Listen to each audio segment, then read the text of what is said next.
So we're looking for Noah Blaisley, Rory Stretton and Oscar Digney. If they could make their way onto the track, please. Noah Blaisley, Rory Stretton, Oscar Digney. If the remainder of our cyclists could remove themselves from the track, please. And if you are a junior cyclist, you need to come out for a rollout, please, and also to get organised for marshalling for the start of today's program. So the first thing that we have is the Mersey Valley Devonport Cycling Club sponsoring the Junior Under-13 Derby, of which there will be 3 over 500 metres, so that is 1 lap. So in the white there in saddlecloth 115, right up against the fence with the red helmet, that's Noah Blaisley from Launceston. Little pocket dynamo is Noah. Rory Stretton will be coming out very shortly. She has been wearing the purple kit, so I'm looking forward to seeing Rory. And Oscar Digney, and Oscar's up there in saddlecloth 117 from Launceston. Oscar's on the Merida. And he's wearing the black and white stripes, a bit like a zebra. Got the black helmet. Just awaiting Rory Stretton. So Rory Stretton, you can make your way onto the track, please, for event number 1, Under-13 Derby. Oh, there she is. Looking resplendent in that purple.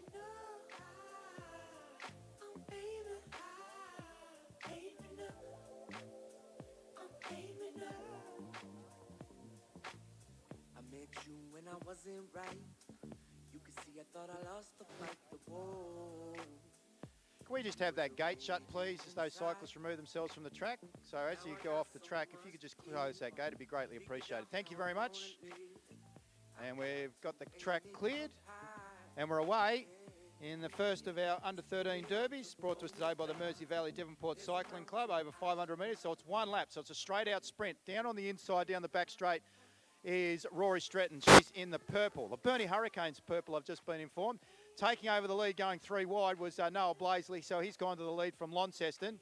Noah's basically the stretch marker or the back marker for our Under-13 category. He's really developed in over the last 12 months, and you can see it in the way in which he's undertaken the Tas Carnival series so far. So Noah Blaisley will take it out. Digney, Stretton, Digney on the outside. I'm not sure he got there. I think Stretton might have got it just on the inside. Might have been the colours that got her over. So Rory Stretton from the City of Burnie Cycling Club in second position. Noah Blaisley takes that one out. And Oscar Digney, very close, just up on the outside for third from the Launceston City Cycling Club. Second of our Under-13 Derbies, brought to us again by the Mersey Valley Devonport Cycling Club, we'll have Levi Digney. So younger brother. Hey Levi, how you travelling? He sounds good. He's up and about. We've also got Bailey Smith and Ivy Natira. Now, I was up in Launceston last night with the Chief Commissaire Michael Bailey, and they put on a clinic. Ivy, all the way from Hobart. How you travelling after all the last couple of days? Good. Just good? You're on top of the world? What do we expect out of you in the first of the derbies today? I don't know. You don't know? How about your best effort? Yeah. Righto, we're looking forward to that. Bailey, you're looking good? You ready to give it a crack? Yep. Righto, mate. We'll see what happens.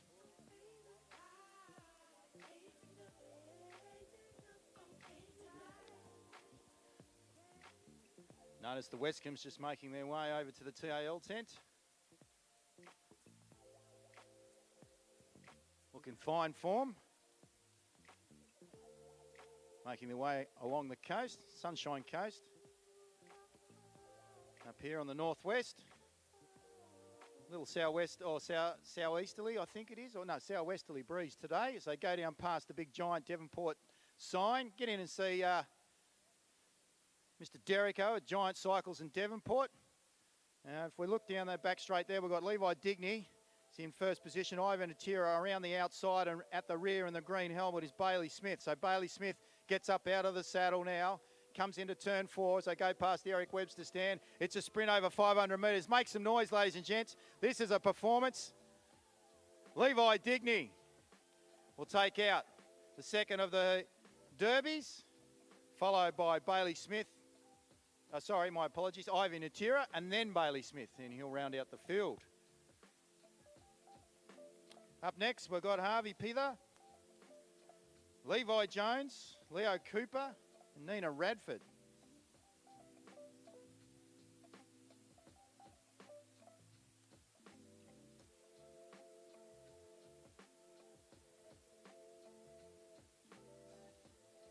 Hey, Levi, saw your dad last night win a race. How did you feel when you saw Dad go over the line? Awesome.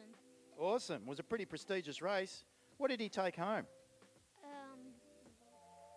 A big trophy. A big, big trophy.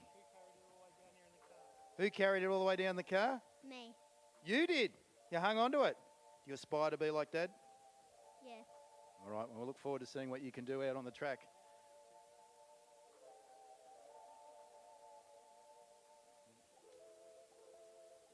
How are you travelling, Harvey?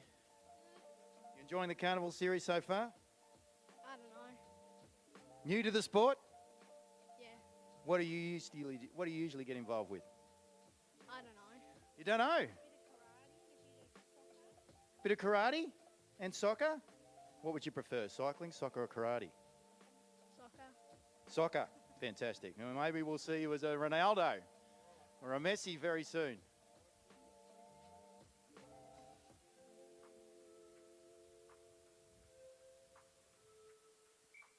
So there's only the two, Levi Jones and Harvey Pither. So Harvey's in the blue, Levi's in the multicolour with a black helmet at the front. Small in stature but big in heart is young Levi Jones, and he's usually the front marker with young Harvey. So go around now down past the giant Devonport sign, and they'll have that wind right in behind them, right on their tail. Down the back straight, still Levi Jones that leads. Harvey Pither working feverishly in order to be able to make up the ground. So head down into the third bend now, down past the Derrick O'Cycle sign, the Dowling McCarthy Tyres sign. And getting up out of the saddle again is Levi Jones. So these two young men, Harvey Pither and Levi Jones, are putting on a bit of a display, ladies and gents. Acknowledge the effort as they come round now into the main straight. So Levi Jones, just like Dad, will take out first event on today's program, the Under-13 Derby. Harvey Pither in second wheel. Well done, Harvey.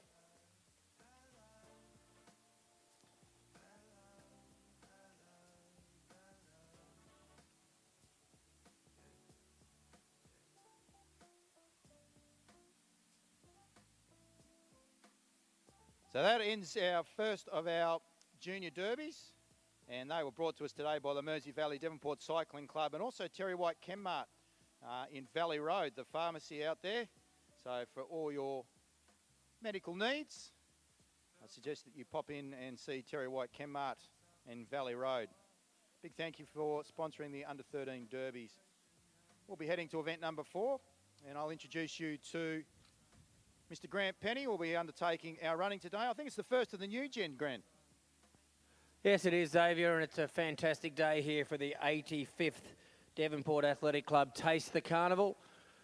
Magnificent opportunity for the new gen athletes and a great initiative brought in by the TAL a number of years ago to give these youngsters a taste of what professional running is all about, the handicapped sort of form of running, where athletes are given handicaps based on their abilities and performances, and we have a variety of ages and abilities here to contest the new gen.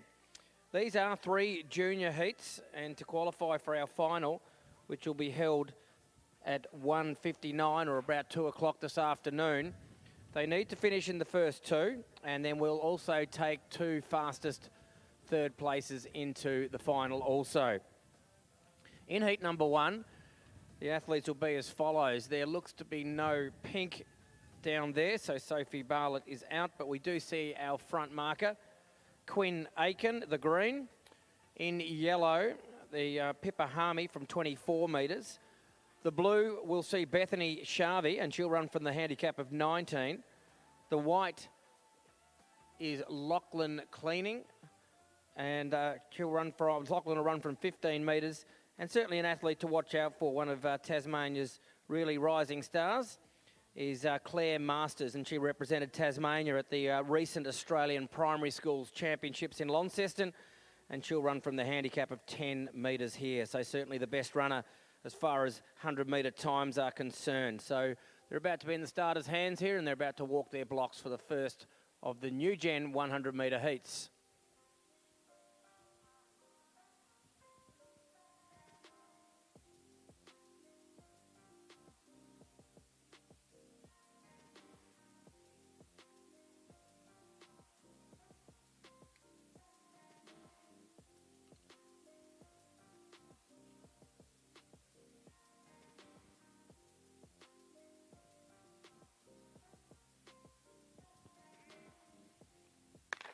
Pretty reasonable start from Quinn Aiken. She's got a small in stature, but very, very quick she is as she moves through the field here. The yellow starting to challenge her. Pippa Harmy. Look at little Shavi come through in the blue here. And the back marker, Claire Masters, is flying home. Close between Shavi and the fast finishing Claire Masters.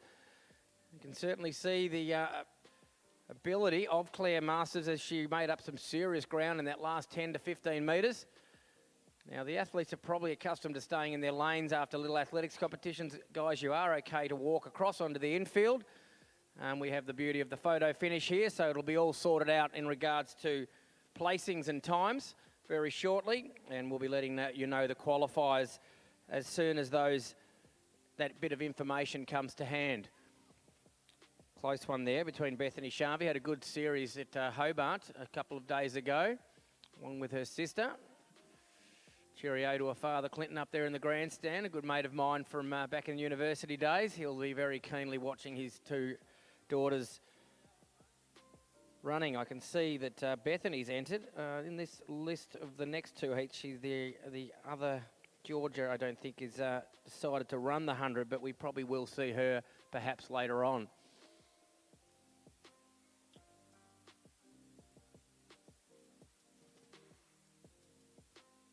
No doubt about who qualified from that first one. As far as placings goes, it would be Bethany Sharvey and Claire Masters. They're almost across the line together. We're now going to turn our attention to heat number 2. And we look at the athletes here. Asher Eastley in the pink colour there will start from 30 metres. Jordan Bodner will start in the green from 26 metres.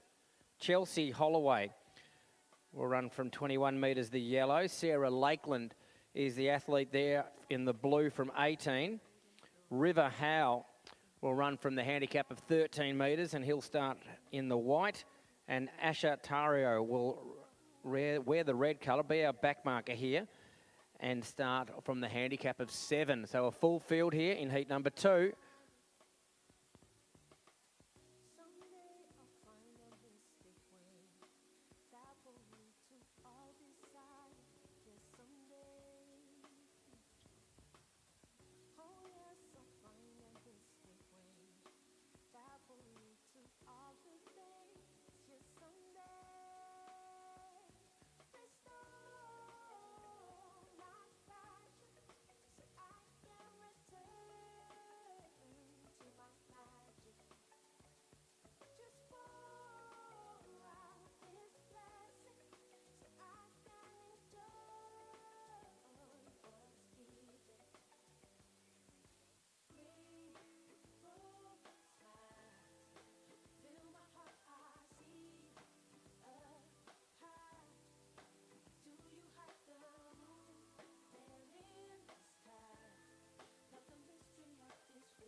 Fair start from the field here. Asher Eastley will be hard to catch. She's got that long hair in the peak there and striding out nicely too. The big challenges are coming from the wide of River Howe, but Asher Eastley is loving the big crowd here at Devonport. She uses that handicap of 30 metres to full advantage and qualifies comfortably for the final later on this afternoon.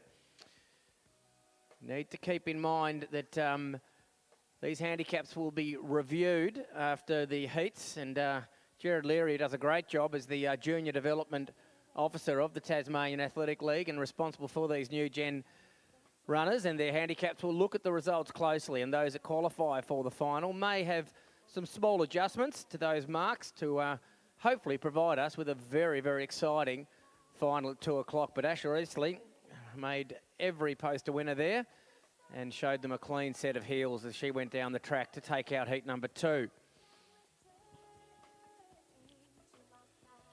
We'll give you the results of Heat 1 and Heat 2 as soon as they come to hand.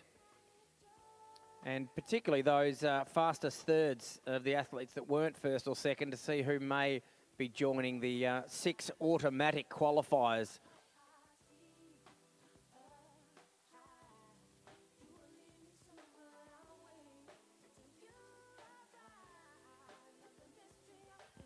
Yeah, so 2 colours won't be contesting this one, the white or green. So that leaves us with a field of 4 athletes. Jake Adams will be our front marker here. He'll start from 26 metres. and wear the pink. Alexandra Summers will wear the yellow and start from 22. Dakota Kellett will run from 18 metres in the blue. And Jakai Wescombe, a very exciting young junior athlete from Somerset, another Tasmanian representative at the recent Australian primary schools and all schools over in Perth recently. He'll run from 10 metres in the red.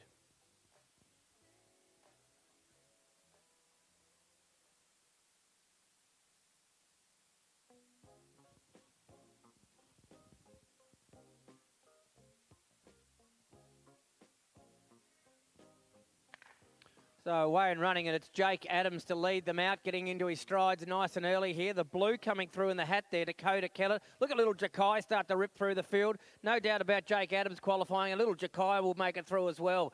He's a nice looking runner, isn't he, from the back mark there, as both front marker and back marker qualify for the final at 2 o'clock. The other two there in that heat.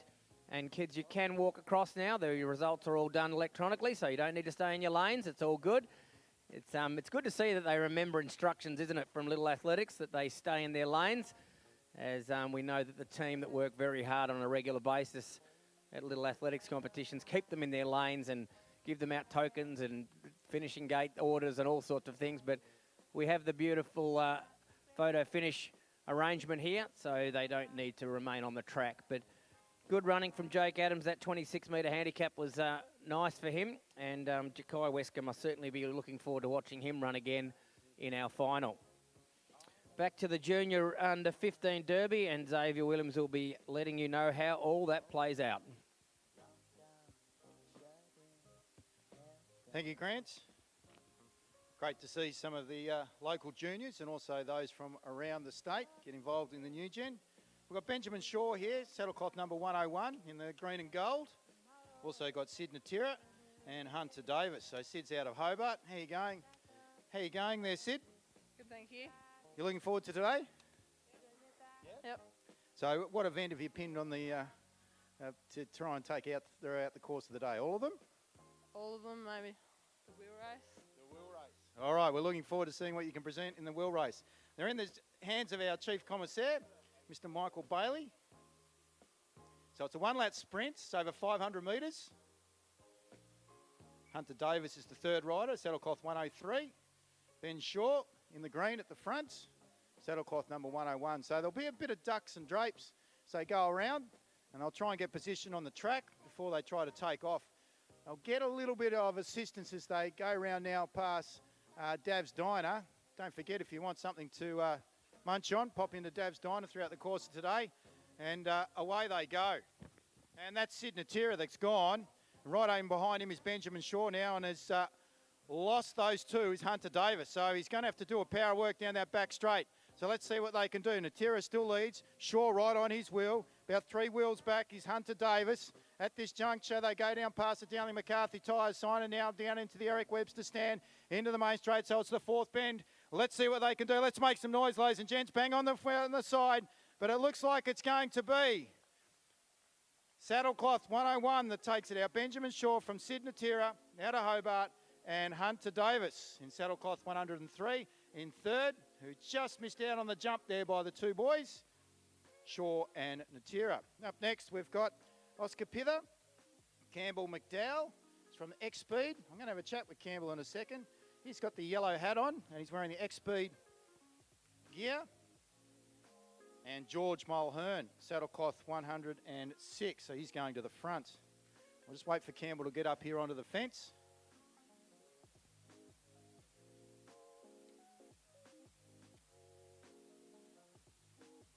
So where in Western Australia are you from, Campbell? Perth. Perth. And what cycling club are you involved with? I know you're riding with X-Speed, so with Murray Hall, but is there another cycling club you're involved with? Yeah, it's X-Speed and Midland Cycle Club. X-Speed and Midland, so you're together as a group. How are you finding being under the tutelage of Murray Hall? Yeah, it's good. He helps out a lot, very useful, knows a lot.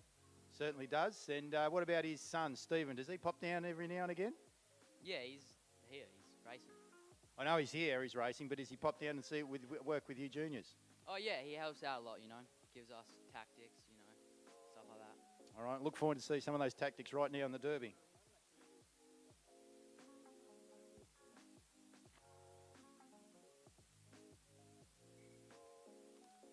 So 1 lap derby. Last one was just brought to us by the Braddon Liberal team. They were up on the giant scoreboard there a little bit earlier. And this one is brought to us by the Mersey Valley Devonport Cycling Club. So if you're interested in getting involved with a bit of track cycling or a bit of road cycling, get involved with the Mersey Valley Devonport Cycling Club. Pop in and have a bit of a chat with them. They'll be able to get you on the road and or the track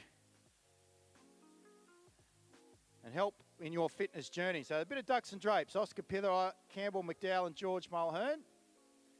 So Mulhern on the inside, holding McDowell nice and wide. And away goes Oscar Pither.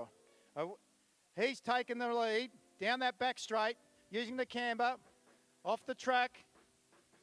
Leads in down under the Dowling McCarthy tyre sign. So McDowell from X-Speed Cycles is going to have to do quite a bit of work and go 3 wide around the Eric Webster stand. But he does it easily. So Campbell's taken that one out. George Mulhern in second wheel. And the man that did all the attacking early was Oscar Pither in Saddlecloth 104. Up next, we've got Sam Radford, Oliver McCady, and Cameron Burgess.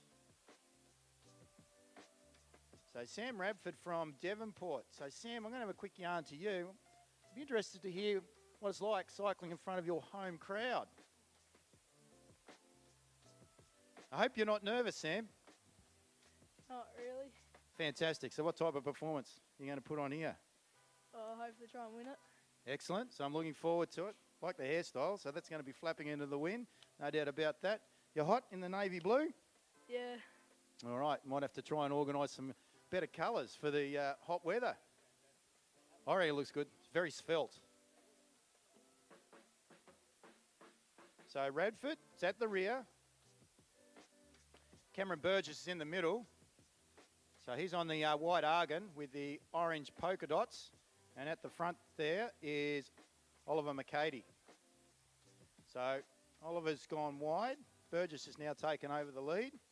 And Radford's sandwiched in between them. And they've got a bit of space in between each of them. This one's brought to us by Northwest Off-Road. So for all your 4x4 accessories, pop into Northwest Off-Road. Thank you for your support of junior cycling here at North and at the Devonport Carnival. As we get the bushels out off the back, looks like Oliver McCady might have been dropped. So Burgess is now second wheel, and Sam Radford, true to his word, ladies and gents. Give him some noise, make some appreciation for Sam Radford's effort here. And the second of the under-15 derbies brought to us by Northwest Off-Road. He takes it out in front of his home crowd.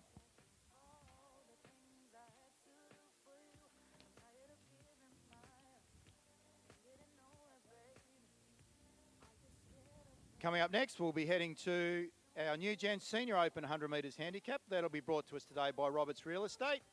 So Trudy Jones. So if you need some assistance with regards to selling your property, buying a new one, and or a bit of property management, Grant, great place to start. He's in at Roberts Real Estate with Trudy Jones.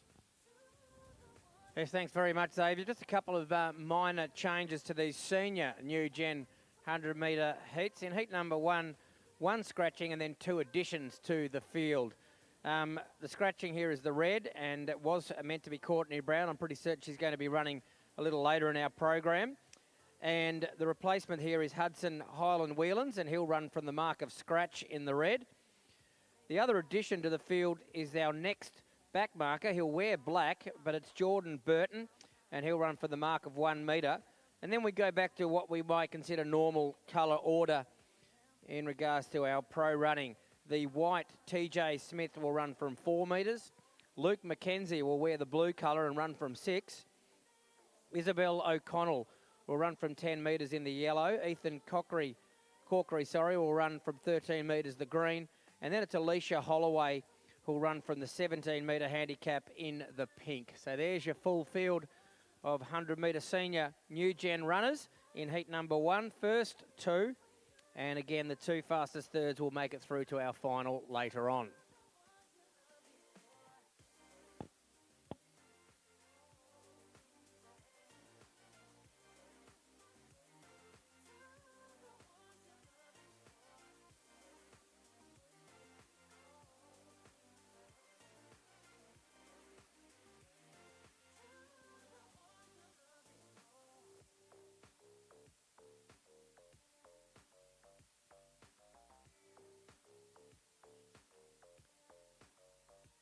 a little unsteadiness or something that our starter, Scott Cranfield, was not particularly pleased with. So he's got them all to readjust themselves or stand back up again, and may just need to just stay a little bit more balanced in that set or marks position. The starter, sorry, will not send them off until he sees them steady in that set position. So we'll give them another opportunity here, just a small discussion there. Heat number 1.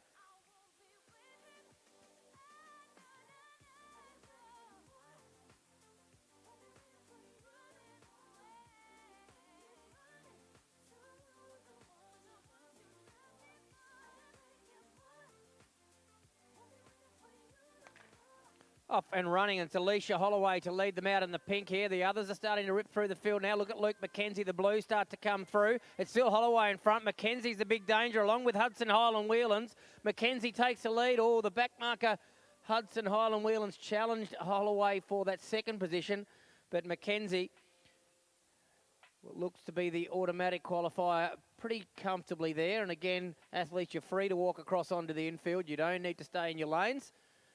Close one for the judges, I reckon, for second and third there, but no doubt about our winner, Luke McKenzie, as he'll be going through to our final. The senior 100-metre final will be at 2:17, so certainly make sure you're here to watch that one. 2 more heats to follow that first heat of the senior New Gen 100 metres. Great to see a really strong field of New Gen athletes. The Devonport Carnival always attract a lot of juniors who will be seeing the, perhaps for some, the highlight of the whole program, the little athletics heats coming up with athletes as young as 5 going down the track here. And I tell you what, it gets the crowd up and about.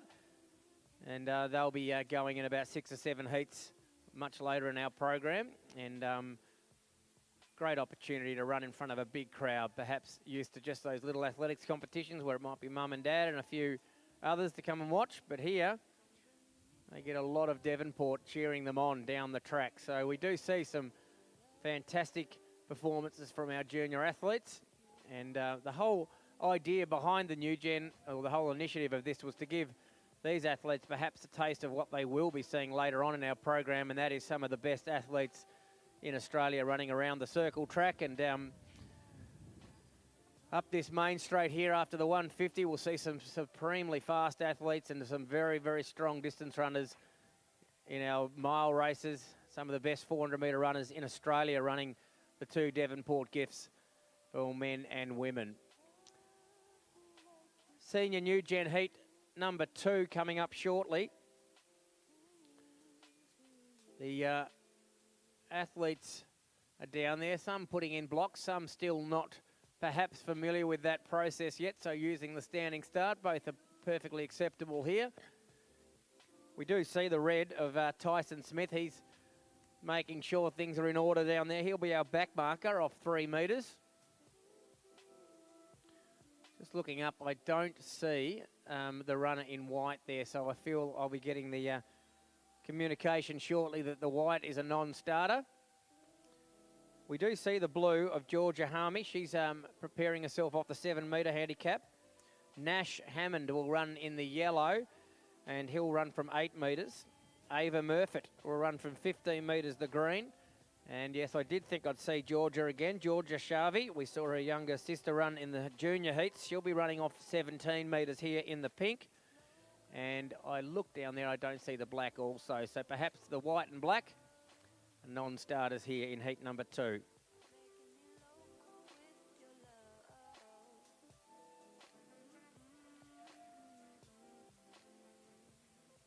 So Shavi, our front marker here, 17 metres, and Tyson Smith 3 metres. So 14 metres in handicapped he's got to give up to the front marker.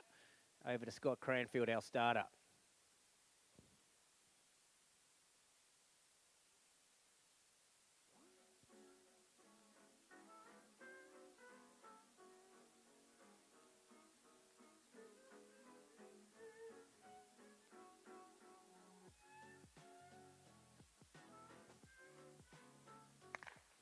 Good even start here. Georgia Shavi's going to take some running down. She's a very determined young athlete as she rips down the straight here. Here comes Nash Hammond in the yellow, the biggest danger to Shavi's lead. Takes over the front running to Hammond. He's going to qualify. It's going to be close for second. Shavi almost held on, but I think green in Ava Murfitt may have just edged herself ahead of young Shavi there at the front marker. So Nash Hammond and I reckon the green of Ava Murfitt are our 2 automatic qualifiers.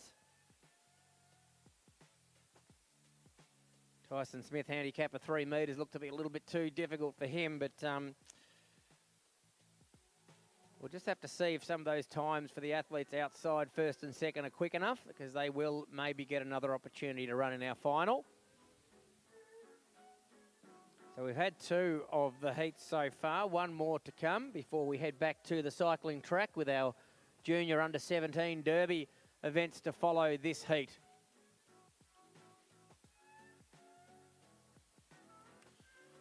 You can see a number of the athletes here. Perhaps not unusual that as they get a bit older in age groups, they are electing to use the blocks. And perhaps what's unique to these runners is they're putting them into a grass track, so they need to bring some pegs from the camping trip that they may be on during the holidays to peg those blocks into the grass track, so that when they push against them, they don't fly back and aren't gripped into the track. We'll see a lot of professional runners' children having a go at pro running. We saw River Howe running in the junior 100-metre heats earlier. His father, John, is a Bernie gift winner, and many are saying the favourite for this year's gift on the 31st of December at the West Park Oval. So I saw John down here giving River a few little words of advice, but no doubt thinking of a couple of nights' time where he'll be going for his second Bernie gift.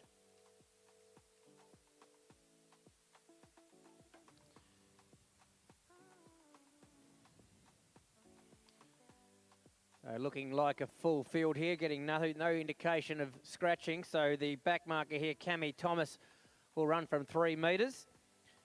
Sienna Atkins will run from 4 metres, the white. Alexis Harmy from 6 metres, the blue.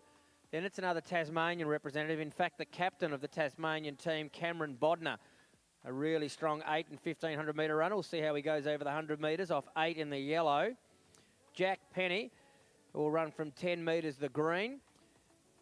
In the yellow, in the pink, sorry, Sophie Bailey will run from 16 metres. There's a name that may trigger some memories in the pro running ranks here at Devonport. They're both the Bailey boys very accomplished over the 400 metre distance. So we'll see how Sophie goes down the 100 metre track. And Savannah McKenzie will be our front marker, here in the black from 18 metres.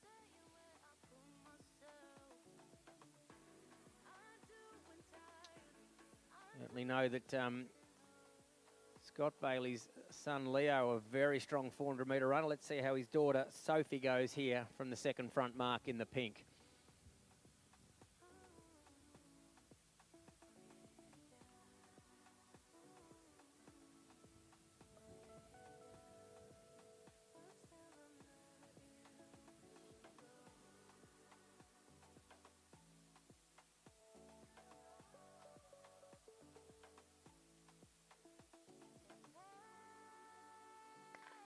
Pretty good start from the field here. The 2 front markers, Savannah McKenzie and Sophie Bailey. Now Bailey takes over the lead. The big danger will come from Penny in the green. Bailey and Penny go down to the line, and they look like they'll qualify comfortably. Penny probably just edges out Bailey through the line. So Jack Penny, the green, has been running for a couple of years. I do recall calling him the last couple of seasons. So he's going to qualify for the final along with Sophie Bailey. I saw the dad giving the thumbs up. Scott, a former Devonport gift winner, of course. And he'll be giving Sophie some words of advice for our final just after 2 o'clock this afternoon. But once again, some exciting junior running there. We've seen a taste of it already. They certainly will have another chance, 8 of them anyway, later on in our program. But we'll head back to Xavier very shortly for the junior under 17 derby.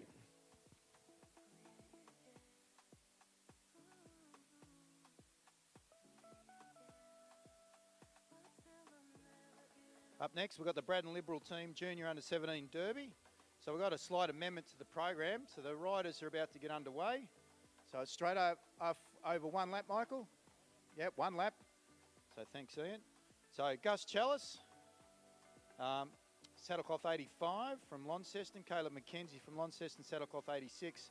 And Mitchell Stratton's been a scratching, but Max Woodruff has been promoted to this one, and he's been withdrawn from the next derby for the under-17. So these boys have got some talent.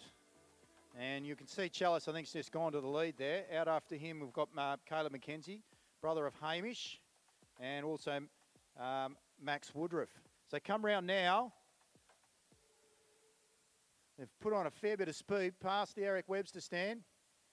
And taking that one out will be Mr. Chalice from Woodruff, and McKenzie rounds out the field.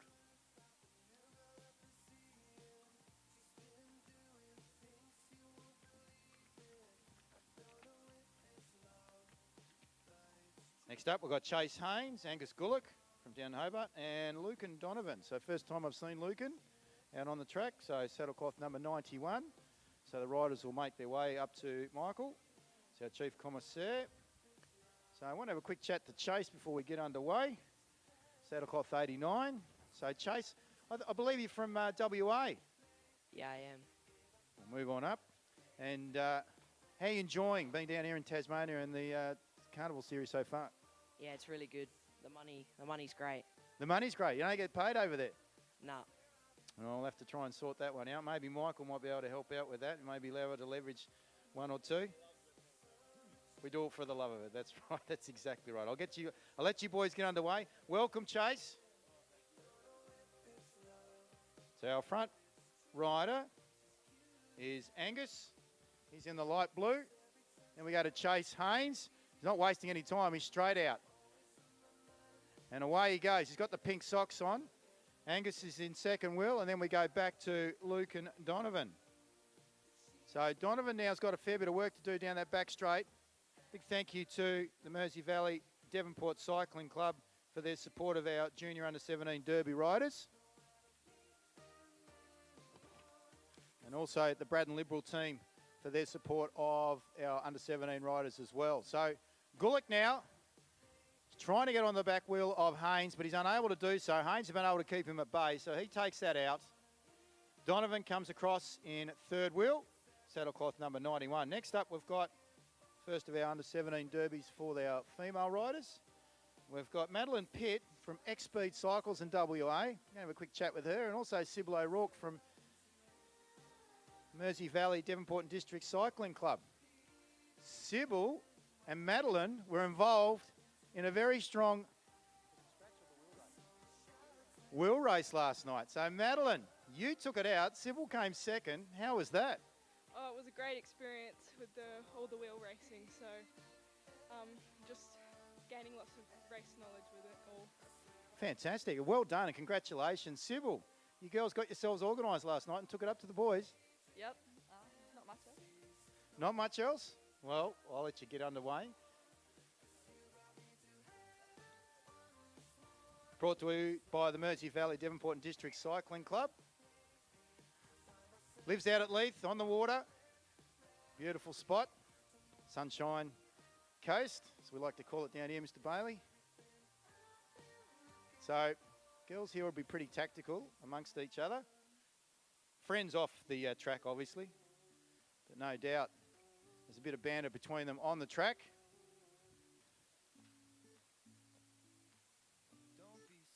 Sybil's family, heavily involved with cycling over the last decade or so. Dad was the former handicapper. And we thank Greg for his willingness to undertake that over an extended period of time. Righto, they go down past the Daly McCarthy tyres, and it's Sybil O'Rourke now has decided from the rear in order to go down, use the bank, and she's gone onto the inside. Madeline Pitt still holds her. They're at bay, though, on the outside. And you can see the power from the Murray Hall X-Speed Cycling Group taking that out. Our under-17 Derby.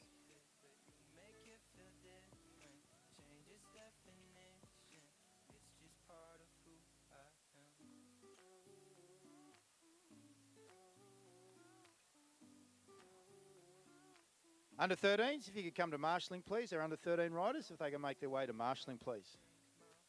Got a kaleidoscope of colours out here now.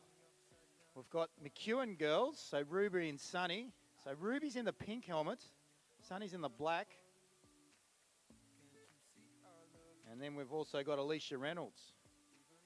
And she's in the fluoro yellow helmet on the red Cervelo. There's Mr. Kraft. And away we go. Hey, Mr. Kraft, how are you?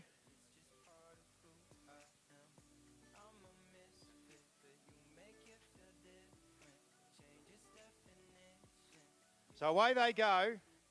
And I tell you what, no mucking around by these girls. Alicia Reynolds decided to go to the front. She's down underneath the big giant Devonport sign, brought to us today by Mersey Valley Devonport District Cycling Club. Sunny McEwen's got a fair bit of work to do now. She's at least a bike length, if not more, behind Ruby. So Ruby gets up out of the saddle. She tries to put some pressure on Alicia Reynolds, but Alicia decides to put the power down, and she rides away. This is a strong ride. She goes down past the Eric Webster stand, and she's going to take out the third of the junior derbies and the under-17. Well done to Alicia. I think Sunny might have just pipped Ruby there. So twin sisters and the McEwen girls out of the Launceston City Cycling Club. Up next, we'll be moving to our under-13 500-metre handicap, brought to us today by Terry White Chemmart Pharmacy down in Valley Road. And a big thank you also to Northwest Off-Road, who, if you need some 4x4 accessories, pop down and see them, especially during the summer. You can get down the West Coast and enjoy all that adventuring offers.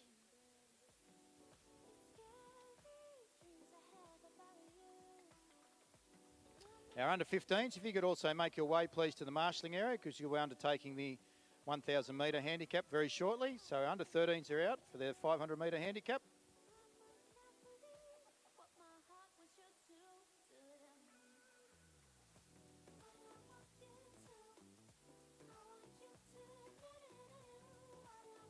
So Noah Blaisley, Rory Stretton, Oscar Digney, Levi, Bailey Smith, Ivan Tira, Harvey Pither, Nina Radford, Levi Jones and Leo Cooper. Just looking for Leo.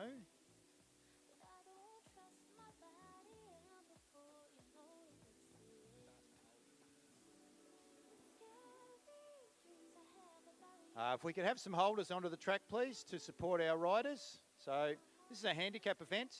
We'll see Noah Blaisley, as I mentioned before. He'll be riding off a back mark of 10. Don't think Leo Cooper's out there. Under 15s, if you make your way to the marshalling area, please. Under 15 riders. We're about to get underway with your 1,000 metres in a moment. So this is going to be a one lap handicap. Our back marker is Noah. Before we get underway, while the riders try and settle themselves, I'm going to have a quick chat over here to Rory Stretton. She's been held by our former handicapper, Greg O'Rourke. G'day, Rory. How's everything going? You've had a very big week, the Stretton family. Yeah, we do. So tomorrow you're also organising the criterium out at Ulverston. What time do you get underway for that? I'm actually not sure. So should I ask Mum?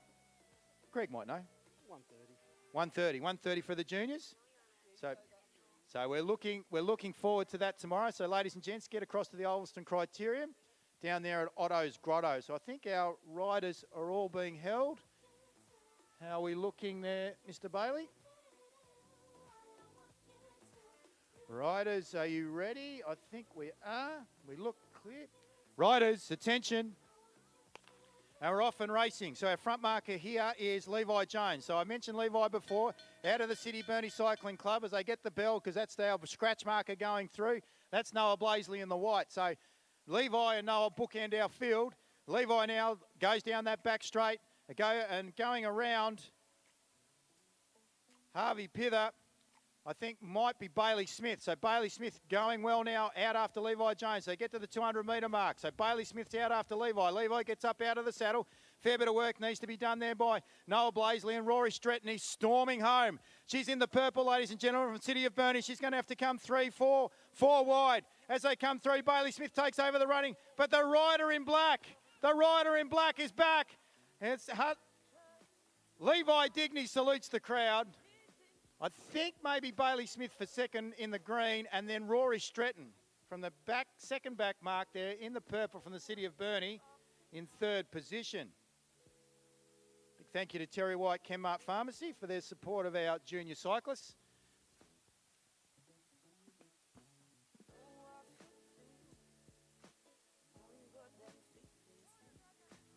Under 17s, if you could also make your way to marshalling, please. Our under 17 riders, our under 15 and our under 17 riders, if you could make your way to marshalling, please.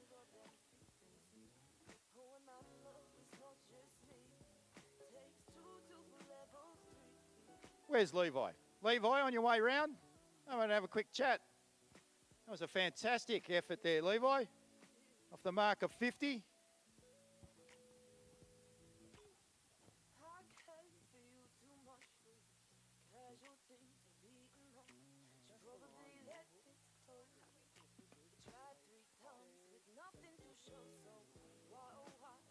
Friendly reminder to holders, you can sling the riders, but you're not to move your feet, please. So where's Levi? Here's Levi. Levi's coming up to me now. Have a bit of a chat. Brother there, Oscar, is involved as well. What's the age difference between you and Oscar? 2 years. All right, who's the older one? Oscar. Now, I should know that. He's a little bit bigger, isn't he? So, yeah, he's got a smile on the dial. That was a terrific ride by you off the mark of 50. What were the tactics? Nothing. Nothing? Just go hell for leather? Yes. Well, it worked. It worked a treat. What about in the black? You a bit hot today in the black? No. No, you're going to be all right? You're going so fast, you get the cool breeze. Probably. All right, mate. Well done. Congratulations on your win there in the Terry White Chemmart Junior Under 13 500 metre handicap.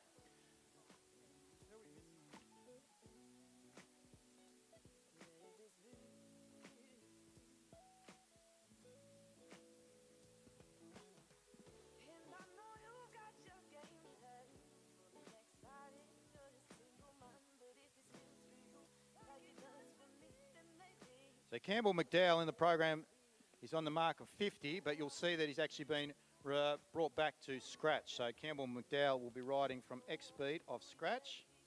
So he will be our back marker here. Our front marker will be Cameron Burgess off 120 in the orange and white stripes. Riders, attention. Whoa, that was nice and loud. I'm glad you didn't blow that next to me, Michael. And that should fire him up. Down the back straight. That's exactly what Cameron Burgess is doing. In behind him is Oliver McCady. Then we go back to Sam Radford, George Mulhern. So Sam in the blue there. George Mulhern off 60. Then we go to Oscar Pither, Hunter Davis, Sid Natira, Benjamin Shaw.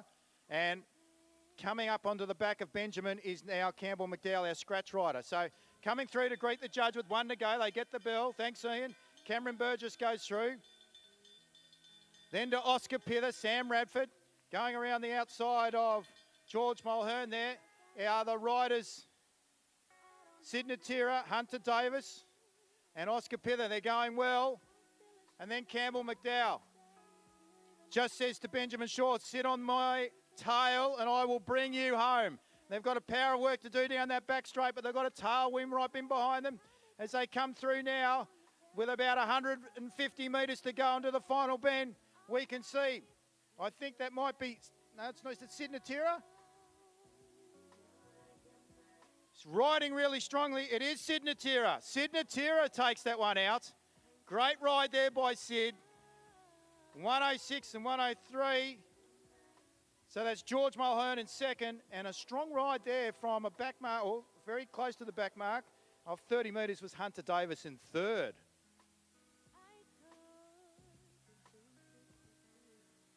On us, Sid. As you roll around, Sid, I want to have a quick word. Congratulations. Next up on the program will be our under 17 derby over handicap.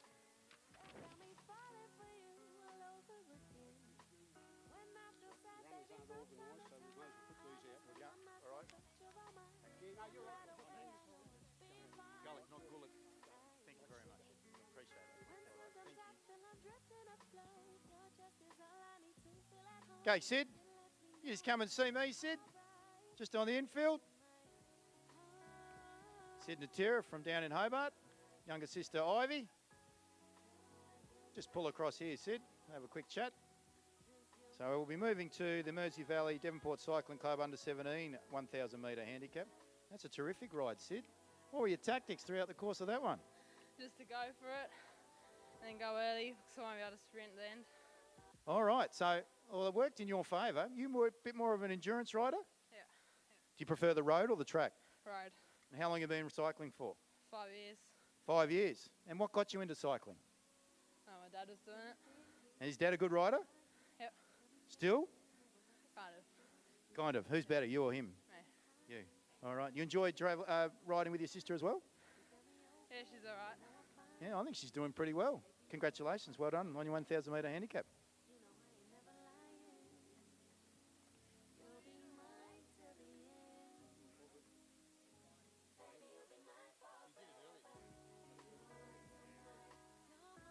All right, so next up, we'll be going to the event number 20 on the program, and then we'll be going back to event number 19. The reason for that is because... Yeah, really enjoying the under-17 derby that's happening at the moment, but the very important final coming up on the running track very shortly will be the junior 100-metre new gen final, and they are as follows, the finalists. Jakai Westcombe will be our backmarker in red. Claire Masters will wear the white. River Howe will wear blue. Bethany Sharvey is in the final in the yellow. Chelsea Holloway the green. Jake Adams will have the pink in the final. Jordan Bodner will wear the black in the final. And Asher Eastley will be our front marker in the grey. So they are the 8 finalists in the new gen 100 metres. So our back marker here for our under-17 Mersey Valley Devonport Cycling Club 1,000 metre handicaps, Gus Chalice from Launceston, and he'll be riding off the mark of 30. So your front marker here is Miss McEwen, and she's off 180. How do you expect to grab her over this very short distance, Gus? Probably work with everyone that's in front of me. If you can catch them, so trying to get up onto the wheel of Caleb McKenzie. Mitchell Stratton's not here, so Max Woodruff is another 40 metres in front of you. So you three work together? Yeah, hopefully the other two as well. We can all work together to catch the front. All right, what about the wind? Because you've already been out here. Is this going to be a pain in the backside? Probably. It's going to make us use a lot more effort. All right, mate, head down. We'll look forward to it. Gus Chalice, ladies and gents. We're about to get underway, under 17. The handicap, our holders, riders, attention. And we are away. Brought to us today by the Mersey Valley Devonport Cycling Club. It's McEwen that leads them out. Then we go back to Alicia Reynolds, then Sonny McEwen.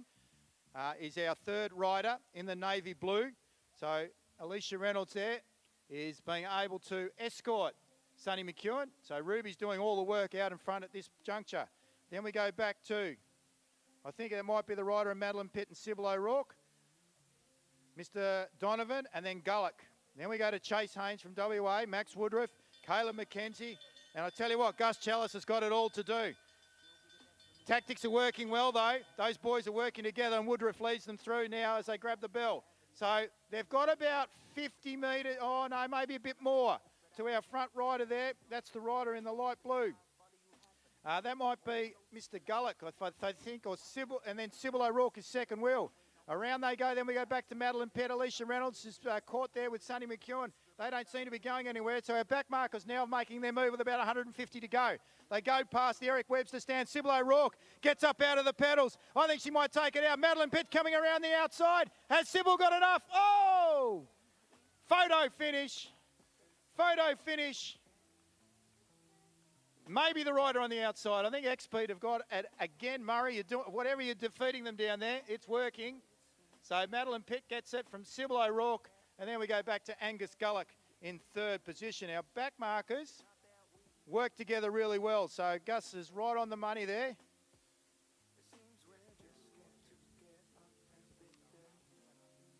Women's Keirin riders and men's Keirin riders, if you could make your way out to the marshalling area, please.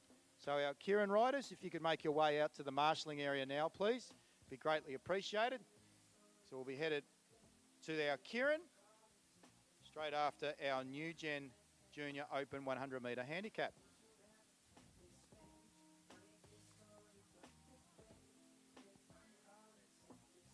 Our Keirin riders, you will also need holders. So Keirin riders, if you could remember to grab a holder, please, it'd be greatly appreciated. 6 volunteer holders. Looks like we've got 4, have we?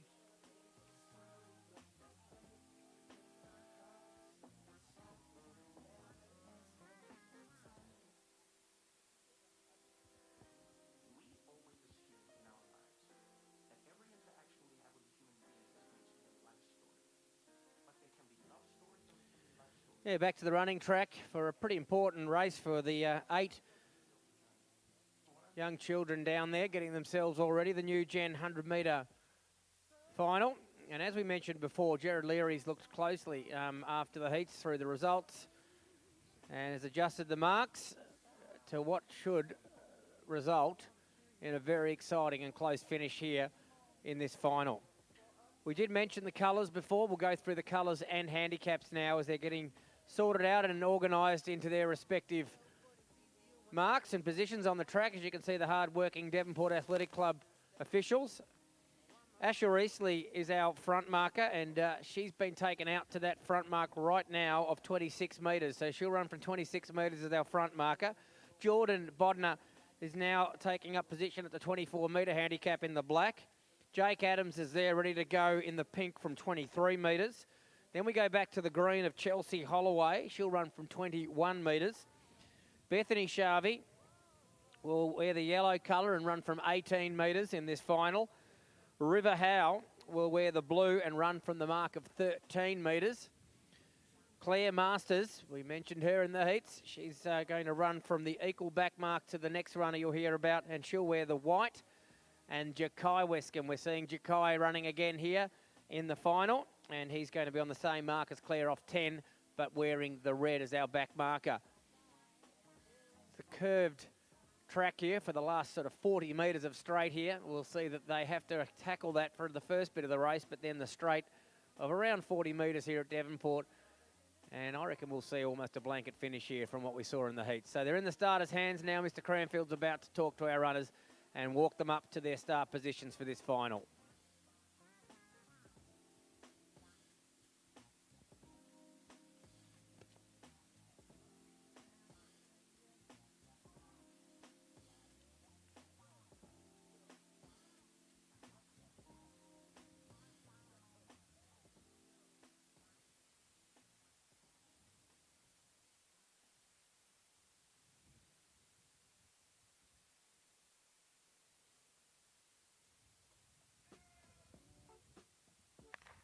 Asher Eastley, the grey, leads them out with Bodden in the black, trying to get on the level terms. The back markers are starting to rip through now. The colour in blue is that's River Howe. Look at the back marker, Jakai Wescombe and Masters fly through the field. They hit the line almost together, the two back markers. I reckon Masters, the white, might have just got up there.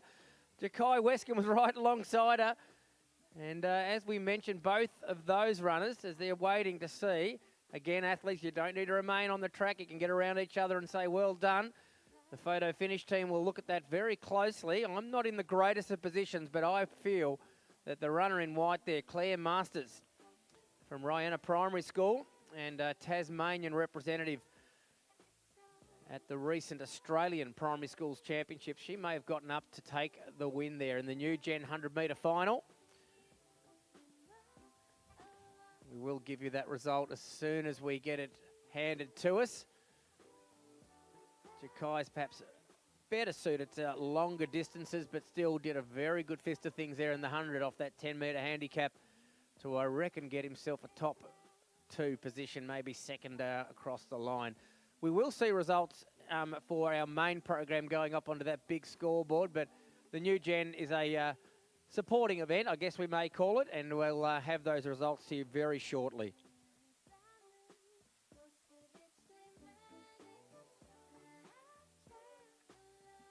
Dahlia Haynes, if you can make your way to the infield, please, for women's Keirin. So Dahlia Haynes, if you're here, if you can make your way for the women's Keirin, please.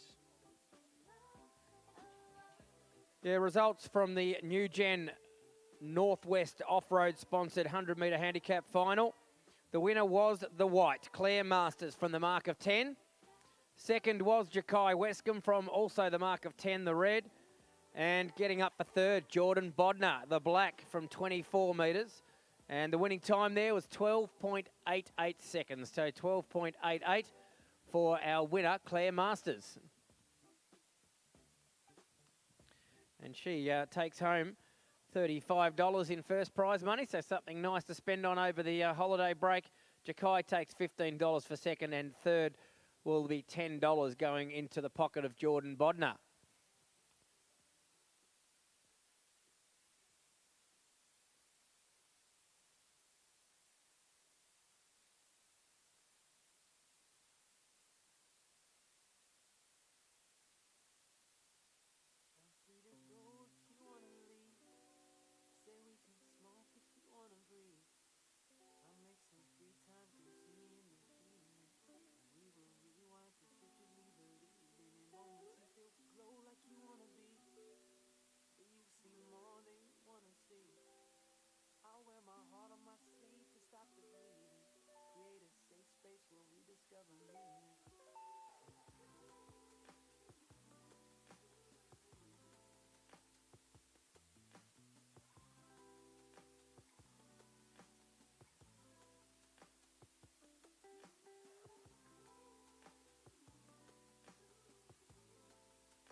All right, we're moving to the next of our cycling events. It's event number 21 on the program. It's first of the women's Keirins. It's brought to us today by Willings Associates Property Limited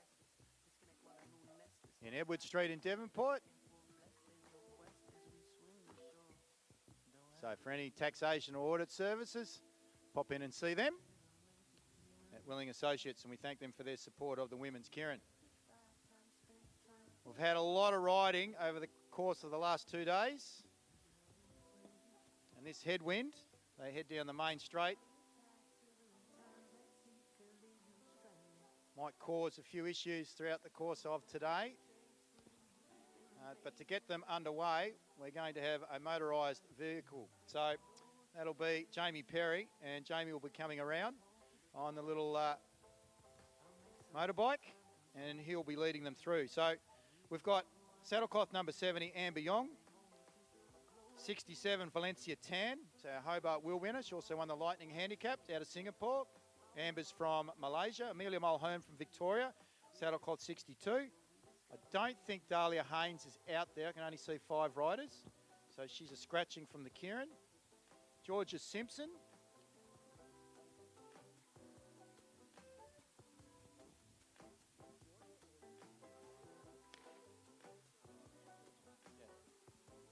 So Georgia Simpson from New Zealand, and Lauren Perry. And Lauren's going to sit right in behind. That's her father, ladies and gents. So she's in the TIS kit, and they'll sit in here behind the motorised, or the motorcycle, for 1.5 laps. And they'll build up their speed up to around about 45, maybe 50 kilometres an hour. And then what you'll see down the back straight is Jamie move off the track, and then riders will then be able to undertake the remaining 1.5 laps. On the far side of the course, it's not too bad, especially as they go down past the giant Devonport sign. It's in behind them, that wind. But as soon as they come towards the Eric Webster, they are going to find that wind straight into their heads, into their faces. Now, front rider's got to sit right on the top, right up onto the motorbike. That's Lauren Perry. And you'll notice now after the first lap that riders can actually change positions, barring the person that's front wheel. None of them are prepared to do so. We've got Yong at the back. And there's Georgia Simpson, New Zealand rider in the light blue, moving up. Valencia Tan, waiting before our moped comes off. And now he does. So Tan, our wheel winner from down in Hobart, also our Lightning Handicap winner. She's had a splendid series so far. She's now leading them through. They'll greet the judge with 1 to go. So they'll get the bell as they come through now. Tan on the inside from Singapore. Tasmania's own queen of the track, Lauren Perry, is second wheel. Then we go to Malaysians, Amber Yong in the black. going wide, 3 wide and fast. So Perry gets up onto the back of her and goes around the outside of Tan. Then we go back to Georgia Simpson from New Zealand. And then our last rider there is Amelia Mulhern from Victoria, and she's lost the group. So unless she's able to go a splendid 200, which I don't think she's prepared to do so at this point, it's going to be a race in 4. Simpson's off the back now. She's not going to be able to go with him. Look at our queen of the track, Lauren Perry, ladies and gentlemen. She's back. Lauren Perry has taken that out from Valencia Tan, and then we go back to Amber Yong from Malaysia. So Australia, Singapore, Malaysia, and then we go back to New Zealand and another Australian out of Victoria and Brunswick, Amelia Mulhern. Might have a chat with Lauren a little bit later on. She's transitioning from more endurance riding into sprinting. So, and she's in that transition period at the moment. So, men's Keirin riders, please, to the infield. Men's Keirin riders, please, if you can make your way to the infield now. I'll have a bit of a chat with Loz a little bit later on throughout the course of today's program. But that's a good start. So things are going well with regards to that movement into the sprinting side of things. So for Lauren, a good start for today's program for her. Also to Amber Yong and Valencia Tan showing some great form under the tutelage of Calvin Sim. And I must admit, Calvin's doing some great work with the Singaporean riders. Malaysian riders, this is their second year here, and I tell you what, they have started the Carnival series with a bang.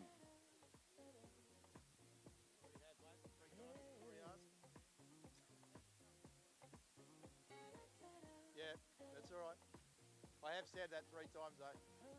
We'll wait till the girls get underway and then I'll call them again. Second heat of the Keirin about to get underway.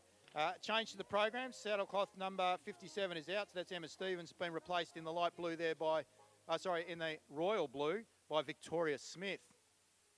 So, rider in behind Mr. Perry on the bike. Saddlecloth number 73. That's Maya Anderson out of New Zealand. Then we go to Dolly Young from Malaysia. Victoria Smith, Lizanne Fox from St George Cycling Club in Sydney. And also, former Canadian. She's got a story. Get on to lizannewilmot.com, by the way. I encourage you to do that if you want to have a good look at a website about some cycling tales. And we also have Ella Liang, so the young sprinter out of Queensland Academy of Sport, and rounding out the field there, I think, is Maya Anderson, Lilia Tataranoff. So she's from the Central Coast Cycling Club in New South Wales, is Lilia. So they come around now. Friendly reminder to our men's Keirin riders, as soon as this is over, if you can make your way into the infield, please. Keirin riders, make your way to the infield, please. So they'll build up to around about 45 kilometres, maybe 50 kilometres an hour. So as I mentioned, 73, Maya Anderson is at the front, the New Zealand rider. Dolly Yong is just sitting back. No one else has been prepared to move. Look out for the fox. She's as wily as a fox. It says that is Lizanne. But here goes Ella Liang. And right around the outside in the light blue, showing her face, is Tataranoff. But it's Anderson that still holds. Liang second wheel. Tataranoff come to third. Fixed her position. Lizanne loves a Keirin or two. She's in the pink bike at the rear. Victoria Smith gets up out of the saddle and she dances on the pedals, goes down past Dav's Diner, and she's gone to the lead from Maya Anderson. Then we go back to Dolly Yong, then to Tataranoff. Joining her now is Ella Liang, who's gone around the outside. She's gone past Maya Anderson, and now Victoria Smith down that back straight. She is flying. Here comes Dolly Yong. Look out for the fox, though. She's going 4 wide on the pink bike from Canada, St George. Make some noise, ladies and gents, as they come through to the finish here. It's Dolly Yong, Lizanne Fox, and here comes Tataranoff around the outside. Has she got enough? Whoa! Maybe second. I think Yong took that one out. Lizanne Fox has been pipped for second, I think.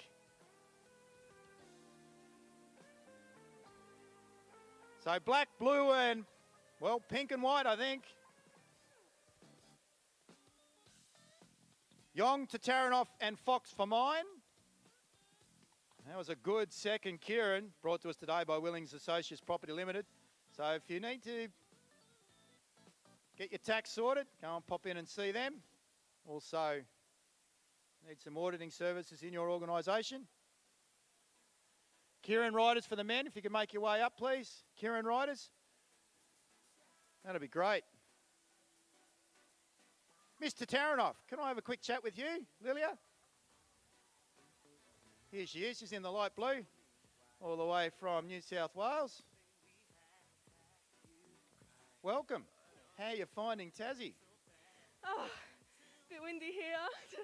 Certainly is. A little bit different from being in the velodrome last night. How did you find that? That was an action-packed night, wasn't it? Yeah, definitely. The legs were definitely sore yesterday after the first day. Like, I didn't have them in me yesterday, so. But being in the indoor was nice and quick. Fantastic. I noticed you've got, is it mum and dad you've got down here as well? Mark and Mel? Yeah, they both come down to have some racing, joining in on the fun. Yeah, they're doing well. So mum is Melissa Turner, dad's Mark Taranoff. How do you expect them to go today? Are they both on the bike today, or are they having a bit of a spell today? Because they've had a pretty big action-packed 2 days. Yeah, I think they're both starting. My mum did hurt her foot this morning, but they both should be starting, so it'll be good to see how they go. I look forward to it. That's a great start for you. That was really good on the outside. I think you pipped Lizanne Fox for second, so terrific. What about that headwind down the main straight? Is it quite strong? It's very strong, yeah. Well, I'll only pick up for today, so you might have to get your mental space sorted out with regards to that. Enjoy the festivities around here on the Northwest Coast, and we look forward to seeing you out on the track a bit later on today. Thank you. Lilia Taranoff, ladies and gentlemen, all the way from New South Wales.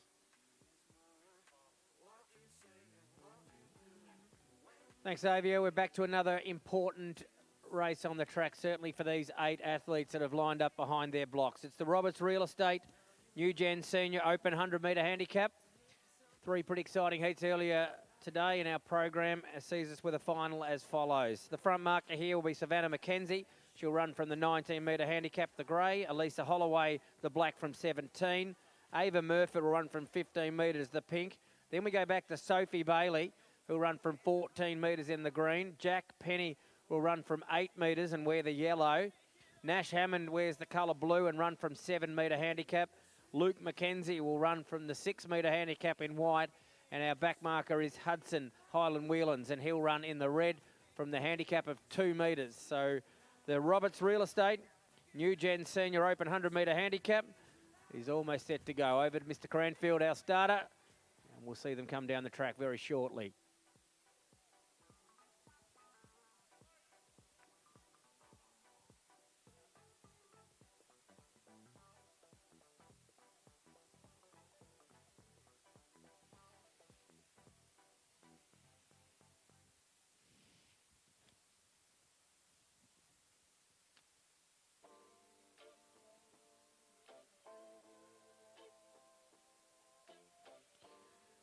Yeah, a bit of movement there from one of the runners. Most of them are using the blocks. I feel Ava Murphy perhaps wasn't quite set in her balanced position before Mr. Cranfield got them started. Looks like just a brief conversation there. So they've been given a second opportunity with no penalty to any handicaps here.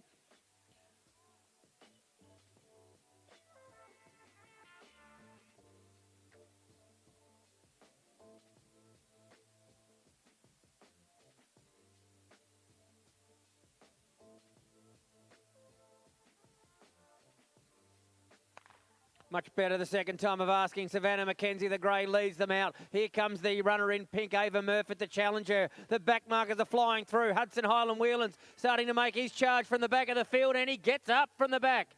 So a nice run from Hudson Highland Whelans for in the red from the back mark. Got through the heats. Probably not as convincing as he was in that final. And a Sheffield school student, grade 8, won most of his races at the Inter High B Division Carnival, where the Sheffield School was successful in being Inter High champions, and he was a big part of that successful team performance from his school. Why do I know so much? Because I'm his school teacher, and well done, Hudson. Yeah, great performance from you and your coach, Leon Saltmarsh, and Salty Striders will be happy to have their first victory at the Devonport Carnival as part of the Christmas Carnival series. Hudson Highland Whelans takes out the New Gen Senior 100-metre handicap, proudly sponsored by Roberts Real Estate. We'll certainly give you the results for first, second and third, and the time that was recorded by Hudson from the 2-metre handicap. Great series, this new gen. A really great taste for these athletes. I'm sure we'll see a number of them in the future competing in our big races that we'll be seeing later on in our program. All male Keirin riders to the centre of the ground, please. All male Keirin riders, please report to the centre of the ground. We want to keep this program running nice and smoothly. We're staying just a bit ahead of time at the moment, so it's going very well. It's keeping our Carnival manager, Jeff Roots, very happy at the moment. Very exciting new gen senior 100-metre final we just saw.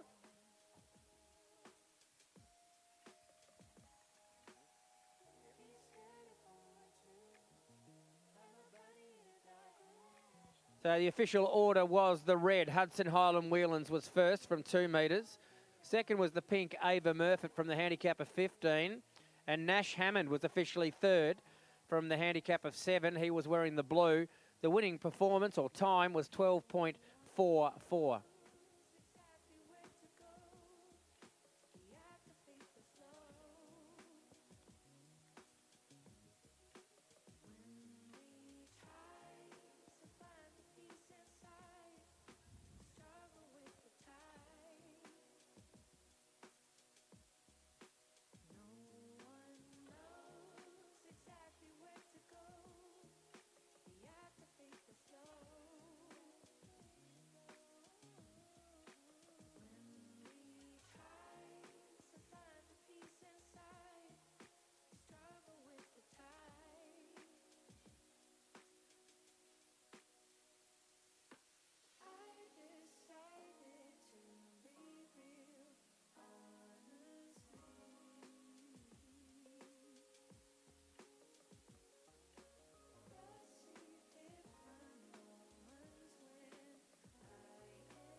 All right, coming up next, ladies and gents, is the Derico Automotive Men's Keirin.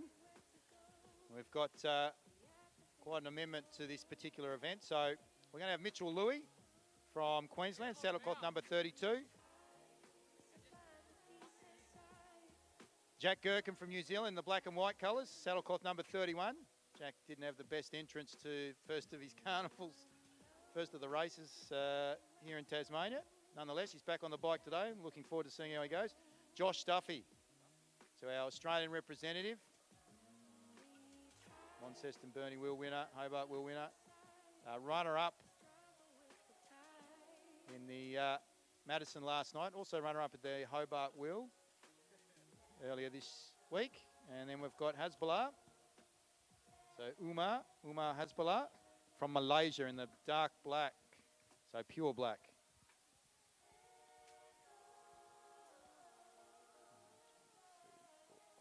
So they'll be our 5 riders for this heat of the men's Keirin.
We're underway in the first of our men's Keirins. This is a UCI event, ladies and gents, so some points are up for grabs here. Union of Cycling International. So you'll see Josh Duffy. He's in behind Mr. Perry. So that's Jamie Perry on the motorbike. Riders down the back straight will get up to around about 50 kilometres an hour before they let go. So Duffy was able to draw first place. Then we go back to Mr. Gherkin out of New Zealand. It's his first ride outside of the crash. Then we go back to Mitchell Louis, Umar Hasbullah from Malaysia, and then City of Burnie and Launceston Masters World Champion, Aaron Jones. Jones is a bit of a wily veteran when it comes to track racing, well known on the Tasmanian circuit. He's in the Kaleidoscope colours. And he goes wide. Here goes Jamie now. He's let go. So Josh Duffy leads them around. No better pedigree that you will see on the track than Josh Duffy, ladies and gentlemen. He leads them round. They'll grab the bell with one to go. Looking over his shoulders, the New Zealander and Gherkin there. Then we're going back to Louis. No one's prepared to go. Across the track goes Aaron Jones. He gets up out of the saddle and away he goes along with Hasbullah. And they've gone pretty early. Duffy's not going to be able to go with them. Gherkin now gets up out of the saddle, but the Malaysian's gone. He's left the others for dust down that back straight. Jones now's third wheel. Then we go back to Mr. Gherkin from New Zealand. Let's see what he can do. Had a terrifying crash down in Hobart a bit earlier on, so it's a fair bit of courage to get on back on the bike. But the Malaysian will take this one out. Umar Hasbullah. Take out the first of the Keirins. Jones, second. Mitchell Louis for third. Our New Zealander there, Jack Gherkin. Saddlecloth number 31, fourth. And rounding out the field, and we thank him for stepping in, was Josh Duffy, who had to do it right at the last minute. So Josh has literally just come off the road from trying to be from the warm-up. Look forward to having a bit of a chat with Josh a bit later on in today's program.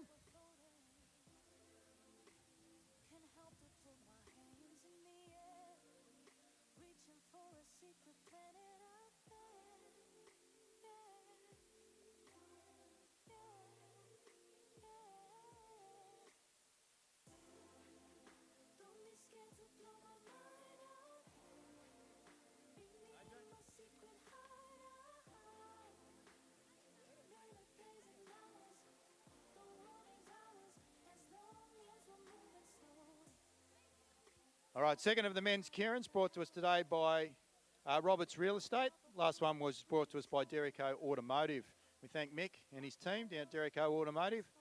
You want some attention to your automobile, fuel, etc. And I strongly encourage you to pop into Derrico Automotive. They give you service in the driveway, and so you don't actually have to step out of the car. So old-fashioned service. Pop in and see Mick Derrico and Co. down there in the Four Ways. Our next men's Keirin, so the second heat.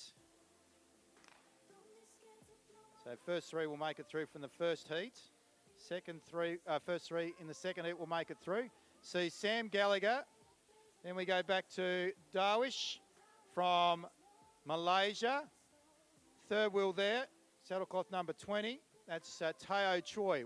Look for this young man, ladies and gentlemen. He's based out of Queensland, rides for South Korea.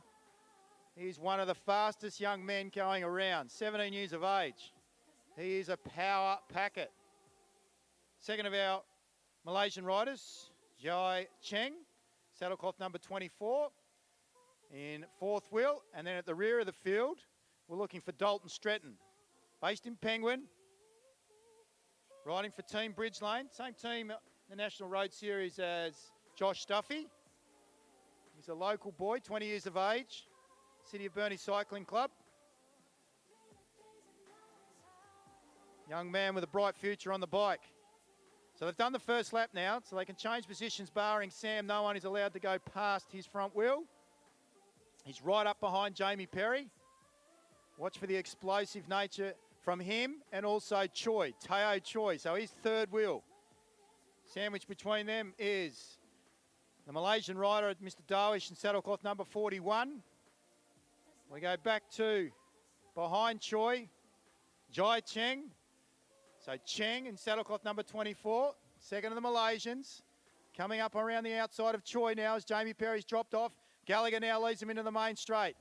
He's not sure what to do, when to go. No one's prepared to go yet. They're waiting on Stretton to see what happens. Cheng goes. Cheng goes. Stretton gets right up onto the back of him, pushing him wide as Choi. He's a smart rider for a young man at 17 years of age. Have a look at Tao Cheng here, ladies and gentlemen. Gallagher down on the inside. He's a power packer. Look at those pistons working and pumping.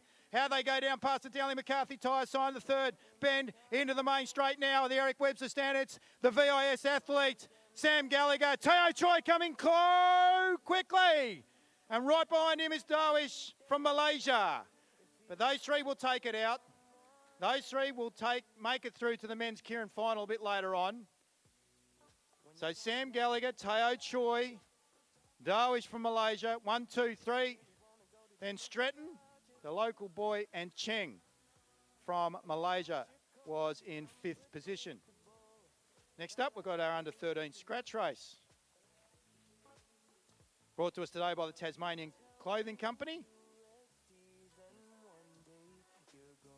For all your company's clothing attire, pop into the Tasmanian Clothing Company.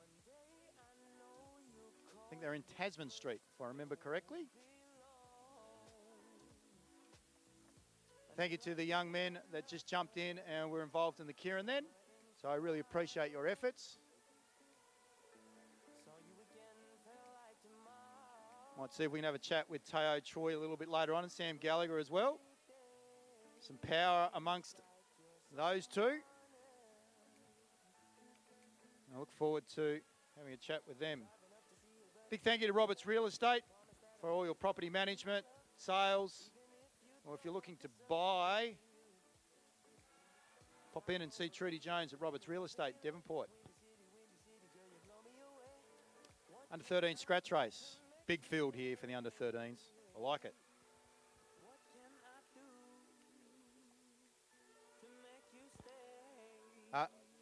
Team Malaysia, your manager, can you just come back and see Michael Bailey, please? So if we can have a representative from the Team Malaysian cycling team, if you could see Chief Commissaire Michael Bailey in the middle of the arena. Thank you.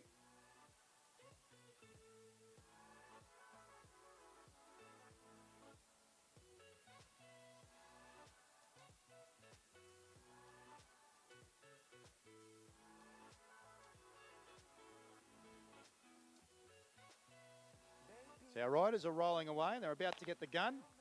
And so our under-13 scratch race will be over 1,000 metres, so that's 2 laps.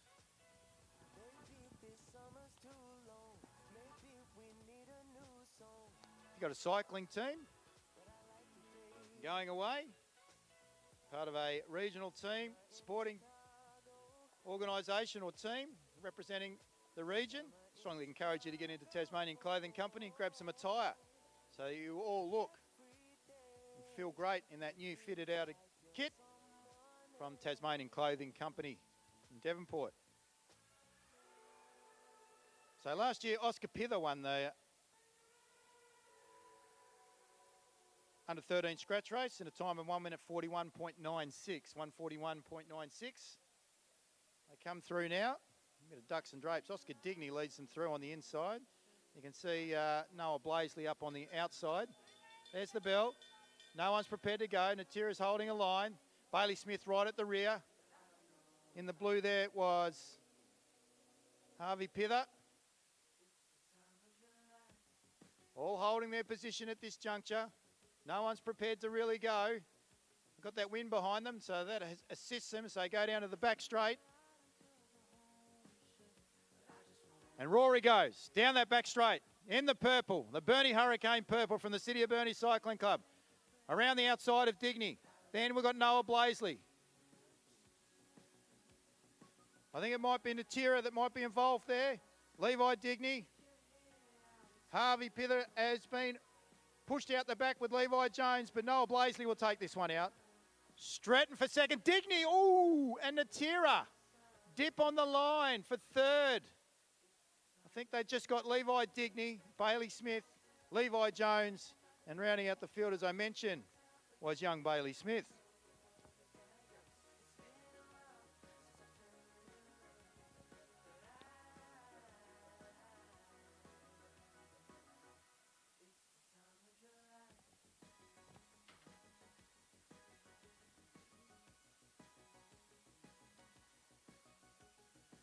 Up next, we've got the under 15 scratch race. Then we'll be moving to the Impress Print New Gen Junior Open 400 metres.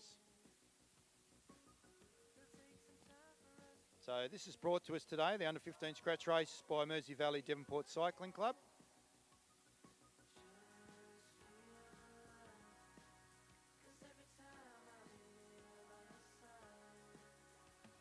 Noah Blaisley first, Stratton second, Digny third. It's close between him and Ivan Atira. What's that time again? Oh, yeah, same time. So it must have been hundredths, tenths of a second.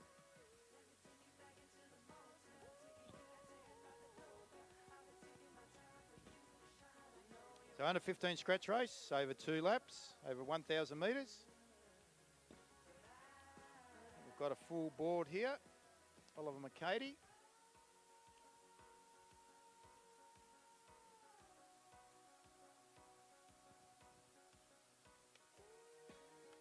Riders will start off the fence, they'll roll out, then they'll get the gun. Just waiting for our track to be cleared. It'll be done very shortly.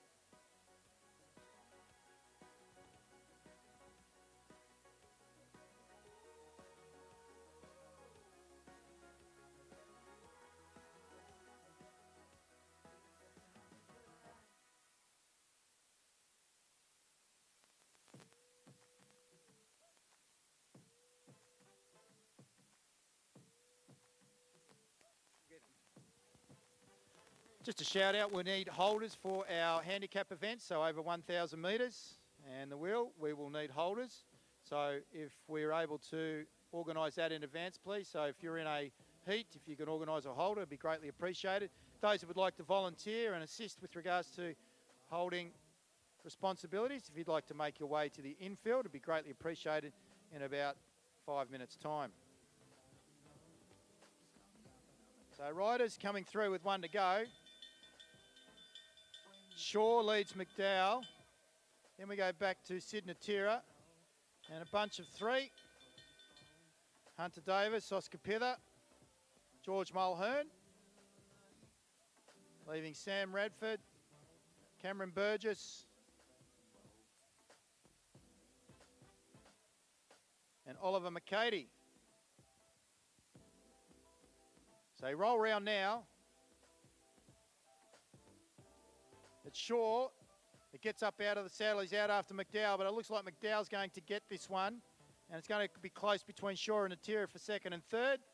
So McDowell takes it out. So that's 2 for him. Shaw second. Natira third. Pither, Oscar. Step up in ranks from last year. 103. Hunter Davis. Then we go back to George Mulhern. Sam Radford. Cameron Burgess. And rounding out the field, ladies and gentlemen, is Oliver McCady. So well done to our under 15 riders in the under 15 scratch race, brought to us today by Mersey Valley Devonport Cycling Club. We'll be moving across now to the infield, so the grass track, and Grant Penny for the New Gen Junior Open 400 metres handicap, brought to us today by Impress Print.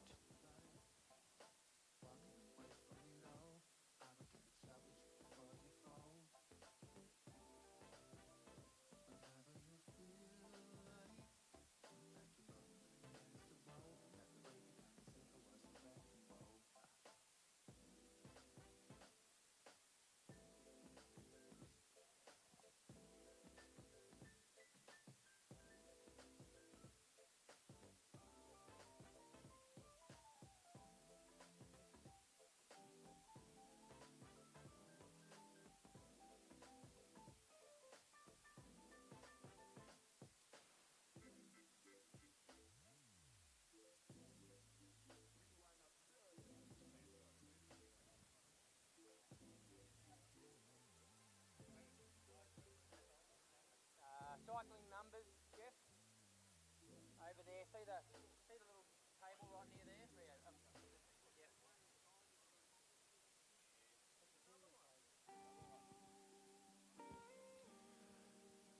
Yeah, ladies and gentlemen, our program will see us focusing on the New Gen Junior 400 metre handicap. There's 2 heats for the junior runners.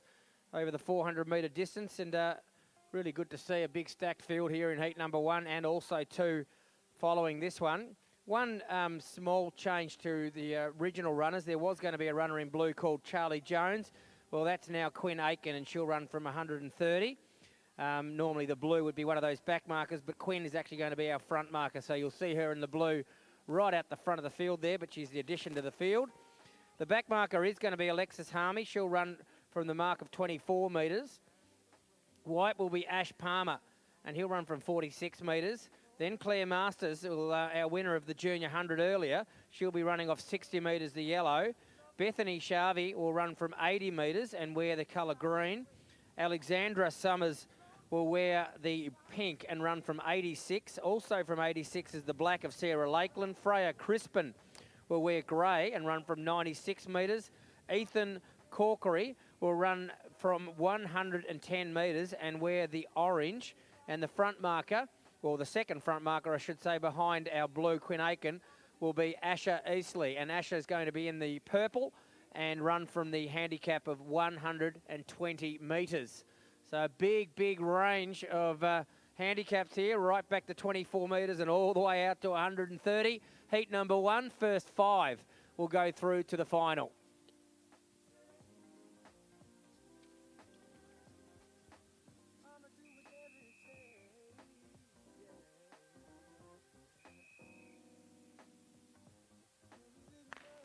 Off and running as it's young Quinn Aiken, the addition to the field. Look at her go down the back straight using that nice tail breeze at her back and establishing a nice little lead too as she comes up to about the 200 metre mark of the track to go. The challenges are starting to come through from probably firstly going to be Ethan Corkery, the first one that Quinn will have to encounter. And our back markers have got a power of work to do with the runner in green, perhaps Bethany Sharvey, the best of them so far. Huge handicap advantage here for young Quinn Aiken. It looks like she's starting to run out of petrol as our new leader, Ethan Corkery, takes over. He's making every post a winner at the moment and striding out nicely. Remember, the first 5 go through to the final. Ethan's going to do that easily here as he's going to qualify with not much trouble at all. And the runner in purple, Asher Eastley, also, that nice long hair of hers in the purple, she'll go through. Quinn Aiken will be given a second run as she gets through into third. Here comes the runners from the back. Bethany Sharvey's going to qualify, and well done to Alexis Harmey, who's made her way around a fair few of them, the back marker, as she's going to make that top 5 and give herself another run in the final. Pretty tough for the handicapper, as you can appreciate. The conditions here at Devonport perhaps suit the front marker with that really strong tail breeze up the back straight there. And young Quinn didn't have to take on the headwind that they get as they come into the front straight here, or that sort of first bend.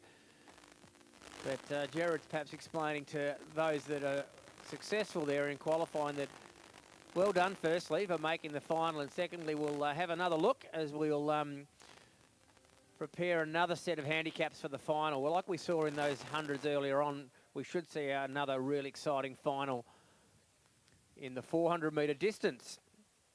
Heat number 2, and again the same conditions apply here to these runners of the qualifying. The first 5 across the line will get that second chance in our final. The front marker here will be young Chelsea Holloway, who will be running off 110 metres. I know her father Lee will be keen to see how she goes, a former winner of the 800 metres here at Devonport and a good mate of mine, a great competitor.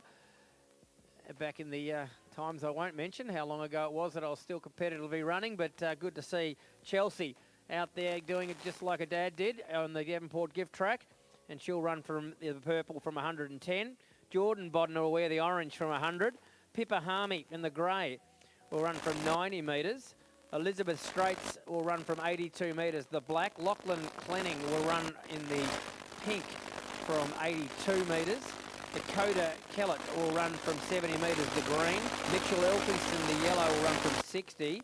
River Howe will be running in the blue from 48.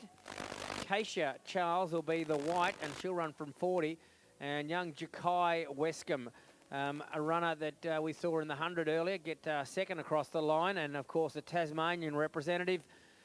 He'll run from 16 metres in the red. So a huge range of marks once again. Heat number 2, New Gen 400.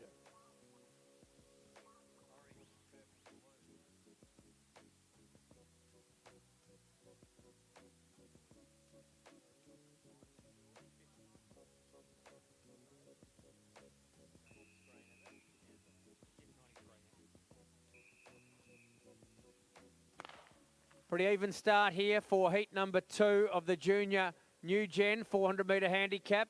And our front marker, Chelsea Holloway, striding out nicely down the back straight, establishing a nice lead in the early part of this heat.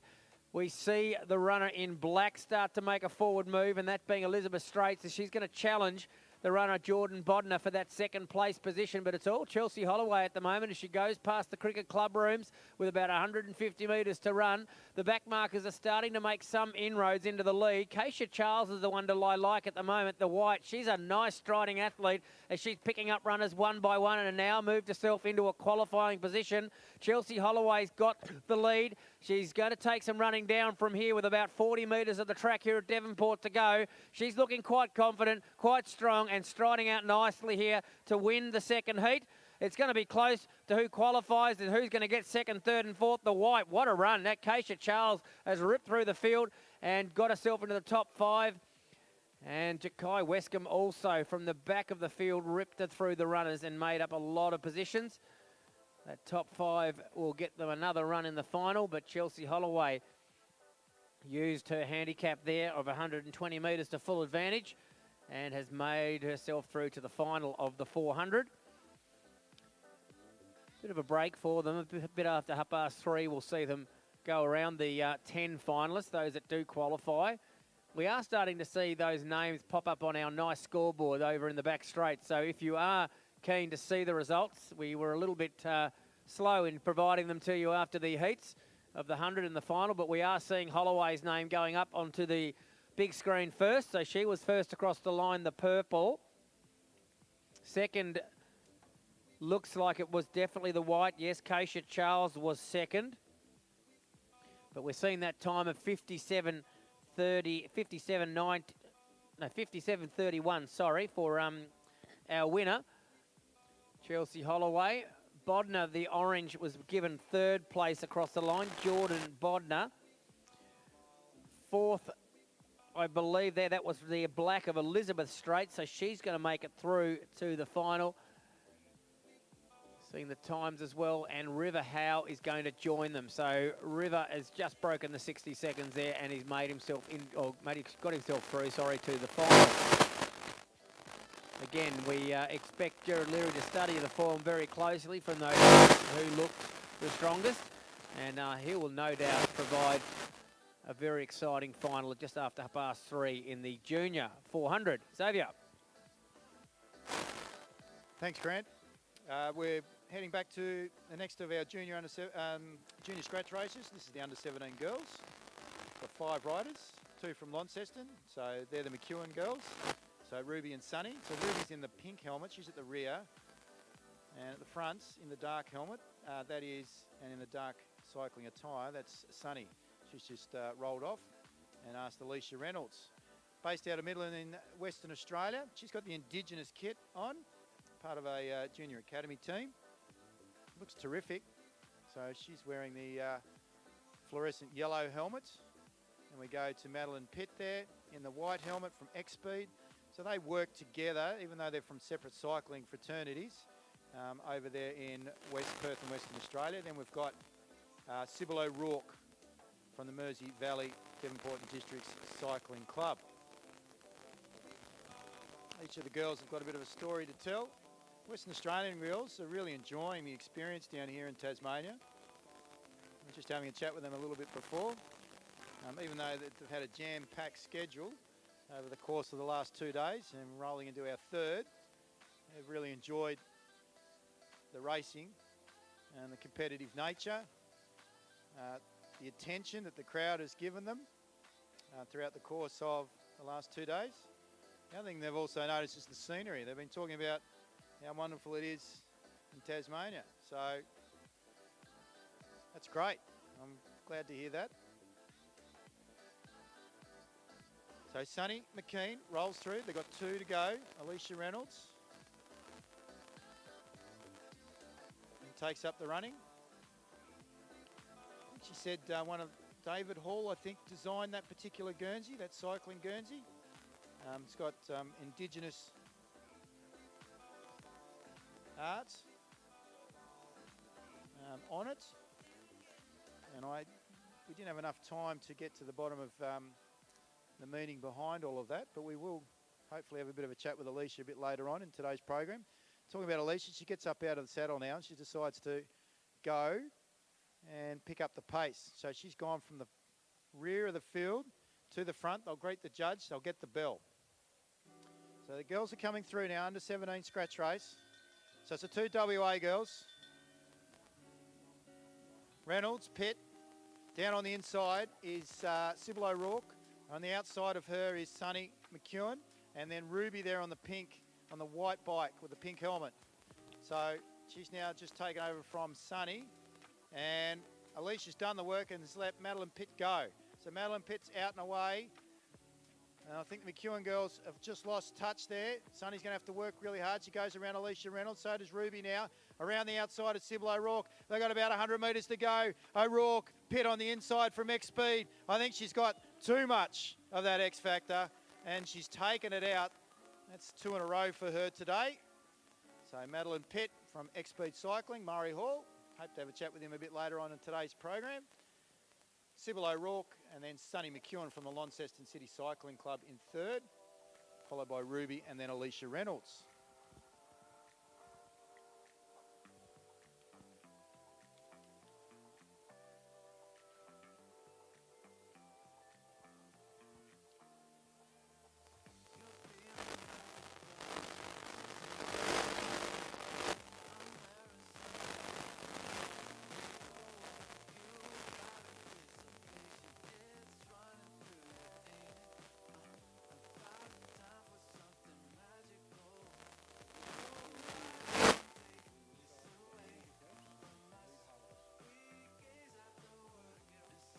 Friendly reminder, riders, you will need holders. I've been informed by Jeff Roots from the Devonport Athletic Club. You will need holders for your 1,000 and wheel races, so your handicap events. So if you can please organise that, or if anyone would like to assist with being a holder today, if you'd like to make your way onto the infield, we've only got a couple of running events, and then we're into those 1,000 metre events. So the under 17 boys, junior scratch race, brought to us today by our Braddon Liberal team. So our Premier, Jeremy Rockcliffe, Roger Yench and Felix Ellis. So they're our state Liberal team. And the riders roll through. They've got a bit of a pace on here. Chalice, Woodruff, Mackenzie, Caleb Mackenzie, brother of Hamish.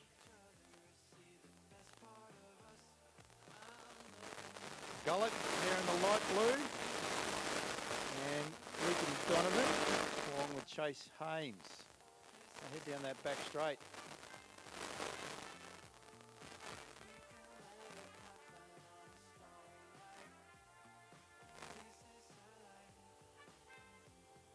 That wind's picked up again, so they're having to do a bit of work as they come down to the main straight. I'll greet the judge with 2 to go. Woodruff takes over the running, Haynes second wheel, Chalice third.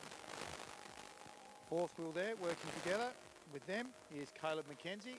Looks like Gullick has dropped off the back, along with Donovan. So Luke and Donovan out of Hobart. His first carnival of this series. Saddlecloth number 91.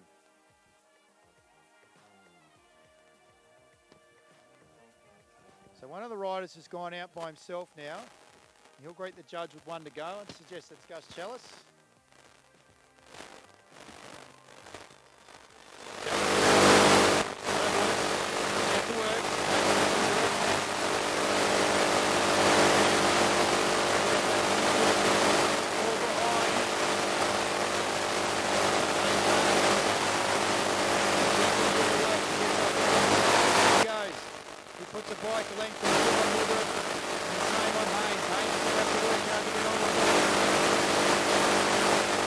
Unable to do so.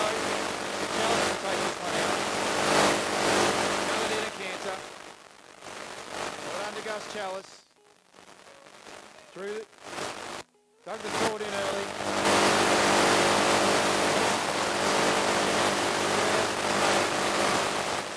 Woodruff. Polygon. Donovan's making a run here for Gullick. Gullick's not careful. Thomas going to go around the outside as they finish off. So Angus, I think he might have just got there from William Donovan. And that'll be our under-17 scratch race. Brought to us today by the Braddon Liberal team. Friendly reminder, riders, we need holders please for our 1,000 metres. So please bring a holder with you, and or if you're willing to ride your car and you're in the crowd, greatly appreciative of your assistance as a holder for the riders.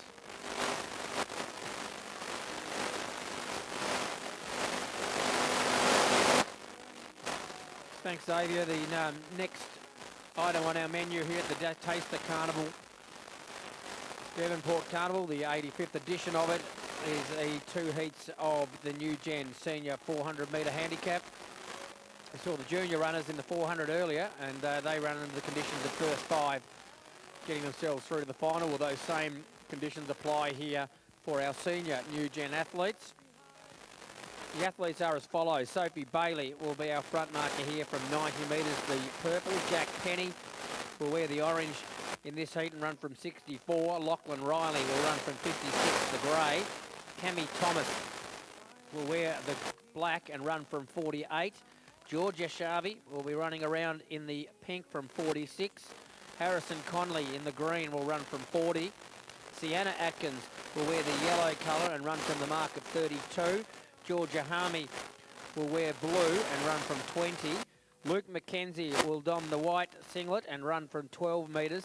And then we see Daniel Wojcik, who'll be our back marker here and run from the handicap of 8 metres in the red. Heat number 1, New Gen Senior, 400 metres.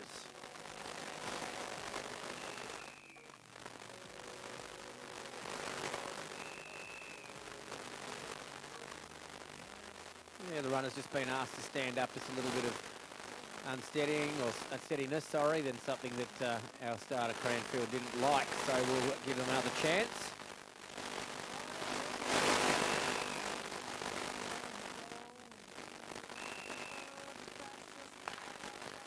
Yes, away much better this time as our front marker leads them out, although I'm not seeing Sophie Bailey. I think she may have been a late withdrawal, so the front marker is Jack Penny, who's got the lead just for a short amount of time as Lachlan Riley the grey takes over and moves Penny back to second.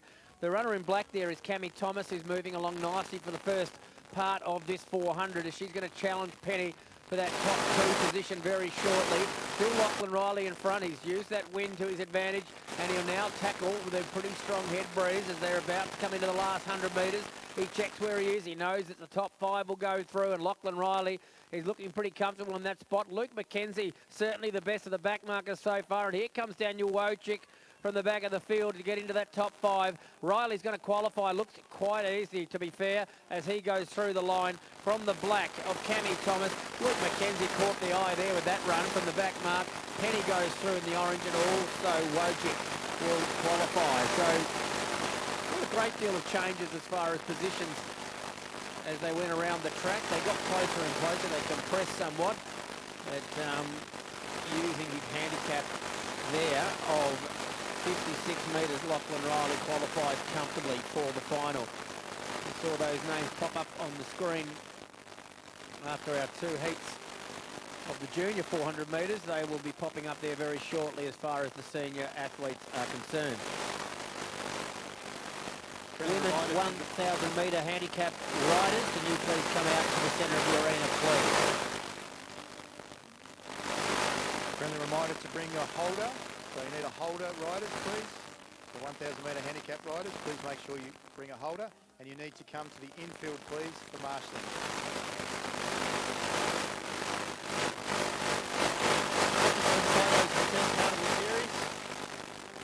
In particular, the cycling. Pop there and have a look on Tyler Stretton's photography on his Instagram, Facebook, and also type in Tyler Stretton photography on the internet or Google. Come up with some wonderful shots of Tyler, based out of Penguin. Great man. Taking some fantastic shots of the athletes throughout the course of our Carnival series. Athletes, families, Tyler Stretton. Yeah, we've got from that first heat. We did see Interlochen Riley, the grey, from the black Cammy Thomas. Third across the line was the white of Luke McKenzie. Fourth was Jack Penny, the orange. And Daniel Wojcik, our back marker, the red, has made it through. And you see the time flashing up on the board there, 55.38, the winning performance for Riley. Senior handicap 400, new gen, number 2 coming up very shortly. A couple of changes to our original listed runners. The yellow was supposed to be Courtney Brown. That's been now been replaced by Hudson Highland Whelans, of course, our 100-metre winner. And he's been given the very tough handicap of scratch, so he'll be our back marker here. And also another addition to the field will be our front marker, Jordan Burton. Who'll wear the number 1, won't be the front marker. He'll run from 16 metres. So there are 2 additions to the field. The front marker, in fact, will be Savannah McKenzie, the purple, from 70. Ava Murphy, the orange, will run from 60. Nash Hammond, the grey, will run from 56. Alicia Holloway, the black, will run from 50. Libby Crispin will wear the pink and run from 44. PJ Smith will wear green from 32. Tyson Smith will wear blue and run from 16. Hamilton Jackson will wear the white colour and run from 10. And Isabella O'Connor will wear the red and start from 8. That's the field in the New Gen Senior Heat number 2. That marker here, Hudson Highland yellow.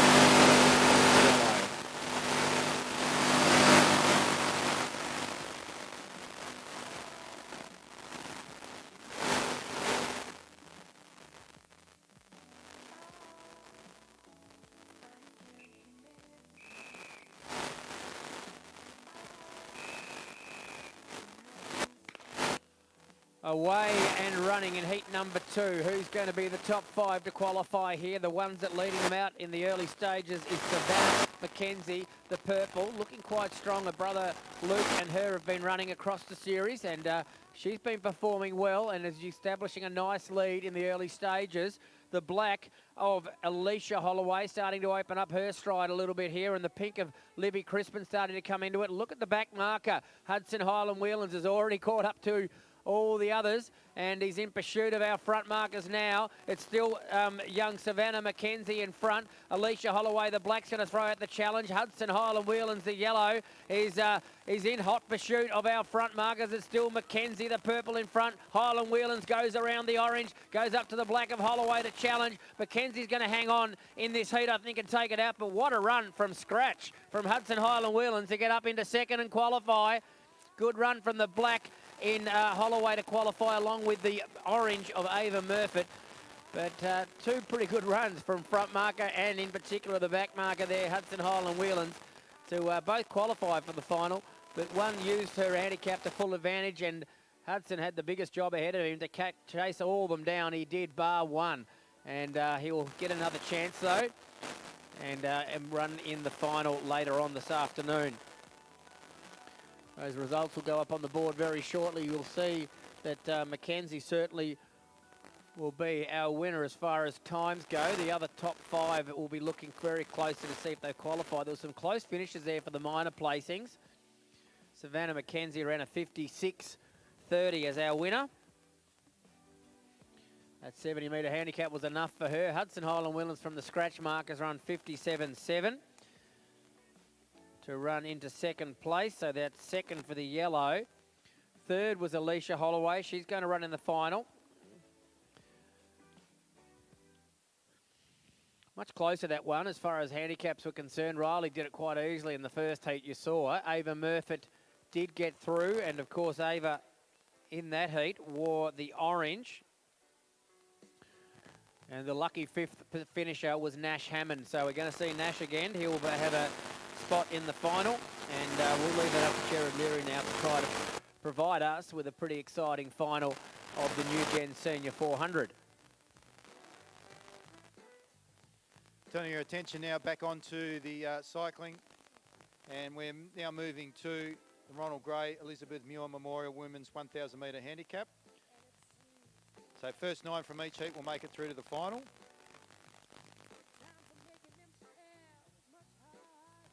So 2 of our riders out here will miss out. So 2 of our riders will miss out. It's over 2 laps. Our back marker will be Lauren Perry, Queen of the Track, local girl from Launceston in Tasmania. Our front marker will be, well, it can't be Valencia Tan. I know that for a fact because she's right here in front of Lauren.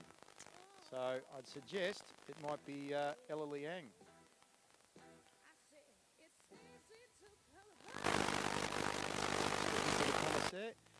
Riders, attention.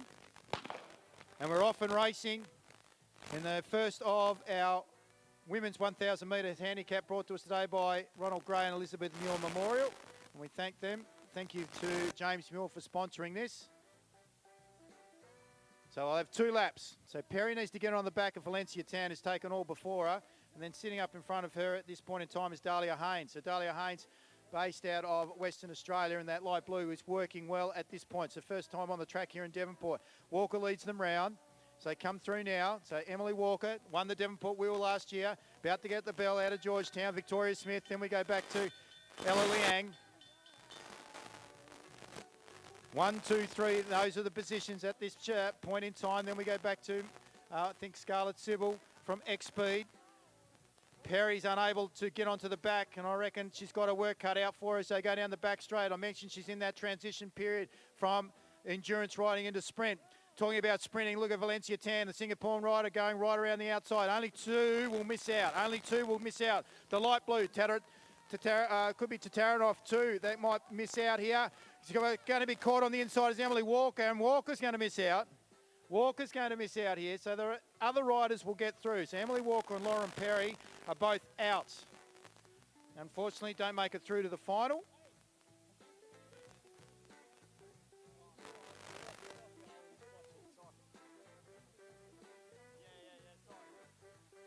So Valencia Tan, Si Hui, Scarlett Sybil, Victoria Smith, Amelia Mulhern, Ella Liang, Dahlia Haynes, Lilia Tataranoff have all made it through, along with Georgia Simpson. So Georgia Simpson there has also made it through. 2 that are missing out there, Emily Walker and unfortunately Lauren Perry.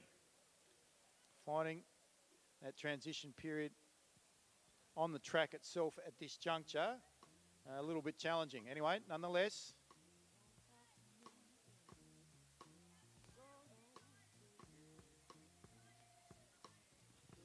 the Chinese and Malaysian riders, if you can make your way out, please, for the 1,000 metres for marshalling. I can see some of the Malaysians coming across now, Sal. All the men, 1,000 metre riders, please. All the riders for 1,000 metres, if you can make your way to marshalling now, please.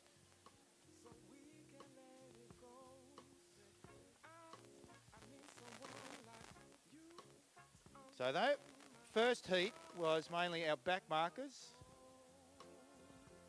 Heading into our middle markers in the Ronald Gray Elizabeth Muir Memorial, brought to us today by James Muir. The second heat, you'll see more our front markers to our middle markers. So Brotherton will be our front marker, Sophie off 150, joined by Avara Donovan, saddlecloth number 78, and Ava Napier in saddlecloth 77. So those 3 riders out off 150.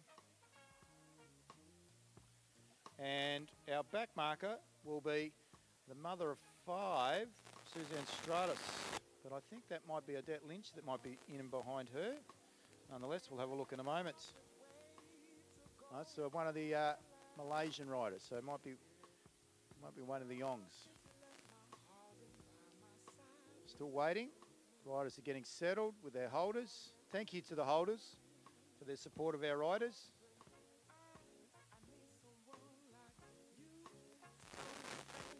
Just looking at Mike.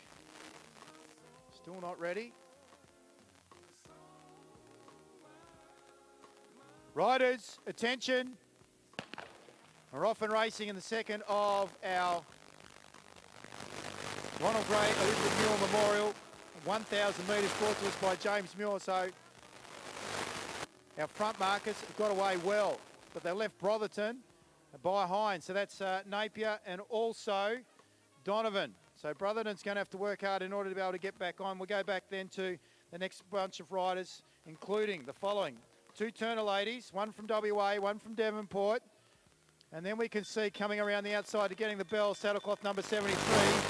She's leading, that's Moira Anderson, leading Courtney McGowan. So they've taken over the lead, those two. Then the first of our Malaysians. So that'll be one of the Ongs.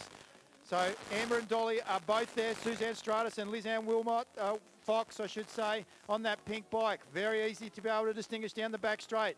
So as they come down into the Jericho Cycles third corner, so come round now. They're going to pass the Eric Webster stand. Only two will miss out.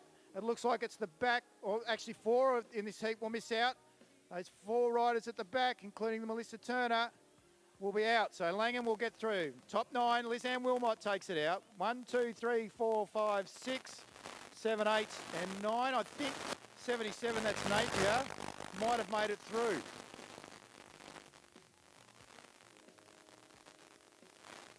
So it looks like Donovan, Turner,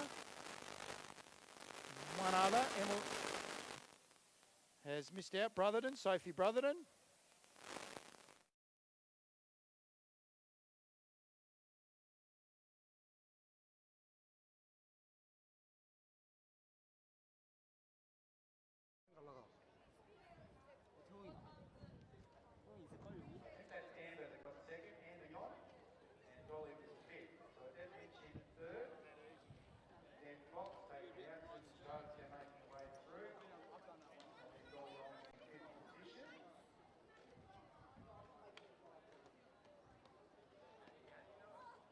Let's go, let's go. Moira Anderson, 6, New Zealand, down, Amalia Lamb. All I thought was Ava Napier. It is, Ava Napier makes it through. So well done to those riders that made it through to the final. Lamb was smart, she counted, right, she sat up, with about 100 metres to go. She knew that she was going to make it through quite comfortably. Suzanne Fox. Well, got some big guns now on the track, ladies and gentlemen. Josh Sulky's our stretch marker. And then we go back to James Moriarty, the professor. He's in that green cachet colour, just behind Sam Gallagher. Tell you what, those three boys have got some wheels.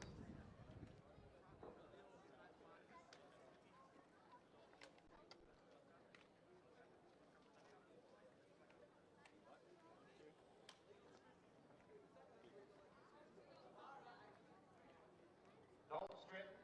Then we go to series.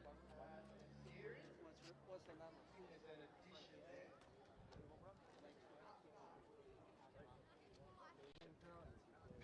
Gardner's in that tiger stripes. He looks good. Our front marker will be Jacko Raw.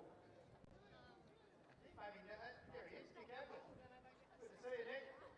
Hey, John. John, his father is holding Nick. His first ride. Carnival series. Just waiting on officials to raise their flags.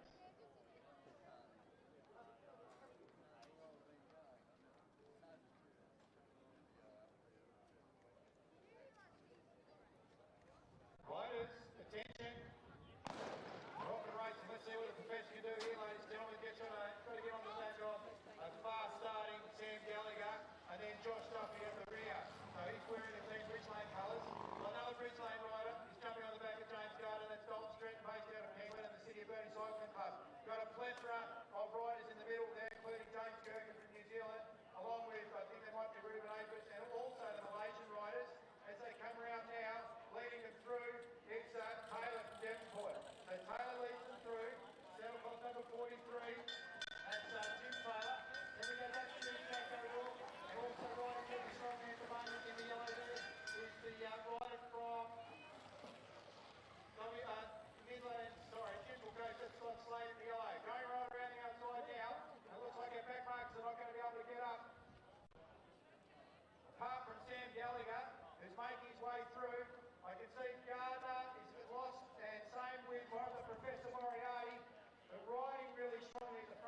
내가 할게. 또 다 찍었다 또 엄마 뭐라 하니?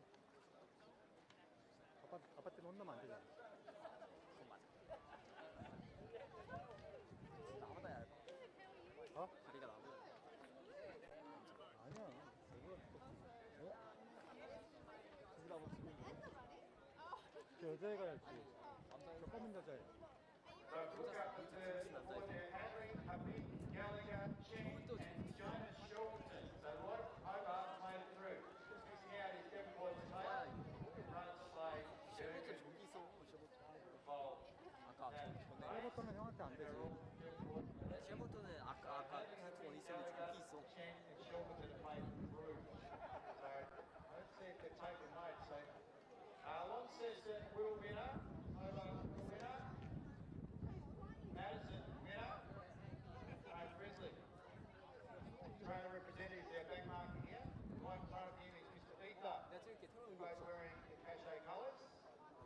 We go to Devonport number 7, Young. First of our Chinese riders out on the track today. Front marker, so is 없어? 안 보여. Keirin, who'll be riding from marker 150 all the way from the central coast. Right behind him. 정면이 어디 갔지? Devonport. And then we go back to David Oliver, Raymond Smith, Aaron Jones, Evan White, Nick Crompton, 아, 저기 있네. 앞에서 세 번째? Zanel from Malaysia, 준이가 앞에서 세 번째. Lightfoot, Valia, Saw 40 이제 together. 그치? Thurwood, Young, Ether, Reason. Riders, attention. Away we go. Let's see what the back markers can do here. So, Chinese riders straight off the back of Cola. Then we go to Ether. He's tall, Frizzly quick. So Frizzly's up and about. Let's see what happens. From our back markers in the second of the heat, Jonathan Taylor's taken over from Taranov. And they might be finding it a lot easier down that back straight as opposed to what they're about to head into. They come down the main straight past Eric Webster stand. So Taylor still leads them through. Got some local knowledge. He's got about 5 lengths of Raymond Smith. Then David Oliver. Then we go back to Donovan. Aaron Jones. And riding around the back is Jack Lightfoot. Jack Lightfoot leads his field of terrain. Grizzly's got a fair bit of work to do. Has he got enough to get onto Ether? I don't think he has. Ether's gone. Grizzly's gone. Here comes the Chinese rider there. It's Young. So Young's going really well. Young down the back straight. Top 5 are going to be able to qualify. He's gone 4 wide. They're going to swamp them now. Taylor's gone. So he's out. David Oliver's still there. He's in the mix in order to make the top 5. Malaysian riders coming through. Young, Lightfoot's going to get there easily. So they can switch off. Saddle from 34 is the fifth rider across the line. Saddle from 18 also was able to get in now. The saddle from 34 was Crompton. 18 여기 있네. They're definitely 뭐야, players. 진짜 쉽다, 이건. Couple of Malaysians along with Jack 진짜 쉽다. Lightfoot too, the next speed rider. So that was pretty 장면이랑 붙은 것 impressive. 같아. Pretty impressive. So Azim, Lightfoot, Young, Thurwood, Broxton. 아빠 Azim, Lightfoot, Young, Thurwood and Broxton are the top 5. They've qualified. Right there by the ex-speed rider, Jack Lightfoot, Marshall Lewis. Young, saddle cloth number 7, head to do it from a back mark. Is able to do so. Next, the third and final heats of our joint Devonport men's lighting handicap. You can see 저것도 진짜 너무 Keirin 예쁜데? and all 뭐야? cycling 아, 말레이시아 쟤는 절단에 저기 있어. cyclists. 저기로 가서 나지. 그러니까? 지금 말레이시아를 지금 잘 타는데 저기로 간다고. 하고 오면 하는 거지 지금.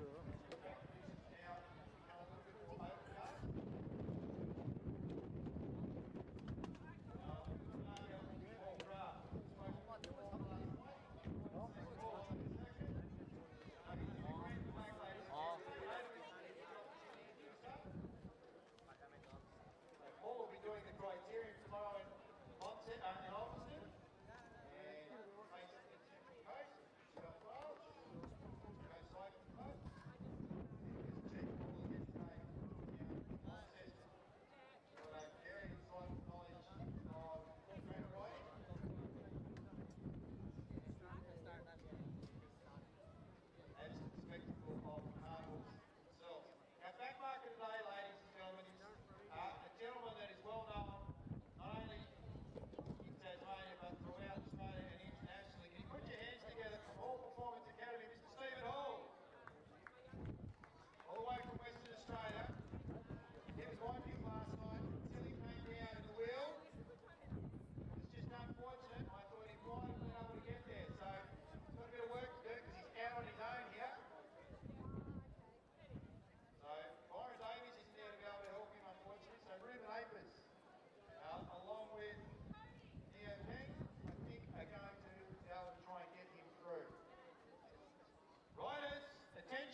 모르지.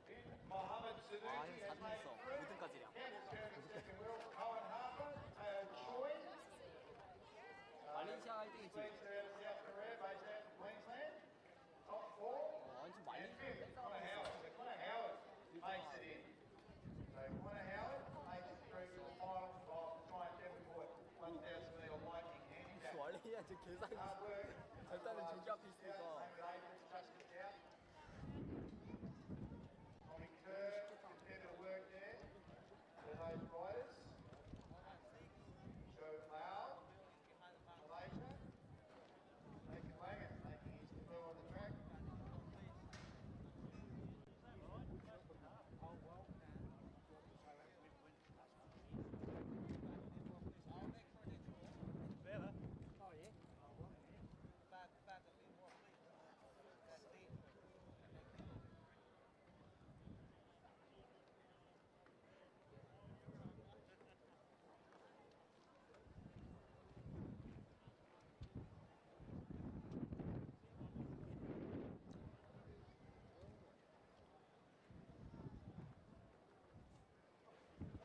형 앞에 있던 애가 꼈어 아니면 걔가 형 바로 앞에 있던 애가 말라 있잖아. Alright, we're about to move into the wheel races, our junior wheel races. Cole Strength. Cole Strength is probably about to position himself onto the cyclists. He wants to be able to get some fantastic photos of our aspiring riders here. And if we can have some handlers, please, holders, sorry. Handlers, holders. So we make their way out to the marshalling area. Let's go out with the riders. Thank you to our front markers, supporting our riders. Further reminder to our riders, it's 8 to 6. So even though it says in the program it's only the 5th, the 6th place, the top 6 place gets some form of remuneration. We're in the hands of our starter, Michael Bailey. Riders, attention. Rock the racing, the junior under 13 wheel race. Our back marker is Noah Blazing, starting from scratch. This is over 2 laps, 1,000 metres. He's got a lot of work to do. That light little frame of his, but I tell you what, that heart is as big as Farlax. Look at him go as he heads down that back straight. Starting to make an indent into the rest of the field. Levi James leads them though. They come round down past Eric Webster stand. Then we go back to Bailey Smith. Levi Digby making his run now. In the black, looking strong. Going over the top of them is Ivan and Tira. Oscar Digby on the back of his brother. Levi, Rory Smith. Then we go into the rider there in the blue. That's Harvey Pillar. That back marker, Noel Blazley. I tell you what, he's a chance. He's a chance for the top 6. There's no doubt about that. He puts his head down, bum up, pumps those pistons. Look at that hard of foul up on Noel Blazley. Away he goes. Down past Clark's painting services sign underneath the second turn as they head through now down into the third bend. And it's Oscar Digby that leads. Oscar Digby wants the wheel race. He wants the title. He wants this to put on the medal pace. Oscar Digby, ladies and gentlemen, used his brother as mate this early. Levi's in second position, but Oscar Digby, ladies and gentlemen, will take it clear. Levi's holding on to the 1, 2, 뭐야 얘가 1등이야? strength and third. 나 2등을 잡고 있었네. Run right there for 6th place for Noel Blazing. And in 6th goes Bailey Smith, followed by Harvey Pillar and Levi Jones. Ladies and gentlemen, our under 13 wheel race participants and winner, Oscar Digby. 그러면 제가 저기 앞에 있었나 보네. 원래 얘가 그거였는데 걔보다 더 앞에 있었던 거야? 미치겠다. 괜찮아 어쩔 수 없어 집에 간 거야. 아빠가 일부러 그런 게 아니야. To know that you will always be around. Feels so good to know that you will always be around. It's so good to know wherever I go. Big thank you to Nathan Clark and Clark's Painting Services and the Clark family for their support of junior cycling. Nathan, a local, former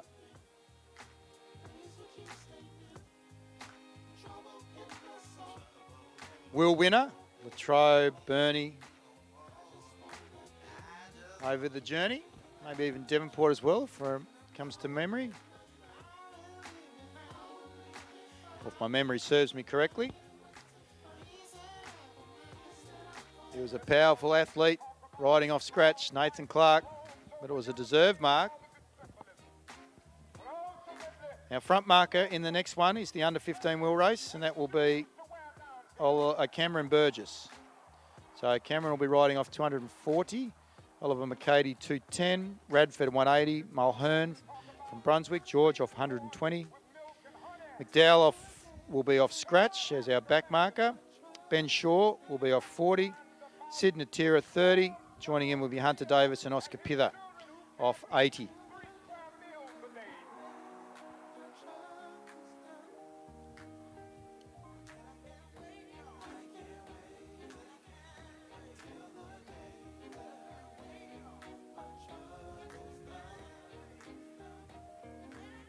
Big thank you to live-tastiming.com.au from Northern Tasmania Athletics.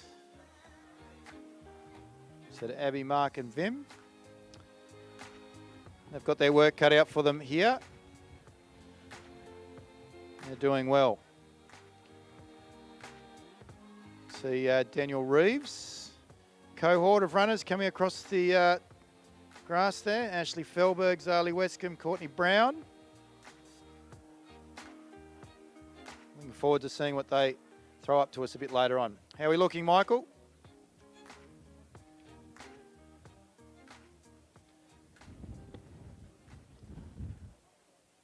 Still waiting. We got all the flags.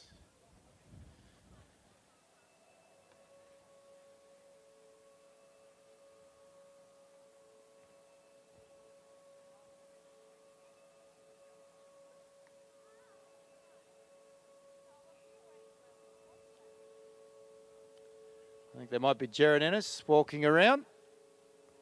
Devonport councillor, former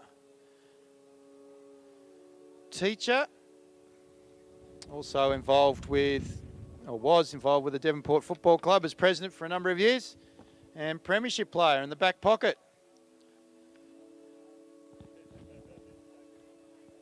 So a living legend in the Devonport area, Jared Ennis.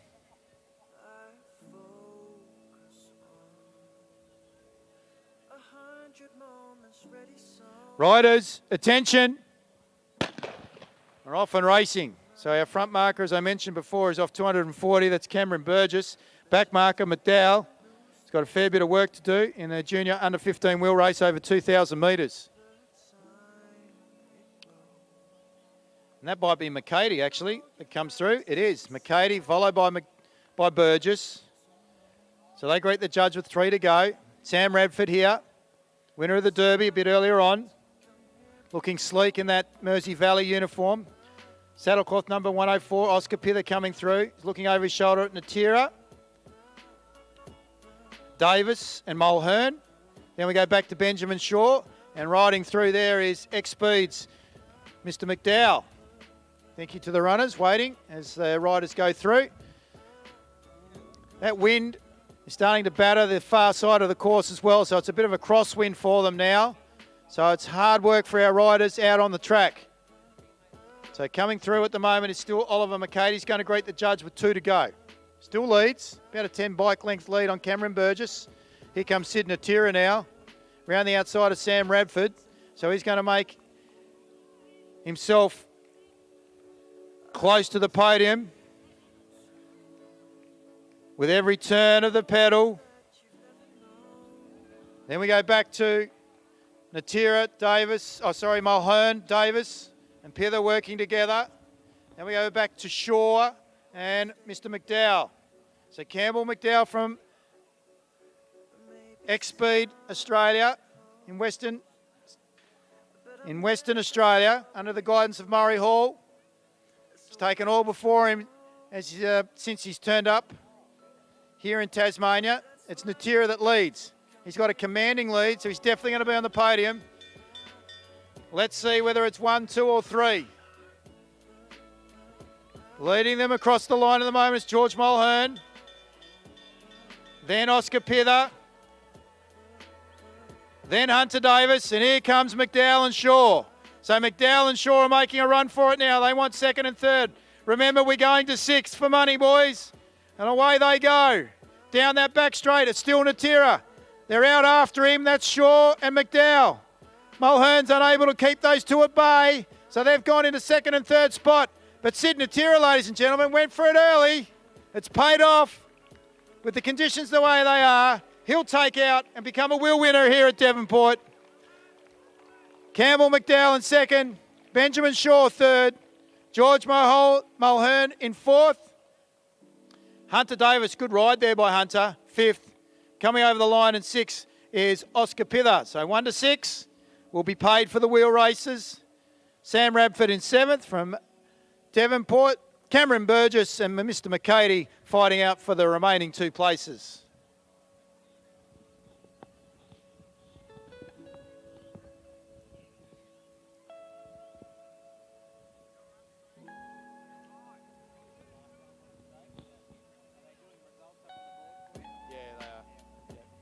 You go.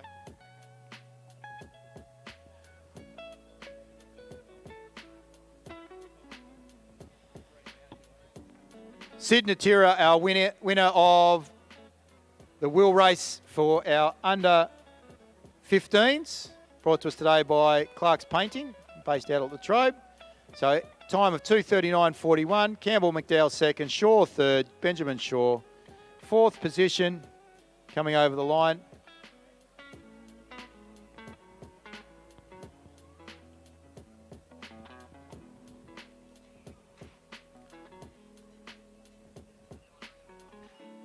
Was George Mulhern, Hunter Davis in fifth, and Mr. Pither, Oscar Pither, was sixth. So those 6 gentlemen, congratulations on taking out some money from the under 15 wheel race brought to us by Clark's Painting. Going to turn our attention now back to the grass track, and we'll head to Grant Penny. Yes, thanks, Xavier. The Impress Print New Gen Junior Open 400 metre handicap final is about to be run. And some very deserving finalists, 10 of them in all, are found their marks already and are in the starters' hands very shortly. Quinn Aitken will be our front marker in this final. She'll run from the handicap of 120 and start in the purple. Asher Eastley will wear the orange and start from 100 metres. Chelsea Holloway will wear the grey and run from 100 metres. Jordan Bodner will also run from the 100 metre handicap and run in the black. Ethan Corkery will wear the pink and run from 82 metres. On that same handicap of 82 is Elizabeth Straits in the green. Bethany Sharvey will wear the yellow and run from the 80 metre handicap. River Howe will wear the blue and run from 48 metres. Keisha Charles will wear the white and run from 42 metres. And our back marker here is Alexis Harmy, and she'll run from 32 metres in the red. New Gen Open 400 metre handicap final, proudly brought to you by Impress Print.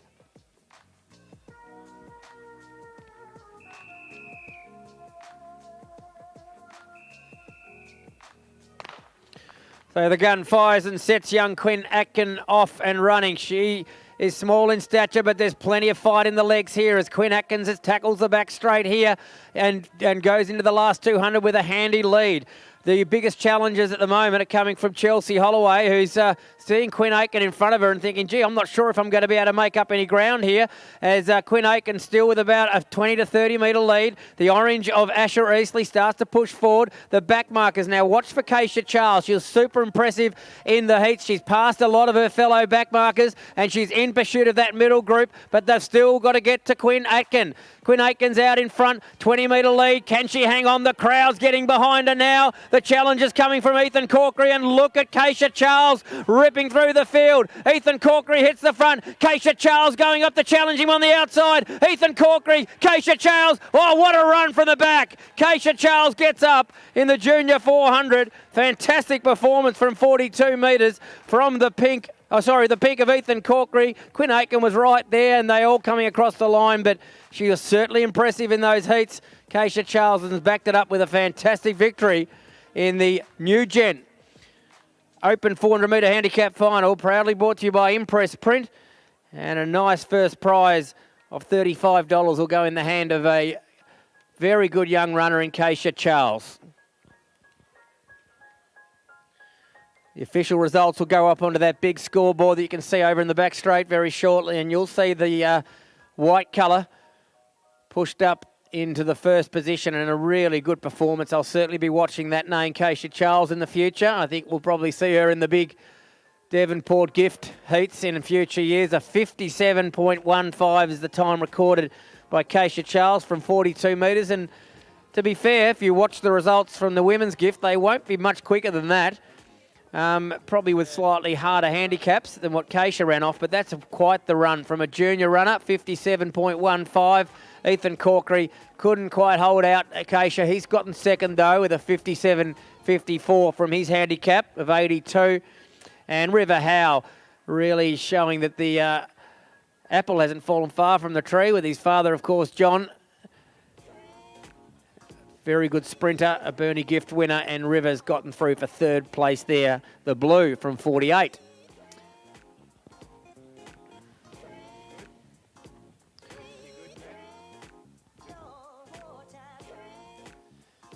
While our riders are making their way out for the Junior Under-17 wheel race, brought to us today by Clark's Painting. The riders that have made it through to the women's 1,000 metre handicap final, if they could make their way out to the marshalling area, please. So that's Ava Napier, Courtney McGowan, Maya Anderson, Lizanne Fox, Amalia Langham, Adette Lynch, Anne Tung Yong. Also Molly, Dolly and Amber, you've both made it through. Amber Yong and Dolly Yong. Suzanne Stratus, Scarlett Sybil, Victoria Smith, Amelia Mulhern, Ella Liang, Si Hoi. Chi Chi, you are in. Dahlia Haynes, Georgia Simpson, Lilia Tataranoff, and Valencia Tan. So those riders have made it through for the women's 1,000 metre handicap. For the men's, Connor Howard, Cohen Harper, Campbell Skirving, Darwish Putra, Jack Hadley, Nick Broxham, Jonas Shelverton, Mohammed Afiq, Jia Chen, Teo Choi. Riders, attention. Have made it through for the men's 1,000 metre handicap. Sam Gallagher's young as well, along with Marshall Irwood, Abdul Azim and Jack Lightfoot. So if you can make your way to the marshalling area, please. As we see our under-17s go through with 3 to go. So Ruby McEwen leads Alicia Reynolds, then Sunny McEwen. So if the girls are organised, they might be in with a chance. So let's see what happens. Happened in the wheel race yesterday in Launceston. So Sybil and also Sybil O'Rourke and Maddie Pitt work together well also. Angus Gullock is out on his own now. He's left those girls. And that punch. We also go back to Lucan Donovan. Then we've got Chase Haynes, Max Woodruff, Caleb McKenzie and Gus Chalice.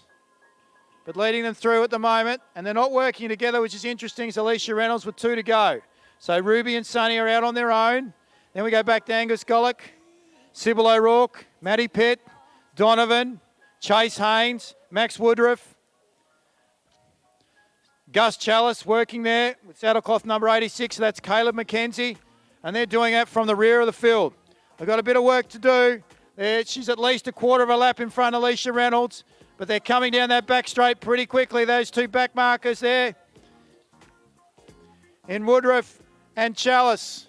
So Chalice at the moment is doing really Mackenzie and Chalice is doing quite a bit of the work. So Mackenzie's second wheel. Reynolds now will get the bell. She's still out by at least 15 bike lengths. Getting up out of the saddle now after her is Chase Haynes. And he's on the chase, there's no doubt about that. Angus Gullock, McEwen girls about to be swamped there by Mackenzie and also Gus Chalice. So Chalice and Mackenzie working well. Woodruff gets on the back of them. Unfortunately, Maddie Pitt's not going to be able to get there, and neither Sybil O'Rourke. We paid a 6, ladies and gentlemen. So Alicia Reynolds is now about to be overtaken around the outside. So Reynolds is down on the inside, but around the outside. And this is a strong ride. Chase Haynes from Western Australia. He's going to be a wheel winner. Alicia Reynolds, well done, my dear. Second position, Chalice for third. Mackenzie for fourth, Woodruff for fifth, and I think Angus Gullock has taken out sixth place in the Clark's Painting Junior Under-17 wheel race. But our winner today, ladies and gentlemen, is the young man from WA. Hasn't been able to step on the podium yet, but he will today with great delight. Congratulations to Chase Haynes.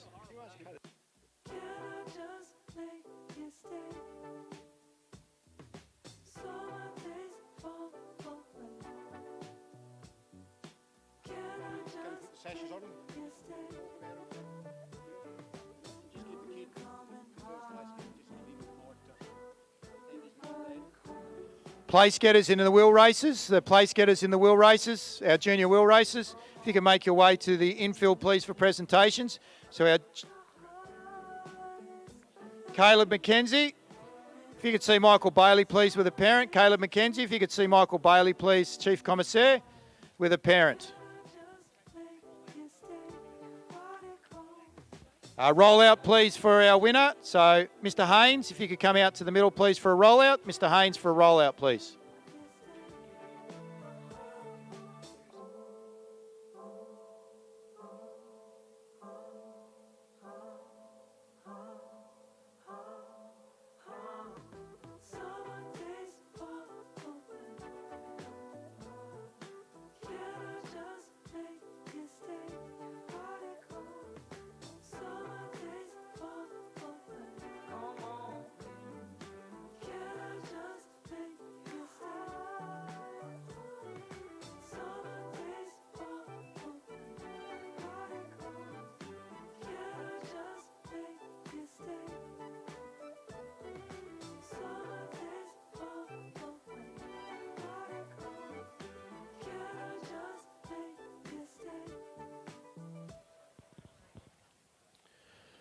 Our next event on the track this afternoon is a big final, the Roberts Real Estate New Gen Senior Open 400 metre handicap. We have really enjoyed the heats and the final of the 100 metres earlier today. This is the final after two pretty exciting heats of the 400, and the 10 finalists has now become 9 due to one withdrawal, are as follows.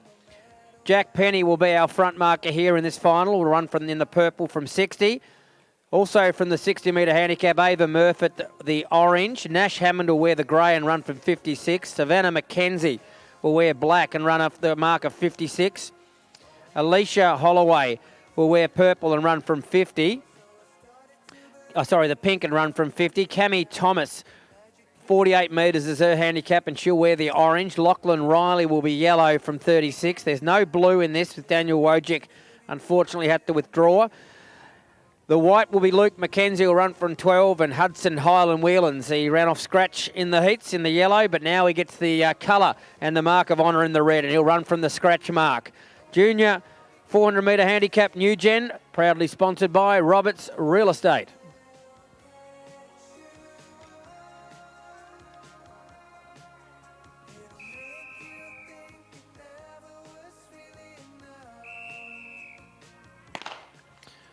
So the field's away with two front markers being Jack Penny and Ava Murphy to lead things out in the early stages. Penny has decided to make it a pretty fast start as he establishes a nice lead from Murphy, the orange. The runner in yellow, Lachlan Riley, was certainly comfortable and impressive in his heat as he's starting to make his way through the field from his fellow middle markers, and he's out in pursuit of our leader, Penny. The back markers, Hudson Highland Whelans, has now gone up onto the shoulder of Luke McKenzie and pushed him back into last position, but he's got a big job ahead of him to try and run down the rest of these runners with our new leader, the yellow of Lachlan Riley. So Lachlan Riley it is, who has a quick sneak peek around his shoulder. He's got a nice lead. He's used his handicap well in the heats, and he's got enough, I think, here in this final. He's striding away. Geez, what a run from Highland Whelans from the back mark off scratch. He's going to get up for second, but it's Riley to take the victory. Highland Whelans runs through from scratch to get second, and a nice run also from Luke McKenzie, who followed Highland Whelans home into third position.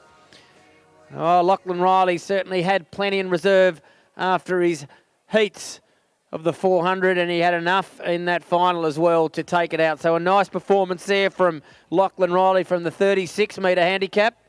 takes out the Roberts Real Estate sponsored New Gen 400 Senior Final. We will start to see some times pop up on the board shortly.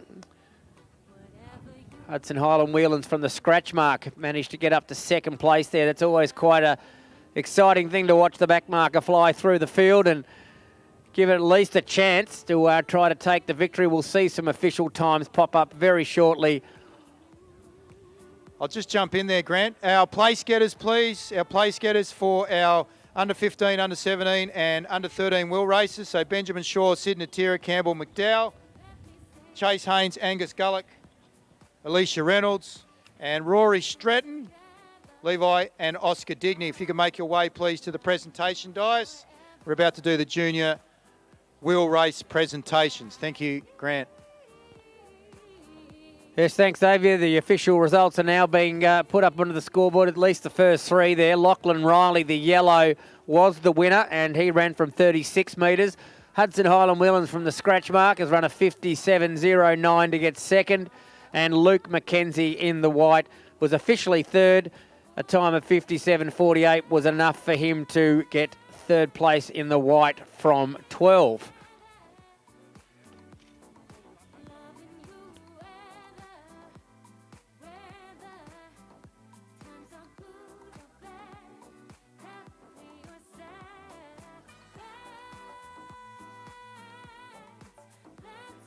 Okay, thank you, Grant. We have Julie Clark here from Clark's Painting, and she's going to be doing the junior presentations for our wheel winners.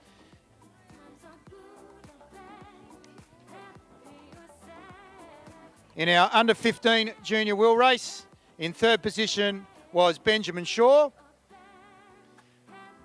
Congratulations, Benjamin. Second position was Campbell McDowell. And our winner from the Hobart Wheelers Cycling Club, please put your hands together for Sid Natira. And I asked Julie if you can come forward and get the sash on there. Please, Sid.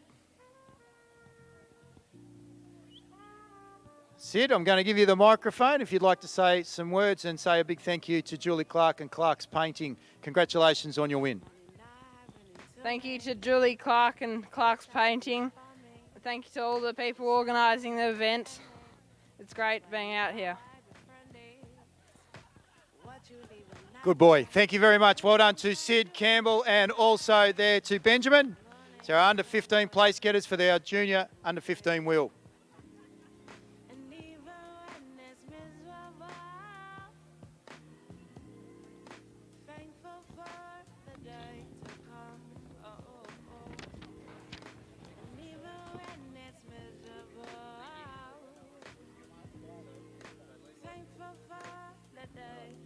Our under 13 wheel race place getters are as follows. So in third position, representing the City of Burnie Cycling Club, was Rory Stratton. In second was the younger of our Digney boys in the under 13 category, Levi Digney. And our winner was the older brother from the Launceston City Cycling Club, Oscar Digney. I asked Julie Clark if she could come forward to present the sash to our under 13 wheel winner. So Oscar, you might like to say a big thank you to Julie Clark and Clark's Painting, and if you'd like to maybe say thanks to Mum and Dad and the Launceston City Cycling Club. Well, thanks to my mum and dad who support me for getting to all these carnivals. Thanks for my brother to helping me to get the win. Thanks for all the sponsors and the Mersey Valley Cycling Club for making this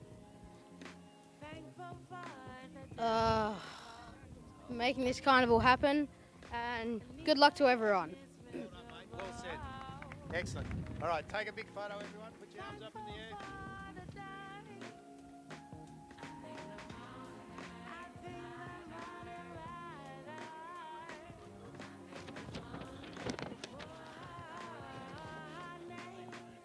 Well said there, Oscar. Thank you very much and congratulations to you, Rory and Levi. Our last junior wheel race was our under 17 wheel race winners, place getters. In third position. Angus Gord came third, didn't he? Angus Gillick, did he come third? Oh, I'm not here. So, hang on, who are you? Gus Chalice. Gus Chalice. I'm not Angus Gillick. Oh, no, I thought I got... That's Angus. Oh, no, mate.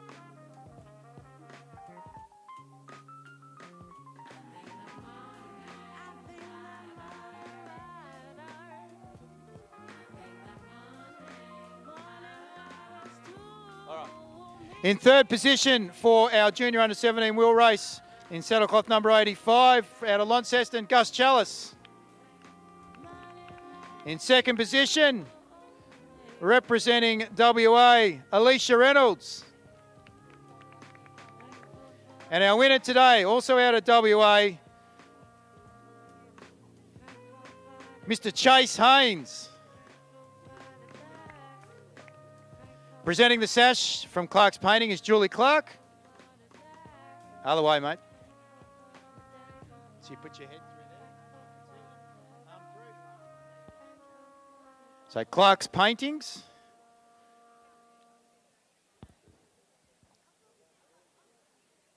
I'll get you to say a couple of words there, Chase. So to Julie Clark and Clark's Paintings, our Mersey Valley Devonport District Cycling Club, and maybe your own parents.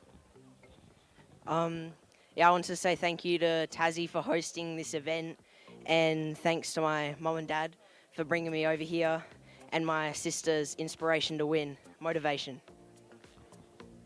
Congratulations, well said. Well said there by Chase. He's referring to his sister Dahlia.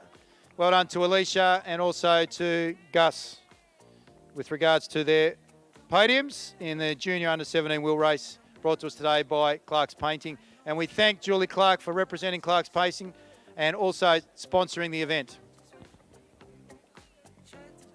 Up next, we're moving to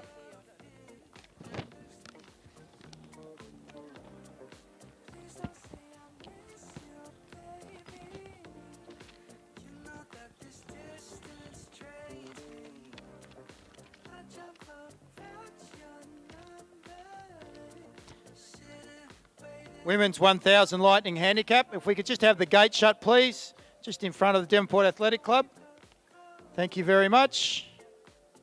Brought to us today by James Muir, and Ronald Gray Elizabeth Muir Memorial. Women's 1000 metre handicap. Riders, attention. Our back markers have got a bit of work to do. So that's Valencia Tan and Miss Tataranoff, and Tataranoff is off. And away. She goes right around the outside of Dahlia Haynes and Georgia Simpson. And she is looking to get onto the podium. And with that wind that's died down, I reckon she's a chance. Leading them out at the moment is Ava Napier, Courtney McGowan, Myra Anderson, Liz Ann Fox is involved there also. But Ava Napier still leads. They'll get the bell with one to go. Ava Napier. Then we go back to Dahlia Young, Myra Anderson, Liz Ann Fox. Courtney McGowan's boxed in. There goes Suzanne Stratus.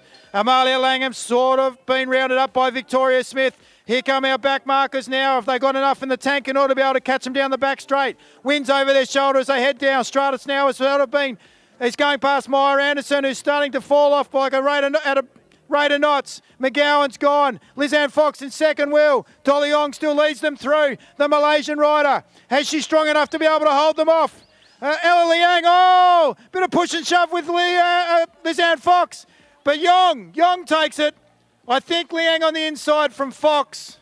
So the Queensland Academy of Sport rider, Ella Liang, Liz Ann Fox, Victoria Smith, Suzanne Stratus from the top five.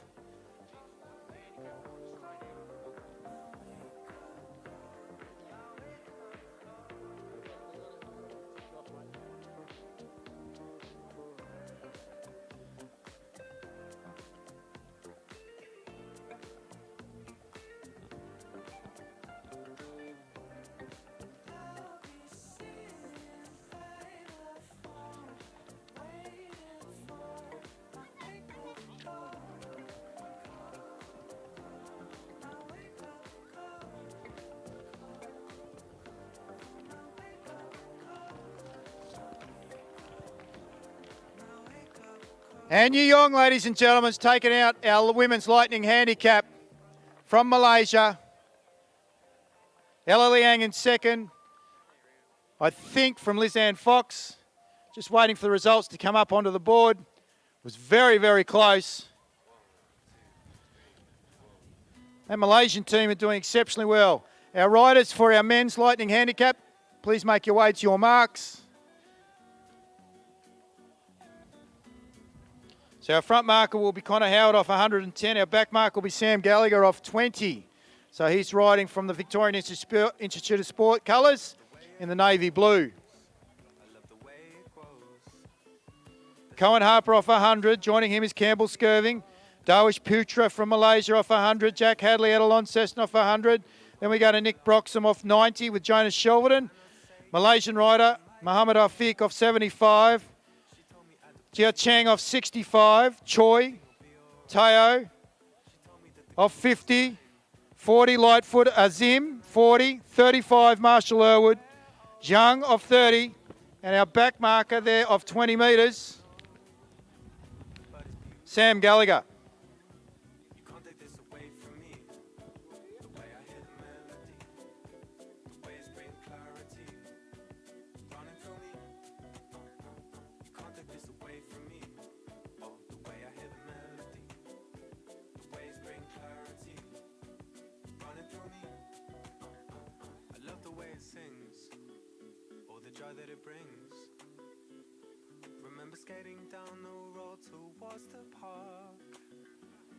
An Yu Yong, Ella Liang, Liz Ann Fox in that order. Riders, attention. They took out the women's handicap. Over 1,000 metre. Now we go to the giant Devonport men's Lightning handicap. Oh, and we've got a rider that's come down already. Might have pulled a wheel. We'll come back to that very shortly. But if we get our bushels out, we can see Connor Howard leads them through. Cohen Harper at second wheel. Then we go back to the rider there in Campbell Skirving, Darwish Putra getting in amongst them there. And then we see Jonas Shelvin in the TIS colours coming through. They're riding pretty well. Jack Hadley amongst them, Nick Broxham as well. They go through there. Saddlecloth number 38 leads them through. That's Jack Hadley. Here come our back markers. Look at Sam Gallagher go, ladies and gentlemen. And same with Zhang. Zhang is right on the wheel of Sam Gallagher. They are storming down past the giant Devonport side. Away they go down that back straight. Do they have enough in the tank in order to be able to get there? Gallagher switches off. Zhang still keeps going. Has he got enough in the tank in order to be able to come through and take out the giant Devonport men's Lightning handicap? Storming home. I don't think he does. Jonas Shelverton around the outside. Darwish Putra, I think. Darwish Putra, I think. Saddlecloth 41 on the inside. May have got there. I think that's Darwish Putra. Shelverton coming around the outside, sandwiched one of the Malaysian riders. I couldn't pick him up, to be honest, as they come across the line. Strong ride, though, by our back markers, Aaron Sheng, and also Sam Gallagher. Worked well together. Unfortunately, unable to get in the top three, but that was close. Darwish Putra it is, ladies and gentlemen. So Malaysia has taken out the Lightning handicap in the women, the Lightning handicap in the men. Muhammad Afiq for second. I think it was Jonas Shelverton for third. I tell you what, this is a step up for this young man, Jonas Shelverton, based out of Hobart. He could still be riding under 19s, but here he is in the men's category. Jonas Shelverton for third, Cohen Harper fourth, and Teo Choi. Teo Choi in saddlecloth number 20 was in fifth position. So ladies and gentlemen, please put your hands together for our Malaysian riders, Yong and Putra, taking out our men's and women's Lightning handicaps.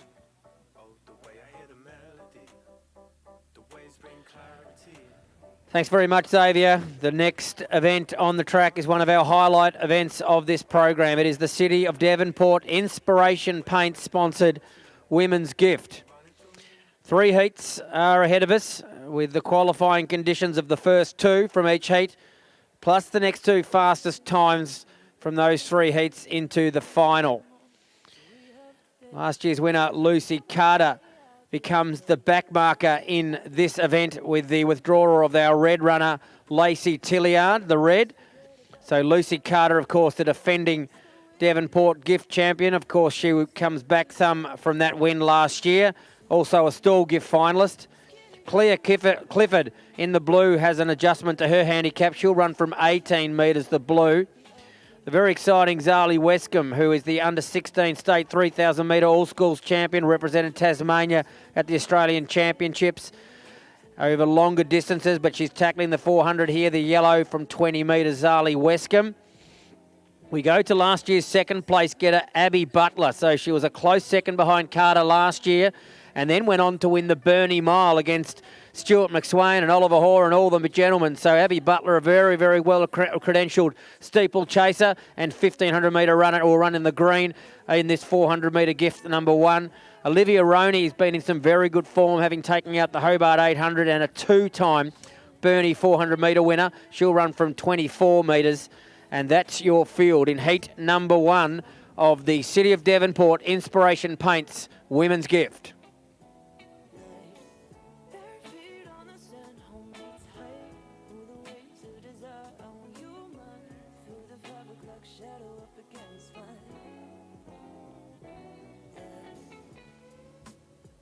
She's got one on there. White, blue.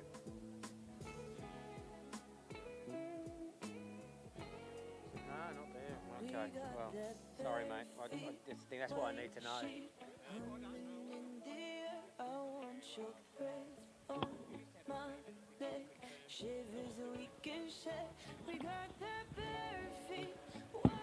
Athletes, on your marks.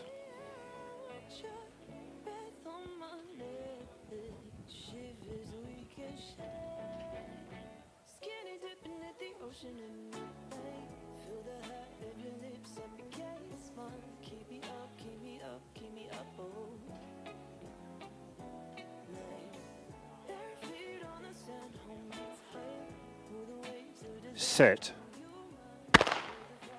Off and running, and it's Olivia Roney to lead this field away. Abby Butler, of course, second place last year, is in hot pursuit, but Roney it is who establishes a nice lead early. The youngster in Zali Westcombe in the yellows throwing out a challenge to Butler now, and the runner in blue, that's Claire Clifford from the 18-metre handicap, has passed those two on her outside in Westcombe and Butler and is now in pursuit of our leader, Olivia Roney. So Roney it is in front. Remember, the first two to automatically qualify. These two look quite comfortable at the moment. Expect to see Abby Butler come home late. She did this last year and flew home with that strength from the 800, 1,500 metres and longer distances. But it's Roney still in front. A nice lead with about 60 metres to go as she hits the straight now here at Devonport and looks very comfortable. A very good 400-metre hurdler is Roney, so the strength will carry her through here.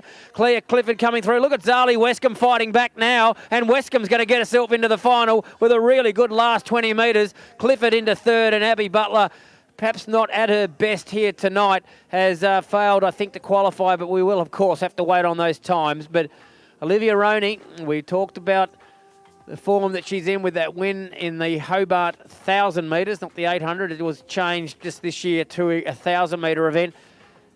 A winner over the 300-metre distance and a 2-time 400-metre winner at Burnie has certainly shown that class in taking out heat number 1. A very late withdrawal there, of course. I did mention her was Lucy Carter. So unfortunately last year's winner didn't turn up to run in that heat, so we didn't see her going around the track, but a 55.80. 55.80 was the time recorded by Olivia Roney, the runner in black from 24 metres. So we'll certainly see as we focus shortly on heat number 2 and 3 how that time stacks up. A 55.80 is the official time recorded by our winner, Olivia Roney, from heat number 1.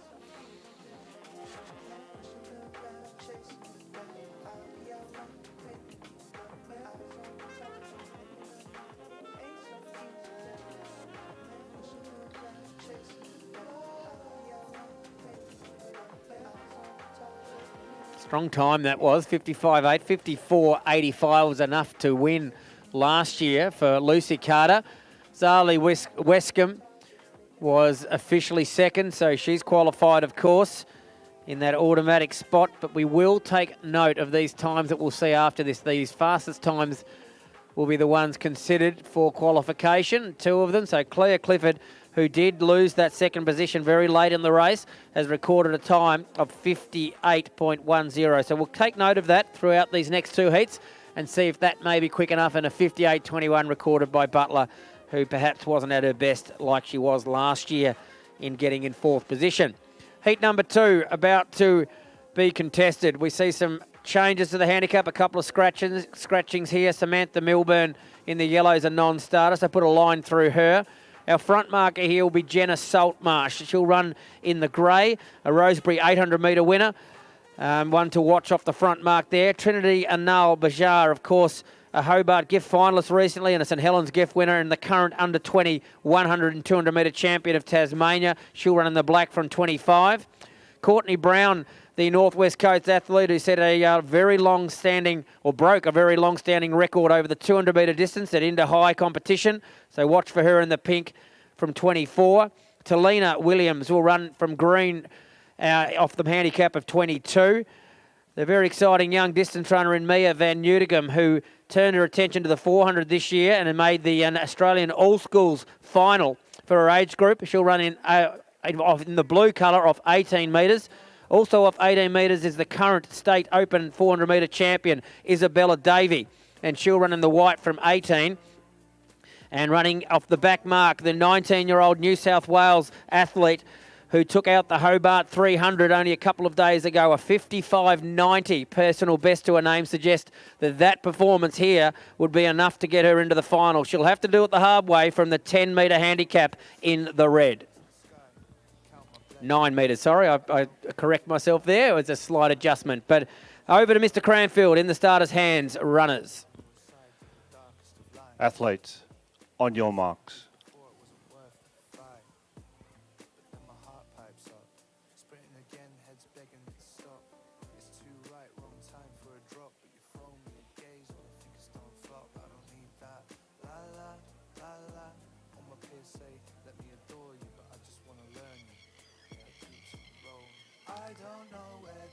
Set. So it's going to be some time until these athletes catch up to the front marker here of Jenna Saltmarsh in the grey. Look at Anal Bajar, the black, start to make some early inroads to that lead as she strides out in the back straight. The challenges are starting to come from the back now. The runner in blue there is Mia Van Newtigem, who's starting to open up her stride. The back marker, Emily Smith, is making contact with a fellow back marker there, and Isabella Davey, of course, our state 400 metre champion, as she goes up to challenge the youngster in Mia Van Newtigem. But we have a new leader now. It's Trinity Anal Bajar. So Anal Bajar, the black in front, the pink trying to go along with her, and that's Courtney Brown, the youngster from the Northwest Coast. And look at this run from the back marker, Emily Smith. Emily Smith goes up to try to challenge Anal Bajar. Courtney Brown now in the pink starts to find something in the last 50 metres. It's probably now Courtney Brown hits the front. Emily Smith trying to get herself into the final. Courtney Brown qualifies all close for second. I reckon the back marker might have got there, Emily Smith. Really great contested heat number 2 there of the City of Devonport Inspiration Paints Women's Gift. Some real changes in that last 50 to 60 metres in positions. And Noel Bajar just ran out of petrol that last 50 metres. And the youngster, Courtney Brown, coached by Daniel Reeves, the 2-time winner of this event, has got herself into the final with a really, really strong last 50 metres. C-grade scratch riders to the marshalling area, please. C-grade scratch riders to the marshalling area. It's a long way around that 400 metres in the lanes here, the unique laned 400 metre handicapped event. You don't see a lot of them on the professional running circuit, and with the staggers, of course, with the extra distance that it appears to look like, it does provide quite an exciting contest. And we saw Courtney Brown looking like she was losing her spot in the final, finding something in the last 50 metres and flying home. And has recorded, well, a very competitive time, almost exactly the same as the first. A 55.86 for Brown as the winner of heat number 1. 56.83 from the handicap of 9 for Emily Smith. And let's have a look at that third place time. It's looking pretty good for Anal Bashar. A 56.85 is certainly the fastest non-automatic qualifier at the moment. And not to be out of it, also Mia Van Newtigem, 57.51, is faster than both third and fourth in heat number 2 in the 1. So she at the moment has got herself a spot in the final. It will rely, of course, on what they do in this third heat. So 55 was a good time in the first heat. It seems to be about the time that's going to be the one enough to get you in. 55.86 for Courtney Brown, our winner.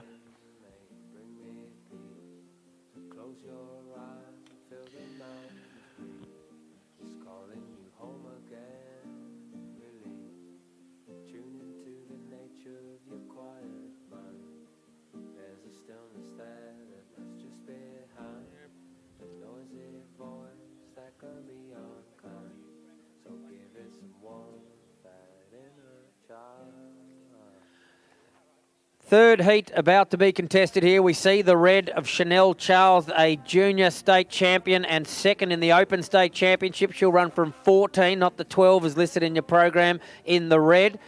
Laura McShane will be one to watch, a former silver medalist in the Open 400-metre state title and a very strong sprinter over the 120 and 400-metre distance at the Central Coast Carnival. Won the 800 at Burnie in 2021.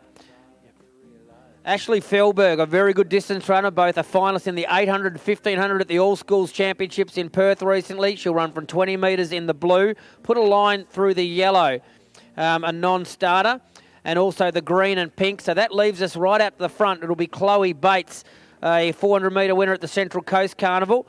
She'll run from 26 metres. And Zoe Nicholson, a recent second at the Hobart 300, will run in the grey from the handicap of 43. So there's your 5 athletes to contest heat number 3.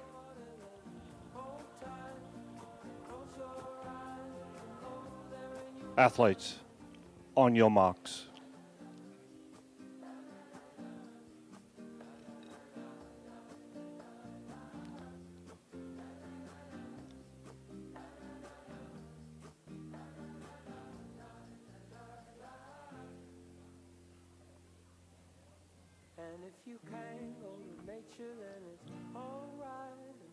Set. Clean start from the grey of Zoe Nicholson off the 43-metre handicap. She will be hard to run down. Was very strong in the 300 at Hobart. Let's see if she can run the extra 100 metres here as she leads early.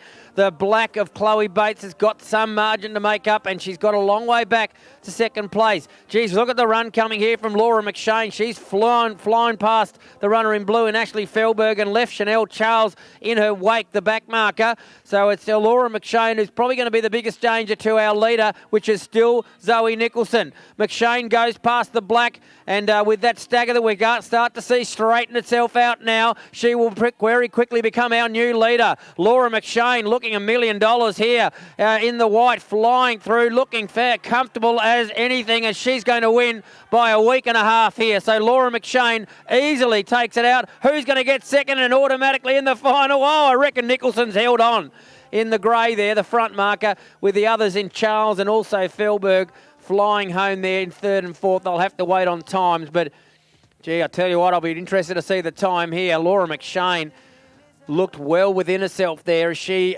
dominated that heat from start to finish. Had the lead at about 100 metres out. So we'll await the result with great interest, but no doubt about our winner, Laura McShane there. Oh, 54.6. So Laura McShane is our winner, 54.6 the time. That's faster than last year's winning performance in the final. Zoe Nicholson's ran a time of 56.44 for second. Third's that interesting time to see who may be our time qualifiers. 56.71 might be enough for Chanel Charles to get herself a spot in the final. So she was officially third. And 56.75 for Felberg. So we'll have to just work out those two times, but 3 pretty exciting heats of the Inspiration Paint sponsored City of Devonport Women's Gift.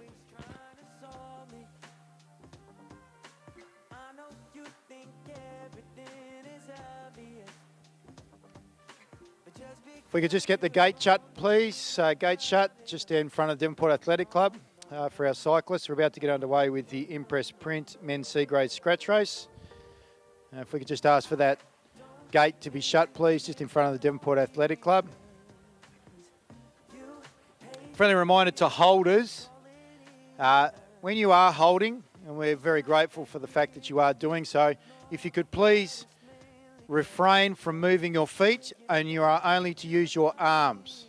So you may push your cyclist, but you are not allowed to move your feet. Impress print, all your printing, design, signage, web and promotional needs. Pop in and see them in Devonport. Thanks, Rod. Rod's just closing that gate. We've got our riders underway in our C-grade scratch race. So this will be over 8 laps, so about 4K, I think. You'd be interested a bit later on, Grant, to have a look at the pole vaulters to see whether they're still going to get underway with this wind. Be tricky conditions, I would imagine, and up at that height. And Mr. Tataranoff from the Central Coast Cycling Club leads them through. And then we've got Tim and then Jonathan Taylor, second wheel. Also involved there is Nicholas Ablett, just at the rear of the field. So he's just made his step up into men's ranks. Still an under-19 rider, but he's moved out of the junior category.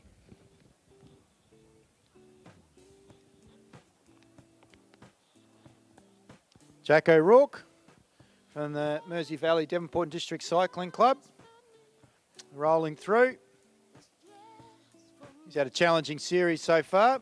We see Mr. Paul Craft doing his lot in the black and green, also from the Central Coast Cycling Club. He'll join back in there with Mr. Tataranoff. So roll through. Want live results? Not only are you getting it on the screen, but you can go to live.tastiming.com.au if you've got a handheld device with access to the internet.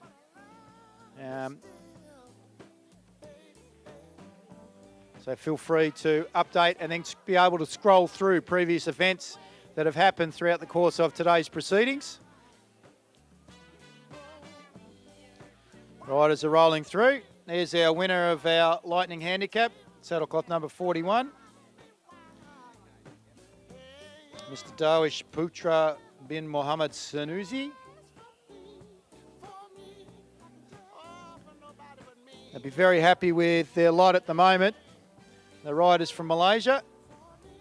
Last year, I think it might have been a real eye-opener for them in relation to how to tackle the Carnival series, how it's so compacted, what to do with regards to making sure their riders are fresh, and obviously the tactics that are required out here on the track, something that's quite unusual for them. Leading them through there, saddlecloth number 36. Might be an addition. Scott Slade. Looks like he's been dropped to the rear. It's the rider in yellow. Craft at the back at the moment, just sitting in behind the junior there, Nicholas Ablett from Devonport.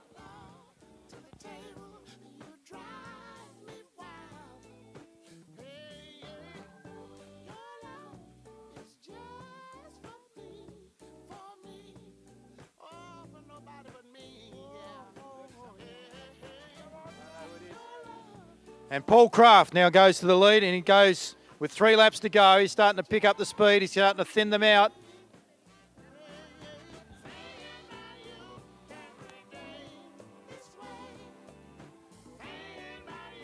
He's got the desired result as Paul. The riders have picked up their cadence, there's no doubt about that. David Oliver comes through, and they're starting to bunch back up again. Nick Ablett still holding on. I'd say that'd be John O'Taylor out the back. And away goes Craft again. That was sneaky by Paul. Away he goes. He's starting to entertain the crowd, there's no doubt about that. So Craft is gone. Oliver, let's see if they can work together. I think they might. I reckon he's done a bit of damage here as Paul. Paul's done a bit of damage. Him and Oliver. They've only got 1 to go as they come round now. That wind's dropped a little bit. This might be enough for them to dice it out. So Craft, Oliver, working well together down that back straight. No one's prepared to go from the rear. Now they're out. Now they've decided to get their act together and they're out after them. There's 3 of them. Tim Taylor's among them. So it's Oliver and Kraft. They'll get the bell lap now. Saddlecloth 51. Connor Howard leads Putra and then Tim Taylor. Has Paul got enough to be able to continue on? I'm not so sure. Let's see. He's going to have to dig deep here. Tim Taylor, our 1,000 metre winner, the Malaysian rider, has just left Connor Howard for dead. Away they go. They're out after Kraft and Oliver. Putra, Sanusi, Tim Taylor around the outside of Kraft and Oliver. Crafty, you still got 3rd here if you want it. You're going to have to work hard. Malaysia, Devonport, the Malaysian. Putra gets it from Tim Taylor. I think Oliver has just got there from Paul Kraft. Connor Howard over the line. The young man from Devonport, Nicholas Ablett. Abbott White coming through in saddlecloth number 36. Jack O'Rourke. Jonathan Taylor. And rounding out the field is Scott Slade in the yellow. That was quite entertaining. I liked what you did there, Paul. Needed to up the ante, strung them out, certainly did that. Made it entertaining. But it's 2 from 2 from the Malaysian rider. Ladies and gentlemen, as he comes past the Eric Webster stand, put your hands together. He's got some talent. Mohammed Sanusi. Well done, Darwish.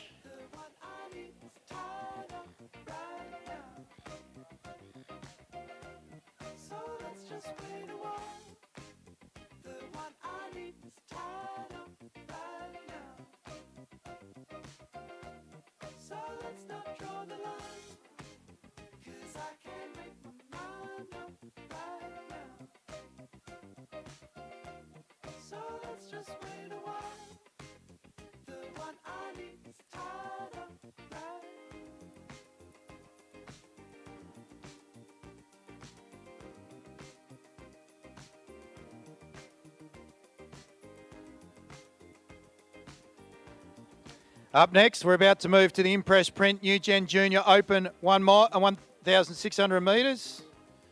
So that's the mile. Now the handicapped event. Mitch Elphingston, I think, took this out last year from memory. And we'll hand back to our running caller, Mr. Grant Penny.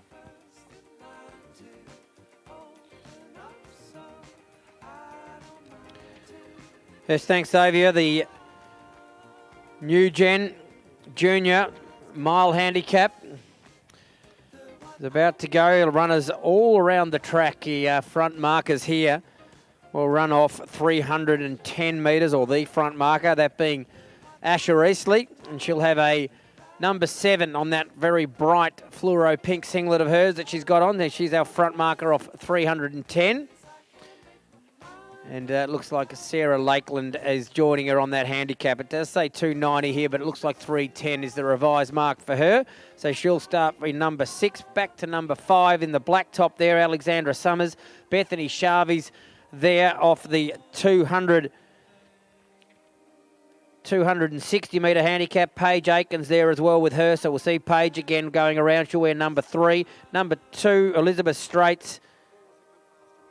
Dakota Kellett is our other front markers. We've got a full field here. Mitchell Elphingston, Benji Croden, Lenny Page, Ash Palmer, Toby Flanagan, Charlie Jones is a scratching, Oliver McCady, Keisha Charles, River Howe, and the back marker here off only 20 metres is Jakai Wescombe. So they're about to go. New Gen Mile Handicap.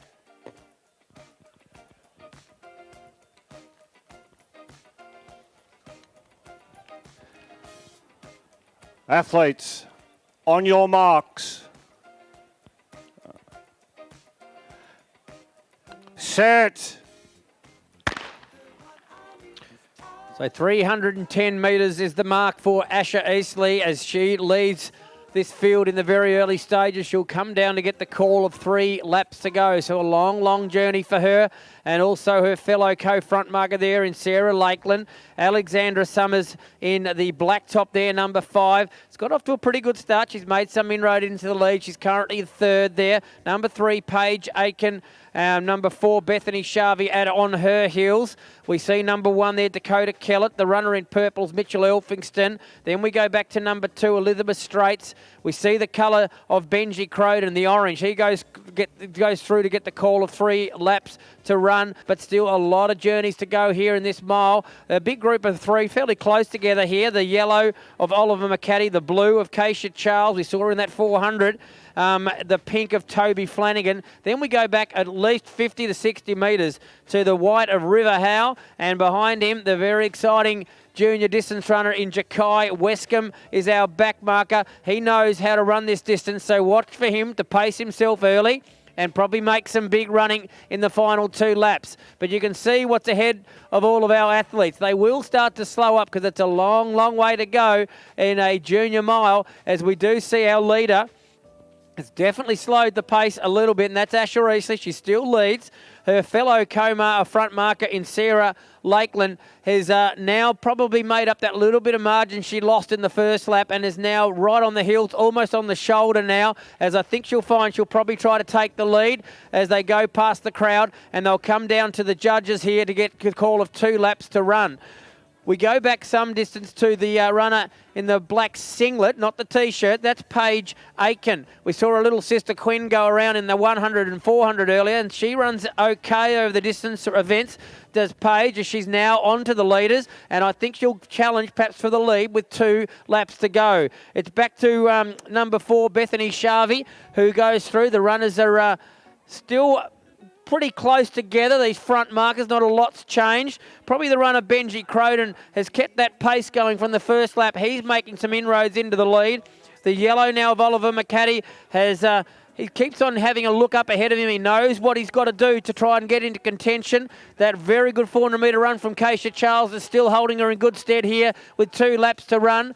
Our back markers are starting to make their way through now. Jakai Wescombe's past 1. He's past River Howe, and he's now looking up and seeing that he's still got about almost 100 metres with 2 laps to go of the Devonport Oval to make up to be a contender. Back to the front of the race, our new leader is Paige Aiken. So she's got number 3 there. Her little sister was quite impressive off those front marks. Can Paige do something here in the longer distance of the mile? We go back to, I think that's Sarah Lakeland, who was one of our early leaders, or one of those front markers at the beginning of the race. She's trying to hang on, trying to keep herself going here, because she knows that the next time she comes past the finishing line, there'll be only 1 lap to travel. What can these runners from the back do? I reckon the biggest danger's coming from the yellow of Oliver McCaddy. You can see him. He's paced himself really nicely through this event, and now he's getting that great feeling of passing runners one by one, and he's now moved up into 5th position, and I reckon he's the biggest danger to our leader, and that's Paige Aiken. Young Benji Croden now moves up into 2nd. He looks like he might have something for the last lap. So they're about to get the call of 1 lap to run. Normally we hear a bell at this stage. I can't. Oh, here we are. We're going to get the bell. So that's that sound that every distance runner loves to hear. And Paige Aiken hears it, tries to get herself moving. But Benji Croden sweeps past her on her outside and takes the lead.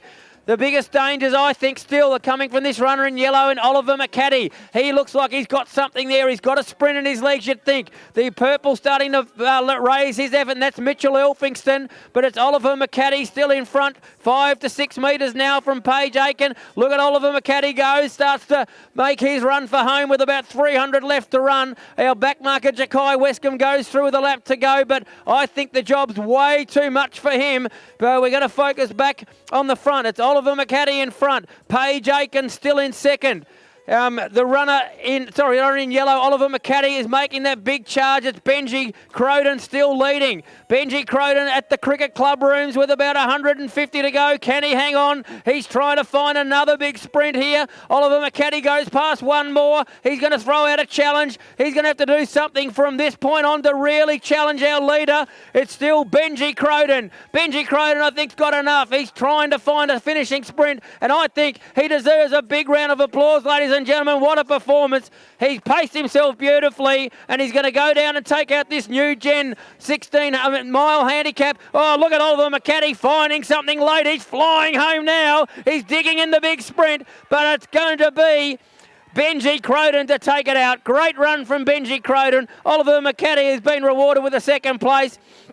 Geez, I'm impressed by Keisha Charles. A great 400 and a pretty damn good mile as well. Great day of running for her. Here comes River Howe and Jakai Westcombe having a nice personal battle. The back markers, look at them fly home. But they weren't quite good enough tonight to catch up to our front markers. And a great victory there to Benji Croden in the junior mile.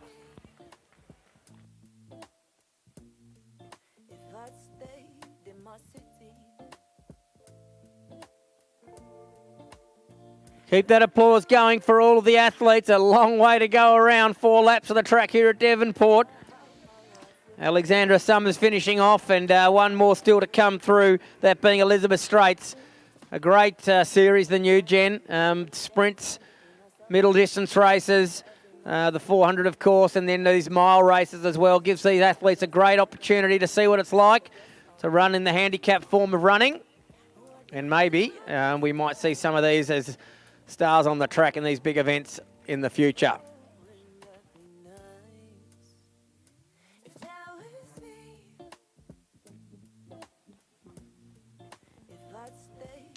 Next event on the program will be the Willings Associates Property Limited Women's Keirin. This will be the minor final. So our riders will be making their way and to draw their places. So saddlecloth number 58, Georgia Simpson in the light blue. Amelia Mulhern in saddlecloth number 62 in the white top. 61 will be Ella Liang in the grey. Maya Anderson, she's in the New Zealand. There's Maya, giving a wave to the crowd.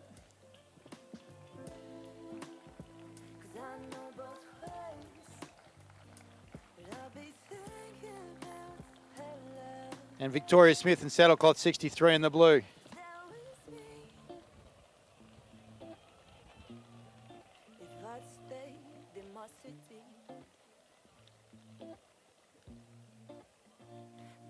Well done to our new gen runners in the new gen junior mile. So Willings Associates, need some bookwork, counting done. Feel free to pop in and see them. And we thank them for their support of the women's Keirin.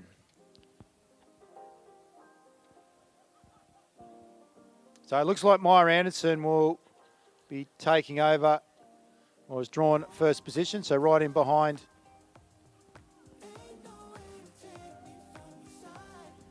Jamie Perry on the motorbike.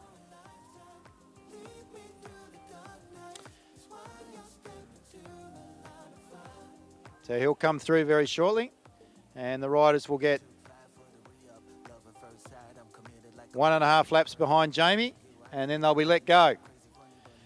They've got to deal with the cross breeze now, as well as a headwind as they come into the main straight. The only time it'll be forgiving is when they go past the finish line, head back up in between Dav's Diner and Giant Devonport Giant Screen.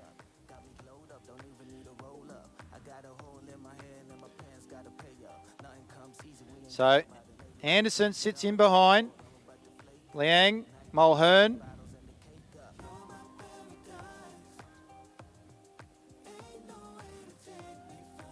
Simpson and Smith at the rear.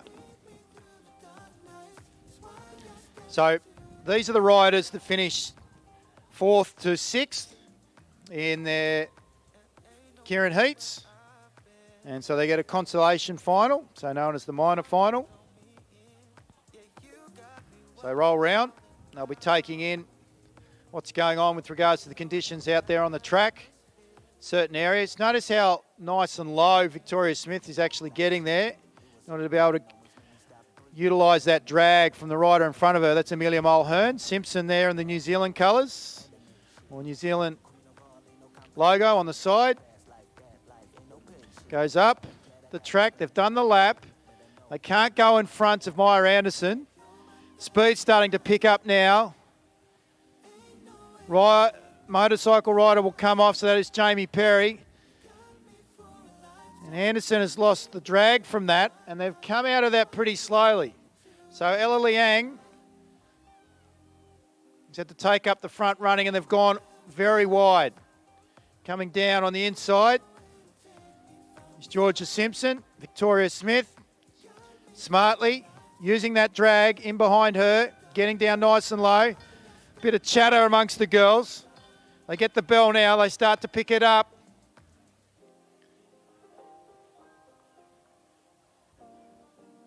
I wouldn't say the pace is electric, but they'll get that tail breeze now. They're starting to work out what they're going to do.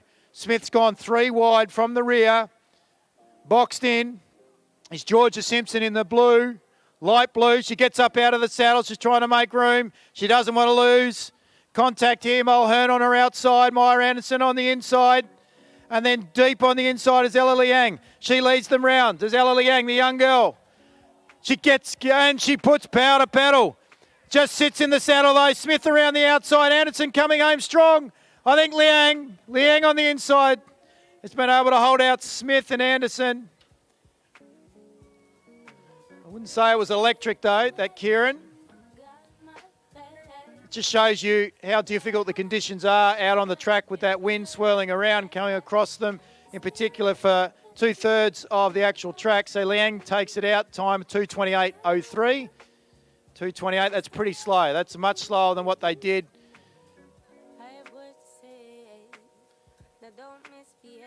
From their heats, 2:28.03 for Liang.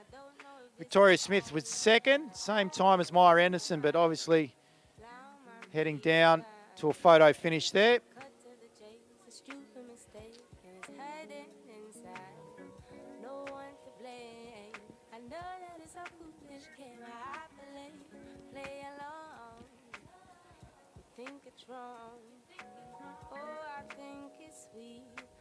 Things you do for me, still I understand. You don't have to hold my hand. I will rest my head tonight, knowing that it's out there. Oh, and I sleep well at night, knowing what is true. Don't feel bad for me, 'cause I'm happy all the same. I know that when I need a friend, I can call your name. Georgia Simpson able to get over the line in 4th position from Amelia Mulhern, but that also required the camera in order to decipher because they were pretty close. So on the next one, Lizanne Fox has drawn first. And we go to Amber Yong.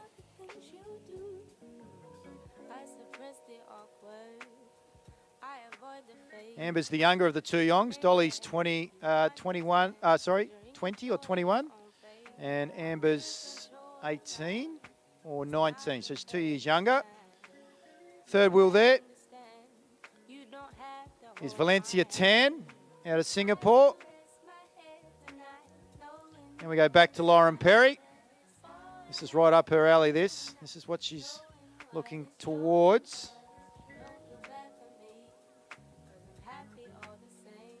Back end of next year. Dolly Yong and then Tatarinov in the light blue at the rear. This looks like it's going to be a bit quicker. There's some powerful riders here, some smart riders, experienced riders.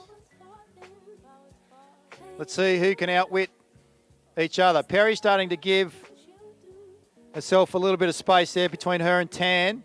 Just watching what Yong's going to do, and Tatarinov. Tatarinov's got a good kick. So we'll see now as Jamie Perry comes off the track. They're much quicker as they come through now. So Lizanne Fox still leads them. And they stay in that order. Yong, Tan, Perry, Yong, and Tatarinov. They get the bell. So coming through. Tan's gone, and she goes early. She's quite powerful. She's got a strong kick. Let's see if Tatarinov can come 3, 4, 5 wide. She's hanging on the back of Dolly Yong. Yong goes around the outside of Perry now, and she puts power to pedal, and she goes down that back straight. Here comes Valencia Tan and Tatarinov. What did I say about Tatarinov? She's looking strong. Let's see if she's able to get around the outside as they come into that headwind. Look at Lauren Perry, ladies and gentlemen, around the outside. She puts the jet boosters on. Dolly Young, Lauren Perry to tear it off. Lauren Perry! Lauren Perry! Ladies and gents, this is what she's working towards. Becoming more of a sprinter. So a sprint track rider. 2:15.02, much quicker than that last final, the minor final. Lauren Perry, 2:15.02. To Taranoff, got second.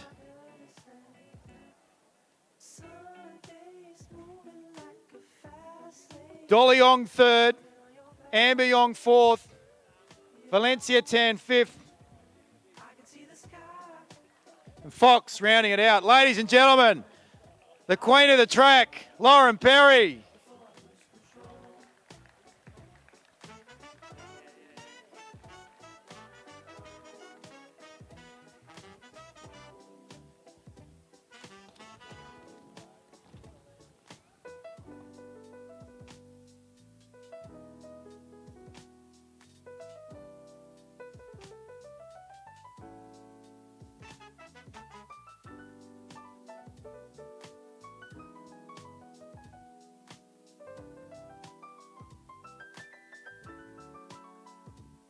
Cause I've been rapping through the days, I've been rapping through my life. My dad told me don't stay up all night, cause I've been thinking about that girl, she makes me feel so tight. And that's a long, long way until I'm riding in life. I says it ashes to lashes, right through the classics. I'm born in a town we all call the dance.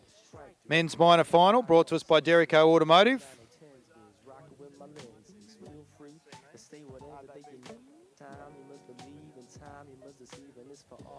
Dolly Yong, and a Malaysian team manager. If you could come and see Michael Bailey, the chief commissaire. So Dolly Yong, and team manager or track manager for the Malaysian team. If you could come through and see Michael Bailey, please, chief commissaire. Men's Keirin, as I mentioned, was brought to us by Derrico Automotive. One old-fashioned service with a smile. Head into Derrico Automotive. Get the car filled up, oil checked. Don't have to even hop out of the car. Mick and company will be able to organise that. So Jamie Perry comes through on the motorbike. And Dalton Stretton, Team Bridge Lane, has randomly picked the first position. Josh Duffy. Jia Chen in third wheel from Malaysia. And then we go back to Jack Gherkin, the New Zealander. Jack didn't have the best of starts, unfortunately, down in Hobart. To the start of his time here in Tasmania.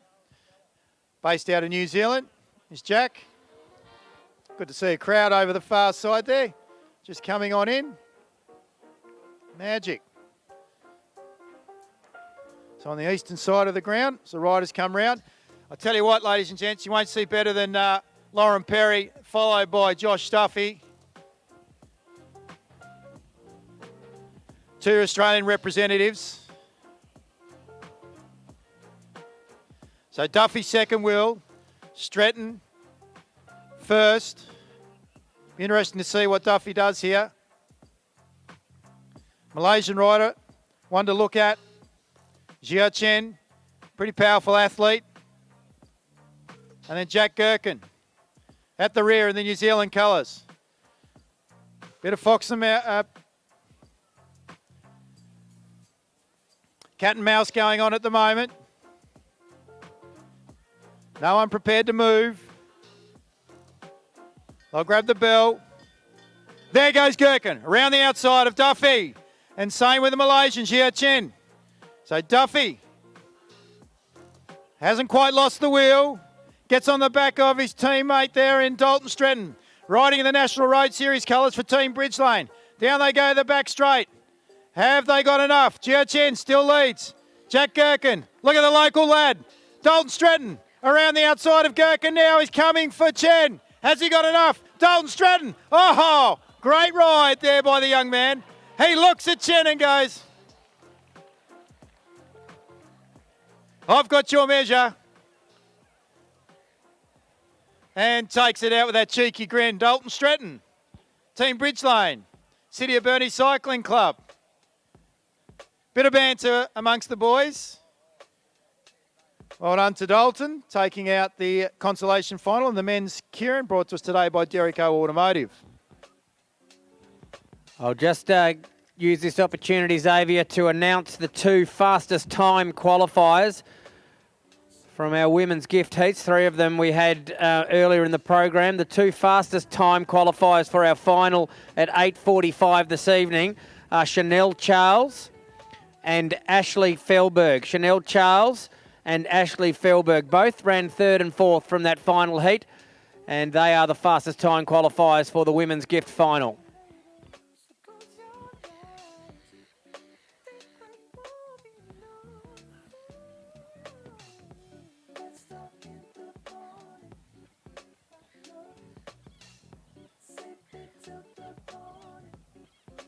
So we're moving now to the major final for our men's Keirin. As I mentioned, brought to you by Derrico's Automotive. Some power amongst these boys.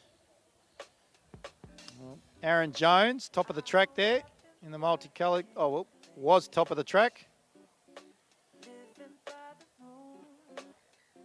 We've got Mitch Louis in saddlecloth number 32, second. Sam Gallagher just on his outside. I think we've got Putra just behind, just outside Gallagher. Tao Choi, and he is one of the up-and-coming cyclists. You want to keep an eye on, ladies and gentlemen. Riding for South Korea, based out of Queensland, riding behind Jamie Perry on the motorcycle. Louis second wheel, Gallagher third, Putra fourth, Jones fifth, Hasbulla at the rear.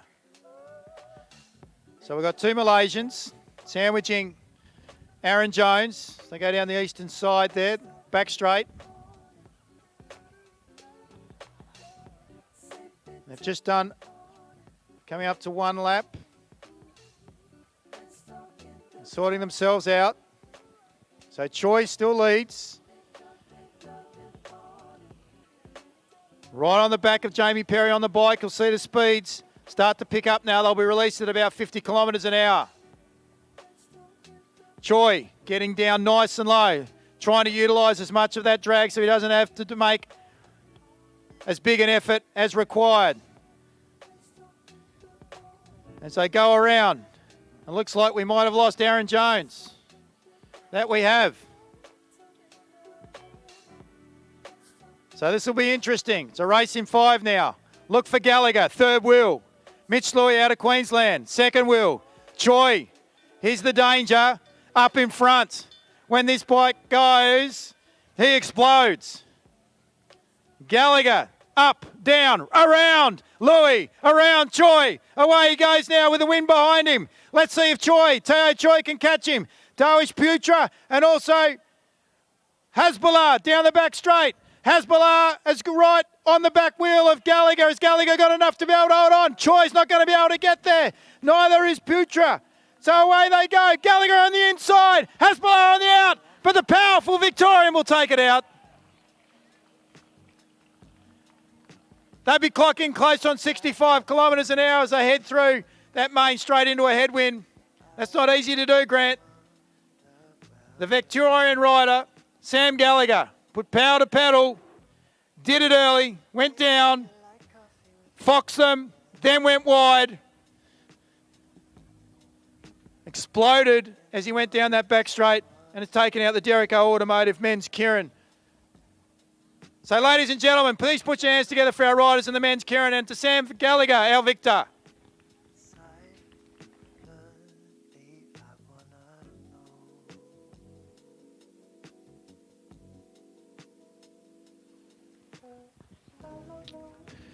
City of Devonport, Tas Freight's men's gift heats are next on the menu, ladies and gentlemen. There's 5 heats here with the qualifying conditions of winners from each of the heats and then the next 3 fastest times to make it through to our final at 9:03 this evening. One of the highlight events of the Devonport Carnival program. A couple of scratchings to take note of in your program and some handicap adjustments.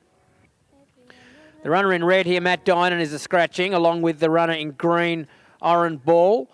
And some adjustments to some handicaps. Athlete James Brennan, who'll be running the blue in this heat, has had a revised mark to 32. So you can put a line through his 28-metre handicap that's written down in the program. So he'll run from 32. And also Callum James was to run from 36. He'll now run from 38. Our front marker here will be the runner in grey, Connor Hicks. Runner from Hobart will run from 40 metres and be our front marker. Jordan Maynard will be one to watch, the Hobart gift winner in the black. Only 2 days ago, a real highlight of his career, taking out the Hobart gift. Of course, second in the Burnie gift a couple of years ago. He'll run from 36 in the black. Callum James, the former Tasmanian, now residing in Victoria, the engineer. He'll wear the pink and run from that 38-metre handicap. Mitchell Walker, another Hobart-based runner. He'll run in the yellow from 28. James Brennan will actually run in front of Walker. He'll wear the blue but run from 32 now after that revised mark. And the two-time winner in 2011 and 2015. And he's also got the unique double that no one else has in the sport of pro running in Tasmania, a Burnie gift winner and Burnie mile winner. It's the versatile Daniel Reeves in the white, and he'll run from 21 metres. Exciting heat here, heat number 1, City of Devonport, Tas Freight, men's gift.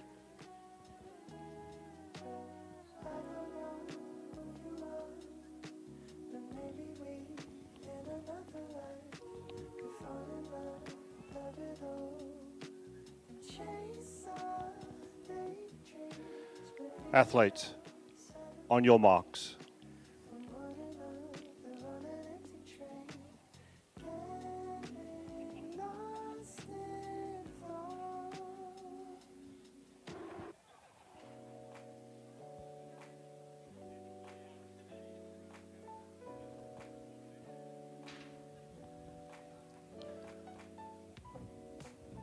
Set.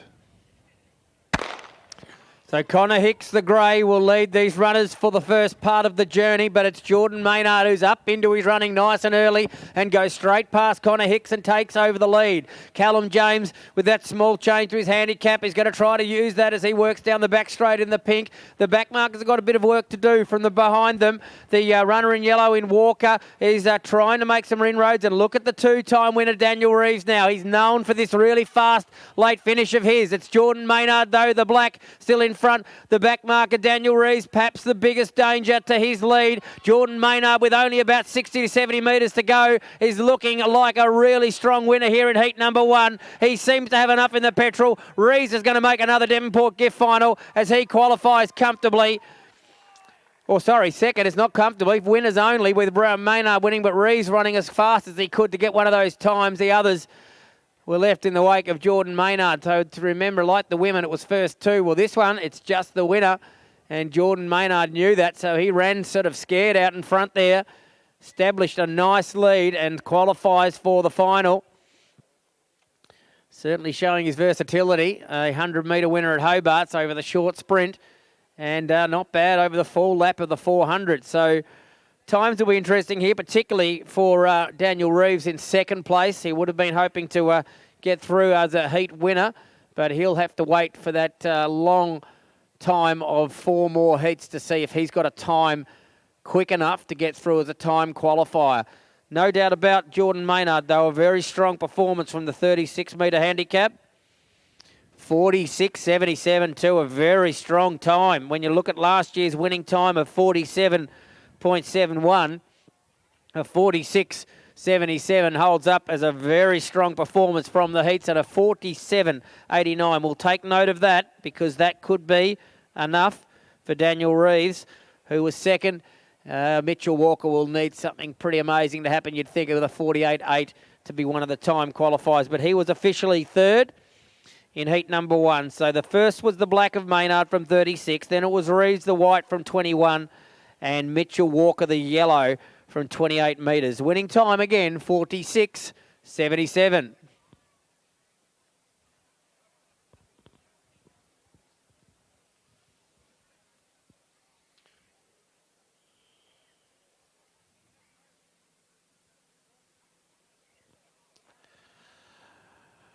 So we've seen the marker put up by Jordan Maynard, the Hobart gift winner, as he puts up a time that will take some beating, you'd think, over the next 4 heats.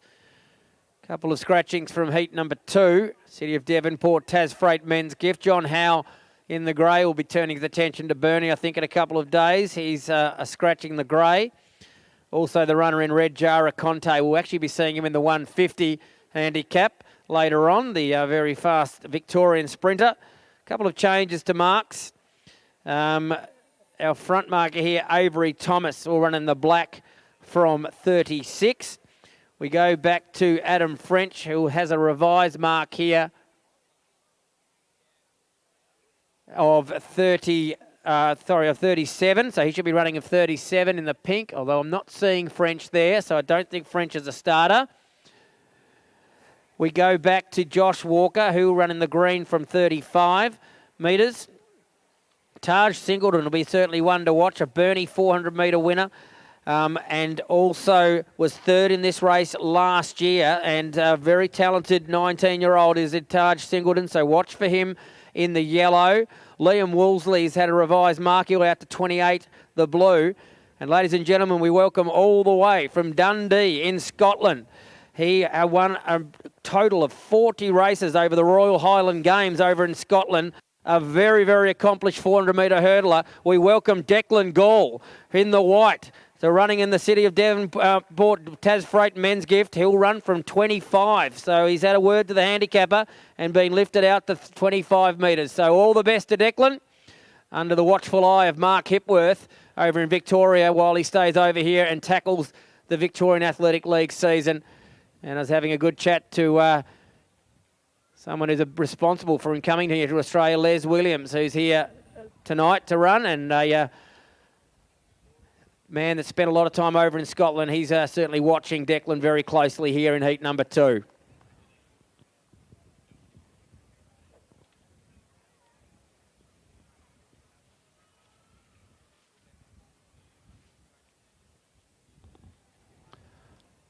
Athletes, on your marks.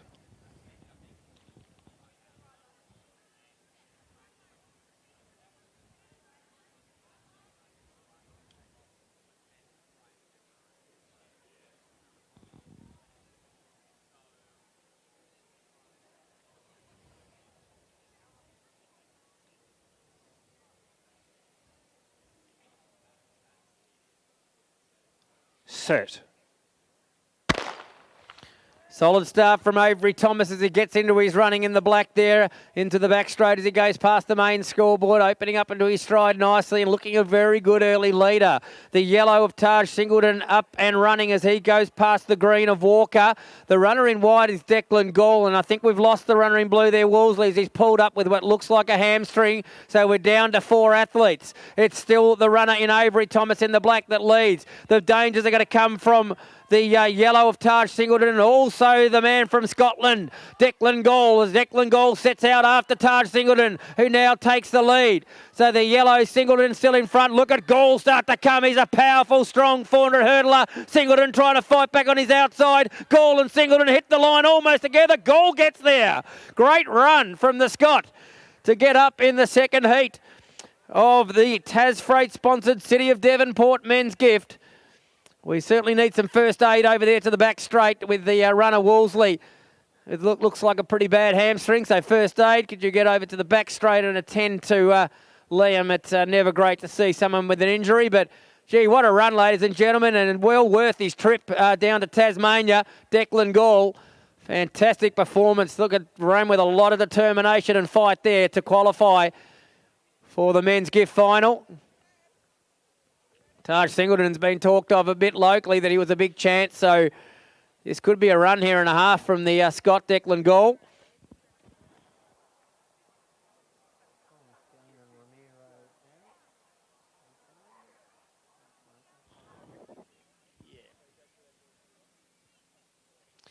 So we're certainly watching that scoreboard closely, but Gall has run a time. Well, it's right in there. It's competitive, definitely. Declan Gall, not Gallagher as it's got up there on the ball, but Declan Gall is the winner. 47.04 from his handicap of 25. 47.06, so it was a close one, wasn't it, ladies and gentlemen? We love seeing that in pro running, but it's Taj Singleton in second. So that's going to be a very strong time, and probably, without confirming it, should be enough, you'd think. Again, under the winning time of last year in second place in a heat. So we really are ramped it up here in 2023 for the Devonport gift. 49.59 is not going to be enough for Avery Thomas, so he can rest the legs up. But Singleton in second place, I think, will be waiting, but probably waiting with a fair degree of confidence that he's going to get a spot in the final at 9:03 this evening.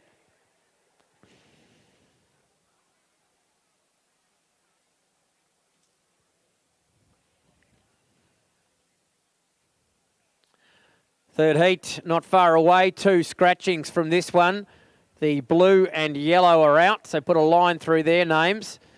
Our front marker here is an impressive winner of the Hobart 300 recently, and a Rosebery gift winner, Logan James, in the grey. Adrian Bender, the Victorian, who also took a victory in the Masters 300 and 100 Hobart, in the black, so he'll run from the 40 limit mark. BJ Cobbing in the pink will start from 35. Henry Marston, the green, will run from the mark of 32. We go back some distance to Seb Hadaway, the Victorian, will start from the mark of 20. Of course, Seb ran second in this event last year, so I'd love to go one better, but he's got to get through the heats first. And we go back to the former state champion of Tasmania and a world under-20 qualifying performance in the relay, the Tasmanian, the very exciting Alexandra Creek, will run from 17 metres in the red. So a high-credentialed field, certainly at the back here, with plenty of very strong front markers ahead of them. Heat number 3. Athletes, on your marks.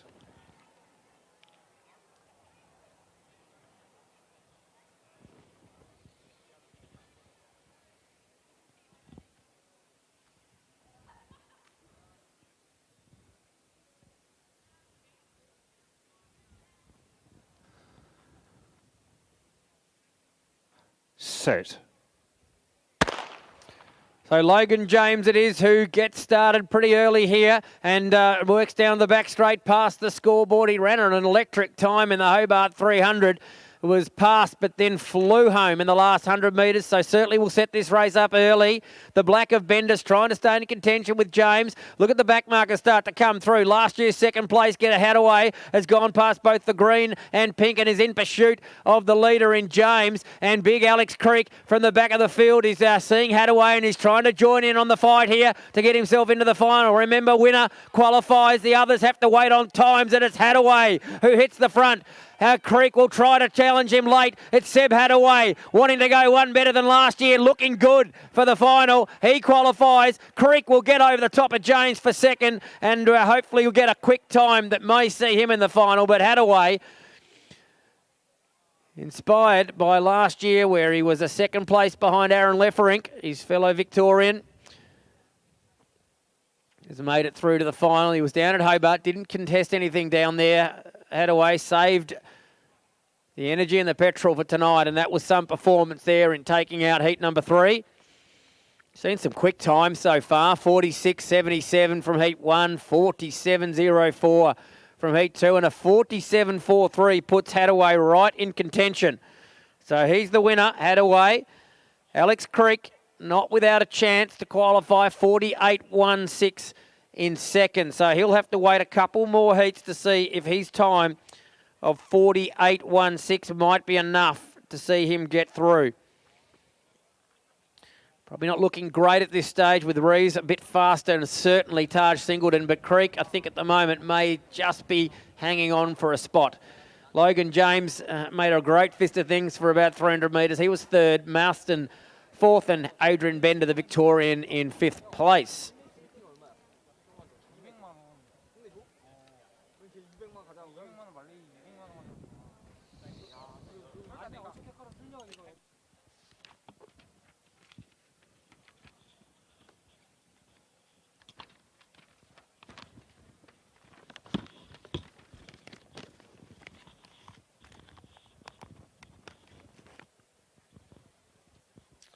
Our attention now turns to heat number 4 of the City of Devonport Tas Freight Men's Gift. A fair number of adjustments to marks here. Our front marker here will be Dan the Dragon Lamoto. He'll run from the limit mark of 40 in the grey. Jaden Crawford, the black, will run from 37. The youngster Joby Westcombe, the pink, has been lifted out to 36 metres, not 35 as it's in your program. The youngster Xavier Davier in the green will run from 30 metres. Jared Gilroy, a multiple TAL Sprinter of the Year and a 400-metre winner himself at Burnie, will run from 30, not 29 in the yellow. Joel Cooper has been lifted a metre, the blue, to run from 29. Jack McIntyre from New South Wales, who was second in the recent Hobart 300 and a sub-50-second 400-metre runner. He'll run in the white from 18, not 20, as it's listed in the program. And we welcome the New Zealander, Liam Webb, who was fourth at the New South Wales State Championships, a sub-47 second runner at his best, and the 2022 University Games champion of Australia. So a runner of real class here. He'll run from 6 metres in the red.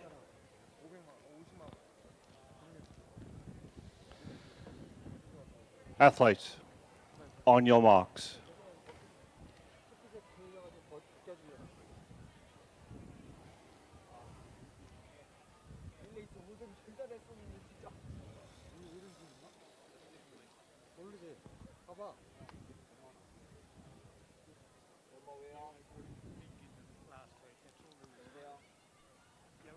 Set.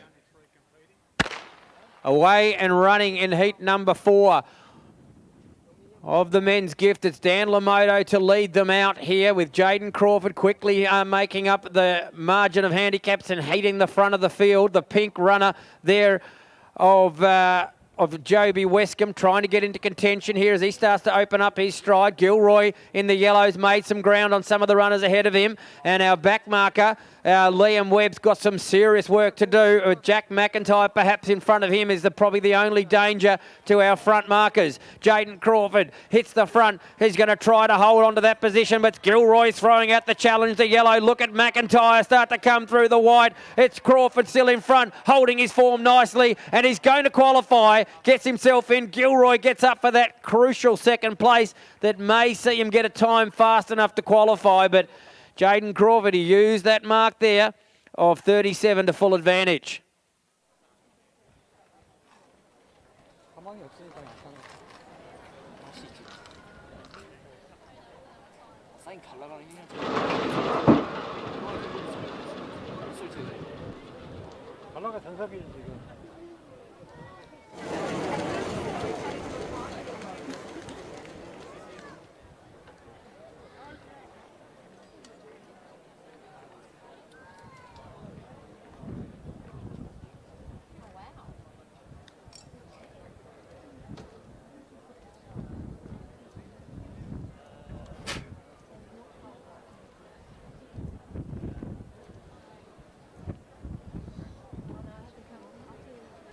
.46.76 was the winning time there for Jaden Crawford. So he's right in the mix there with that time. A very competitive one, the black from 37, the winner.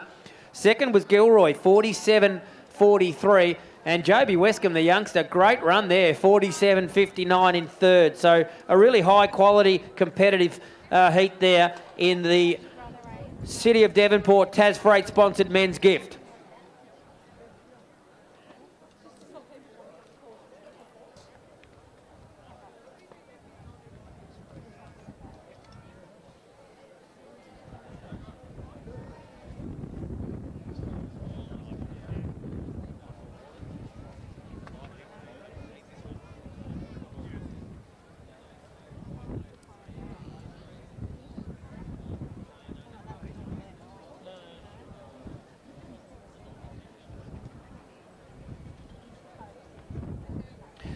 Yes, a number of scratchings, unfortunately, here from the 5th heat of the City of Devonport Tas Freight sponsored men's gift. Put a line through red, white and blue and also black. So just left it with 3 runners here. So a real golden opportunity for one of these 3 to maybe qualify. Remember, first heat winners get themselves through. Alex Wojcik, a very talented multi-event athlete and also a sub-50-second 400-metre runner. He'll run in the yellow as our back marker now. and he'll run from 29, not 28 as it's listed in your program. Jack Colgrave, the former Tasmanian, now residing over in Albury, under the watchful eye of Adrian Fury, a very good 400-metre hurdler as a junior and 400-metre runner. He'll run from 30 metres, the green. And Jaden Reed, the pink, has been lifted out to 37, not 35, as you may see in your program. And, of course, we've lost our front marker there in Theo Collins, the black. So just 3 to contest the 5th and final heat of the Tas Freight-sponsored City of Devonport Men's Gift.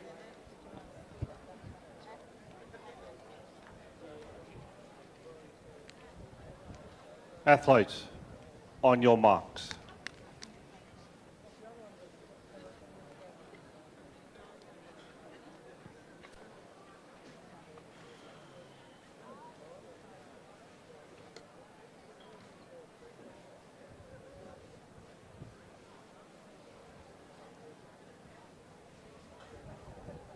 Set.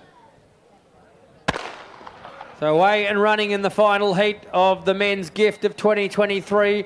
Jaden Reed it is who's got the lead in the early stages. Colgrave, the green, will certainly make a good fist of things. Geez, look at Alex Wojcik open up there in the back straight as he's hit the lead, passing his fellow middle markers there in Colgrave and also Reed, and he's hit the front with 200 to go. So Alex Wojcik in front. Colgrave won't give up the fight that easily. He's been putting a lot of work in over there in Albury under Adrian Fury, and he'll fight hard to try to get himself into this final. Has Wojcik gone out a bit too hard, too early? Colgrave it is on his outside now, who fights back on the outside. The former Tasmanian wants to make a Devonport gift final and go straight back past him, does he? Wojcik fighting on the inside, Colgrave on the outside. Colgrave, I think, gets there. Oh, fantastic run. He looked completely cooked at 200 to go, but he said, no, you're not going to win that easily. And I think you'll find that Jack Colgrave, the former Burnie resident, used to be trained under John Maguire, has got himself into the Devonport gift final of 2023. Wojcik just ran out of legs that last 20 metres. And they were very happy. Former coach John Maguire will be up there in the stands somewhere. We're congratulating Jack. Of course, he's no longer his coach, but very happy to see him running back here in Tassie over the Carnival series. Had a good chat to him down at Hobart, and he feels as fit as ever and has got himself into a Devonport gift final. So well done to Jack. Times will be interesting because that was really competitive right to the line. 47-46, so Colgrave is right in the mix. He's not out of it by any stretch. It was weak in depth, that one, but very strong still. 47-46 for Jack Colgrave in taking out heat number 5 and a 47-54 for Wojcik. I'm not sure if it'll be enough, but it was a very strong performance regardless. Now, ladies and gentlemen, what was scheduled to be on our program, if you turn over to page 46, was going to be a demonstration of trampolining from a group of trampolinists that were making a trip here to Devonport, but unfortunately due to unforeseen circumstances are unable to make the trip here. So that will not be happening. The Terry White Kmart Pharmacy Valley Road, we thank them for their support of that, but they have been unable to make it here to Devonport in 2023. So our next event on the cards will be the Roberts Real Estate sponsored Senior Open Mile Handicap, and we will shortly let Mr. Cranfield get this field underway, and I will do my best to take you through the runners as they go around the fallout journey of the mile. They are athletes, I believe, are all out there on their correct handicaps. A lot of them. Almost 15 of them in all, and we will get them started very shortly. So the mile is the next race on the cards. So you can hear me? I believe Mr. Cranfield will be using the whistle. No, he's using the microphone. So runners, listen for the instructions. So you'll hear Mr. Cranfield's voice very shortly to get this mile started. And we thanks Roberts Real Estate for their support of this new gen mile handicap.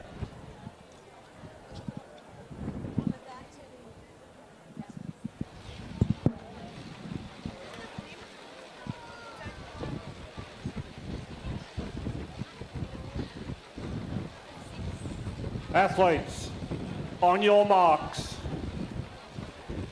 Set. So off and running. Our front marker as they go past us for the first time will be number 3 and 4. That's Eva Parker and Ethan Corkery. And both of them know what's ahead of them. There's 3 more laps to go of the track here at Devonport, but a long way still to travel. We go back to the runner there. That is just trying to make out there the number 6. I don't have that in my list of starters here, so we'll just find out that name a little bit later as they're starting to make their way around. We see Alicia Holloway there in the purple. Back to the orange of Tyson Smith. The grey coming through with 1 lap to go, Isabel O'Connell. We see the pink now of TJ Smith, the green of Amali Palmer, a very strong primary school athlete. I recall her being in a lot of Northwest representative teams. Libby Crispin, a Inter-High champion, the yellow. We see the 400 metre winner, that being Lachlan Riley, the black. The blue of Kea Tario, another strong runner from down the Circular Head region as he goes through. Luke McKenzie, the white, and Cameron Bodner with 3 laps to run.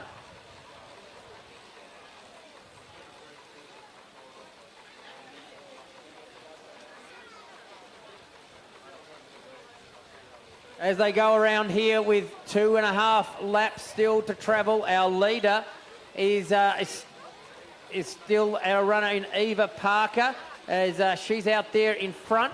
Got a nice lead now as Eva, so she's still got 2 more laps to go. It's quite a journey still to go in this mile handicap. The addition to the field there, Jordan Burton, it is number 5, has started his race off quite quickly as he's now moved up into 2nd place.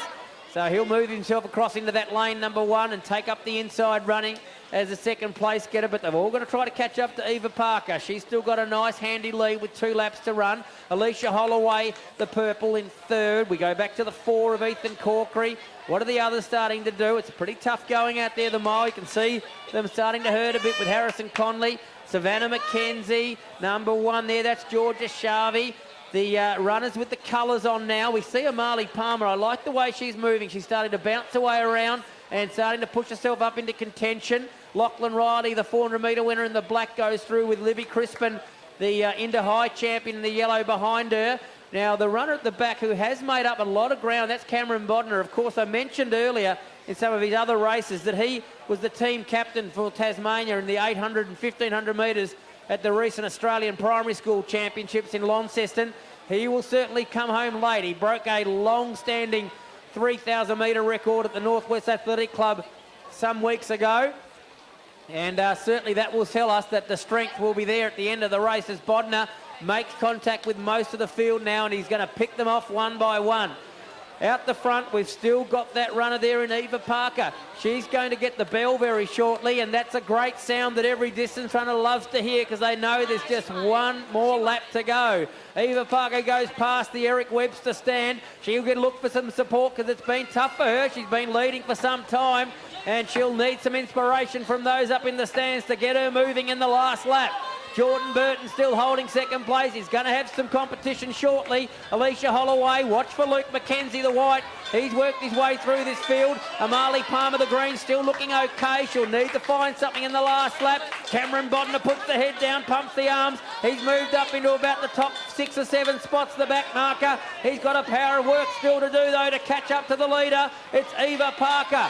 Luke McKenzie, the white, has come from the back of the field, and he's going to throw out a challenge shortly, but Eva Parker still leads at the scoreboard. Luke McKenzie in 2nd. Alicia Holloway starting to build up her sprint finish. And look at Cameron Bodner. He's picked off a few more. Can he do something in the last 200 or 300 metres? Ten Bodner. McKenzie looks over his shoulder, the man in 2nd. And I reckon in a moment he's going to make a big charge for the lead. Eva Parker. Gee, this has been a great run right at the front of the field. Oh, it would be great to see her hang on, but I reckon Luke McKenzie's going to be her biggest danger. She's going to see him, or going to hear him very shortly. As you can see, his strides just catching up to her one at a time. It's Eva Parker still in front. She gets past right now. I don't think she's got enough to go with our new leader, Luke McKenzie. Amali Palmer's starting to find something. I think Cameron Bodner has done so much work to get past him. He's got nothing left to finish off with. It's Luke McKenzie, the white. He looks too good. Eva Parker's trying her best to find something more, but Luke McKenzie in the white is going to go down. It's a great run here from 60 metres. Luke McKenzie wins the senior Gen mile. Great run from Eva Parker. She's going to hang on for second. Alicia Holloway flies home to get third. Amali Palmer, an eye-catching run, the green in fourth as they're coming through thick and fast. And Cameron Bodner, great run from the back of the field. Men's invitation elimination race riders, please come out to your marshalling area, please, as we keep that applause going for our runners in the New Gen Senior Mile Handicap. Shavi goes through the line, Jordan Burton, Savannah McKenzie, we see there Ethan Corkery, and they're all going to come through. A few more to come. We've got one runner up there in the back straight, so just be aware. The runner there in pink with about 2:50 to go. Yes, Luke McKenzie, great win there as he's getting around his fellow competitors. He has supported this series for a number of years, and thoroughly deserving victory to him on the big stage here at Devonport. Well done to all the mile runners. Well done for tackling the journey. It's tough out there. The wind's blowing in their faces, and having to do it 4 laps of it, it's pretty tough. Just one more runner to finish here in the pink, as we see the cyclists preparing themselves for one more event, and I'll pass the calling duties over to Xavier very shortly. Well, I'll keep that applause going, ladies and gentlemen. One more runner to finish here. The runner in pink there, TJ Smith. Good to see him supporting the series here of the New Gen. And TJ really enjoying his athletics as he goes through the line here in the mile. Well done.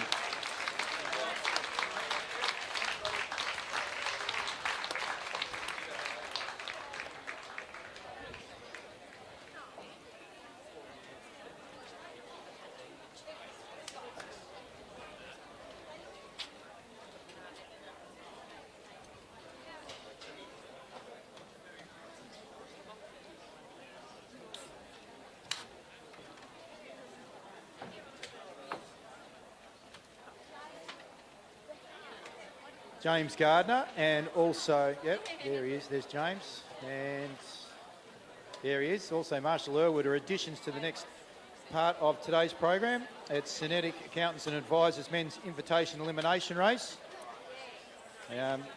Also scratched from this is Byron Davies, number 9 in the program. Ahmad Safwan Ahmad Naziri, number 13, and Mohammed Akmal Nazimi Jasina, number 16. So they are out of the elimination.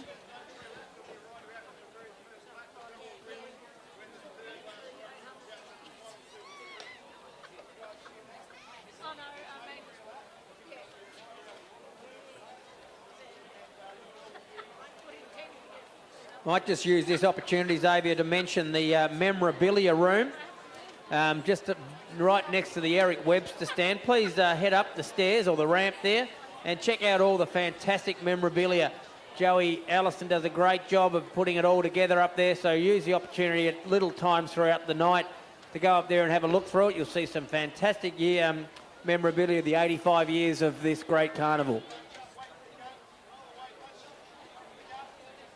Riders are just getting underway in the Synetic Accountants and Advisors elimination race. They've just been advised that they're on from the first lap, so you can see at the rear of the field there is Stephen All, so he's going to have to get his business sorted pretty quickly because otherwise he'll be the first eliminated. So we're on from the first lap. I don't want to see Stephen Hall eliminated, ladies and gentlemen. This is a great of track cycling, internationally renowned, out of the Hall Performance Academy, working with junior cyclists. If you're interested, get on to his website and have a good look at that. As they come through now. And number five. So James, the Professor Moriarty is out. I find that interesting that James is out.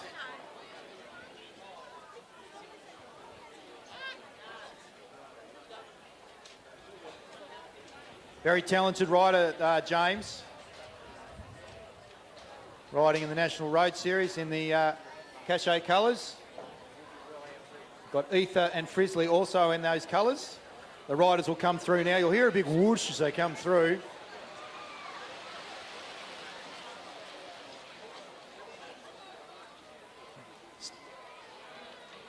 Stephen Hall is out. So saddlecloth number 2, Stephen Hall is out. He was involved in a fall last night in the Launceston wheel, and he was actually well positioned in order to make the podium. Might ask you as the riders are running around here. James, I might have a bit of a chat with you if we can in a minute, if you wouldn't mind coming across.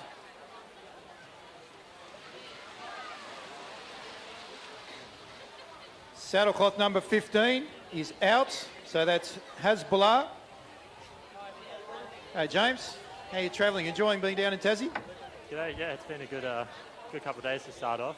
It was nice being indoors yesterday, but yeah, it's good to be back out here as well today. Yeah, it was some pretty exciting racing last night. How did you find it? Yeah, I was a lot more comfortable indoors. It was a solid night. We had to scratch the wheel. The Maddo, none of them were particularly easy. But yeah, great night indoors. Ni Erpeng, you are out, saddlecloth number 12. I was a little bit surprised here, mate. I thought you might have been thereabouts in the elimination. I'm guessing you're looking at the wheel a bit later on. Yeah, well, still disappointed to go out first, but it's a pretty unpredictable track here with that big burst of wind down the back straight, and it sort of fans the bunch out. Makes it quite difficult, especially on the inside where I got caught there. I'll ask you in a minute. Just have a think with regards to what your program is in 2024 as we see Josh Duffy. Josh Duffy is out from Team Bridgelane. So what does 2024 see for you? Yeah, with 24, I'll be re-signing with Case Parker, my current team. I'll head over to the Ballarat Road Nationals with them next week, straight from Tassie here. And from there, we'll get to race on the home track in Adelaide for the Nations Cup in the first week of Feb, which will be a super exciting opportunity. Might call the next one in a sec. All right, we'll have a quick word in a second. And I think that might be James Gardner. James Gardner is the next one that is out. Oh, is it Sam Gallagher? Sam Gallagher. Sam Gallagher is the next one that's out. So he's got his tongue hanging out. He's a power athlete, is Sam. So from the Victorian Institute of Sport. Yeah, so from Adelaide, we'll head to Hong Kong for the second round of the World Cup. And that'll be the last of our sort of major point scoring for the Olympic qualification. Where, yeah, I'll be looking for my hand up. So really, most of the year will just be that build until August for the games. So. This one's going to be close. Saddlecloth 17, is it? That's James Gardner, saddlecloth 17. So Gardner is out from New Zealand. Down in Dunedin is James. So he was an addition. Really enjoying the opportunity down here.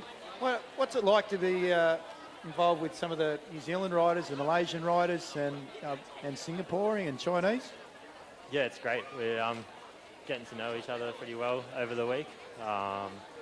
And these sort of things, they just last a lifetime. You could be anywhere in the world and it hangs on with each other there. And I think that's Ruben Apers. Ruben Apers, saddlecloth number 8, and he knows that he's out. You had a chat with Ruben? Well, where is he from in Belgium, do you know? No, I'm not sure. Not sure? So I know he's down here. Lauren Perry brought him down, ladies and gentlemen. We might see if we can have a chat with him, Team Belois. So as they come through now down the third bend. One last question for James just after this. As he comes through, as we come through, this is going to be tight. Oh, gee. Ooh. Number 11. So that's Azim bin Elias. Azim bin Elias, number 11. Rider number 11, Malaysia, you are out. Well, thank you, James. Look for. Oh, here comes Ruben now. We'll grab hold of Ruben. We'd like to have a bit of a chat with him. We might even have a chat with Sam too in a second. So, by the way, do you mind me calling you the Professor? No, I'm completely fine with that. You know what it's out of? Sherlock Holmes. Nemesis to Sherlock. Ooh. Number 18. Saddlecloth number 18.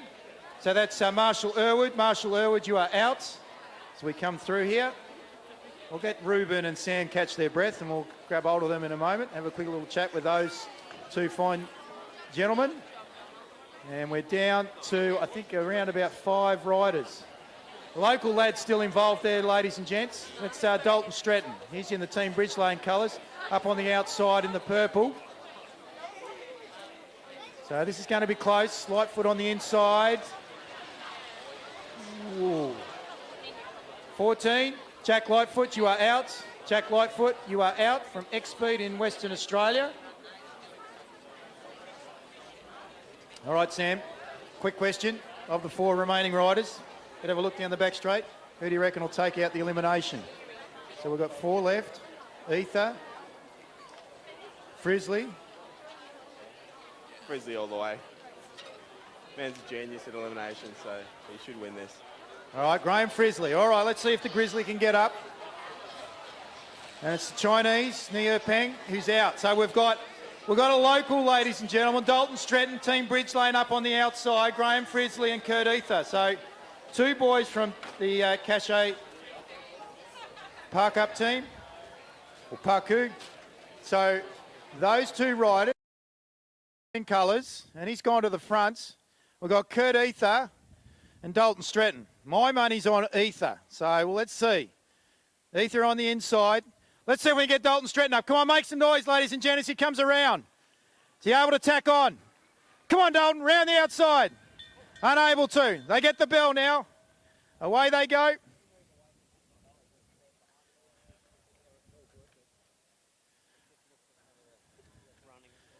Let's see what Sam reckons Grizzly Frizzly. Let's see. Ether.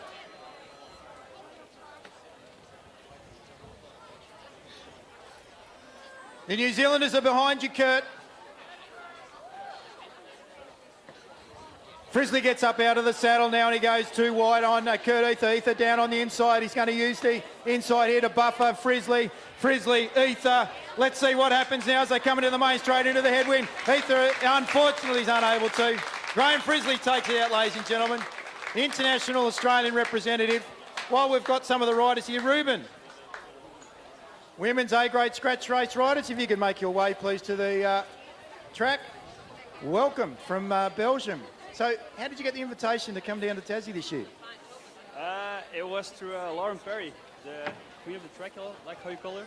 I was going to Australia and she asked, like, oh yeah, can you do do you want to do the Tasmanian Carnival?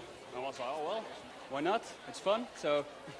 Have you done much? Well, I'm assuming, being out of Belgium, you would have done a fair bit of track riding. I would imagine on the indoors as opposed to the outdoors. Yeah, I did a little bit of track riding the last 2 years, but it was more the team pursuit. So I actually have never done like elimination stuff. This was like my second elimination ever. So it's a bit sketchy because I have like no experience in it. But yeah, it's fun. You know, it's fun. It's fun to do. It's a bit different than just riding alone on long roads. It's fun to do some racing in Australia here. Fantastic. What team are you riding with over in Europe? This team, Team Flanders Balois. Team Flanders Balois? Balois. Balois. My apologies. My interpretation and pronunciation is poor. So, yeah, and enjoying it? Going again? To this or the team? Or? Oh, that's a fun team. It's, yeah, we're all with like young riders from Flanders. So it's nice if you all have the same language and the same culture and stuff. So it's pretty, yeah, it's a fun team. Fantastic. And how much longer are you down in Tassie for? I think like a little bit more than 2 weeks, and then I go to Adelaide to do the gravel race during Tour Down Under. Doing a bit of different races here in Australia, and yeah, like I said, it's fun to do. Well, thank you. Thank you for your time. Great to see you. I hope you continue to enjoy. I look forward to seeing you tomorrow in the Criterium. I'm assuming you're riding the Criterium, and then definitely a Burnie. I do Burnie. I don't do the Criterium because I don't have a road bike here. I just brought my gravel bike, not a road bike, so I don't do the Criterium. Maybe next year. Maybe next year. Sally, can we sort him out with a bike? Maybe we can get one from Derrico's. Let's see what we can do. Giant in Devonport. Thank you very much, Ruben, and all the best. Thanks. Bye. Cheers.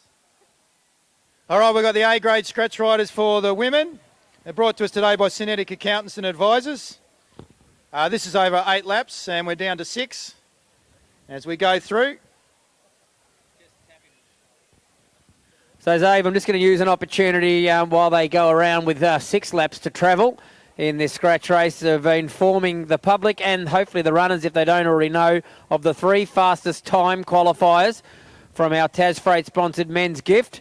Taj Singleton, Alex Wojcik and Jared Gilroy. Those 3 athletes have got through on time from the 5 heats of the men's gift.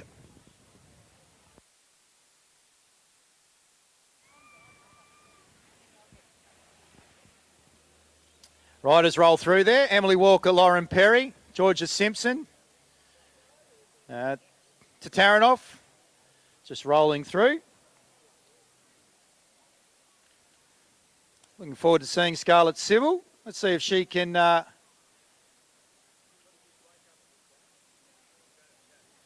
maybe break her duck down here and take out the scratch race, women's A-grade scratch race, brought to us today by Synetic Accountants and Advisors.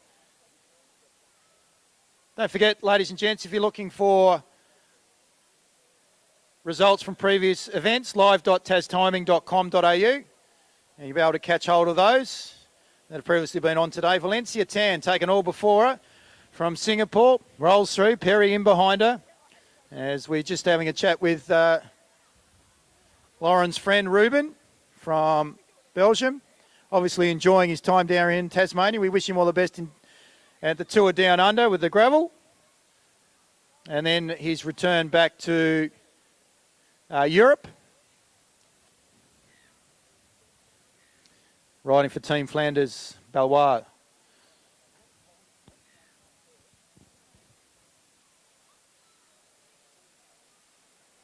No real frenetic pace to speak of, as Dahlia Haynes leads them through from Western Australia. So Dahlia, older sister of Chase, who we saw salute the crowd earlier on today in the wheel for his age group in the junior category.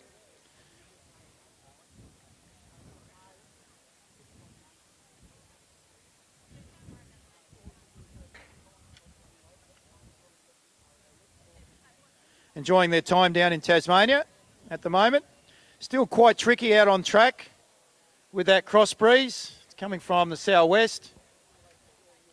And I must admit, standing here in the middle, I'm starting to feel the chill a little bit. It's Emily Walker, winner of Devonport Wheel last year from Georgetown, rolls through. Saddlecloth number 64 takes up the running. Scarlett Civil, X-Speed rider from Western Australia. We get a chance, actually. Ladies and gents, don't be afraid tomorrow to pop across to Ulverston from around about 1 o'clock onwards.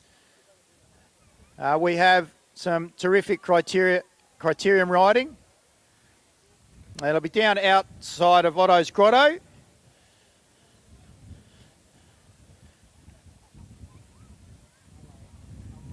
When it comes to road racing, no better spectacle you will see here on the central coast of Tasmania, on central coast of Northwest Coast. So Perry, nice, gentle roll through. This time when they come through, they'll get the bell. But no one's prepared to really take up any running at the moment.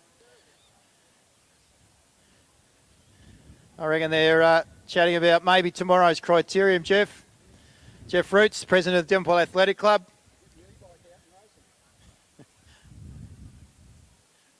Talking about e-bikes, Jeff, you can get one from Giant Devonport. Pull up there in the four-way, see Darren Derrico and company. Righto. Now they start to sort themselves out. Walker starts to lead them out. She's a powerful little rider, powerful rider. Valencia Tan, Lauren Perry down on the inside is Dahlia Haynes. Then we go back to Ella Liang. Ooh, there's a little bit of bumping going on there, shoulder to shoulder. Liang now is trying to reposition herself and push herself nice and wide on Tan. Valencia Tan, that she does. Here comes Susan Stratus. Where's Amalia Langham? She's out the back. She's been left behind. Here comes the rider of Yong from Malaysia. Perry, though, second. It's first wheel at the moment. Haynes on the inside. Perry got enough to hold on. Around the outside to tear it off. Lauren Perry, ladies and gentlemen. Close for second between to tear it off. I'm pretty sure Tan and Ella Liang. Too close for me to call. 5:42.81, pretty leisurely scratch race, I must admit. That last lap, though, in particular the last 200, Lauren Perry, smart. To Taranov second. Tan third. Ella Liang fourth. Dahlia Haynes in fifth. Got caught down on the inside to Dahlia. It was unfortunate there. Sybil in sixth spot. That was a good race there by Scarlett, stepping up into the women's ranks from Western Australia. If I don't get to chat to you today, Mal, Mr. Murray Hall, I would like to have a chat with you a little bit later on, especially at Burnie. Make some noise, ladies and gentlemen. Our A-grade scratch winner, two-time winner tonight, Lauren Perry.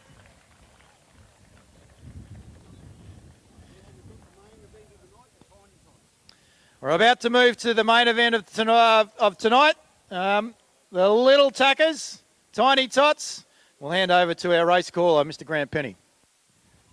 Yes, thanks very much, Xavier. We're about to see heats of the Little Athletics 100 metres, but before that, something that I'm sure mums and dads and connections that have a whole team of people behind them, these youngsters. This is the Tiny Tots. Now, Tiny Tots category is 3 and 4-year-olds involved in Little Athletics. They're not quite at the age to do the real events. They are lined up, 10 of them, I believe. I don't reckon they'll stay in their lanes just between me and the rest of us here. They will hopefully run in the direction of the finishing line. They look like they are well trained to the second, looking straight down. The instructions are hands by your sides, and very soon they'll be on their marks, and I've seen them, how they do this. It's like drilled. They're well drilled. 1 foot will go back. We're doing a few adjustments there. Just a couple checking each other's gear out, how they're looking. So the Devonport Little Athletics have always supported the Devonport Carnival. And this is just a little additional event we've thrown in here. The Tiny Tots looks like about 40 metres. Yes, just making sure things are... don't look at mum and dad in the crowd. Don't say hello to your little older brother or sister. Run straight at the finishing line. There's people waving. We're going to be very, very quiet now because Mr. Cranfield's about to start them. The Tiny Tots.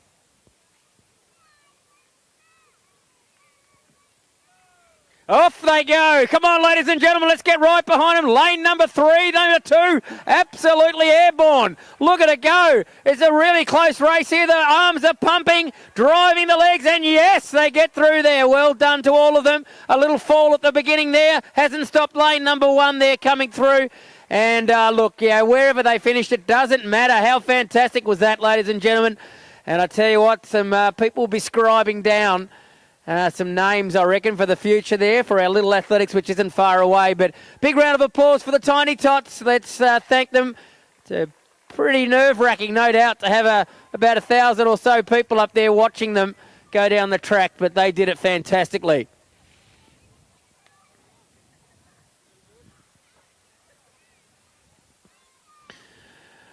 Now, the next item on our program is the Little Athletics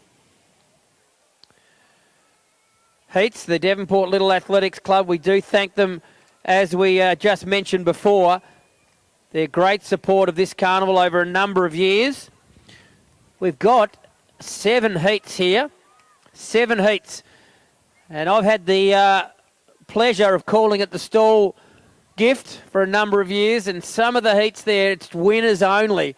Well, in the Little Athletics, it is winners only. We're going to just let one other athlete get through on time. So this is absolutely cutthroat here. Must be at their absolute best, Little Athletics. First heat, we'll see in the red, Priya Hazelwood from 4 metres, the back marker. Marley Fagan from 14 metres, the green. The blue, Mac Allen off 18. Sophie Parker, the white, off 20. Eli Holland, the orange, off 37. Got to win your heat to get through. Who can do it here in heat number 1?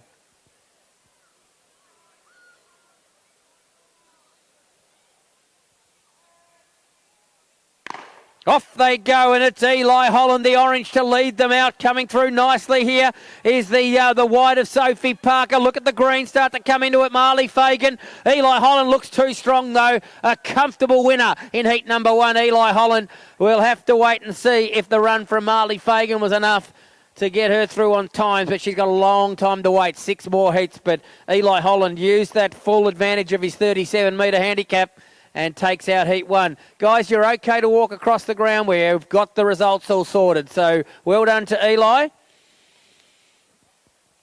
He'll be through to the final. Now, they have age groups here, and no surprises that our runner here in yellow, the very sprightly and keen-looking runner in Oscar Perry, under 6s. Oscar, hopefully that yellow colour stays over his shoulders. It looks to be dropping down a little bit there, but he'll start from 44. He'll take some catching. Amelia Harrison in the orange from 23. She's looking up and seeing Oscar's got a good old advantage on her. The blue, Oliver Duff, will start from 20 metres. Back to Cruz. I like that name, Cruz Rigby. And he's under 10 athlete in the green. He'll start from 13. And, geez, they've made it hard on Ziggy Clements. Ziggy will start in the red and will start from scratch. So running the full 100. Heat number 2.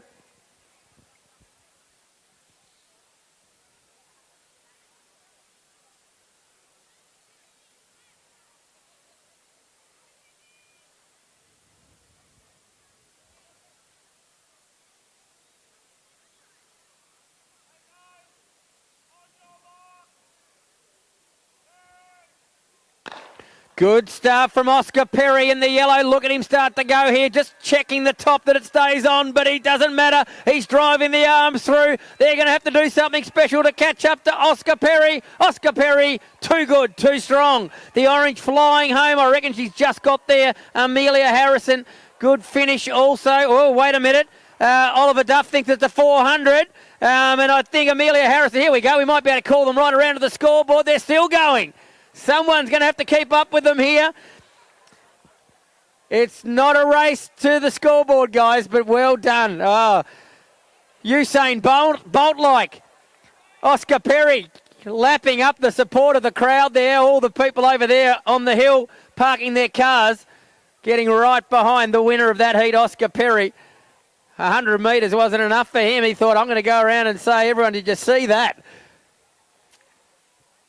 We might need to put some extra parents at the end of the race after the final, but Oscar will be there. Hopefully that extra run hasn't taken the sting out of his legs. We see them starting to line up here in heat number 3. Just 4 athletes, a couple of scratchings that were originally on the program. Hopefully we've managed to get Oscar back. I think he's there. Yeah, he's not still running, which is good. Oliver Hathaway will be our orange runner here, though I don't see him. No, he's a late scratching, unfortunately, for Oliver. So just the 3 athletes left here. Sienna Yates will wear the blue and run from 18. The green will be Alexis Turley, and she'll start from 15. And Eva Parker is the runner in red, and she has a handicap of 12 metres. So they're set to go. Third heat, Little Athletics, 100 metres.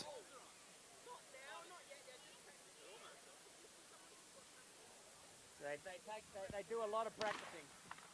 Off they go in heat number 3, and the runner in blue, Sienna Yates, is in front, but look at Eva Parker. We saw her in the mile earlier. It hasn't stopped the speed in her legs as she rips right through the rest of the runners, and we will see a very good back marker in the final. So Eva Parker gets through from the 12-metre handicap, the red. The blue, I think, was officially second there, Sienna Yates. She'll have to just see what sort of time she's ran. And good to see them getting around Alexis Turley. She didn't get across the line first, but they're supporting her and saying, well done. It's probably not normal for her to be beaten by that much, but it is hard to get it all right with these handicaps and the different ages and abilities. That hopefully she'll be okay in a couple of moments. Heat number 4. Looks like we've got a pretty strong field here. I can't see anyone that's scratched, so it's going to be a full field, this one. Jacob Parker will be our runner in black here. He's standing right there on the 37-metre handicap. Isaac Turley, the orange, from 30. Then we go back to Georgia Hingston, the white, from 17. Isabella Allen, the blue, will start from 16 metres. We go right back to Lachlan Fagan, the green, from 8. And Sienna Harrison's got a tough task. She'll start in the red from 3 metres. So she's giving up the front marker, Jacob Parker, 34 metres head start.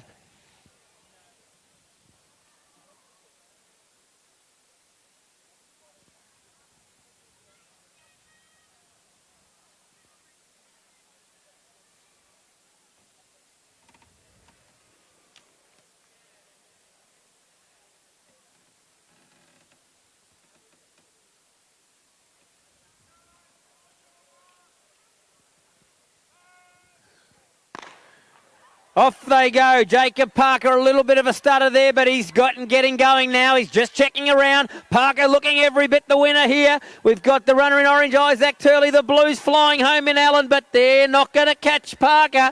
He's too strong for them. The orange of Isaac Turley comes through for second place. Well done to all the runners there in heat number 4.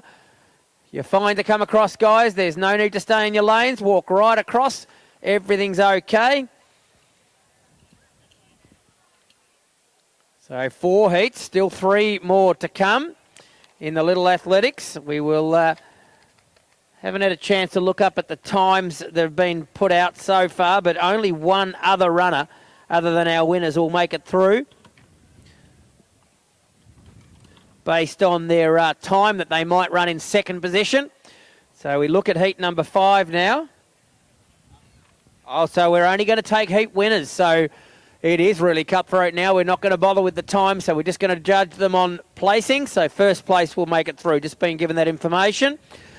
Aurora Patel, the orange, will start from 34.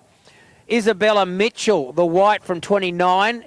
Nellie Clements will start in the blue from 23. Mason Yates, the green, from 12. And Darcy Fagan will start in the red from the handicap of 4 metres. So almost 30 metres between back marker and front marker in heat number 5.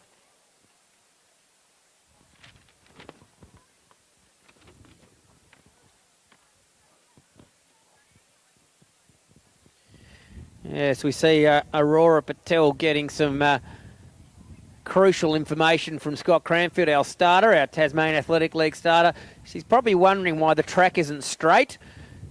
It is a lane, though. Just stay between your 2 white lines and everything will be okay. Ooh, seeing the pole vaulters warm up there. It's looking quite exciting. We'll hear from one of their representatives very shortly. But heat number 5 about to go.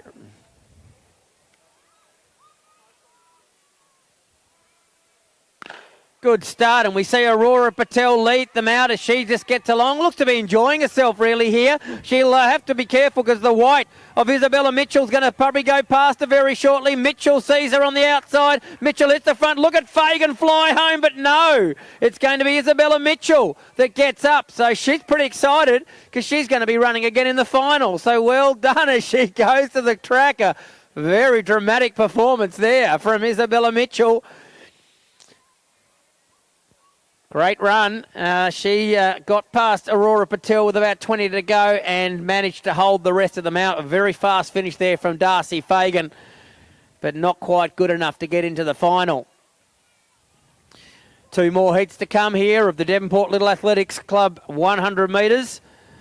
We do thank them again for supporting this carnival as they do every year. We have 4 runners in this one. We have Ashlyn Hinkston, the yellow, will start from 39. Back to Evan Bangay, the orange, from 32. India Hazelwood will start in the blue from 18.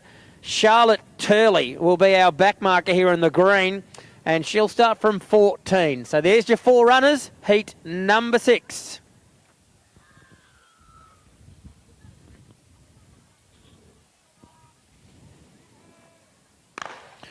Good start there as we see Ashlyn Hinkston lead them here. She's going to take some running down. I like the run of the orange here in Evan Bangay. Can he get past the front marker? It's been a real front markers event tonight, and it's another strong victory to Ashlyn Hinkston. Oh, good finish there from the green from Charlotte Turley. Oh, slow down, guys. We had someone there at the finish. They don't want to give up that lead.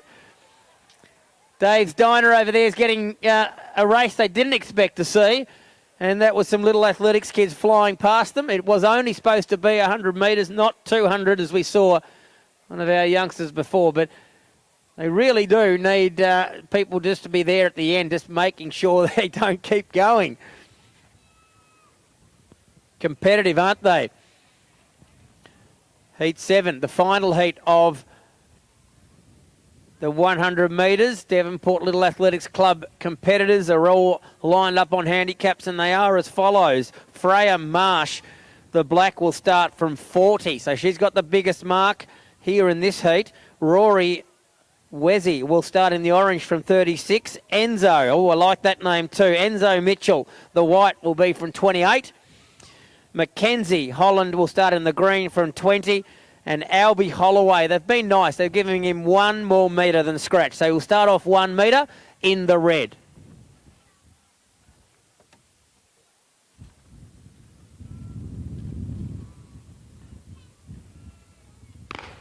Good start there from Freya Marsh. She's going to be the leader for a little bit. Oh, slowed down, not wondering what's going on. And we have a new leader now. It's Rory Wezzy. Look at Enzo Mitchell start to go. Here he goes. He's about to hit the front. Enzo's in front. And it's going to be Enzo Mitchell that gets up. Well done to Enzo. Well done also there to Albie Holloway. He made up a lot of ground, but ran out of real estate. And it's Enzo Mitchell. Guys, you'll find a walk across to the inside now. Runners, well done.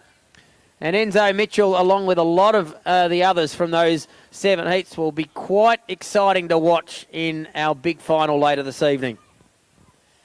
Thanks, Grant. And well done to our Little Athletics and Tiny Tots involved in the sprint events there. We can just see out in the infield there, some of our pole vaulters are starting to get themselves warmed up and organised. We've got a couple of scratch races that'll be ongoing first. So that will be the men's B-grade scratch race brought to us by the Braddon Liberal team, event number 66 on the program, followed by the Esley and David Dunham women's B-grade scratch race. So I'm going to ask the men's and women's B-grade scratch race riders if you could make your way out to the marshalling area, please. Be greatly appreciated. I'd also ask if Murray's got some time, if he can come out to the infield. I'd like to have a bit of a chat with Murray Hall from X-Speed Australia Cycle Club. I notice it's got Hong Kong as well as Perth on there, so if Murray's available, I'd love to have a bit of a chat with him with regards to the connection with Hong Kong. What got him into cycling, why he's continuing to be involved with cycling, and also what his exploits are, endeavours are with X-Speed in Perth and Hong Kong.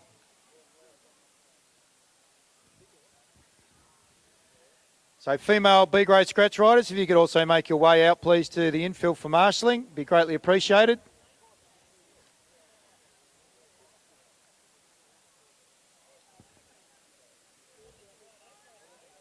Haven't seen Alex Eves on the track for a few carnivals, so I'm looking forward to seeing Alex out there in the B-grade scratch race, number 23, based out of Burnie.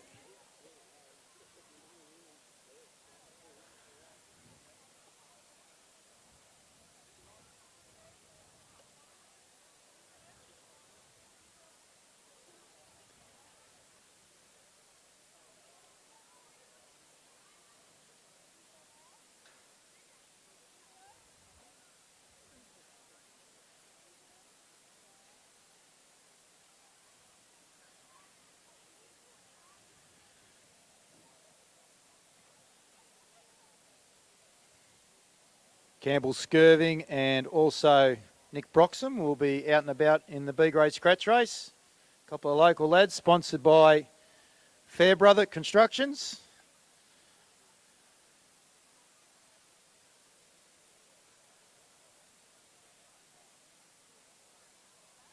Royce, a Devonport local.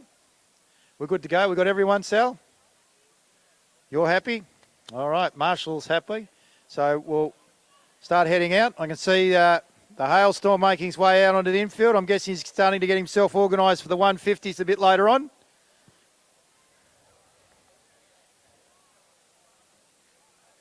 Also saw Jacob Despard here a bit earlier. Jack, is he running in the 150s? No, he's not. Discipline and Dopamine is Jacob's venture at the moment with regards to some athletic clothing. So I'd encourage you to check that out. Discipline and dopamine. I tell you what, you get a rush watching Jacob run.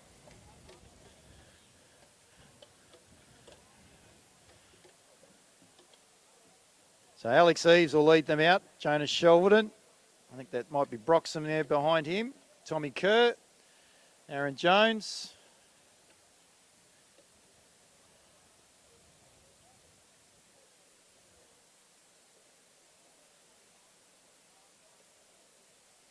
Three of the Malaysian riders. So Mohammed Jaffrey, Jia Cheng, and Zolhimi Zainal. Saddlecloth number 27 are out there.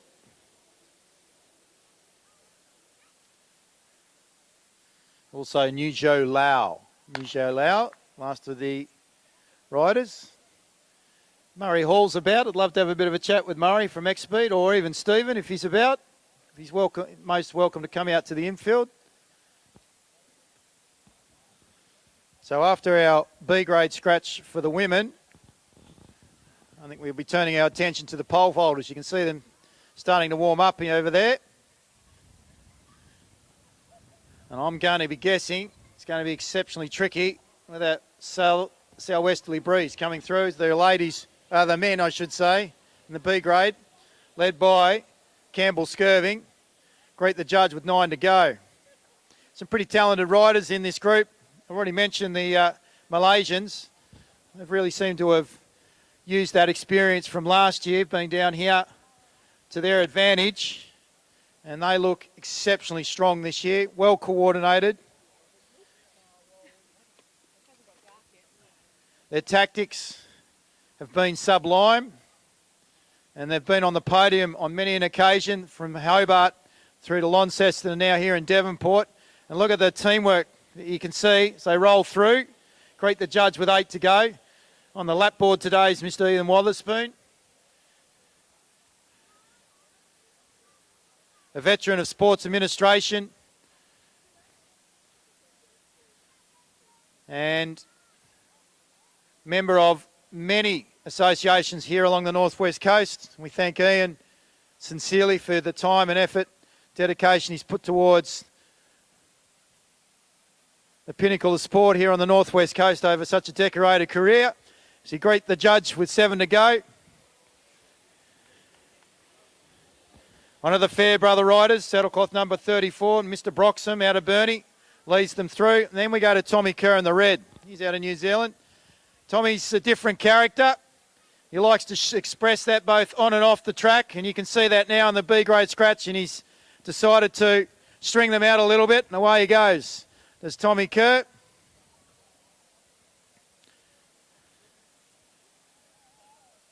Riding in the red bib. Bringing through a couple of the Fairbrother riders, one of them being Lockie Oliver. I like the cut of his jib. Saddlecloth number 25. He and Campbell Skirving do a bit of work there with Tommy Kerr, one of the Malaysians. I didn't pick that up as they went around. They're really starting to string them out.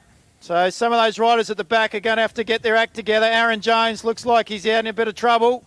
Same with Mitch Louis.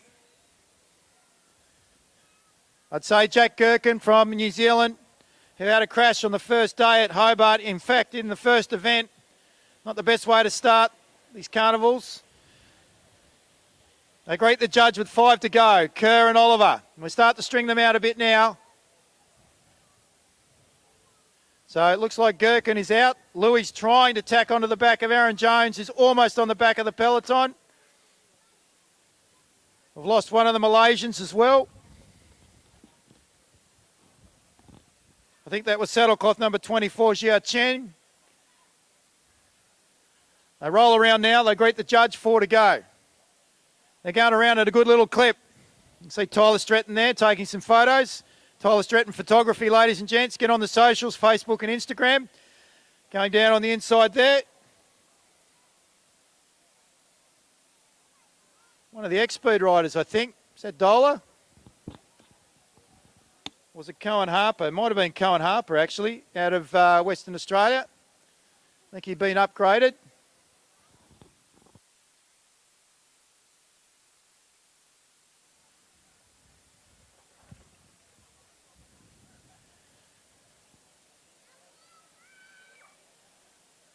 And it is Cohen Harper, leads them through.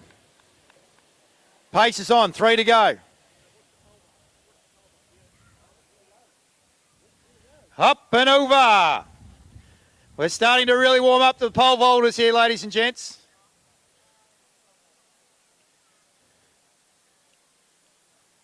Don't be afraid to clap your hands. Give them a bit of encouragement. Make some noise as they go across the crossbar. They roll around. Lockie Oliver, 17-year-old, out of Launceston on the Cervelo. 2 to go, 2 to go. Out the back's Cohen Harper, Aaron Jones still involved. Mitch Louis now out. Jack Gherkin is out. Jia Cheng is out.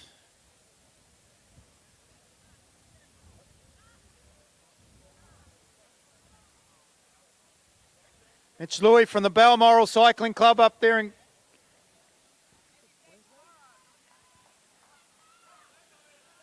they roll through now. They get the bell. 1 to go. 1 to go. Oliver's done his work. Unable to go with him. Look at the TIS athlete in Jonas Shelverton, making his way up into the senior ranks. 17-year-old. Rode exceptionally well in the Madison last night with Lockie Oliver. Here they go as they come round now. Look at Shelverton go, ladies and gentlemen. Round the outside of Kerr. Has he got enough to be able to get up? I don't think he does. Eves is unable to get there. Broxham third. But the winner taking out the B grade scratch race for men is Malaysia's Zolhimi Zainal.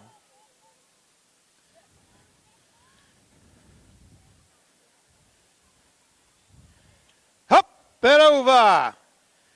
Ladies and gents, pole vaulters are starting to get their act together. That wind gets right in behind them. I mentioned some of the names. Well, we've got an opportunity as the B-grade female riders organise themselves.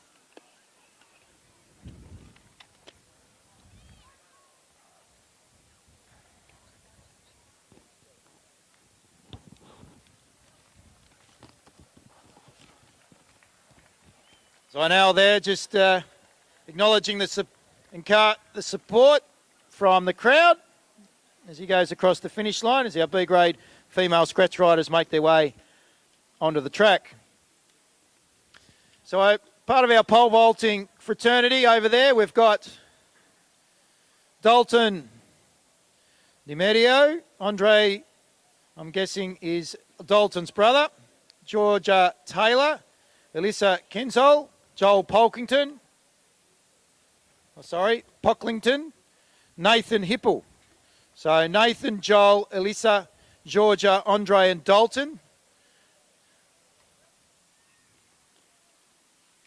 I think we've got a coach over there too, Raf Corney. So we might head over in a moment, have a bit of a chat. And so there's one of the DiMedio boys, either Andre or Dalton.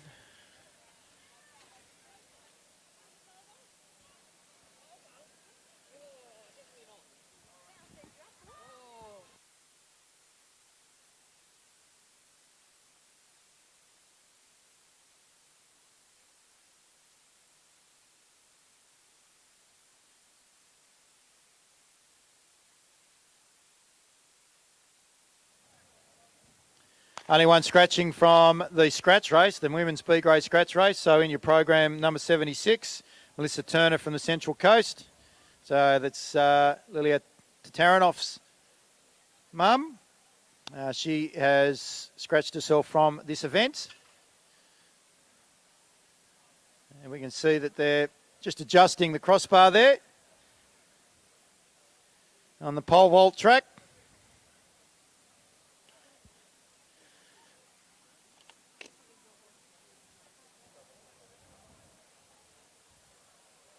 guessing that's either Georgia. Is that you, Georgia, that just jumped?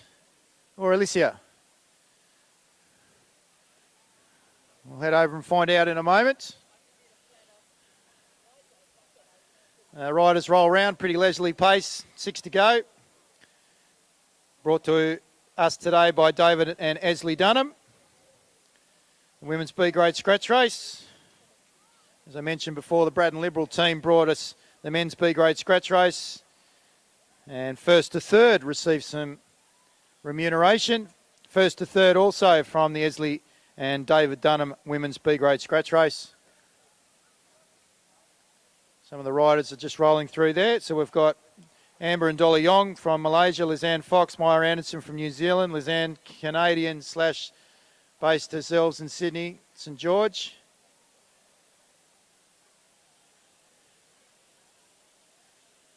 Ava Napier, Courtney McGowan, Sophie Brotherton. Avara Donovan from Hobart, Odette Lynch, saddlecloth number 80.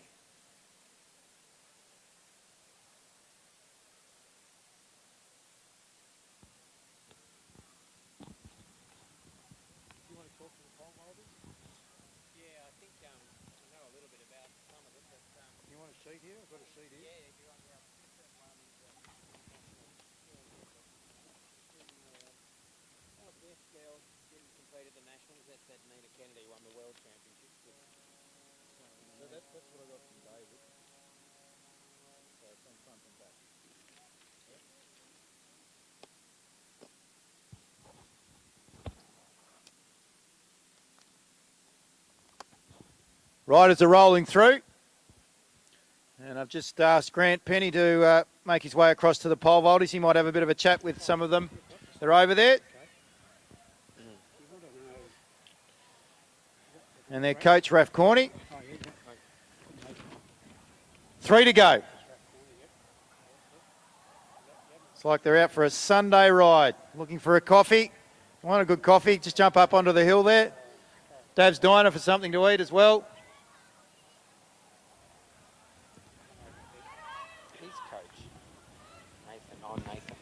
Bit of encouragement there for Sophie Brotherton.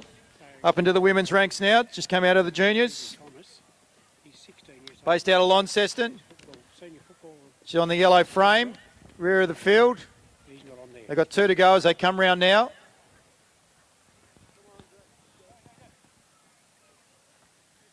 See the red grasshopper up on the hill.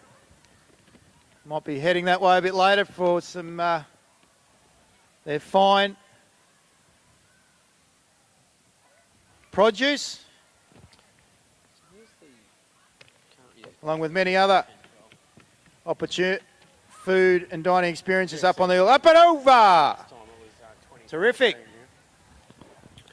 Yes, thanks, Xavier. I can see Joel Pocklington, of course, is the former Commonwealth Games representative, 7th in 2014. And I think that was the year that you last came here, Joel, in 2014. And tell you what, you must be pretty happy to see this thing being put back out for us again. Look, I love jumping here. It's been great. I've been about 4 or 5 times, I think. And now when we got the opportunity, I said to the younger kids, I said, hey, you got to come down. This is a great place to have a jump. Perfect conditions. Yeah, it's great. Have you still got that YouTube channel of yours going? I had tuned into it where you're jumping over ridiculous heights, catching footies off cliffs, doing all sorts of somersaults. Yeah, still got that. I haven't, young kids sort of stopped me from doing that a little bit now. But yeah, if you search pole vault tricks into YouTube, you'll see a few things that you might not see here. Well, we'll just go back to this bike race. I know it's in the last lap, but we'll come back and have a bit more of a chat in a moment, Joel. Thanks, Grant. I'm looking forward to seeing what Joel can do up on the track here. As we get the bushels out, and it's one of the Yongs. I'd suggest that might be Dolly Yong that's gone around the outside of Amber on the inside. There comes Lizanne Fox. She's 4 wide in the pink. Coming through, though, the Malaysian. Second wheel will be Dahlia Haynes. Dolly Yong's taking it out. Dahlia Haynes. Amber, I think, from Lizanne Fox. That was a good ride there, and that back end there by Melissa Turner from Devonport. Maya Anderson, Ava Napier, Courtney McGowan. Avara Donovan and Adet Lynch along with Sophie Brotherton. We'll head back to you, Grant, and back onto the ramp there with the pole vault. Yeah, not entirely sure of the height, Joel. What are we roughly at the moment? Roughly, of course. About 3.5 metres, so probably as high as most of your ceilings at home, or much, much higher than that. In fact, almost the roof, I suppose. But good to see Tyron Philpott down there as well, helping out with the bar, or the foam bar, if you want to call it. A former Devonport gift winner, Joel, so he used to run a decent 400, Tyron, and didn't mind his pole vault and his multi-events. Yeah, I trained with Tyron a little bit back in 07 when he was still a vaulter, so it's good to see him out and about now, helping out the younger kids.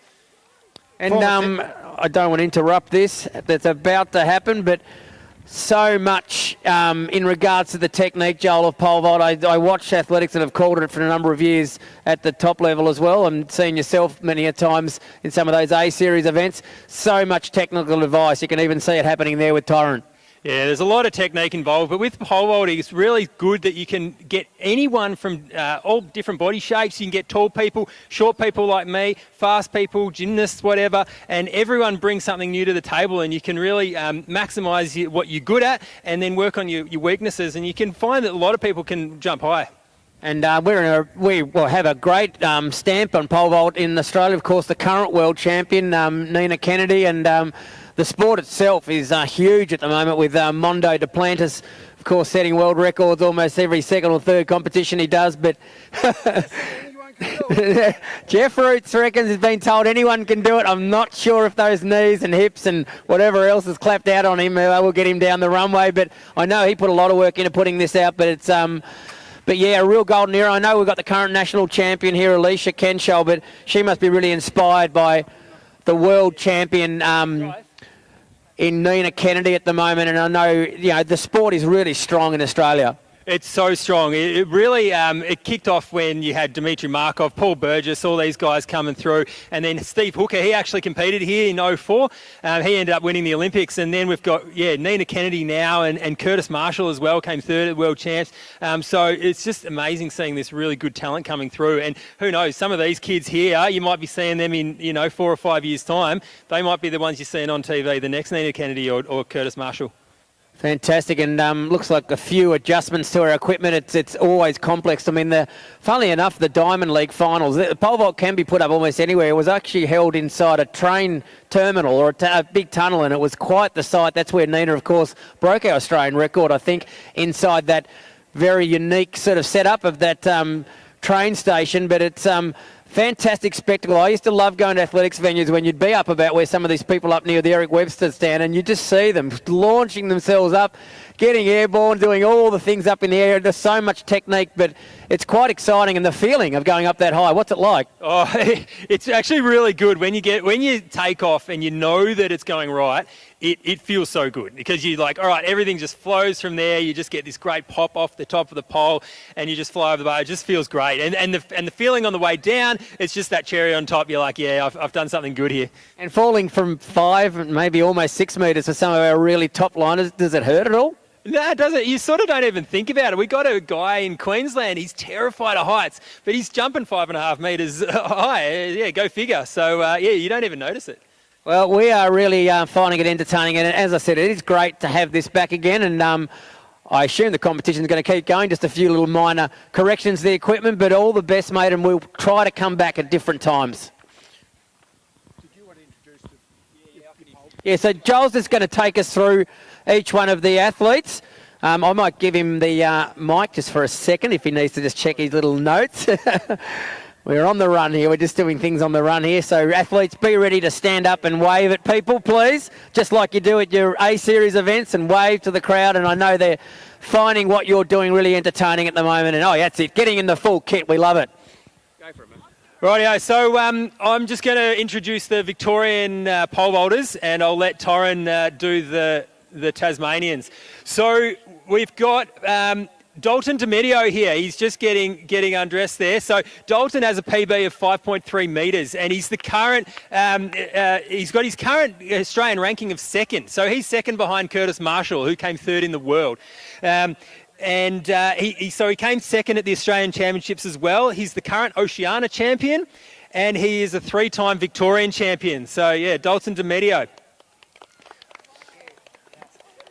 Next along here is Alicia Kenshaw, and she's got a PB of 4.26 metres. And her current Australian ranking is 3rd. So, yeah, she's right up there. And she just crossed over from gymnastics only a few years ago. She was a top-level gymnast and come to pole vault. And so she's actually the 2023 Australian champion. Yeah, as well as the Victorian Championship a couple of times. Next, we've got Georgia Taylor. Georgia has a personal best of 4 metres. She has the current Australian ranking of 11. So she's just come up from the juniors. So she's now in the senior competition, and she's the current Oceania champion as well. She has also won multiple junior Australian championships. We've got Andre Domidio, who was going to end up playing in the AFL, but he decided that he's going to do pole vault, not play pole vault. He's going to pole vault with us, with his brother. He's got a PB of 4.85 metres, and I reckon he's looking pretty red hot to break that tonight. He's got a current Australian ranking of 11th as well, and he has also won multiple junior Australian national titles. So, yeah, big talent, one to watch in the future, as are all of these guys. So I'll hand it over to Torrin for the Tasmanians. Well, thanks, Joel. To start off with, I've got a couple here from Hobart there. They aren't my athletes, so I'm going to bounce off them a little bit there. So, Rafi, can you tell us a little bit about yourself? So what's your PB? 4.11 PB. She's scared of the mic, but not scared of the pole. How long have you been pole vaulting for? 11 years. Yep, and you're another gymnastic background. We've got a couple of little gymnastic girls starting this year, and they've seen you around the gymnastics traps there, so it's been good. 10 straight open state titles, yes. Lots of challenges in Tassie there, but you do a lot of challenges to the mainland. I see you quite often flying to the mainland for your with competition with these other girls on the mainland and having to challenge around Australia doing that, WA and all the other places. Where's your last recent big title? A big challenge? Was that all? Uni? Brisbane? Yep, right up. All right. No worries. Nath, there's another one. Just recently come back from a bronze in Perth in the all schools there with a PB 4 metres 15. Yep. You're is it 16 or 17-year-old Nath? 17. So, and only been doing this was 3 or 4 years or something like that. 5 years now. Yep. So, cricket. Right, and then we have young Avery. Avery's second year pole vault, same as Kobe here. Both the lads doing up in Launceston with me. Avery's sort of doing track and field as a hobby at the moment, while his footy attributes he's been with the Tassie Mariners program, as well as the Indigenous Australian multicultural team there this year, last season, which I've seen was done really well, as well as taken up decathlon, only been second year out of little athletics there. So, 16-year-old, and Kobe as well was my other one, under 16, 16-year-old as well. His PB is 285, just under 3 metres there. Avery's is just over 3 metres at 330, isn't it, mate? Yep. Kobe's there, swimming and basketball is his other hobbies there. He's third in current decathlon there as he's moved out of little athletics. And done his PB this year. We've done 60 centimetres already in your second season, I think. So he's jumping on really well. So, yeah, Grant. I'm going to cut you off, Torrin. Sorry, mate. Well done. Good luck, all the pole vaulters. And, yeah, great to see Torrin again. Haven't seen him for a while. We were just talking with Jeff and Rod. Torrin had the bizarre circumstance when he won his gift that I think he got pushed out into an extra lane. We had to put him on the bike track. So he's a tough athlete, Torrin. And but now turning his hand to the coaching. in pole vault and doing a great job with some of our juniors, and also hearing from Joel about all of these other really top-level, national-level pole vaulters that come down. So you really are seeing some athletic feats that are quite unique. The pole vault is an event in athletics that only the real brave and amazing ones even attempt to do. We are going to turn our attention to some heats in a fairly new event in the history, I guess, of the Devonport Athletic Club. We used to have a 200 metres. We had the Ovaltine Sprint some years ago. Now it's the 150. Last year we saw an amazing performance from Tori Lewis where she ran 17.26 from the scratch mark. And we should see a pretty exciting event or an edition of it in 2023. Some scratchings and handicap adjustments. No yellow in this one, no red, but we do have a replacement of the red, and that being Lucy Carter. So great to have last year's Devonport gift winner of 10 in the red. Piri Barnes will start in the white from 11.5. Aris Pistoris, who ran in the Hobart gift final, run in the blue from 12.5. Lily James in the green has been pushed out to 15 metres, so you can write that into your programs. Zoe Nicholson, I don't think, is she there in the pink? No, we're getting a no from Grenville over there, so that's a scratching. And we do see Robin Locke. There she is, there in the black from 32 metres, not 31, as you may read in your programs. First heat, you've got to get in the first three to qualify, so just one athlete just a couple of athletes will miss out here to make the semis. First heat ready to go. It is the Pine Grove Funerals Women's 150 metre handicap.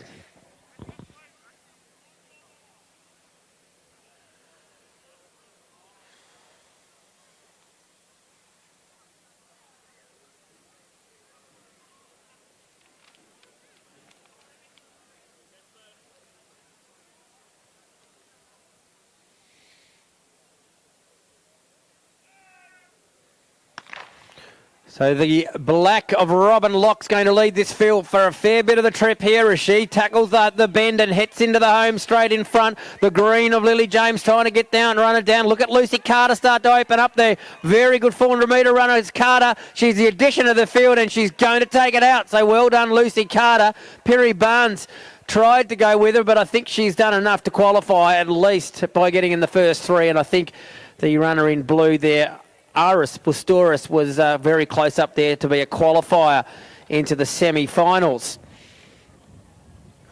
Yes, I wasn't sure whether Lucy, and I did actually start to go through a name for the Devonport gift, whether she tried to defend her title. You do receive handicap adjustments, of course, if you win big races like the Devonport gift, and she was back 10 metres on last year's win, so perhaps thought she might be best suited to some shorter events and showed us that, well, maybe she might be able to add the 150 to her sash collection, which includes the Devonport gift. So she was the winner of our first heat. We'll see the results pop up shortly. Second heat, almost ready to go. Two scratchings. The green and pink are out, so no Hobart gift winner in me and Spencer the green, Ruby Williams the pink out. And a handicap adjustment for the yellow, which I think will also be out. Yes, I can't imagine Courtney Brown would think of running a 150, so you can put a line through her.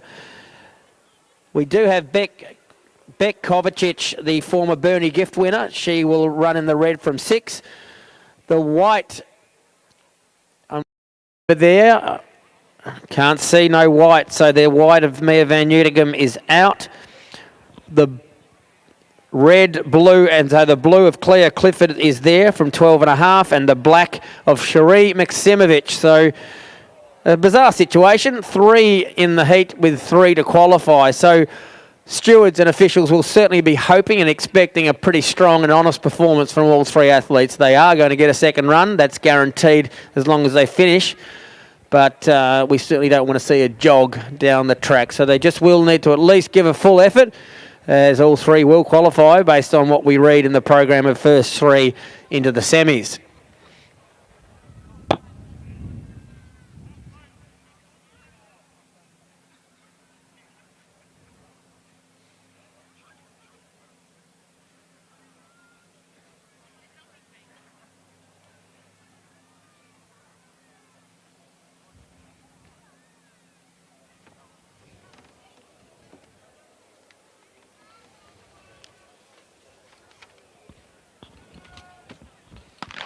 So Maksimovic, the black, from that 28.5 metre mark will be hard to run down as she goes past Eric Webster stand in front. Clifford, who looked good in the Devonport gift heats, is starting to make some inroads to the lead. And here comes Beck Kovacic, the former Bernie gift winner. I don't think they're going to get to Maksimovic, but it's going to be close between the two of Clifford and Kovacic, as they'll both, of course, along with Maksimovic, go through first three. So it was competitive, but perhaps the girls knew just in the back of their minds that there was no issue with them getting a second run. So perhaps they weren't giving it the whole effort, but they are going to be seen in the semis. They will be redrawn and put into a semi-final. A fast performance will see them get a semi-final that may be more favourable as one of the favourites, so they won't draw other fast runners. So there is some value in running quickly to make sure that your semi-final is not too difficult. Third heat over there. I'm trying to determine perhaps who may not be there. It looks like most of them have arrived to run. There's some handicap adjustments. We see Sonia Pollard over there. She'll be our front marker. A 31 metre handicap is a handy one for her, so she'll be hard to run down in the black. Tess Horton has been given a lift of 1.5 metres, so she was to run from 17.5. She'll run from 19. Keisha Taylor, the green, will now run from 14, so she's been lifted out 0.5 metre.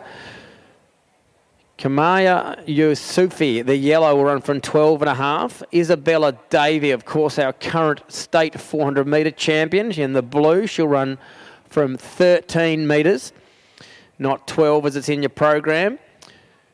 The white of Tory West, I think, is a scratching, no white. So we can put a line through West, and we do see the current state 100 and 200 metre champion, an 11.71 in those state titles, and a recent 11.77 into a pretty strong headwind down at the Hobart reunion meeting on the 23rd of December. So Tasmania's fastest woman, Chelsea Scollier in the red, will run from 3 metres. So back a metre from her Rosebery gift win only about a week ago. So we'll watch for Scollier at the back of the field. She's looking up and seeing almost 30 metres in handicap she's got to give up to our front marker.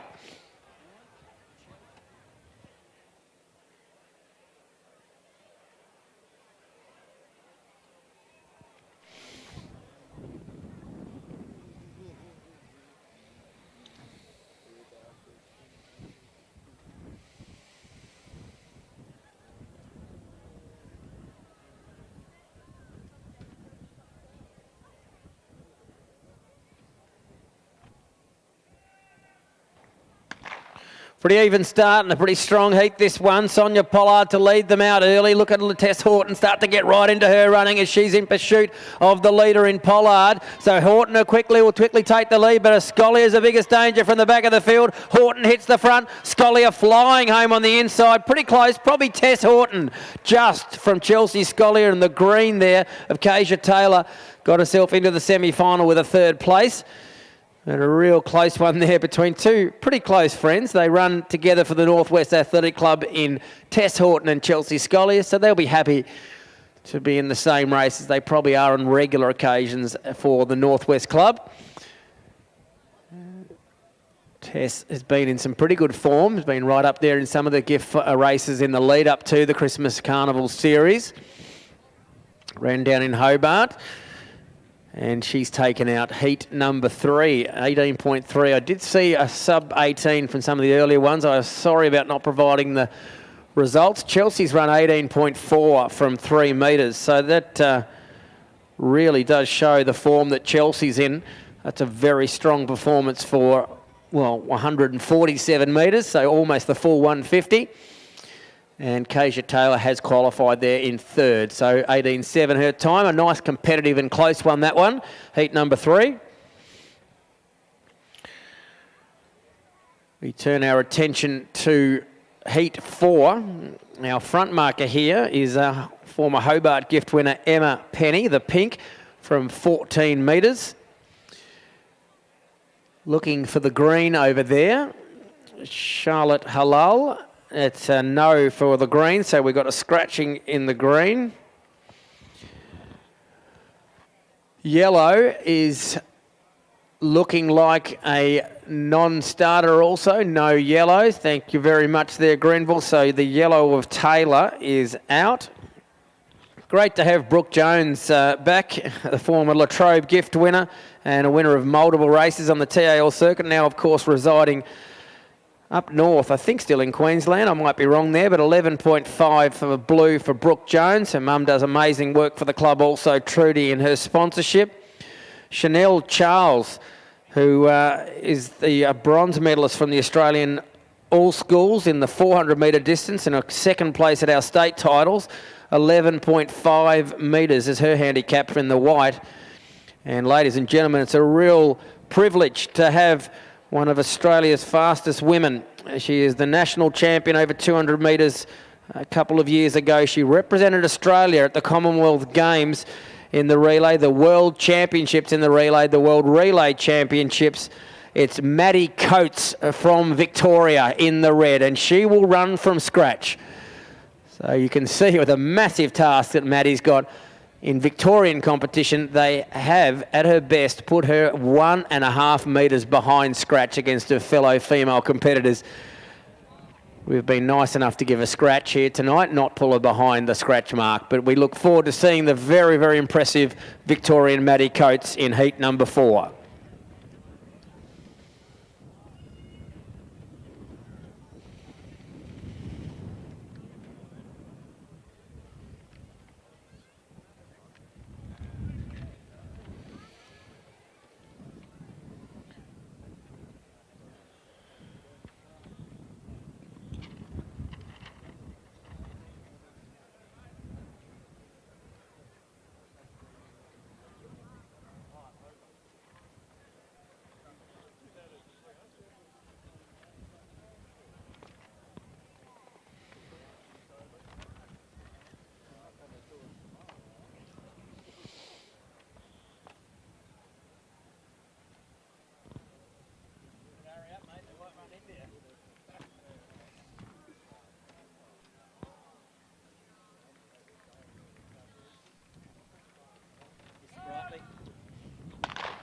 Off they go and running, and it's going to be Emma Penny to lead for a fair bit of the distance here. Brooke Jones, you can see her starting to get into a running. Chanel Charles, the junior 400-metre star, and look at Maddie Coates, those big, long bounding strides, trying to get onto level turns with them. She's not going to quite get to them here. Will she make herself into the final? Chanel Charles takes the lead from Brooke Jones. I don't know if the Coates made it from that scratch mark. She may have just gotten past Penny on the line there to maybe give herself a second run here tonight.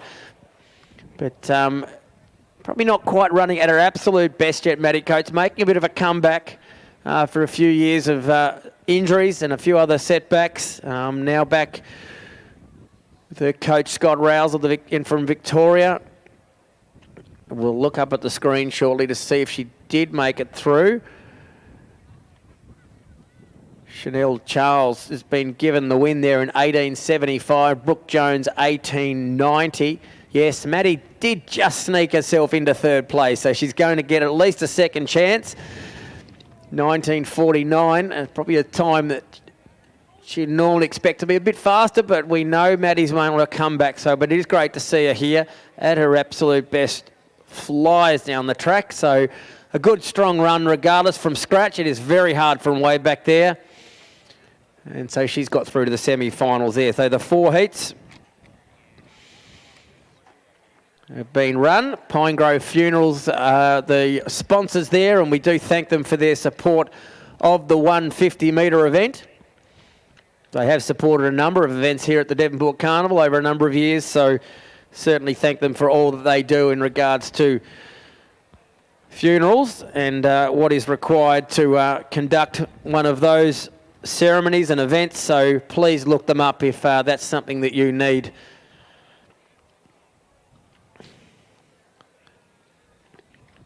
The Accident Repair Centre. Men's 150s next. I had a minor accident a couple of weeks ago. Didn't look these guys up. The car got written off, so I didn't need my car to be repaired. But if it is a minor repair, please look them up. in Devonport. They do great jobs on people's cars that have minor mishaps. They are the supporters of the 150. 5 heats here of this men's 150. No official scratchings that I've been given from the first heat so far. Can't see the green, and I'm pretty confident that the Scottish athlete in Declan Gall, the green, will be a scratching, as Declan has qualified himself for the Devonport Gift Final with that fantastic heat run. So confidently put a name through here, or a line, sorry, through him. The yellow also of Jaden Crawford ran a superb heat and qualified for our final. So it's no surprise that he's withdrawal. So that leaves us with Brendan Smart, who loves this track here, having won the 70 on a number of occasions. So when it was a 70, he's have to tackle the 150 now, a 4-time Rosebery Gift winner, many victories to his name, the veteran, Brendan Smart, in the black from 22.5. Brandon Clark, of course, he himself a Rosebery Gift winner, so we've got a couple of Rosebery Gift winners here in the front marks, and a very good long jumper, having been our state champion on a number of occasions. Coaches a lot of the really good sprinters too. Keani Allen has been spoken about as a potential Bernie Gift winner again after she won that title some years ago. He runs in the pink of 17. The former state champion of Tasmania, Alexander Creek, of course, an Australian representative in a virtual under-20 world team. Didn't make the trip across, but was selected in the 4x4 squad for Australia. So at his best, one of the best juniors in Australia over the 400 metre distance. He'll run from 10.5 in the blue. Don't see the white of Matt Dine and the Victorian. He's not made the trip, I don't think. But we do see Say Morris, the Victorian, a very well credentialed runner is Say Morris, a superbly fast runner over the 60 metre distance, and has already recorded some victories over in Victoria in the very strong and competitive Victorian Athletic League circuit. And he'll run from 4, the Victorian. First we've seen of him, didn't compete at the Hobart Carnival. He'll run in the red Say Morris. So Say Morris in the reds, the back marker, all the way out to Smarty on 22.5.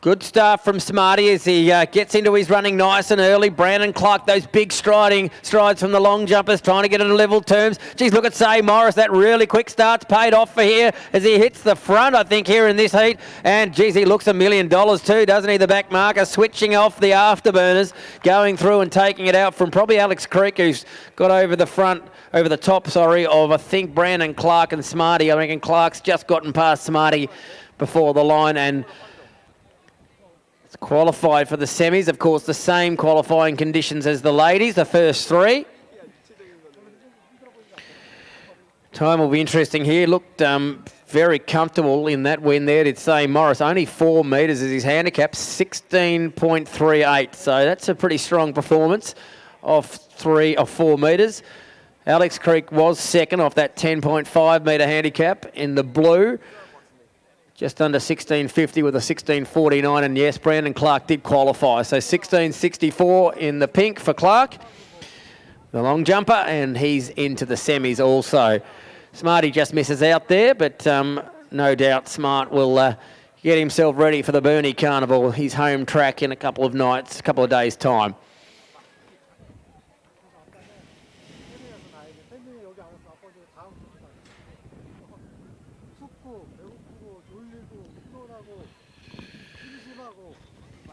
Second heat not far away in the 150.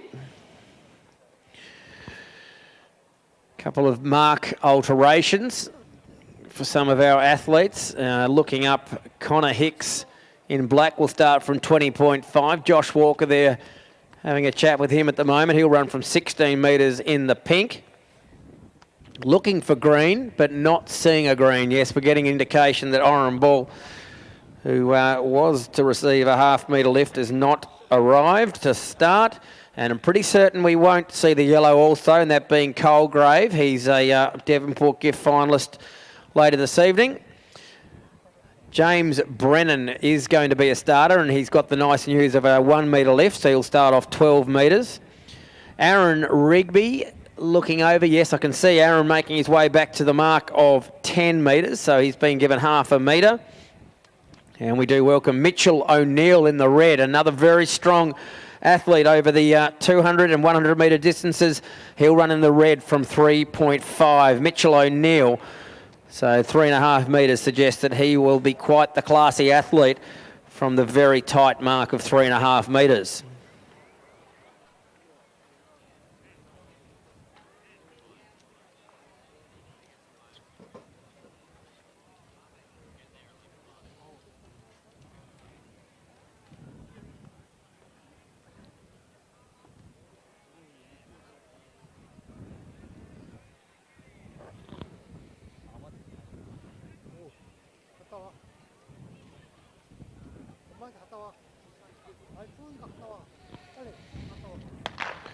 Good start as we see the runner in black, Connor Hicks, make a good fist of things at the front of the field here. He's probably getting away from Josh Walker at the moment and looking like a pretty strong chance to qualify. Rigby it is from the back, who's trying to get on the level turns with Hicks, but Connor Hicks goes through and takes it out. Well done, good run from the front mark. Mitchell O'Neill flew home late in the red to get just past Rigby to qualify. So that's a good run from his handicap there of 3.5 metres.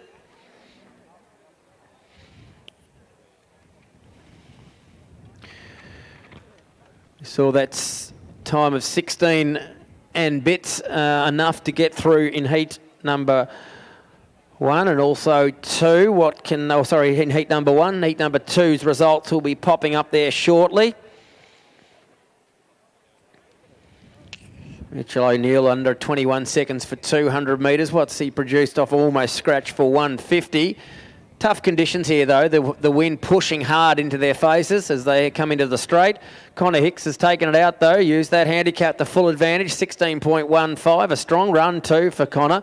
We'll put him right in the mix come semis and finals. Mitchell O'Neill, our back marker, did get second and ran just over, or ran 16.42, and Aaron Rigby 16.54, the white was third.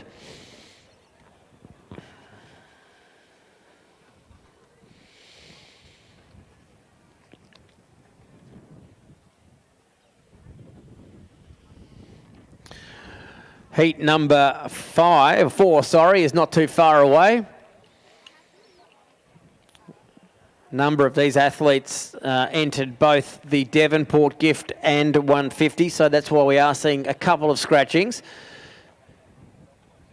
I guess they never know right before the carnival starts whether they will be strong enough over the 400, so they enter both just as a backup. One athlete, sorry, I am looking at the wrong sheet here. Heat number 3 is next up. I think we can confidently put a line through the red, so no Jagger Pybus, unfortunately, one of Tassie's finest sprinters. He's not going to start. The white is there, and that's Christopher Michael. Christopher Michael, the white, is going to start from 10, not 9.5. No blue, because I think the blue, that's right, Alex Wojcik was one of those fastest time qualifiers in the Devonport gift, so he's going to be running later tonight.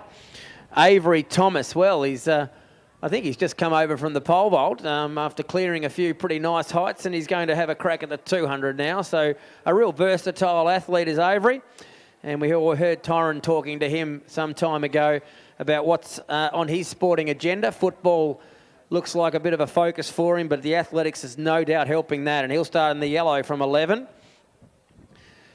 Green, I am seeing Mitchell Walker. That's Joshua's brother, of course. We saw him in the second heat, and Mitchell start from 13.5, the green. I don't think we'll be seeing John Howe here at Devonport, as John, of course, the pink, is looking for the Bernie gift in a couple of days, so he's a scratching. And we are going to see Theo Collins. He withdrew from the 400, but he's here to contest this 150 off 17.5 in the black.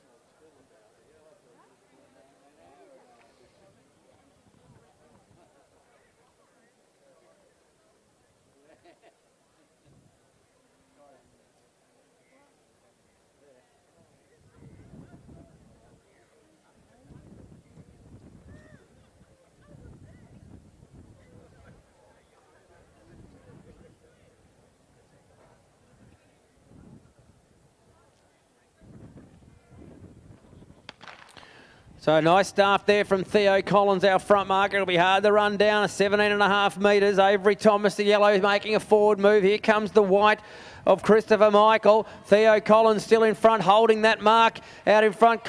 Michael's going to challenge him, but Collins just holds on from Christopher Michael. And Walker, the green, not too far back there. Third, Avery Thomas, I think, is going to just miss out. Theo Collins already had a victory in pro running at the Hobart Maiden, I think, last year. He's going to make himself, get himself through to the semi-finals with a very strong performance there from that heat number 3. Found himself out there on that 17.5 metre handicap, and he's used that to full advantage. And ran a time of 16:41, so a strong performance. It compares nicely with the other 2 heats so far. Mitchell Walker was officially second, and Christopher Michael just couldn't quite get to him, but he got third and he's qualified. Avery Thomas has just missed out there in the yellow.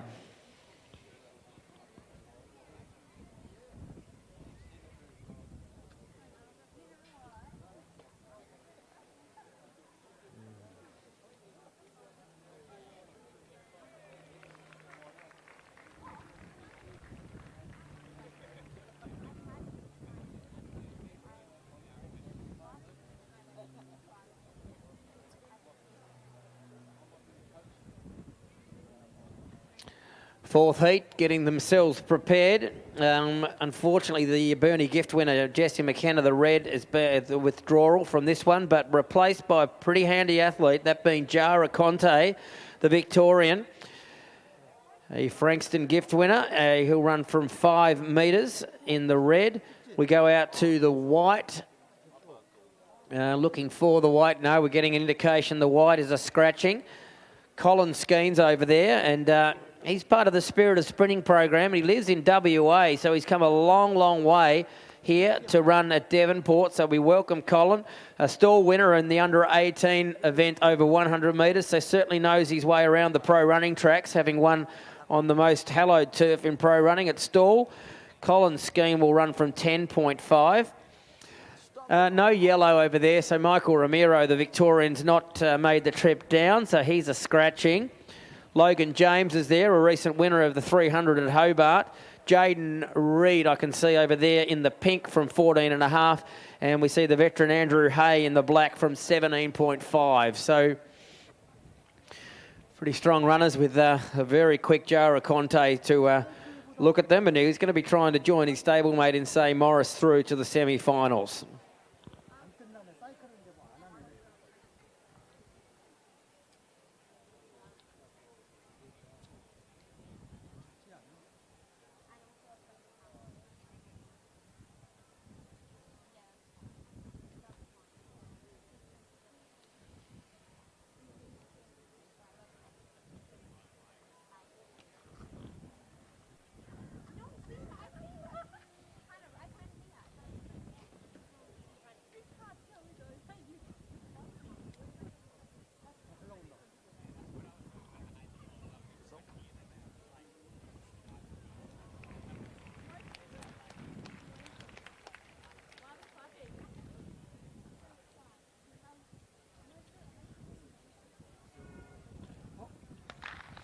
So off and running, and they've been led out by Andrew Hay in the black, who's getting around the bend quite nicely here. The green of Logan James has gone past Jaden Reed and is going up to challenge the lead. Colin Skeen starting to come through. Here comes Jara Conte to challenge late as they hit the line. Oh, I reckon James has got it, but he's just grabbed a little bit down there near the hamstring area. Hopefully that's nothing too bad. He's probably going to get himself another run, but he's going to have to do something between now and perhaps his second run to make sure he's in order. He's okay, but I think he's gotten to the line just before the others. Not sure if Jara Conte, the addition to the field, has gotten through there. He might have been an unlucky position in fourth there. Was pretty close to hit the line. I'm not in the greatest of positions here. I do sometimes miss athletes that make late charges. Logan James given the victory there, 16:43. Andrew Hay off that front mark there has held on to get second, so just a .03 between first and second. Yes, and it was Colin Skeen, the WA-based athlete in 1672 that's qualified. Conte's going to miss out there, so a shame that we're not going to see the pretty impressive sprinter through to the semis.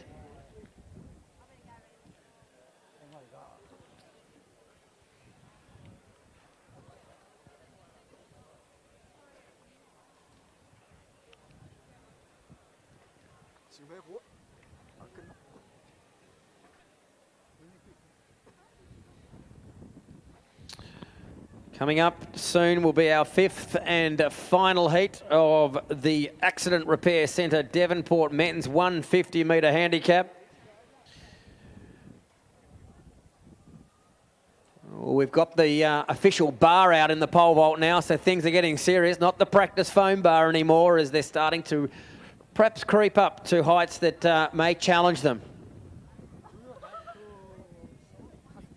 3.6, so thanks to Joel, he's got a big whiteboard there and he's putting a nice, or giving us an indication. We get a nice event boards at some of the big meets that we go over to, but that's a pretty good effort of it, Joel, there, 3.6.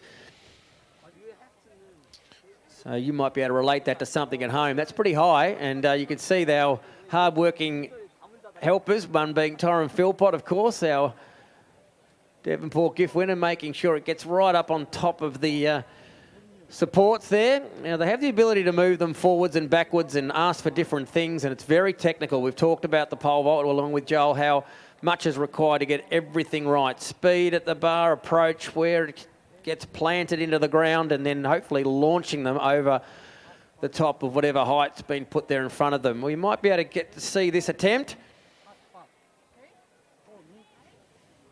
And that's how it's done, ladies and gentlemen. Look at that, very impressive. And I think looking at that, there's a lot more to come there. 3.6 was not even a challenge. So the final heat of the Accident Repair Centre Men's 150 metre handicap. Our front marker here will be Callum James, the pink. He'll run from 14.5. Back to Adam French, last year's winner. So great to see Frenchie out here after being a little bit ill in the last couple of days. He'll run in the green from 13 metres. Toby Campus is here to contest this 150. We wanted to watch in the 12 metres, the yellow. The blue is here. That's Michael Dynans. I wasn't sure if the Dynan boys made it because his brother Matt has not been able to run so far, so he'll run the blue, the 400 metre front markers winner at Stall of 10 metres. Ethan Quintana in the white will start from 6.5 metres. And ladies and gentlemen, one of Australia's fastest men. He's has a time of 10.14, part of the Australian relay squad, and certainly one that will be trying to push his claims to be in the Olympic team in Paris this year next year in 2024. Please welcome him to Devonport for his first run in the Tasmanian Carnivals, Jake Penny, and he'll run from scratch in the red.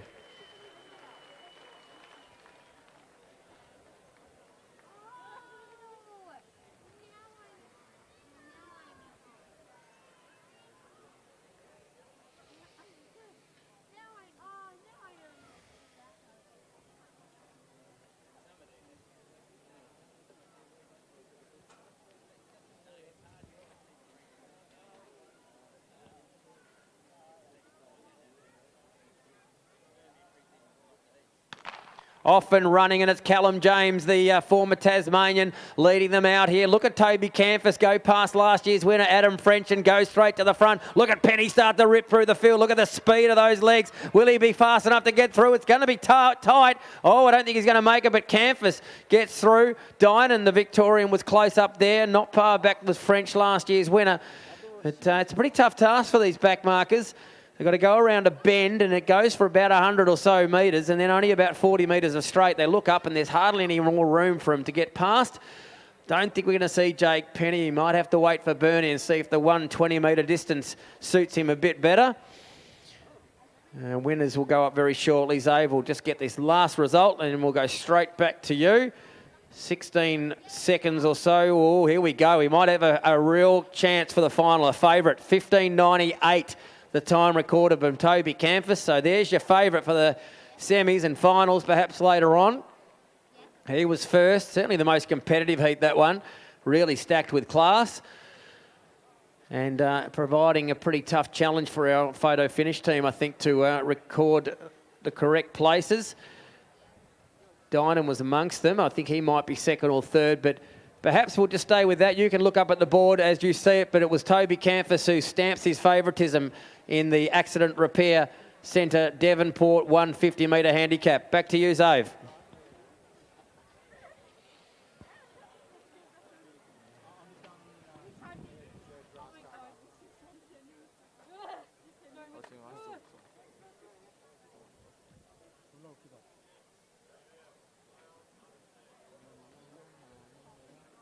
엘라 있어.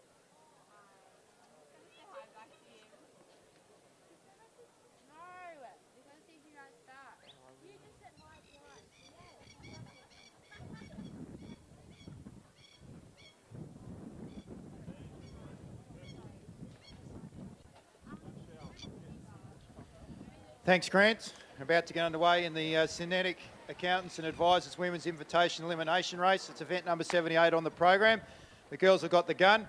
So straight from the get-go, we are on. So last rider, one of the Yongs, it's Dolly or Amber, got a bit of work to do so that they don't get out.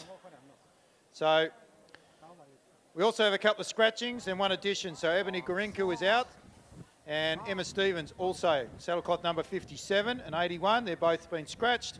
And addition is Courtney McGowan, saddlecloth number 74. They roll through. Yong's got a bit of work to do. Ooh, saddlecloth 65.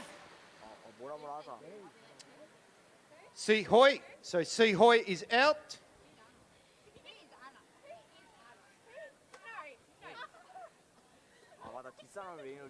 Elimination race. 65 is out.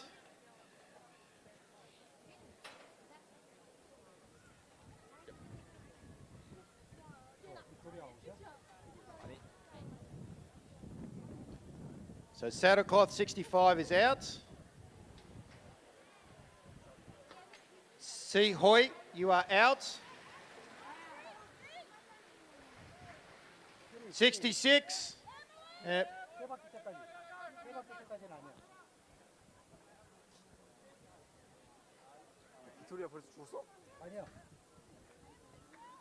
Emily Walker, you are out. Emily Walker is out. 지금 개판이야 지금.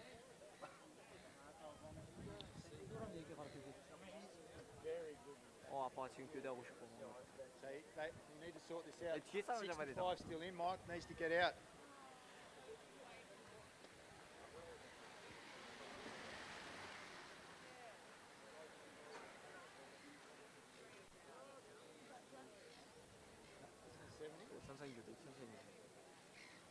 No, 70 wasn't, 65 was. Yeah, I'm pretty sure 65. It was Si Hoi. Oh. So it's 65. 70 is the last one. 70 is out. So saddlecloth 70 is out. So that's An Tung Yong. That's Amber Yong. They roll through. So, no, not yet. You got way out the back here. You got Victoria Smith. So none of the lead riders are out. They're still going around. It'll be Victoria Smith that will get caught this time.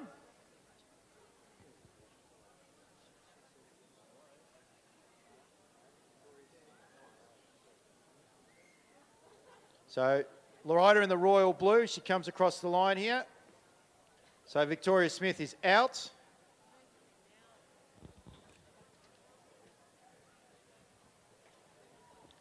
So the riders go through. I'm going to ask Bear Liang to make his way out onto the infield. We might have a bit of a chat with him in a second.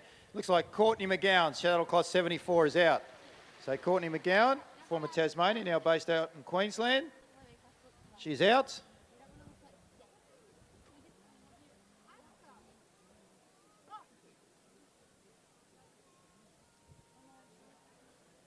couple of reasons while I've asked Bear Liang out into the centre of the arena.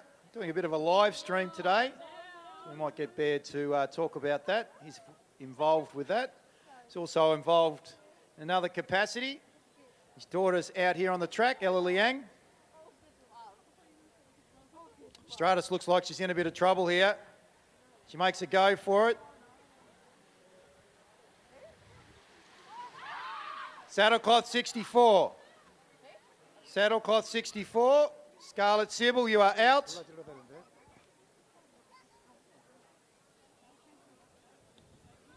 There was a bit of noise there as the girls went past the line. So, Bear, thanks for joining us down here on the infield. I've got a live stream running. You run it. What's it called? The live stream's on the Golden Bin Chicken YouTube page. Fantastic. So if you want to see some action, live stream, or you know some people that aren't able to get here, go to the Bin Chicken YouTube page. This is going to be close. Valencia Tan, Saddlecloth 67. Valencia Tan, you are out.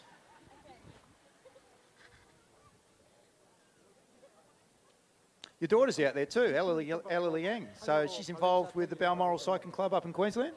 Yeah, she's been a member since she started racing about 3.5 years ago. A very strong club up in Queensland. Not as strong as the Uni of Queensland, of course, but a very good club. And he says that with a bit of jest. He's the president of Uni of Queensland.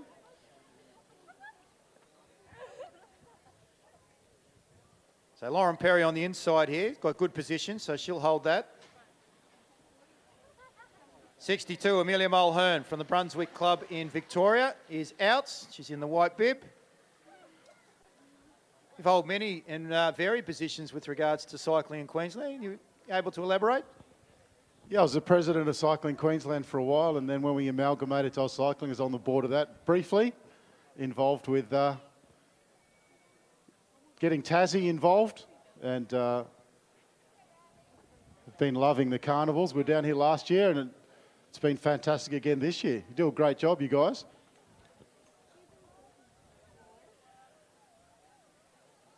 Yeah, the Devonport Club, Burnie Athletic Clubs, they do a fantastic job indeed. Saddlecloth 68, Susan Stratus is out.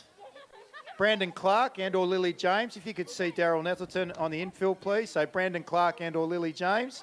If you could make your way to the infield, please, to see Chief Handicapper Daryl Nettleton. Just referring back to the pole vault, I can't quite see the height there. Maybe someone can reference it. 3.8 metres. So we're about to get underway for 3.8 metres. So riders come around now. Let's make some noise, ladies and gents, for our pole vaulters as they get underway. 3.8 metres, nothing to be sneezed at.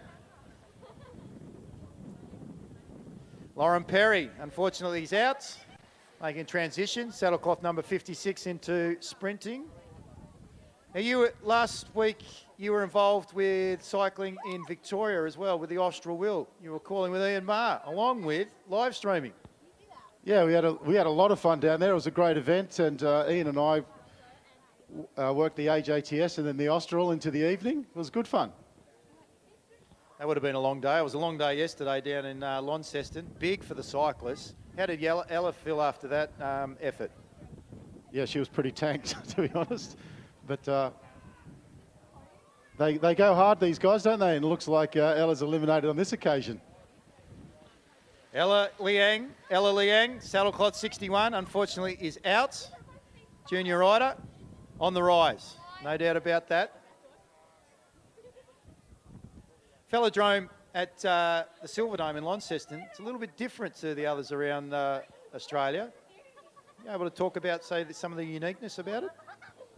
The beer stains. We love the fact that it doesn't have a fence, and that you've got those, like the boards there for the basketball on the inside. It's very nice. Who have we got here? Rider 58. Georgia Simpson, 4th place in the elite women's elimination. Great ride. Yeah, but look, that's the great thing about coming to Tassie and riding on different velodromes and visiting different clubs. And the outdoor velodromes have got a special charm, don't they? They certainly do. Nonetheless, though, you can't be protected from the wind or anything along those lines, Bear. Are you missing the weather from home?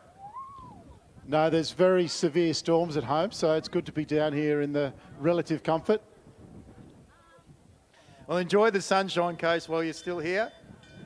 Amalia Langham from City of Burnie is out, so we've got Dahlia Haynes, saddlecloth number 60, and Lilia Tataranoff. So Lilia Tataranoff is in the light blue colours from the Central Coast, and Dahlia Haynes from Western Australia. So it'll be interesting here. Bit of tactics. Who's your pick, Bear, out of the two? Well, Lilia is not looking great at the moment, but she's a direct descendant of Genghis Khan, Tataranoff, and she's very, very strong. We've seen her come home very strong, but I've called it wrong as usual. And Dahlia Haynes, ladies and gentlemen, will take out the women's elimination, invitation elimination. Western Australia, Tataranoff, an up-and-coming rider from New South Wales in the Central Coast, in second position, so a runner-up. So a big thank you to Synetic Accountants and Advisors. So if you need some auditing and or taxation done, so feel free to pop in and see them at Synetic Accountants and Advisors, along with just some basic bookkeeping throughout the course. Up next, we're going to be moving to the men's A-grade scratch race. That'll be brought to us today by Pinegrove Funerals. What's in store for tomorrow? Yeah, I'm assuming you're heading over to the Criterium. Are you going to be live streaming that on Bin Chicken? No, we won't be doing the crit tomorrow, unfortunately. It's a bit difficult to cover an outdoor crit without hundreds of thousands of dollars worth of gear. But yeah, we'll definitely be down there and hopefully see everyone down there for a great crit, and then really looking forward to Burnie on New Year's Eve. Magic. Well, thank you, Bear. Appreciate your time. All the best with Bin Chicken. Ladies and gentlemen, make sure you get on to the live stream if you're unable to make it in attendance to Burnie on New Year's Eve, and or keep an eye on Bin Chicken and what they're going to be producing throughout the course of the cycling fraternity. Thanks for your time, Bear. Thanks for the chat, and thanks Tas Carnivals for another fantastic instalment. See you next year. Will do. Thanks, mate. Appreciate it. We're about to get underway in the Pinegrove Funerals men's A-grade scratch race. Up and over, almost. What are we looking at? 3.8? 3.8, there it is. 3.8 metres, and unfortunately unable to get over the line.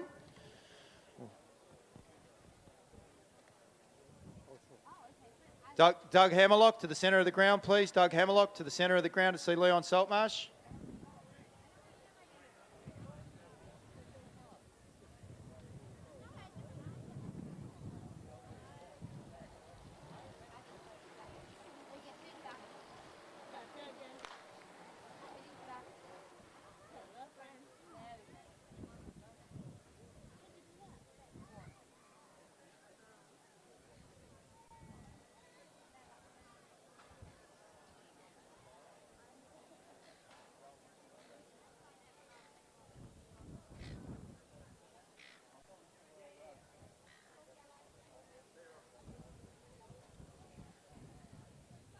Right, we've got our elite riders here, our men's A-grade scratch race over 33 laps. I'll come through and greet the judge with 32 of them to go.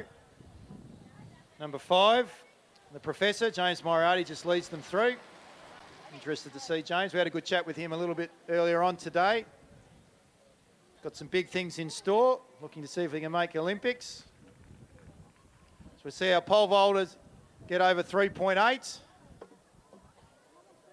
Don't be afraid to get involved as a crowd, as our pole vaulters are lining up on the runway.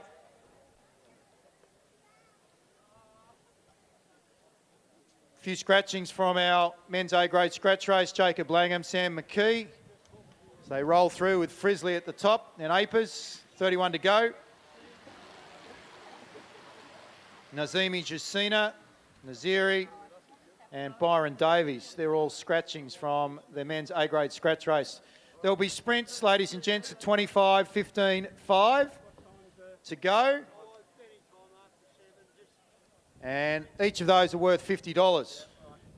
And we're paying from first to fourth. So riders are aware of that. And I'll tell you what, there's a bit of money up for grabs here. So sheep stations are up for grabs as Gardner leads them through. New Zealander from Dunedin. In for Cargill, we've got the Marshall Irwood in saddlecloth number 18. What are we looking at over there on the runway? 3.8 again.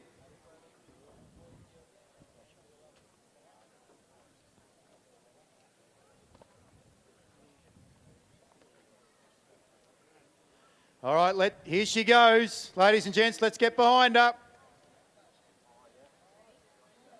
Oh, that's fantastic, ladies and gentlemen. Timed it perfectly too with the wind as we saw the riders go through there with 29 to go. So 3 more laps as they roll around, and that'll be the first of our sprints. So at 25, 15.5, $50 will be up for grabs. 엘리미네이션 아닌 것 같은데? 엘리미네이션 아니고 16,000m 스크래치. 그럼 꼴찌가 필요 없네 이거. 1등만 잡으면 돼. Ether rolls them through, 28 to go. 25 is the first of the sprints. We see saddlecloth number 15, Umar Hasbullah, pull up to the top of the track. So his scratch race is over. And the pace is on, ladies and gents.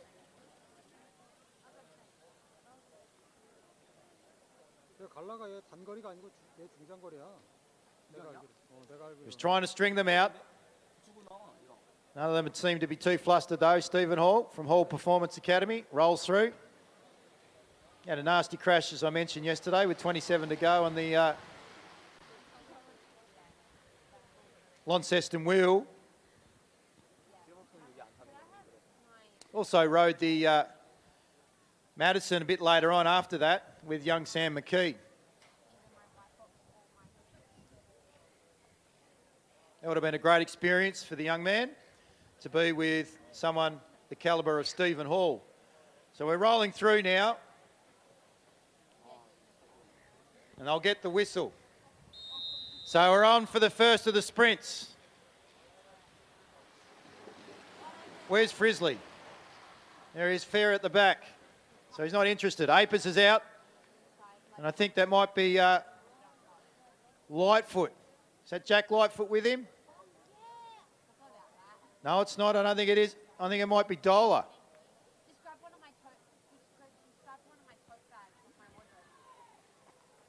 Making their way round. Gallagher right around the outside. Who's going to take it? Gola or Gallagher? I think it might have been Gallagher. Gallagher's taken out the first of the sprints. So Sam Gallagher, Victorian Institute of Sport. Is he going to tack on? I reckon that's the end of his scratch. So he's taken $50 into his pocket. And I'm not sure he's going to get back on here.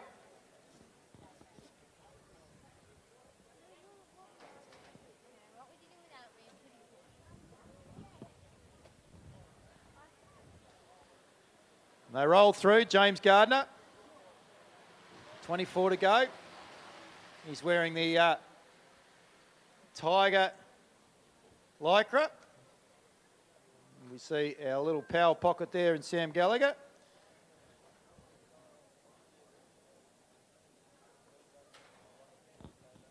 Rolling through.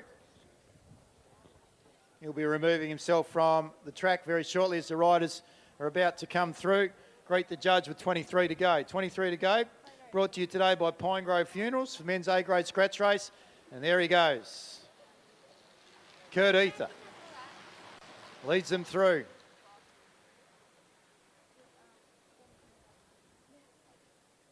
Team Cachet Parcours in the green. Dalton Stretton takes up the lead now, riding for the National Road Series with Team Bridgelane. James Gardner has been at the front pretty consistently in this scratch race so far. And we go back to a very streamlined Graham Frizzly. Flick of the elbow. Ask Stoller to do a little bit of the work. Then we go back to the Professor, James Moriarty, and the man from Invercargill, way down south in New Zealand, Marshall Irwood. Having a chat with those boys before. They made their way into the men's elimination invitation. And we're talking about how exciting it is to have such a large crowd in attendance. Usually they don't have that many over in New Zealand. Riders roll through. And taking up the running now is saddlecloth number 11, Azimbian Elias from Malaysia. I want to have a quick chat to Sam Gallagher while we're down here. Not sure whether Sam's all that keen on it, but we'll try it anyway. Oh, very close. Riders roll through. You can see the Grizzly there on the front. And Jackie Dola. Who's your pick here, Sam? Oh, all the Oz boys have been looking good this week. I know Frizzly took out the elim, but we don't know how much that hurt him, so could be Kurt's race, came second in the elim. Yeah, I like Ether. I think Ether's got something special in him tonight. So he leads them round now, I think.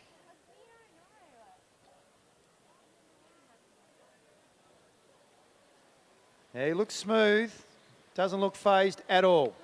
Felix Ellis, if you can make your way to the infield, please, to see Mr. Jeff Roots. So Felix Ellis, if you can make your way to the infield, please, to see the president of the Devonport Athletic Club. And we're about to go 3.9 on the pole vault. You ever tried that, Sam? Nah, not in my day. I usually try to keep it on the ground with 2 wheels. Fair enough. You into motorbike riding? I am. I do have 2 race bikes that I take down to Phillip Island quite a bit. And that's a terrific jump. Well acknowledged by the crowd. Apologies, mate. You said you got a couple of motorbikes, did you say? Yeah, I do. Got 2 race bikes that I take down to Phillip Island. Fantastic. So do you actually race them as well? So a bit like, not like the touring cars, but similar production vehicles? Not really. It's just local club racing. I've done 1 or 2 of them, which is good fun. And what size are the engines? I got a 600. Okay. What brand? Like a Yamaha, Suzuki, Honda? The Kawasaki ZX6R. Okay. Fantastic. Much of a mechanic? Do you actually work on your bike as well? Yeah, I pull it apart whenever I get a chance, pretty much. Fantastic. What are your chances in the wheel race?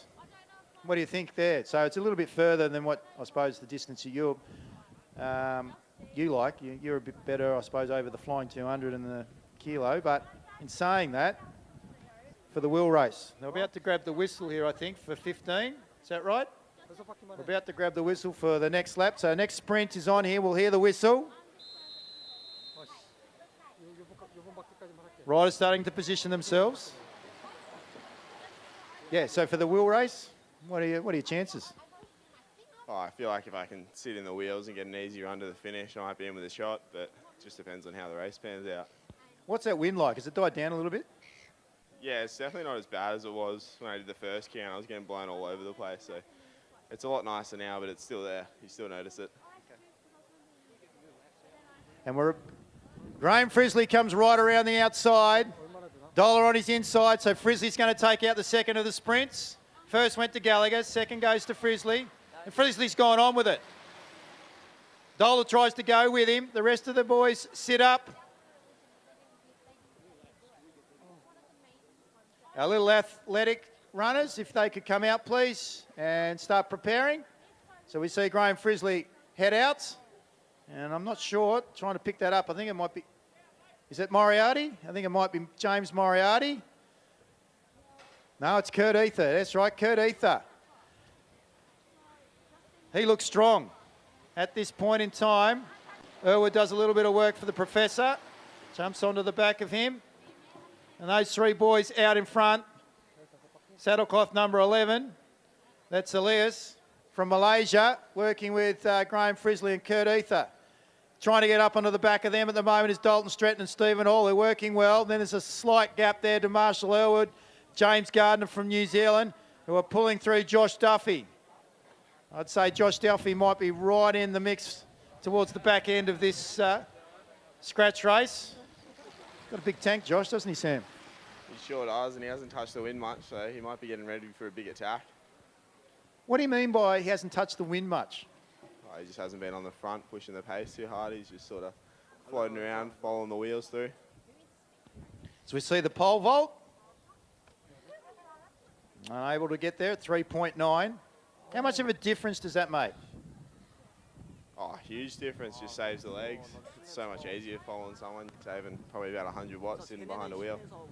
100 watts? Wow, geez, that's impressive. I didn't realise it was that much. I got a number in my head. I mean, I'm only a coffee rider on a Sunday. But nonetheless, about 33% or something like that with regards to the, less drag. Yeah, something like that. Something like that? Fantastic. How many miles or how many Ks would you do per week? Oh, a lot less than these boys. My sessions are sprint sessions. I go for about 2 hours out on the road each week. Okay. A bit like what Matty Richardson and so forth are doing, is that right? Yeah, very similar. Professor is now out with saddlecloth number 7, and that is Zhang. So those two boys now have split from the main pack, and they've put on a bit of a charge here. So we're coming down now to 10 to go. 10 to go. Nia Peng, I think it's just been asked to remove himself from the track because he was about to be lapped. Here they go. So it's Moriarty and Zhang working well together. Interesting to see who's prepared to do the work here. Duffy's not. So he's obviously saving himself for something, whether it be the back end of this and/or. So we see a pole vault to get over at 3.9. At 3.9. Or maybe a bit later into this tonight, which is the wheel. So Sam, thank you for your time. I look forward to seeing what you can do in the wheel, and I look forward to seeing you at Burnie. Thank you. All right, so it's the Professor and Zhang. 9 to go. Ether out after him. Then we go Marshall Irwood, Dalton Stretton. In behind him is Josh Duffy. Then we go to Graham Frisley. Saddlecloth number 11 is also involved. That's Elias. He was involved initially with the first group that took off. They're unable to keep that distance, but this pairing of Ether and Zhang, they're out. And, that's a good clearance there on the pole vault at 3.9. 8 to go. Boys out in front are working very smoothly. Irwood now takes over the running, the boy from Invercargill. Then we go to Duffy and Stretton. Team Bridge Lane working well. In behind them is Graham Frisley. Let's see if he can make it 3 wheels from 3 carnivals. So Hobart, Launceston, maybe Devonport a bit later on tonight. Ether in behind him. Then Duffy, Irwood. Stratton's pulling himself right towards the back end of that group. They string themselves out. Gardner, I think, might have lost contact. And Zhang goes through. 7 to go. There'll be a sprint at 5. Duffy's really not prepared to do a lot of the work. Irwood's asked to go again. There's Apers. We had a chat with Ruben a little bit earlier on. Stephen Hall now, the most senior rider on the circuit.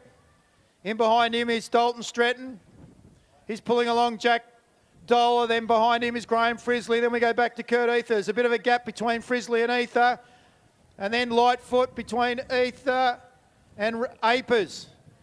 This is a great ride. Come on, acknowledge the effort by the 2 boys out in front, ladies and gentlemen. Zhang and the Professor Moriarty. Frisley can say he's got him, has them in their sights. Kurt Ether is asking for someone to come through. No one's prepared to do so. They are disorganised out the back. So our pairing out the front are a real chance to take out the scratch race. Have it amongst the pair of them. So it'll be interesting to see who takes out this sprint. Ether and Zhang. Is Kurt Ethan prepared to give it up to Zhang? Not sure. Ethan wants the money. Zhang probably wants the end of results. So, Ethan goes through. Zhang decides to come underneath. He rolls up high. They're starting to put a bit of a sprint on. Out the back end. They're going to be coming around with 4 to go. And at that pace, there's no doubt that they'll catch the front two. Moriarty, they go, says, come on, Zhang, we haven't quite given up Ghost yet. And away they go again. So they're working hard behind them. They are making inroads, but it's ever so slowly, and they're disorganised again. Ethan shakes their head and goes, what's going on out the back here? The Professor and Zhang are still holding on. Here comes Stephen Hall bringing them through. Frizzly's now going to have to try and catch on to his will. So fair effort by Graham Frizzly. Dalton Stratton still amongst it with Josh Duffy. Watch what he can do towards the back end here, and they are going to catch the front pairing. Zhang's decided to give up the lead that they had. So the Professor now is going to have to think about a different strategy.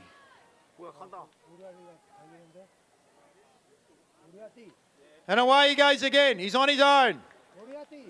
Making them work. They're high on the track. They've decided not to go at this point.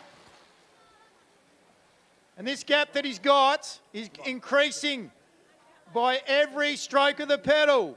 Down the back straight. Continue this, the Professor, and you will come home with the goods. No one's prepared to work. Hall goes again. Dives down on the inside. Make some noise, ladies and gentlemen. What a ride here by James Moriarty. Moriarty comes through with 2 to go.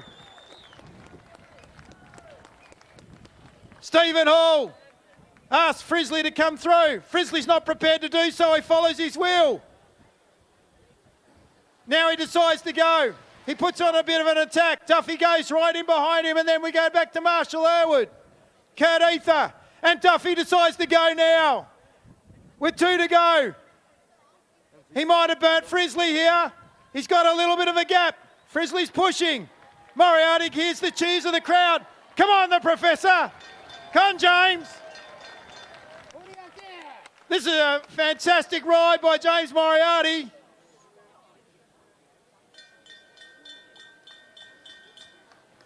Zhang now goes out. In behind him is Ether. Graham Frizzly. Duffy's gone. We've lost Marshall Irwood, Stephen Hall at the rear. But James, the Professor Moriarty, ladies and gentlemen, acknowledge the effort. Well done, James. Strong ride here between Malaysia and Australia, and Frizzly will get there. Elias second, in third. Dalton Stratton, the local boy, fourth. Fifth, Stephen Hall. Kurt Ether there for Team Cachet Paku. And rounding out the field in the A-grade scratch race is saddle cloth number 7, and that was Zihu Zhang. Some great riding there by our A-grade scratch riders, brought to us today by Pine Grove Funerals. We're heading to the Roberts Real Estate Little Athletics, and to call that will be Mr. Grant Penny. Yes, thanks, Xavier. A real highlight on the program, and I know the Little Athletics competitors have been sitting down there on their marks, cheering the cyclists as they go around. Well, it's time to get up and get interested, kids. So, Little Athletics competitors, you're going to be going very soon, so it's time for you to be standing up. We might just need someone who helps them out there to know that their race is about to get going very shortly. So, the Roberts Real Estate Little Athletics 100-metre final. The athletes will be as follows. From the front of the field, the black will be Oscar Perry. So Oscar's there in the black. Stand up, Oscar, and start waving to everyone. There he is. He's ready to go. Ashlyn Hinkston in the yellow will start from 35. The orange, Eli Holland. He'll run from 35. The white, Jacob Parker. 35 metres. In the teal colours, the Devonport Little Athletics teal colours will be Enzo Mitchell. Oh, sorry, even Bengay, sorry. In the green, My favourite for this race, Enzo Mitchell. He'll run in from 25, the green. The blue, Isabella Mitchell, will run from 23 metres. And looking at them all in front of her is the back marker in this final, Eva Parker, who'll run from 12 metres. Roberts Real Estate, Little Athletics, 100 metre final.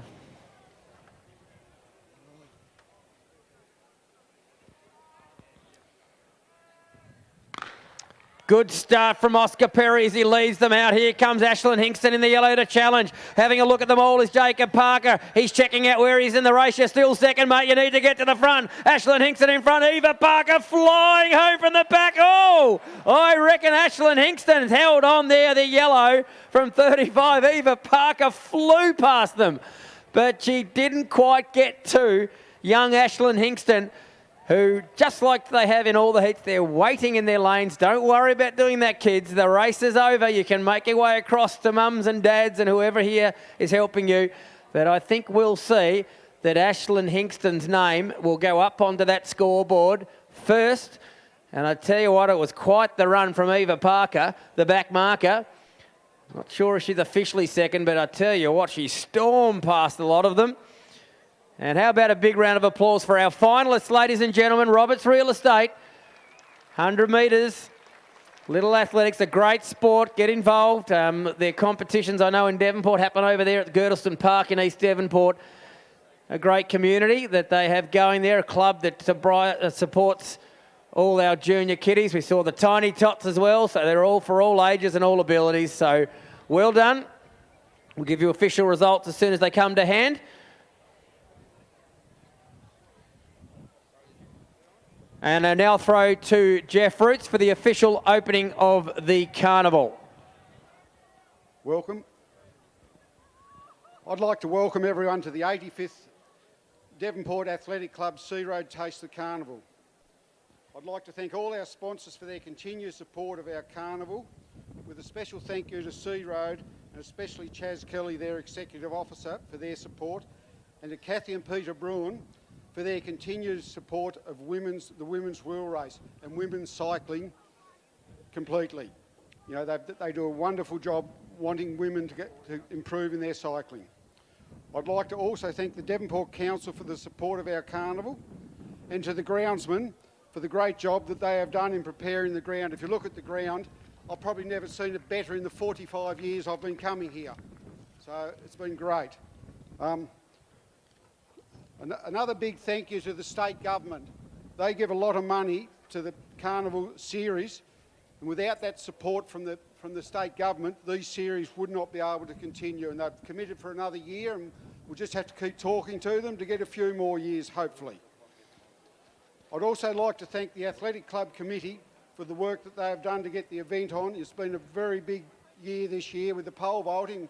You know, we've had to have trucks and whatever bringing stuff from Launceston and backwards and forwards and doing everything. And to set it all up, it's been great.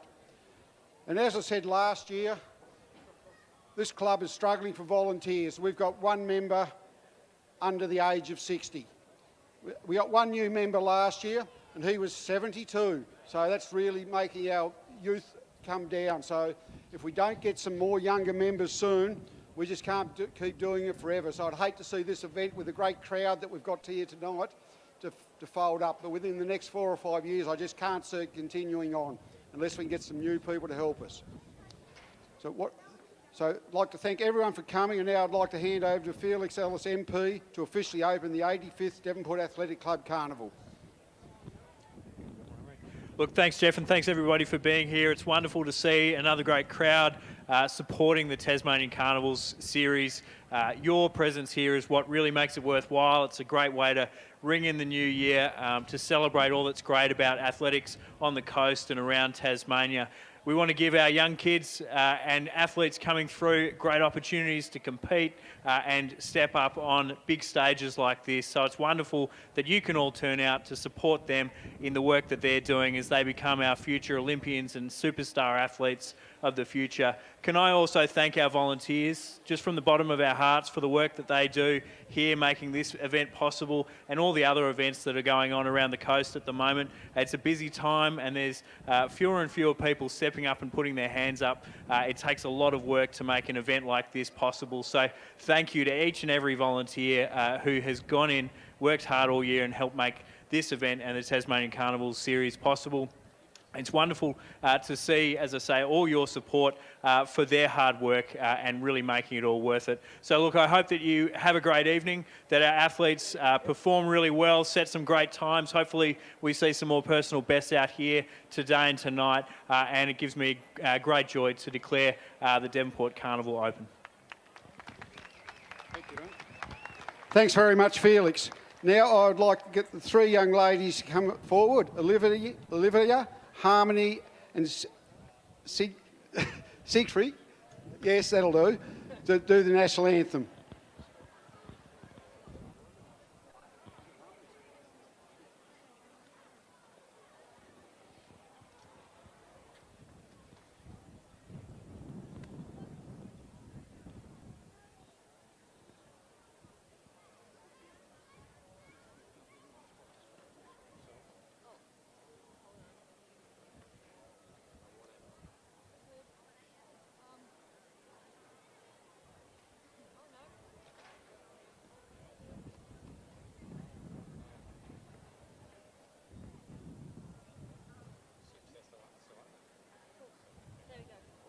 Oh, no, hold on.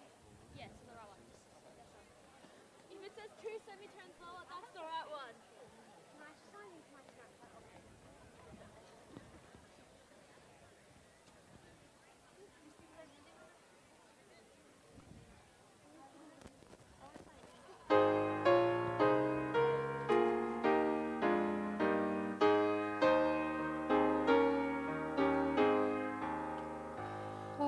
Australians, oh, let us rejoice, for we are one and free, with golden soil and wealth for toil. Our home is girt by sea.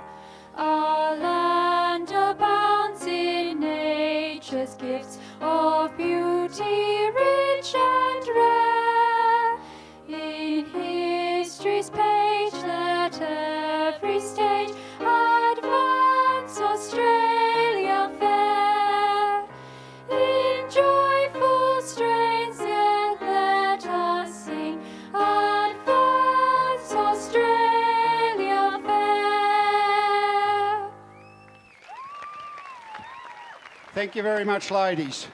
Now we're going to go back to Grant for the race of the night. The Masters race with our man in the front on the 112. I hope you all bang that fence for Alan. It's his last race ever at a carnival and he is 80. So let's go for it. Thank you.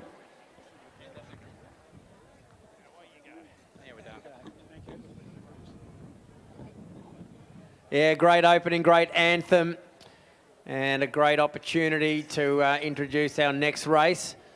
Before we do that though, well, both ends of the spectrum really, isn't it, this? We're going to do a presentation for the Roberts Real Estate, sponsored, and we thank Trudy Jones from Roberts Real Estate who will be here for the presentation, and we'll ask the three young competitors to come over to our dais over here. Hopefully we put them in the right order. Rod, you might help out there. Looks like they know where they're supposed to be. So first place was Ashlyn Hingston.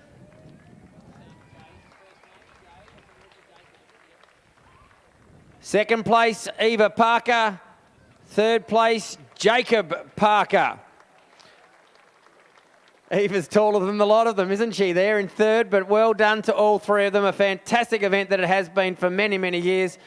And a much-deserved little plaque or trophy there for all of them, inscribed with their names on it and something to remember for the future. So congratulations to all three competitors, Ashlyn, Eva and Jacob, and all the finalists and competitors in the Little Athletics. Well done.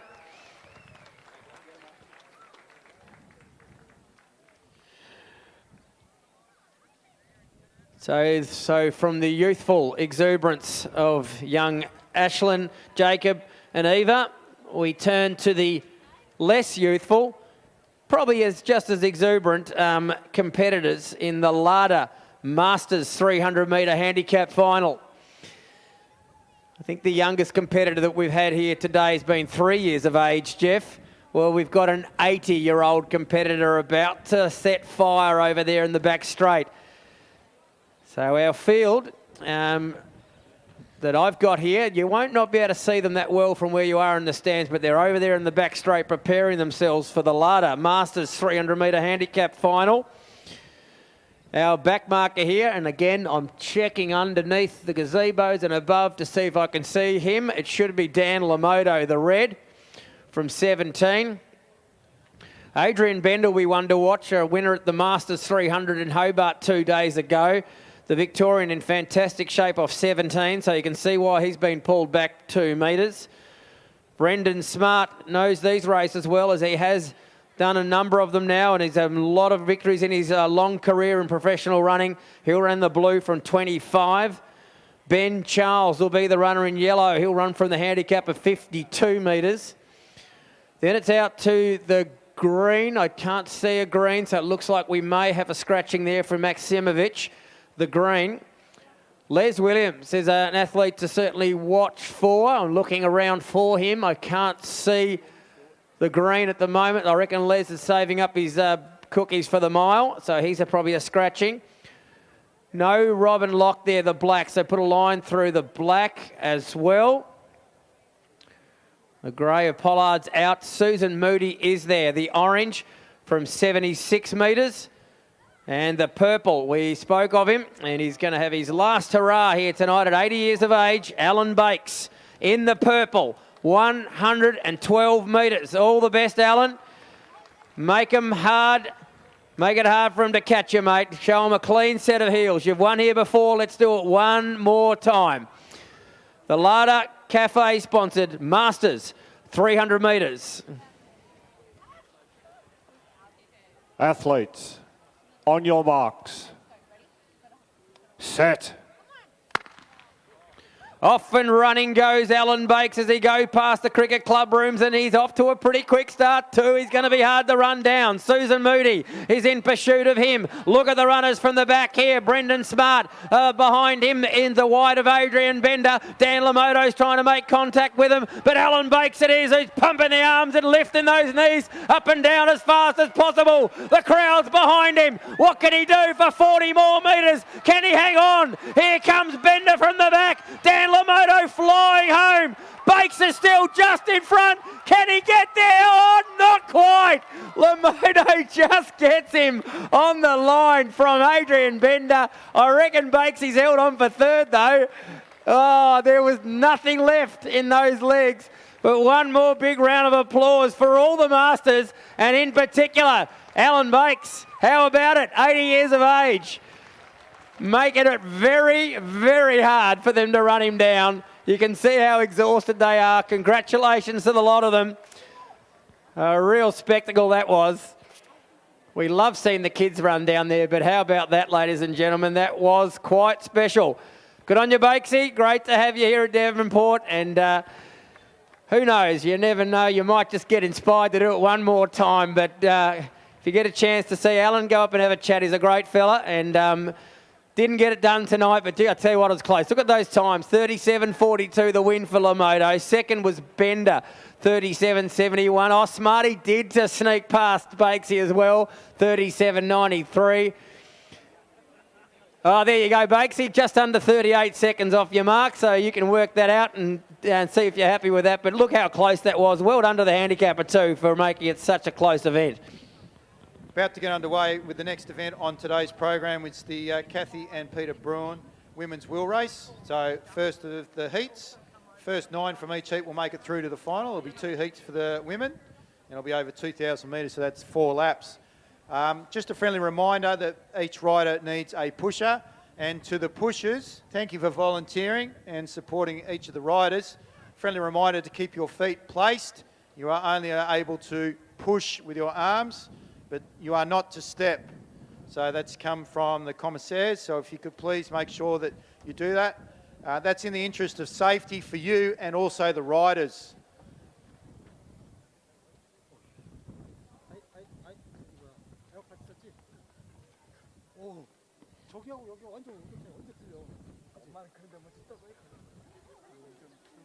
추위를 많이 타잖아. 저 장난 아니야. Should be right. 그래. 한 발도 안 하고 갔어? 예, 그 말. 그래서 춥지 않니? 춥다고 했지. 아까 베리베리 쿨이라고 했어. 베리베리 쿨.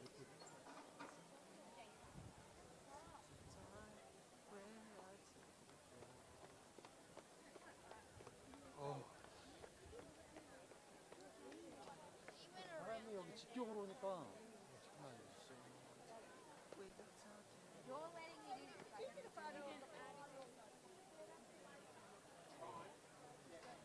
Friendly reminder to holders, if they can make your way out onto the cycling track, please. If we see a miss there at 4:01, 4.01 metres.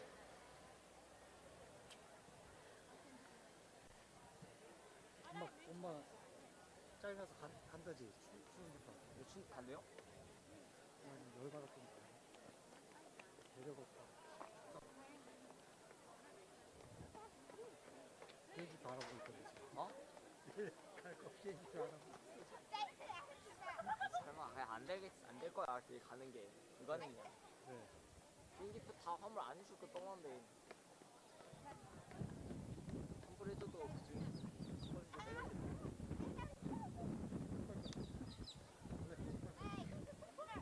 나중에 이해하자.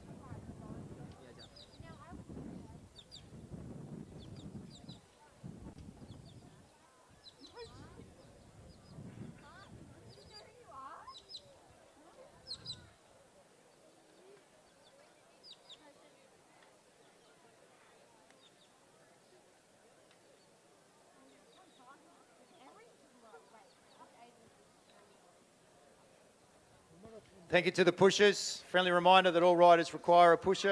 Our marks are as follows. Out of 300 will be Avara Donovan. Off 260, Melissa Turner. From Devonport, Courtney McGowan off 230. Lizanne Fox 200. At 190 will be Anyi Yong.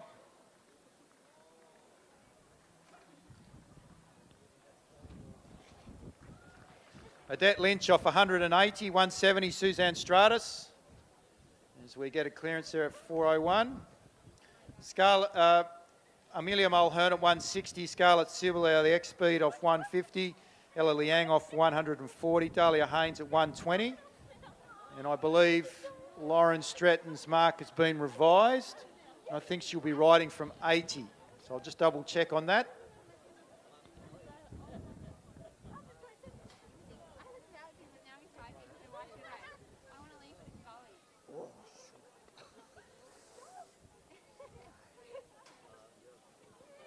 So Lauren Perry will be riding from 80 metres with Valencia Tan. Looks like she's an addition to this first heat.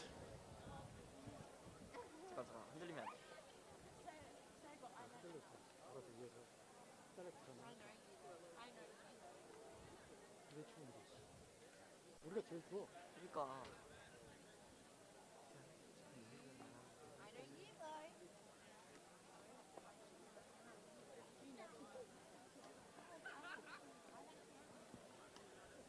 Just looking towards our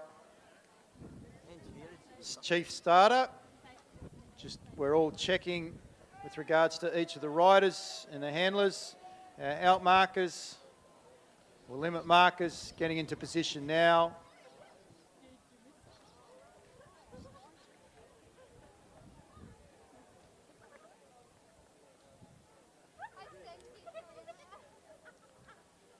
So Kathy and Peter Bruin, women's wheel race. First 9 from each heat will make it through to the final.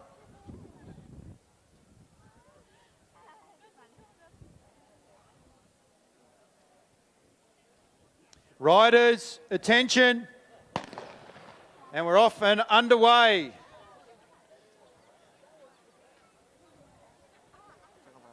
In the women's wheel race heats, first of 2, first 9 will make it through over 9,000 metres.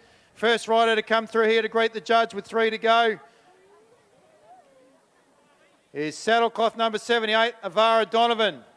She's out on her own.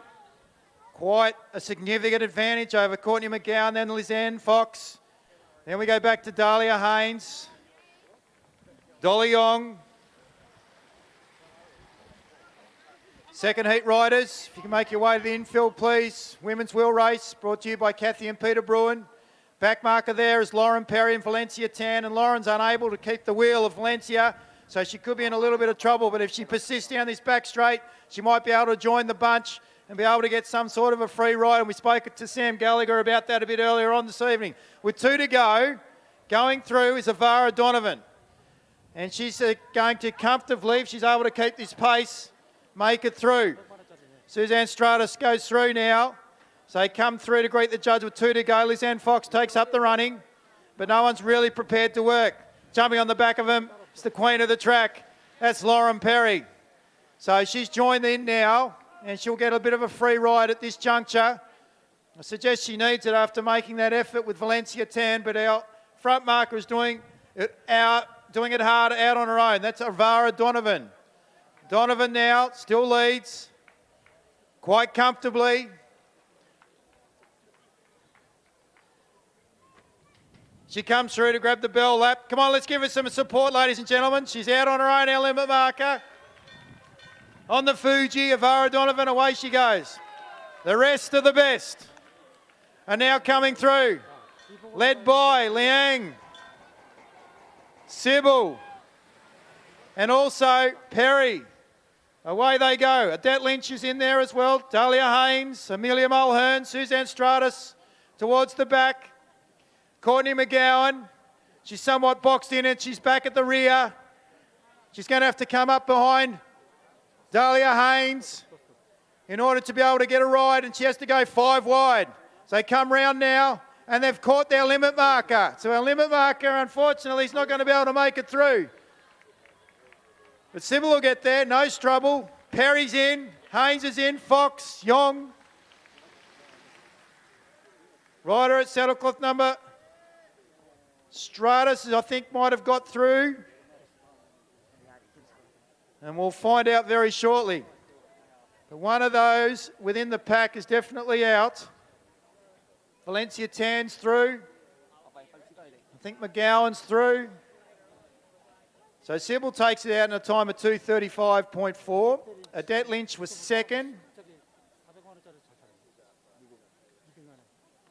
Lauren Perry third.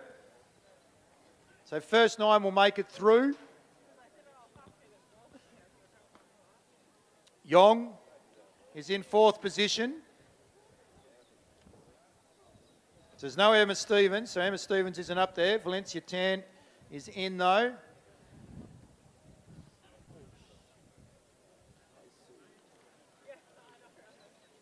It was pretty clustered as they came across the line. Second of our Kathy and Peter Bruin women's wheel race. Riders are just making their way out towards their marks.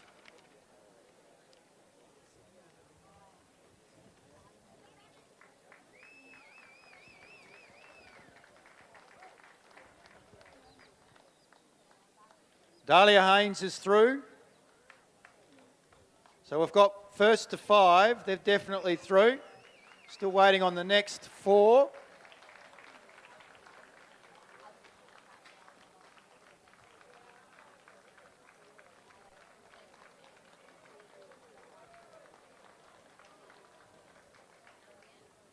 Lizanne Fox, Courtney McGowan, Suzanne Stratus and Valencia Tan. So Sybil, Lynch, Perry, Yong, Haynes, Fox, McGowan, Stratus and Tan have made it through. So Ella Liang, Mulhern and Donovan have missed out. So second of our women's wheel riders are just moving to their marks. Just need to check if we're going with the running. All right, we'll be moving to the running. I'm just waiting on Mr. Grant Penny.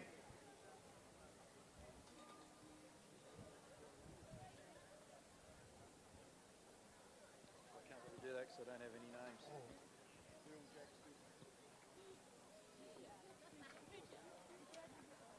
Sorry? Grant Penny. Just the centre of arena, please. Grant Penny.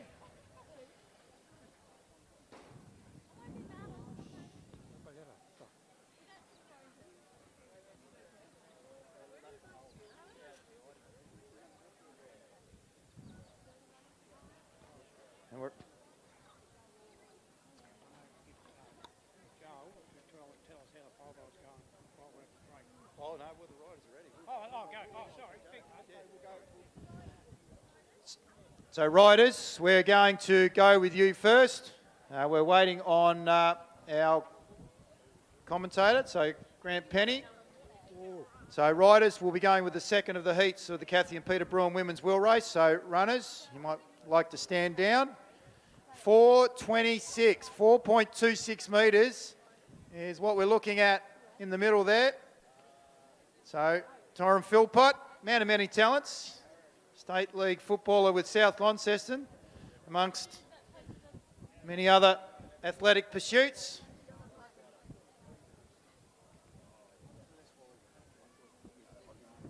So our limit marker will be Sophie Brotherton and Ava Napier, both off 300. Our back marker will be Lilia Tataranoff, and she'll be riding off 80.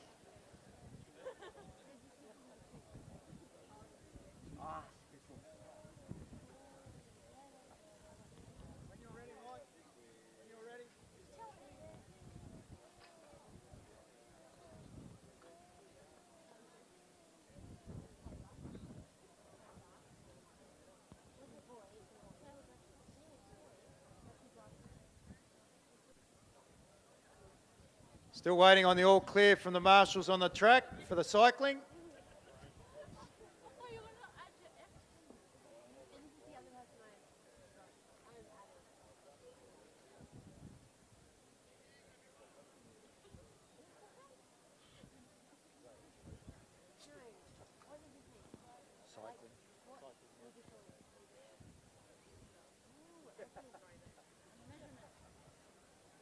Riders, attention. We're off and racing in the second of the women's wheel race over 2,000 metres. So that's 4 laps. Our back marker to Taran off from the Central Coast Cycling Club in the light blue. It's got a fair bit of work to do in order to be able to make up at least 40 metres on Georgia Simpson and C. Hoy. And away she goes. But our front markers, our limit markers, Napier and Brotherton are working well together as they go through to greet the judge with 3 to go. Then we go back to first Mel Turner and Maya Anderson from New Zealand, then Amalia Langham, Yong, Victoria Smith coming through there, Emily Walker, who took out this race last year, looking to go back to back.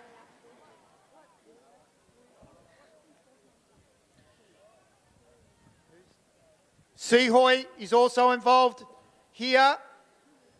We also have Georgia Simpson, Lilia Tataranoff, joining onto the back of them now as I see our front markers come through.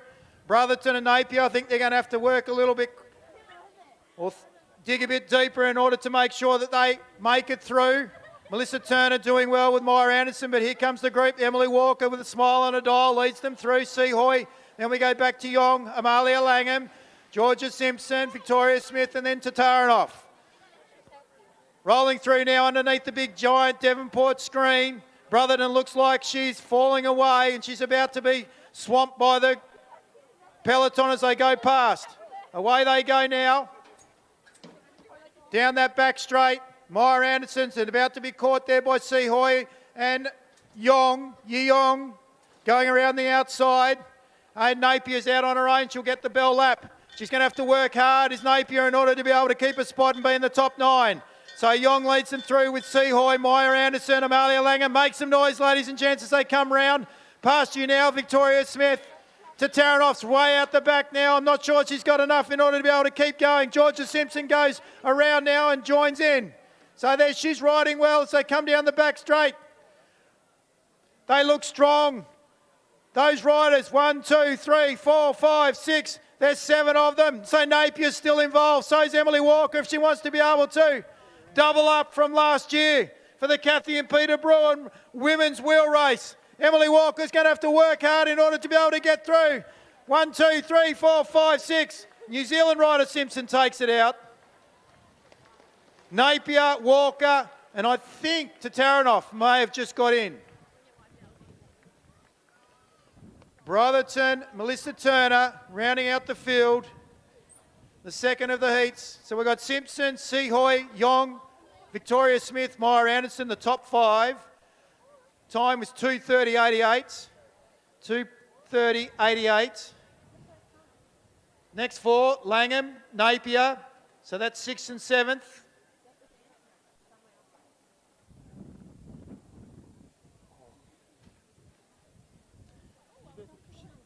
Emily Walker and Lilia Tatarinov have made it through. So well done to those girls. And we'll see them a little bit later for the women's wheel race. And I'm looking to see if Emily Walker can make it 2 from 2. I've got them here.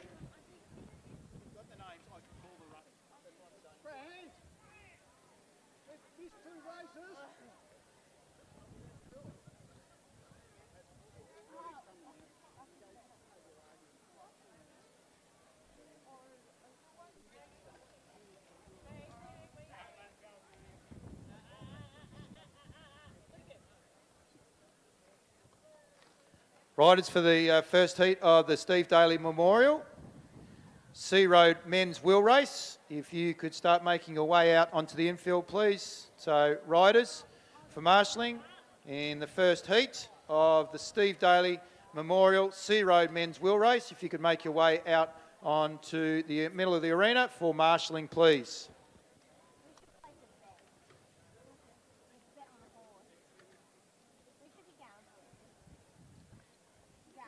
Semi-final number 1 for the 150 metre handicap. It's the women's opportunity here to make themselves through, get themselves through to this final. In the semi-finals, you need to finish in the first 3 to make it through to our final. Pine Grove Funerals, our sponsor. In the pink, Cherie Maximovich will be our front marker here from 28.5. Keisha Taylor, the green, from 14. Claire Clifford, the yellow, will start from 12.5. Brooke Jones will start from 11.5. The Devonport gift winner of last year, Lucy Carter, from 10. And Maddie Coates, the Commonwealth Games World Championship World Relay representative, will start from the scratch mark and wear the colour red. So there's your semi-finalist. Must finish in the first 3 to qualify for our final, one of the final events of the evening.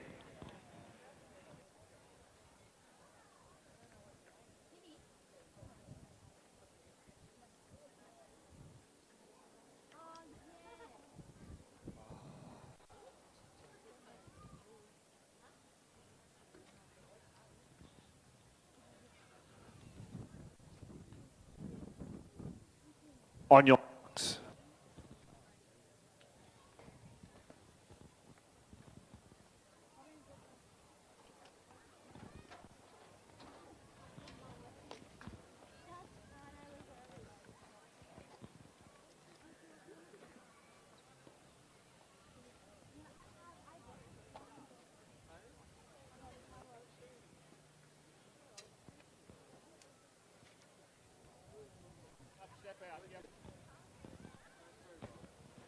Stand up and step out.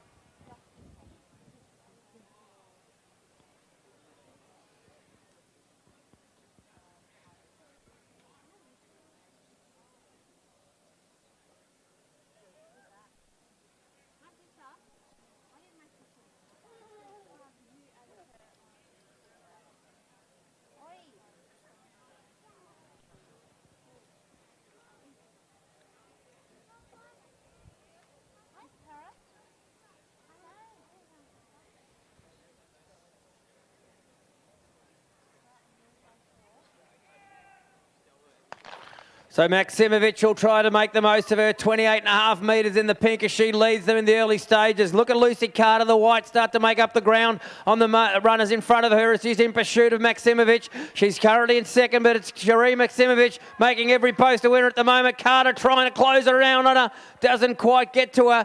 Third was interesting though, between the yellow of Claire Clifford, the blue of Brooke Jones. Maddie Coates just couldn't quite get to them there in semi-final number 1. Certainly the 28.5 metres given to Cherie Maximovich looks to be a healthy handicap for her, and it's going to see her running in the final as one of our final events of the program tonight. We'll see the official results shoot up on that scoreboard very shortly. 150's been on the program for a number of years now, but formerly the 200, 18.1 the winning time for Cherie Maximovich. Taking out heat, semi-final, number 1. Second was Lucy Carter, not far back there, 18:38. And joining them in the final, those two will be the third place getter. It'll either be the blue or yellow, and it's the yellow of Clea Clifford, so she's made it through to the final. Thank you, Grant. First of our men's Steve Daly Memorial Sea Road Will Race heats. Of the heats, first 7 from each heat will make it through to the final. So there's only one scratching from the program, and that is saddlecloth number 13. So that's Naziri. So Naziri is out. So our limit marker will be Jack O'Rourke and Nick Ablett off 400. And off scratch, we've got Josh Duffy, Stephen Hall and Graham Frisley, ladies and gentlemen. So they'll be riding from scratch. Just turn my attention to our chief starter. How are we looking? Friendly reminder, no step push. Holders, no step push. So feet need to be planted. Use your arms, but not your legs. Big thank you, by the way, for making yourself available to support the riders with regards to being their holder. Riders are just getting into position. We're still waiting on some of the marshals. So David Oliver off 360, 330, Tim Taylor, 300, Sanusi from Malaysia, Nick Broxham off 270 with Jonas Shelverton and Mitchell Louis out of Queensland. 180 will see James Gardner. Jack Doller off 120. Joining him will be Ni Erpeng and Elias from Malaysia. Marshall Irwood out of New Zealand, not New South Wales, off 105. And I already mentioned our scratch markers, ladies and gentlemen. Josh Duffy, Stephen Hall, Graham Frisley. So looking forward to seeing what these gentlemen can do over 6 laps. So 3,000 metres, the Steve Daly Order of Australia Memorial, brought to you by Sea Road, Tasmania. Riders, attention. And away we go. Graham Frisley, he's won 2 out of 2 wheels so far, leads out our scratch markers. So that's Josh Duffy and Stephen Hall. Our front markers are now coming through, and I tell you what, they're putting their foot down pretty early. That's Jack O'Rourke and Nicholas Ablett. Nicholas Ablett's father took this out a number of years ago. Let's see if the young man can do the same, or at least make it through to the final. David Oliver's looking for the next group to come through. That's Mitchell Louis. Joining him is one of the Taylor boys, and then Jonas Shelverton and company, along with Elias. Then we go back to, oh, gee, little bit of confusion there by the riders coming through, that including Jack Doller. So with the Malaysian rider, our back markers are doing a fair bit of work at this point in time, and that's Josh Duffy, Stephen Hall. Looks like they're working for Graham Frisley. Be interested to see how they go. Jack O'Rourke leads them through. They greet the judge with 4 to go. Working with Nick Ablett, and they're looking all right. Here comes Tim Taylor, and then in behind him is Mitchell Louis. Nick Broxham also amongst them. David Oliver, and also Jonas Shelverton. Then we go back to the next group. Jack Doller leads them through. Marshall Irwood. We also looked at James Gardner out of New Zealand. Looking reasonably strong is that group. Somewhat disorganised though. And then we go back to Stephen Hall, Josh Duffy and Graham Frisley. I'd like to see Stephen Hall in this event a little bit later on in the program. He missed out because of a crash in Launceston. Let's see if we can get Stephen Hall up, the veteran, on the circuit. The riders will come round now with 3 to go. 3 to go as David Oliver comes through with Taylor. And we've also got Elias, Jonas Shelverton. And then we go back to Broxham and Jack O'Rourke, Nick Ablett. It looks like they're going to be swamped here by Gardner Irwood. Gardner's starting to fatigue, so Irwood's going to have to go, I reckon. Gardner says, I can't do much more, so Irwood's now going to have to go. It looks like Josh Duffy's been left behind by the scratch markers, and he's done his work for today, and away they go. So it's 2 of them that's left. Graham Frisley and Stephen Hall. Have they got enough in the tank in order to be able to make it through? Just a friendly reminder, ladies and gentlemen, only 7 make it through into the final, and we greet the judge with 2 to go. 2 to go, and it's Taylor at the moment. Shelverton second wheel. Then we go to Naziri, and then back behind him, it's David Oliver still involved. Jack Doller from XP looks pretty strong. Gardner's got a second win. He's bringing through Irwood there, and then we go back to Elias. Then our back markers are still working exceptionally hard. That's Stephen Hall and Graham Frisley.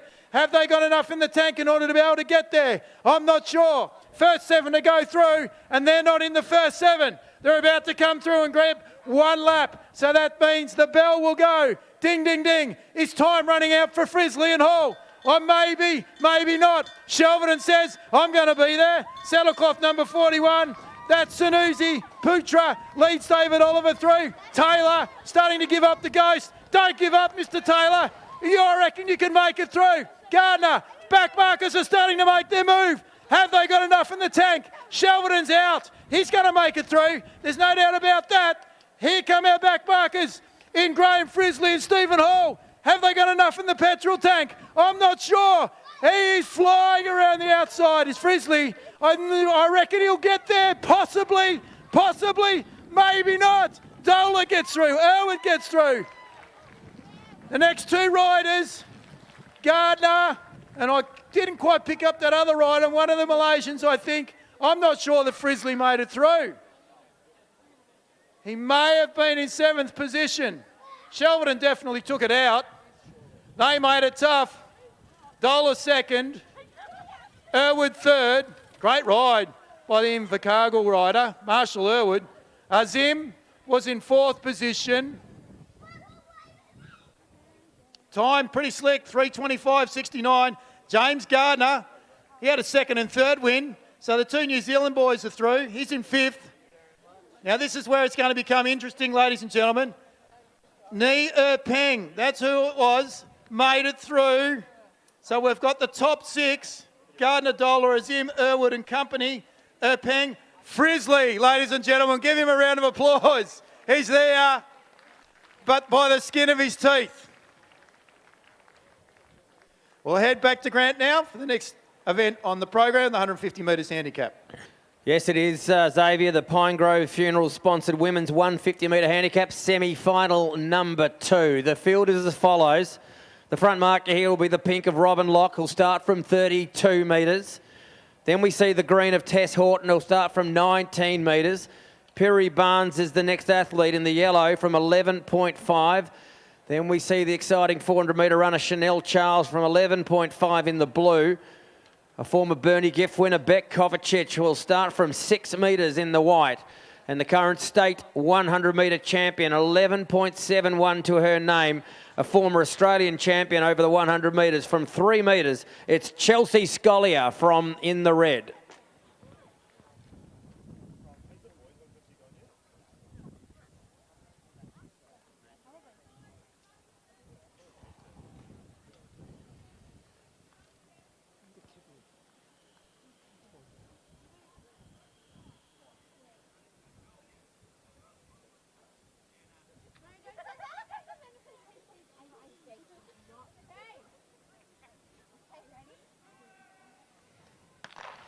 Lockett is from the pink, who'll lead them out for a fair bit of the trip here as we see the runner in green, Tess Horton, off to a very quick beginning in hot pursuit of her. The back markers are flying through. Look at Chelsea Scollier. She's left Kovacic and Charles behind, but Tess Horton hits the front. Scollier goes to challenge, and just like the heat, they almost hit the line together again. Perry Barnes joins in for the fight late in the yellow.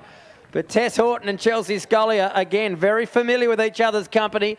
Both Northwest Athletic Club competitors at Interclub. Tess has normally seen the back of Chelsea's heels being when they start together, but with the handicaps and the unique nature of what pro running provides, they hit the line almost together there. So they'll both be in the final as the top 3 going through.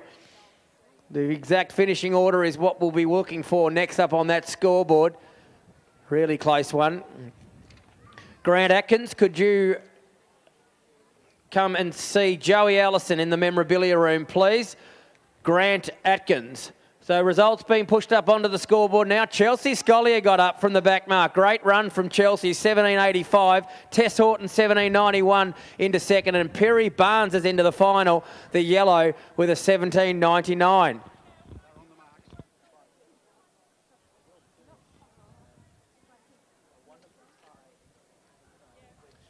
Next up, second of our men's wheel race heats. Over 6 laps, Steve Daly, Order of Australia Memorial, brought to us by Sea Road Tasmania. Our front marker will be Cohen Harper of 390. Back marker will be James Moriarty. Joining him will be Kurt Ether.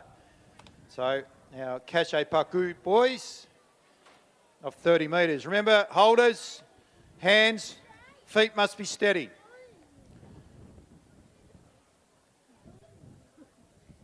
Riders, attention.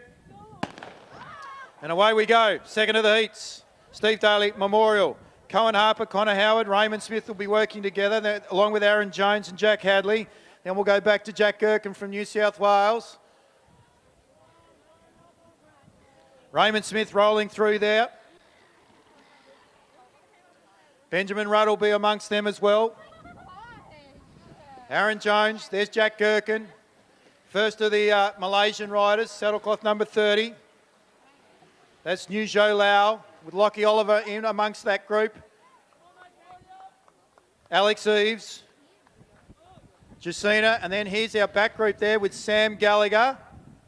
Sandwiched between the two Cachet Paku boys. So that's Ether and Moriarty. Moriarty was amazing in the scratch race, and it's Raymond Smith that leads them through at this point in time with 4 to go. So 4 to go. Working well, our limit markers. Saddlecloth 51. Connor Howard, flick of the elbow, asks Cohen Harper to take up the running, and that he does. In behind him is Aaron Jones. Howard's able to slip back in and be able to do some work. Jack Gherkin looks like he's run out of biscuits. So, leading them down that back straight, looks like that might be Mr. Eves. So Mr. Eves at the moment is pulling them along in the middle there with Lockie Oliver and company. Then at the back of that is Jack Lightfoot, and I can see that our back markers have got a fair bit of work to do as they come round now. So Cohen Harper now leads them round with 3 to go. 3 to go. Raymond Smith's out of petrol tickets. Lockie Oliver bringing through the next of our riders, including New Zhou Lau. Jack Lightfoot involved there as well. There's Sammy Gallagher. Head down, bum up. He's done his work for the boys. Is he able to tack back on? I'm not sure that he can for the Cachet Paku boys. They roll through. They had 3 to go, so I'll come through now to see the judge with 2 to go. 2 to go at this point in time, and Cohen Harper's riding well. Murray Hall must be impressed with this young man. Come from Western Australia, leads them through at the moment. They got 2 to go. 2 to go. They're going to have to work. It's a bit of an organised group. I think that's Broxham that goes through there. Then we go back to Howard. Lockie Oliver looking pretty strong as well with Mr. Eves. New Zhou Lau. Jack Lightfoot also working well. Then we go back. I think that might be the rider in Choi from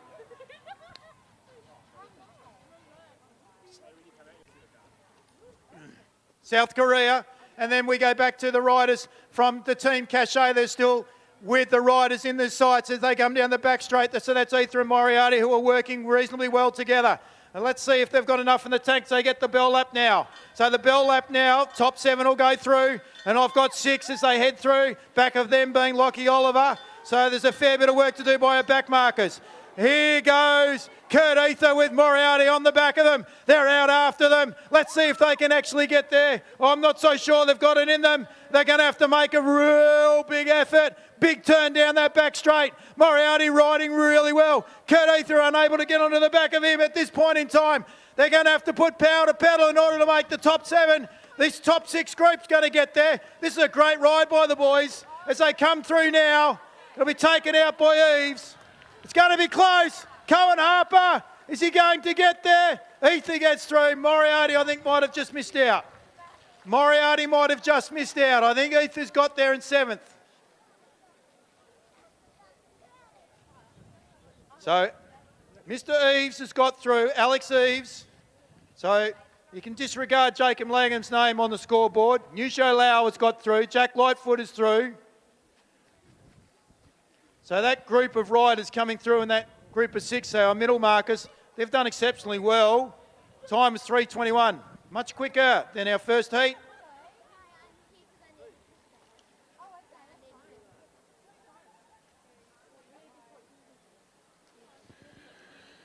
Yes, we'll just wait on the official results of that heat of the Steve Daly OAM Memorial Wheel Race.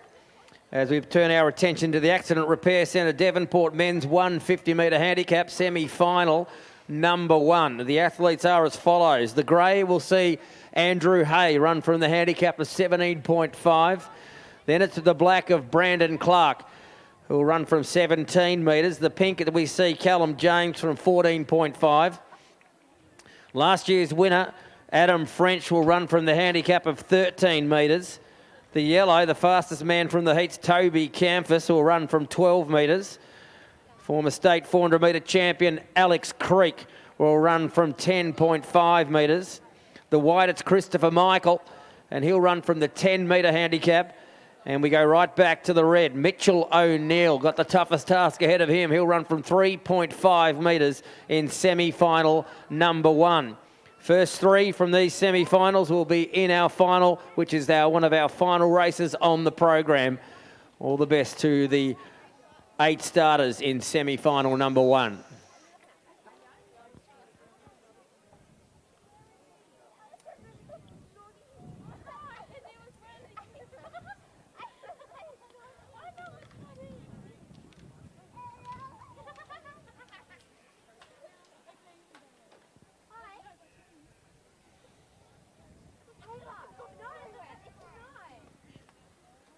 Hey, mate.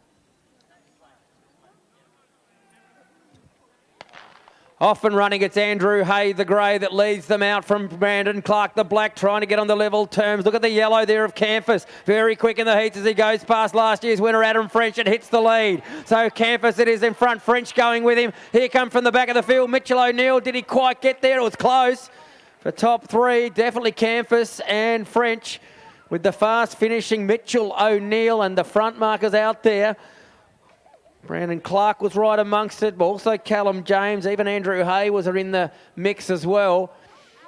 We can definitely confirm that Toby Campus has carried that form, or that sort of favoured form from the heats, as he was the quickest man from our 5 heats I think we had earlier today. Yes, we'll see his name pop up onto the screen in first place. Toby Campus, 15.85. Adam French, in defence of his title of 15.95, has got him up into second. Who's made that the third spot in the final. There's still one more semi-final to come, of course. The back marker, Mitchell O'Neill, was right amongst it. He's there at the moment, but hasn't got that number next to his name. Did he qualify? Will we see a very classy back marker in this final? Campus and French are there. Third, we just might have to wait for the screen. Back to you, Xavier. Thank you. Official results from the second of the men's wheel race heats. So Eves, Nujo Lau, Lightfoot, Hadley, Oliver, Harper and Ether have made it through. So they're our top 7. So those riders have made it through to the men's wheel race, Steve Daly Memorial, brought to us by Sea Road Tasmania. So our limit markers here, we will have Paul Craft off 400 in the third of the heats, joined by Jonathan Taylor and Mark Tataranoff. So 2 Central Coast riders together, Craft and Tataranoff, along with Devonport's Jonathan Taylor. Scott Slade will also be out in front on 420. So he's in the yellow. So 420, Campbell Skirving 300, Abbott White 285, 270 Tom Kerr. Jaffrey riding. Mohammed Jaffrey's an alteration, he'll be riding off 180, Zainal off 210 with Davis, Jacob Langham is out, Sam McKee is out, Choi off 150, Stretton 120, 105 Ruben Apers, Byron Davies is out, and Young will be our back marker off 90.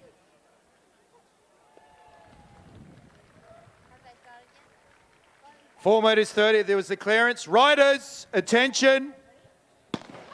So $4.30 was the clearance there. The pole vault, that's a fantastic effort there. Is that the younger of the two? Was it Grant of the brothers? Not sure. Slade leads them through with 5 to go. Taylor next, then to Taranoff and Paul Craft. Come on, Crafty. Come on, Mark. Let's see if we can get you into the final here in the men's wheel race. Saddlecloth number 37 there going through. That is Campbell Skirving. Then we go back to Tom Kerr. Then first of the 2 Malaysians. So saddlecloth 28 and 27 working well together. So that's Jaffrey and Zanel. Then we go back to Apers, who's been led through. I'm not 100% sure who that is. Might be Choi. So come through. So Kraft is asking Taranoff to up the ante. Hasn't been able to do so, but he's done his job, and that nonetheless it saved his legs for at least 1 lap. So Kraft goes through now. He's going to jump onto the back of Jonathan Taylor. So there we go. Kerr's working with the Malaysian boys. Stretton, Erpeng, Apers, And then our back mark there, I think there might be in Choi. Teo Choi. So that's Rudd, sorry. Ben Rudd. So Ben Rudd is there. Teo Choi's not out in the field at this point. So Jonathan Taylor still leads them through. Crafty's now going to do a bit of work. Slade's gone. So it's going to be you two boys. So Crafty, come on, mate. 3 to go. Let's go, Paul. You're doing all right. Same with you, Jono. Keep ticking them over. And then we can see that rider there, saddlecloth number 39, doing a fair bit of work by himself. He's not 39 there. It's at 36. Abbott White. But who's 39? He's not even on the thing here. It's not Scott Slade. He's in the yellow. Away they go as the Malaysians try to lead them down that back straight. So Rudd and Co have now caught up with them, same with Ruben Apis and then Dalton Stretton. So Dalton Stretton, one of the local boys, he's going to be able to try and make it through. Top 7 will make it through. He's doing a bit of work, is Dalton. Asking now Apis to try and take up a bit of the slack. Come on, Crafty. Come on, Jono. Let's try and get some of the local boys home, ladies and gents. Devonport boy, Jonathan Taylor. Let's see if we can get him through to the wheel. 2 to go.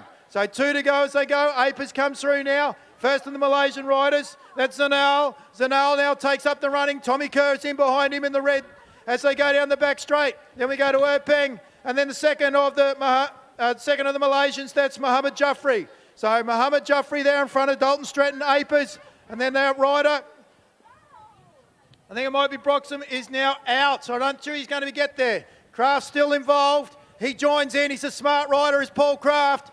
And he joins in with him. He's going to get a bit of a tack. He's going to tack on. Come on, Crafty. Let's go. Let's get through. I reckon you can do it. 1, 2, 3, 4, 5, 6, 7. So there's 7 riders there. Stay with them, Paul, and you will make it through. So you could be the limit marker in the final. Those 7 riders, they're holding sway at the moment. There's no pressure on them. So those 7 with Apis and Stratton will definitely make it through. But they're riding well. Kraft is still there. Got Apis and Stratton behind him. He should know that he's going to be able to make it through. So the first of our riders, the Malaysian rider, Tommy Kerr's made it through. Peng's made it through. Nazal's made it through. Apis, Crafty, well done, Paul. And Dalton Stratton. Dalton Stratton has made it through to the final of the Steve Daly Order of Australia Memorial, brought to us by Sea Road, Tasmania. We'll head back to you, Grant, and the running of the next 150-metre semi. Yes, thanks, Xavier. The second of our semi-finals in the Accident Repair Centre men's 150-metre handicap. The field of 8 is as follows. Our grey front marker here will be Connor Hicks. He'll run from 20.5 metres.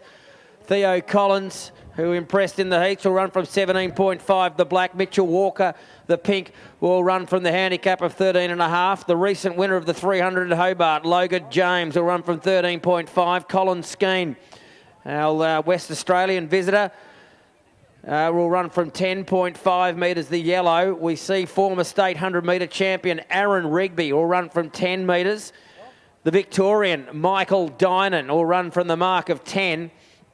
And we see 2-time Waverley gift winner in 21 and 2022 and a Frankston 70-metre winner, so a very high-credentialed runner and a stall gift finalist, but unfortunately was able to not contest that due to a hamstring, but he'll run from 4 metres. The Victorian in the red, it's Say Morris. So a big stretch of almost 20 metres from the back to the front in semi-final number 2. Oh, 4 metres 50 in the pole vault. It's getting really exciting now. So a lot to look at here at the Taste the Carnival, the 85th edition, semi-final number 2, about to go.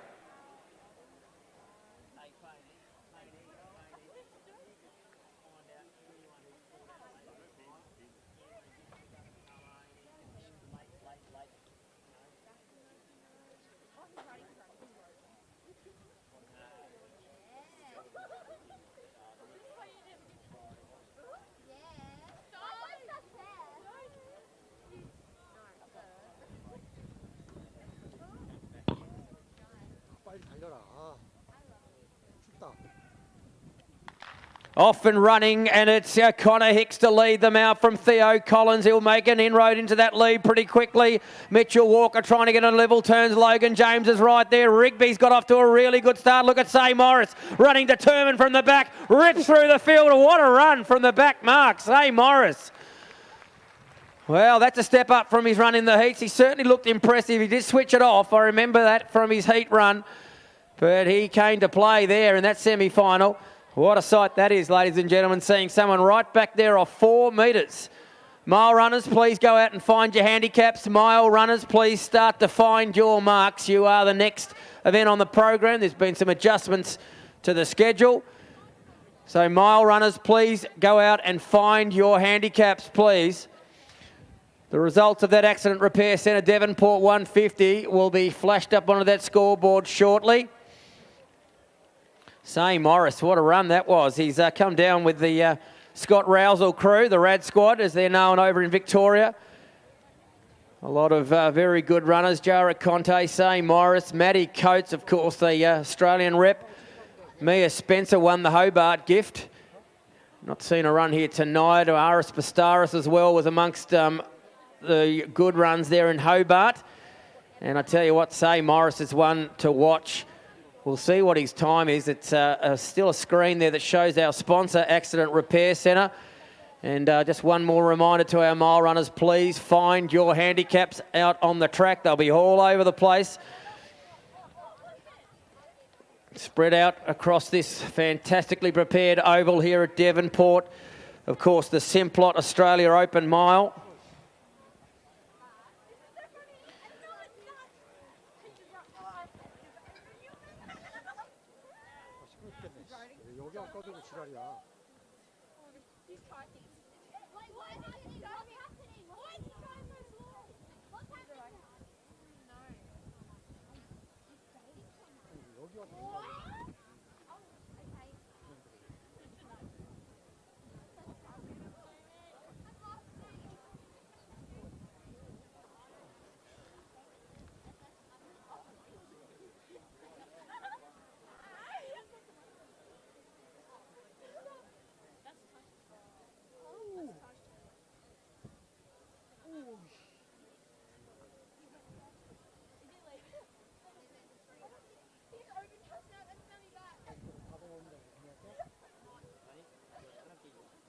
So it looks like those results perhaps will not come to hand, so we will focus our attention now on this mile handicap. Big field, a number of scratchings. Reeves is out, Woolsley's out, Jamie Lawrence, the yellow's out, Harry McGill, the white, no yellow and black, no green and black, no green and grey, pink and black is gone. Isabella Davey, the pink and purple's not running. Emily Best, the yellow and black, not contesting this field. Front marker will be Emily H. Berger, starting off a pretty handy mark here, ladies and gentlemen, 535. So she'll be our front marker. Back to Les Williams, the Victorian, 76 victories in his long pro career is the next one.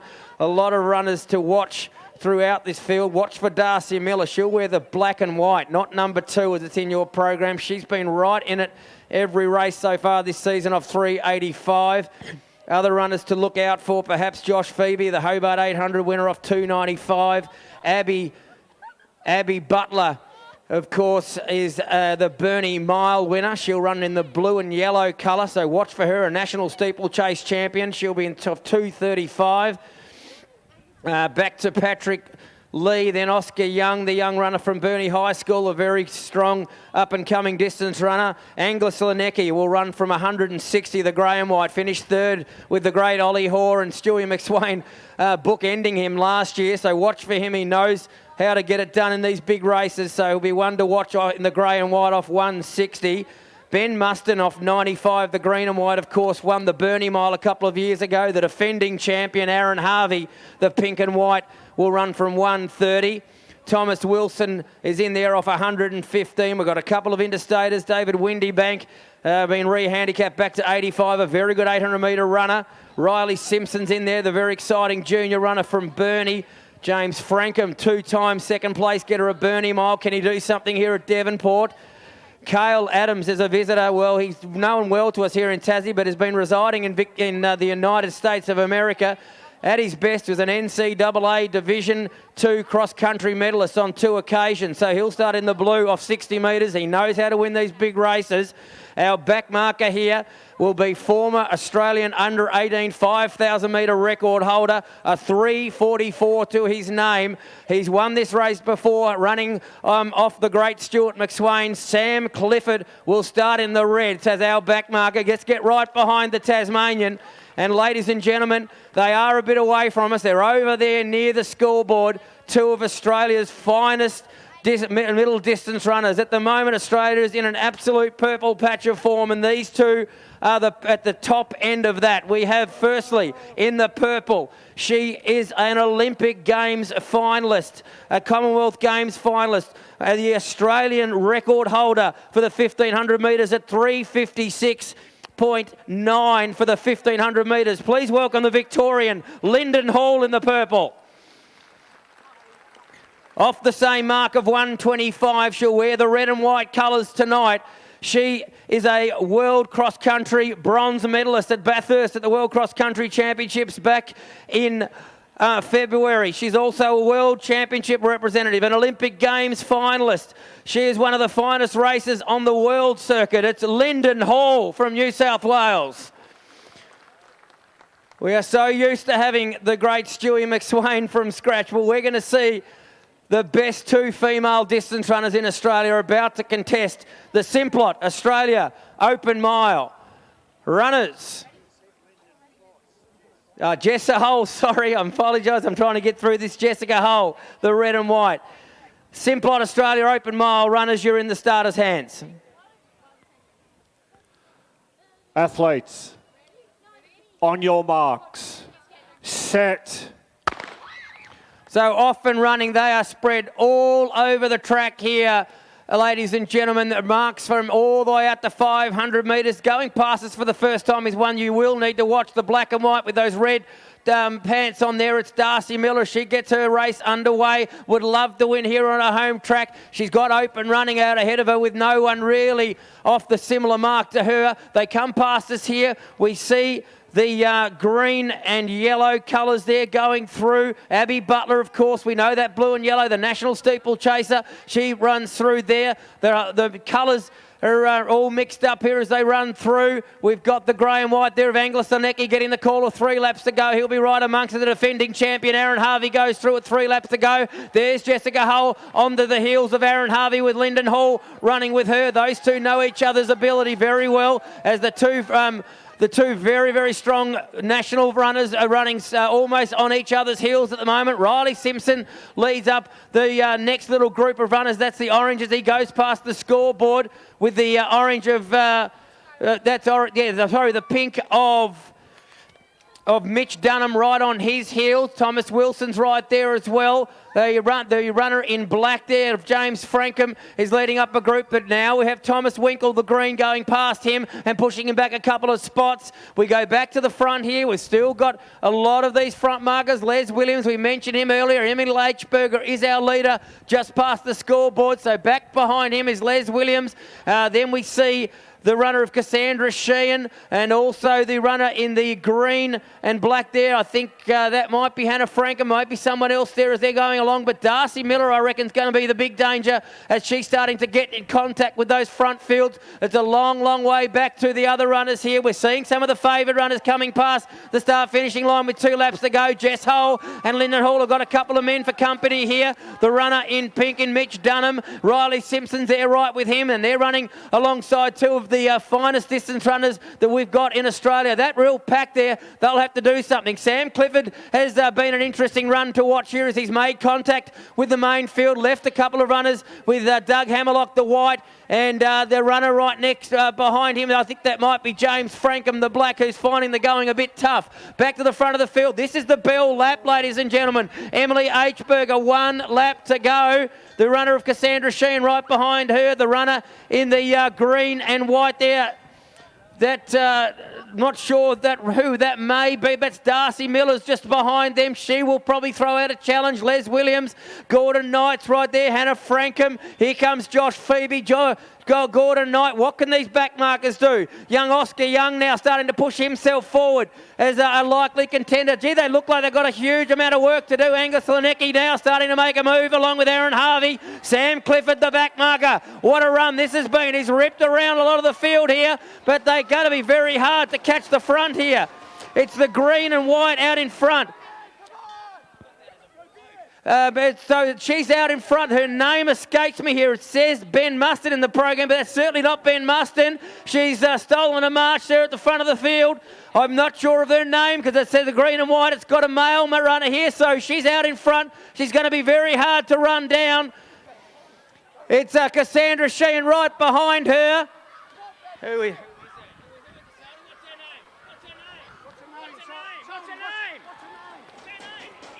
Inika Barnes it is, who steals the march and wins the Devonport Mile from Cassandra Sheehan. Darcy Miller, Emily H. Berger. Here comes the rest of them. What a run from Sam Clifford. Look at this from the back of the field. Rips through them. It goes to the front of the rest of the male competitors. Carl Adams finishing on strong, last year's winner Aaron Harvey. Here comes Jess Hull through the line. A great run from her.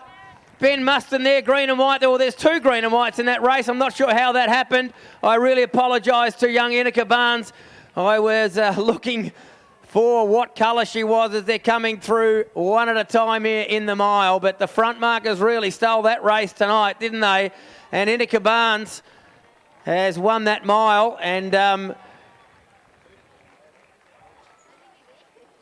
our favoured national runners couldn't really get into that one, could they? So we'll be interesting to see the result here. We'll have to see what sort of time was produced by Inika. She's with the Salty Striders. I saw Salty running across the field. I was asking him what her name was. He was a bit more focused on getting to her across the line.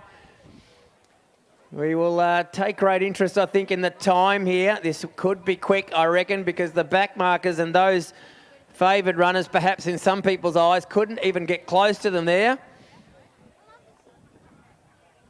That's not Ben Mustin. Of course, I was trying to call that. It's a 3:50, 3 minutes 50, and it's going to be Inika Barnes. So just letting our photo finish team know there that for some reason there were two green and whites running there. I don't know how that happened at the colours. Green and white of Inika Barnes should be the name that's on top of the list there. A great performance from her. Her group, the Salty Striders, do a lot of work all together. They'll be all around her, no doubt. She has stolen a march there in that mile.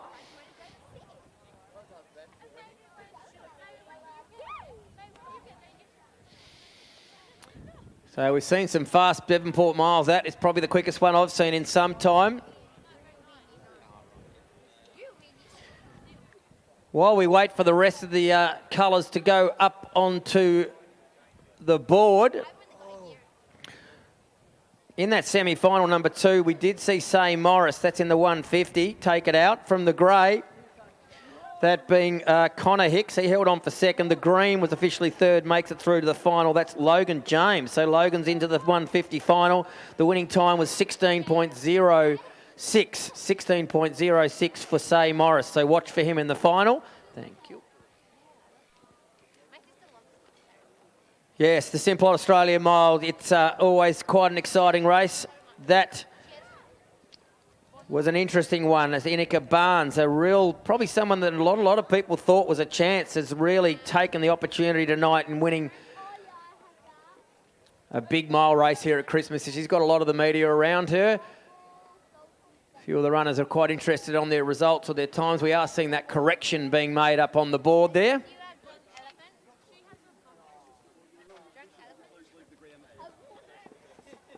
Yeah, there's a lot of people, no doubt, happy to see Inika win, but this is a venue, please, for only competitors. So if you are keen, you need to probably wait until they're off the ground. So anyone who's not involved in a race right now, could you please make sure you're on the other side of the fence, please, or you're not an official? Could you please make your way over to the other side? So we are focused on two really big finals coming up here shortly, and that being our 2 Devonport gift finals. And we would like a nice clean view of everything. And we would like you to leave unless you're connected to a race in some way.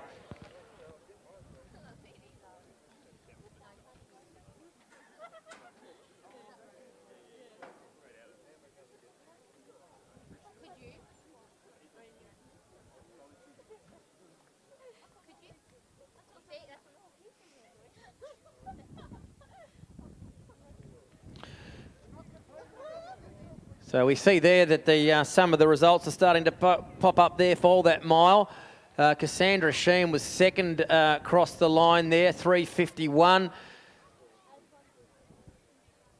But the others, I'm sure the official results will come through a little bit later on. The focus next on the program.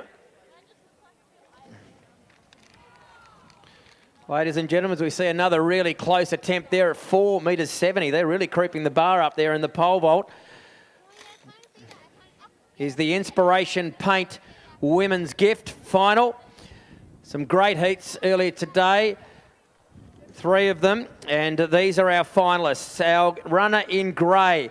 She's trained by Ray Quarrell, a recent second in the Hobart 300, a former Victorian now residing down there south in Hobart under the guidance of the great Ray Quarrell. It'll be Zoe Nicholson, and she'll run from 43 metres, the grey. In the black, it's the Faye Denham trained Olivia Roney, who'll run from the marker 24. Watch for her, a Burnie 400 winner on 2 occasions and a recent win in the Hobart 800. In the pink, it's one of 3 athletes trained by former winner Daniel Reeves. It's the very exciting Northwest Inter High champion over the 100, 200 and 400. It's Courtney Brown in the pink from 24. In the green, she's one of Tasmania's finest distance runners over the 8, 1,500, 3,000 metres. A very, very good cross-country runner too. It's the youngster Zali Wescombe from 20 metres in the green. In the yellow, she finished 5th in both the 800 and 1,500 at the Australian All Schools Championships and doing a pretty good job of it in this 400 metre distance. Also trained by Daniel Reeves. She'll run from 20 metres. It's Ashley Fellberg. In the blue, a recent winner at the Burnie 800, but a very strong 400 and all the way down to 100 and 200 metres. Trained by now Wayne Mason in Hobart. Probably the favourite from the heats. She was lightning in those heats from 15 metres. As Joel Pocklington just shows them how to do it and gets over 470. But it's Laura McShane, so watch for her, the blue. Chanel Charles, a very, very exciting young athlete. She was 3rd in the Australian All Schools Under 15 Championships over 400 metres, trained by Liz Gray, a very, very astute coach. And she's in the white. She'll run from 14 metres, Chanel Charles.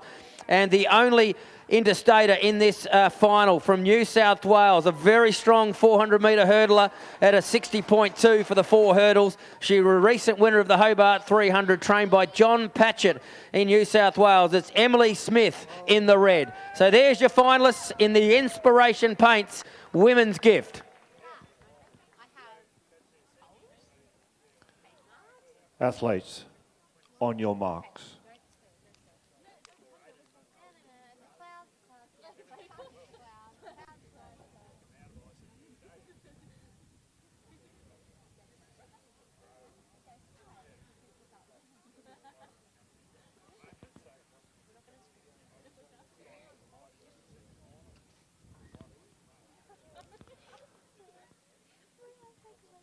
Set.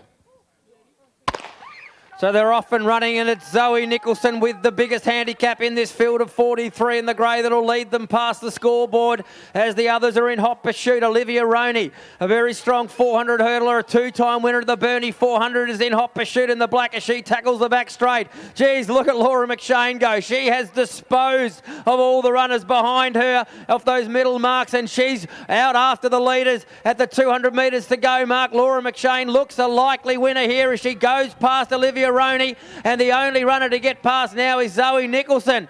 Laura McShane is absolutely airborne here at the Eric Webster stand as she hits the front with 100 to run. Laura McShane, look at her, she looks $1 million. Powerful, strong, right down to the line. She's going to win this by a week and a half. Laura McShane, there's your winner. 2nd, 3rd and 4th going to be interesting. McShane wins easily. Olivia Roney 2nd, and Ashley Fellberg gets up for 3rd, the junior. Fantastic performance from the Wayne Mason trained Laura McShane. A move down to Hobart under that very, very good coach. We know the squad that he's with.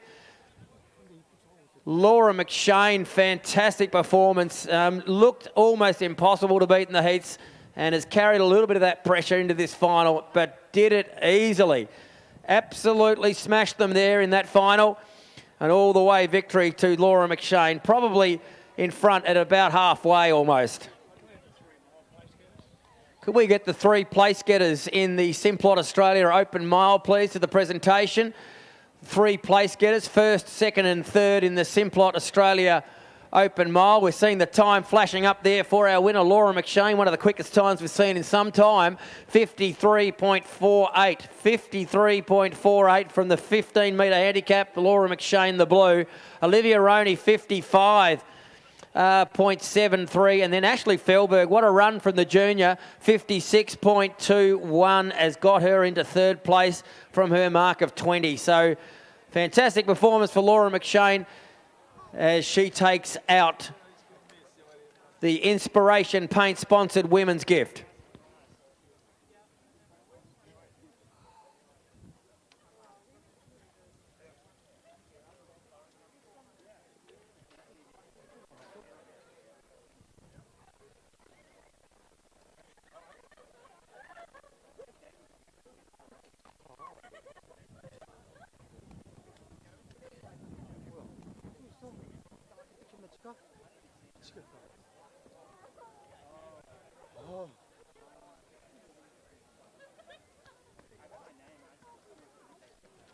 Darcy Miller and Cassandra Sheehan. Darcy Miller, Cassandra Sheehan, could you please come to the presentations, please? We'd love to do that official part of the night's program. We're seeing the rest of the results popping up onto the board. Ashley Felberg was officially third. Courtney Brown was fourth across the line. The pink Zoe Nicholson held on for fifth position in that women's gift final.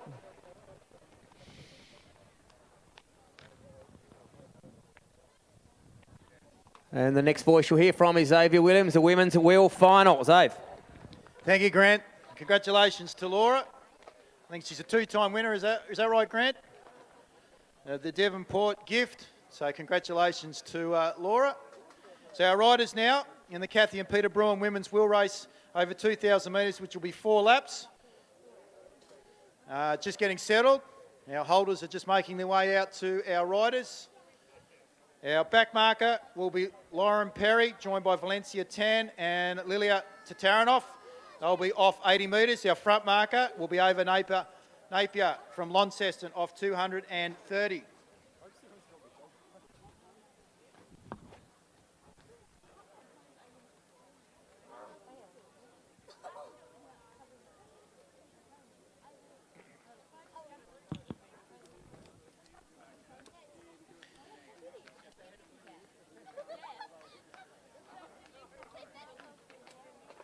Still waiting for the riders to be settled with the marshals. It's Courtney McGowan out of 230, 220s Maya Anderson, Lizanne Fox of 200, 190, Amalia Langham, Amber Yong off 180, Adette Lynch joining her at the same mark, Suzanne Stratus off 170, 150. We've got 1, 2, 3, 4, 5 riders, Sybil, Dolly Yong, Smith and Walker. So last year's winner, C. Hoy off 130, 122, Haynes and Simpson, Tataranoff as I mentioned, with Tan and Perry, our back markers off 80. Riders, attention. $8,000 up for grabs at Kathy and Peter Bruin. Women's wheel. Emily Walker took it out last year. Let's see if she can double up from Georgetown as the riders come through now with 3 to go. So 3 to go is our front marker. That's Ava Napier off 320 metres from Launceston. She's going to have to do a power work if she wants to be able to keep up with this cohort that are firing from behind. They look like they've got themselves somewhat organised with Lizanne Fox coming through with Amalia Langham, out Dolly Young, and then we go to Dahlia Haynes, Suzanne Stratus, then Amber Yong, and then we go back to Victoria Smith. Scarlett Sybil's there, so's Emily Walker, the winner from last year, and then we get back to our back markers who have joined on. So we've got one large group right at the back and a lone rider out in front. So out in front, having to do all the work by herself off a mark of 320 is the rider from Launceston, Ava Napier. Let's make some noise for Ava, ladies and gentlemen. Let's see if we can get her through. As she goes past the Eric Webster stand now, down past the Frank Matthews stand, and greets the judge with 2 to go. Launceston Lass, Ava Napier. Then we go to Maya Anderson and Courtney McGowan. They can hear the peloton coming, including Dahlia Haynes, Lizanne Fox, Valencia Tan, bustling away up there with Amalia Langham. And then around the back, and I can see Lauren Perry. Lauren Perry has lost the bunch. Lauren Perry has lost the bunch. That's a turn up for the books, ladies and gentlemen. I wouldn't have thought that. Emily Walker's off the back. She's going to have to pick herself up if she wants to be able to double up from last year. So they go down the back straight now. The Kathy and Peter Braun Women's Wheel Race, $8,000. $8,000, ladies, up for grabs as Ava Napier comes round. Make some noise, ladies and gentlemen. She's out on her own. Ava Napier, she comes through now. She leads the Kathy and Peter Braun Wheel Race. Hobart Wheel Race winner Valencia Tan is first wheels they go through. Walker's got onto the back. Let's see what she can do. Amalia Langham gets up out of the saddle, goes 5 wide from the rear with Victoria Smith. Also Valencia Tan takes over the running. Tataranoff is in there as well, along with Georgia Simpson in the light blue. Lizanne Fox coming down on the inside, fighting hard. I can't believe that Lauren Perry's not there. Valencia Tan won the Hobart Wheel, took out the Lightning Handicap on the inside. Around the outside, Susan Stratis, Lizanne Fox, Valencia Tan, Suzanne Stratis for second. I think one of the Malaysians, I'm going to go with Amber Yong for third on the inside. Very close. Calvin Sim, Valencia Tan. Wow. What a Tas Carnival series have the Singaporeans had. That is a magnificent ride from the back mark of 80 metres. She's taken out the Peter and Kathy Bruin Women's Wheel Race worth $8,000. Ladies and gentlemen, put your hands together for our winner, Valencia Tan from Singapore. She comes round, acknowledges the crowd. A magnificent ride. Malaysia gets another podium, showing how well they're going. Valencia Tan, Suzanne Stratis for second. Amber Yong, I think, for third. Great ride by the girls. And we'll ask Valencia if she can make her way to the infield, please, for the presentation.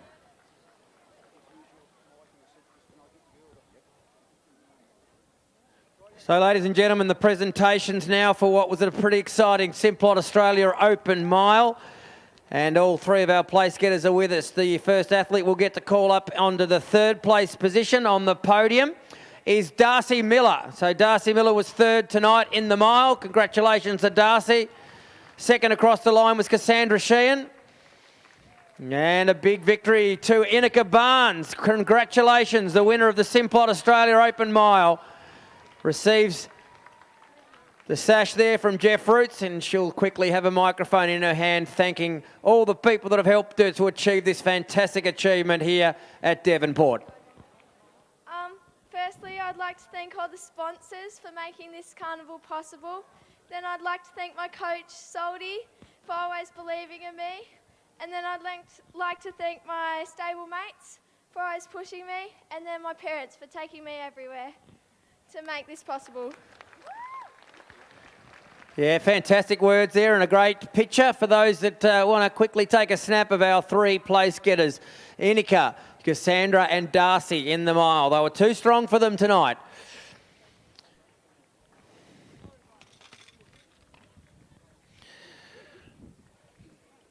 So our next event on the program is another one of the big highlights here at the Devonport Carnival, the 85th edition of this fantastic carnival, the City of Devonport, Tas Freight sponsored men's gift. And your finalists are as follows. The front marker in the grey, the Richmond gift winner from 2023, trained by Faye Denham. He'll run from 37 metres. It's Jaden Crawford in the grey. In the black, a second in the Burnie gift some years ago, a recent Hobart gift winner over the 100 metres distance, but his run in the heat suggests he's right in this over the 400 from 36 metres, trained by Greg James. It's the black of Jordan Maynard. In the pink, he's a multiple winner of the TAL Sprinter of the Year, a former Burnie 400-metre winner who'll run from the mark of 30, trained by Ray Quarrell. It's the pink of Jared Gilroy. In the green, he's a former state representative over the 400-metre hurdles, a former Tasmanian, now residing in Albury in New South Wales, trained by Adrian Fury. It's the green of Jack Colgrave. In the yellow, he is the current Australian under-18 decathlon champion. A very handy runner over the 400 metres here tonight from 29 metres. It's the yellow of Alex Wojcik. Part of the very powerful Salty Striders stable. This man is the Burnie 400-metre winner. He was third in this race last year. Would love to go 2 positions better. He'll run from 28 metres here tonight. It's the blue of Taj Singleton. In the white, this man's all the way from Dundee, Scotland. He's now residing in Victoria under the very watchful eye of Mark Hipworth. He'll run from 25 metres. A very powerful 52.14 400-metre hurdler. Please welcome the Scot, Declan Gall, in the white. And the runner in the red was second last year behind Aaron Lefferink. He was and also second in the Hobart 300. It's part of the Carnival series, trained by Aidan Debonardi. He'll run from 20 metres. He's our backmarker in the final tonight. It's Seb Hadaway, the Victorian. So these 8 runners are running for the $2,400 first prize. And that's sash for the City of Devonport Tas Freight Men's Gift. 400 metres. Runners, you're in the starters' hands. Athletes, on your marks.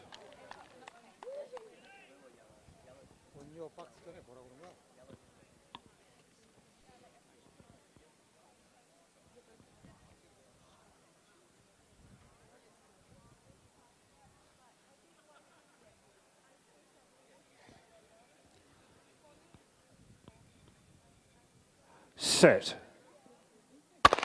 So it's Jaden Crawford who'll get these things underway here in the City of Devonport Tas Freight Men's Gift. They're off to a pretty fast tempo here as Crawford leads with Maynard in hot pursuit of him. So these two have cleared out a little bit. Colgrave in the green has gone past the pink of Jared Gilroy. The yellow there of Alex Wojcik's right in contention here. The back markers are starting to come into it. Seb Hadaway's made contact with Declan Gall, the Scot, as he's trying to go one better from last year. It looks a race at the moment between the two front markers. Jordan Maynard's hit the front at the Eric Webster stand with about 70 metres to go. What's he got left in the legs? Taj Singleton in the blue starts to throw out the challenge. It's Jordan Maynard in front. Taj Singleton's not going to get to him. Jordan Maynard gets the gift. He wins the gift narrowly from probably the white Declan Gall and Taj Singleton. But Jordan Maynard, what a couple of days for him. The Hobart gift over 100 metres has taken out the City of Devonport Tas Freight Men's Gift. Fantastic performance. Greg James is having some sort of carnival. His own boy Logan won the 300 at Hobart. Jordan won the 100 metres there. It was a great day for the G-Train Athletics crew. But I tell you what, that's probably the highlight so far. What a run from Jordan Maynard off 36 metres in the black. He showed them a clean set of hills tonight.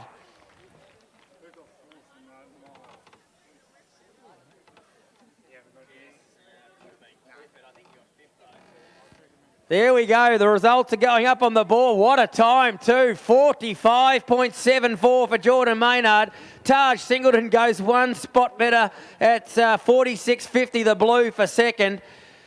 Tell you what, that was a high quality Devonport gift final. We knew it was going to be after those heats. Jordan Maynard's just gone flat to the floor right from the gun. Declan Gall, I reckon it was. It was too. 46.56 for Declan Gall from 25 metres, the Scot. A great visit to Tasmania for him as he looks exhausted and he'll be looking for every bit of recovery he can find. But 1, 2, 3 there. Jaden Crawford officially fourth. The others will pop up in a short amount of time. The attention now turns to the presentations, and that being for the City of Devonport. Inspiration Paint sponsored women's gift. Tas Freight sponsored women's gift. And our place getters. Ashley Fellberg was third tonight. Congratulations to Ashley. What a run for what we think is the 8:15 runner. What a run over 400 tonight for Ashley. So she was third. Second across the line, Olivia Roney. And certainly one of the most dominant Devonport gifts we've seen in many years. The winner, Laura McShane, the blue.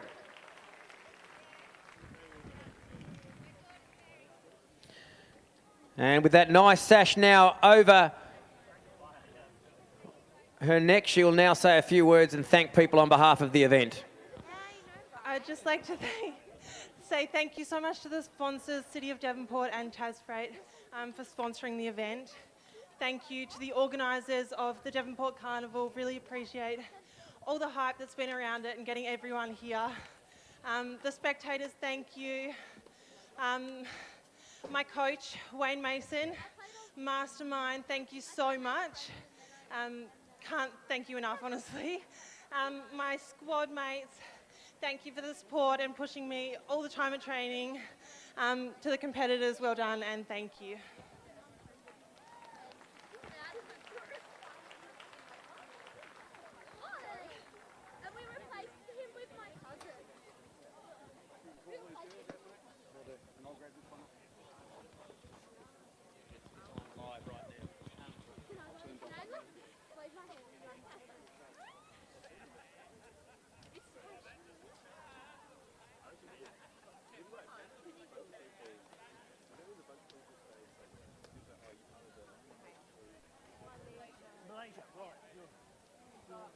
So Kathy and Peter have introduced themselves. You're all good. Are you girls ready?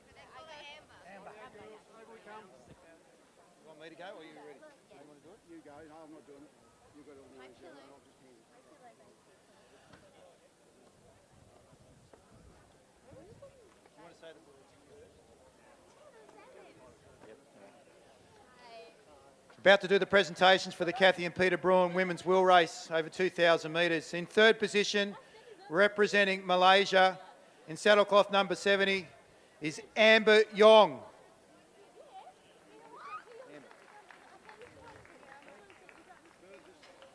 In second position, mother of 5, based out of Hobart, it's Suzanne Stratus.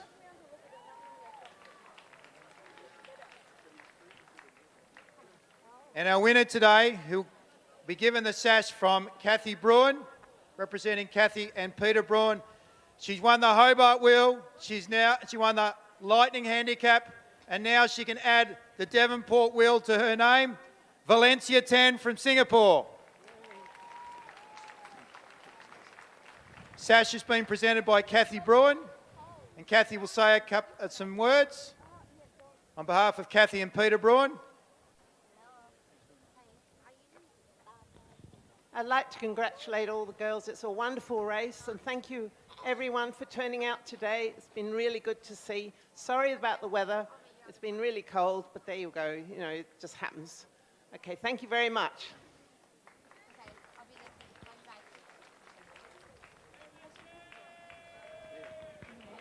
Hi, hello. I would like to thank Kathy and Peter for sponsoring today's race and for giving us such a big prize pool. And I would also like to thank Lauren, Perry, and Liliana for working with me in the handicap just now.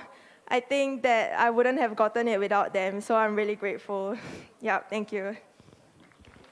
Well done, Valencia. Well done to Amber and Suzanne. Kathy and Peter, if you'd like to jump in there with our podium place getters for the Women's Wheel, and we thank you very much for your ongoing contribution towards cycling here at the Devonport Carnival.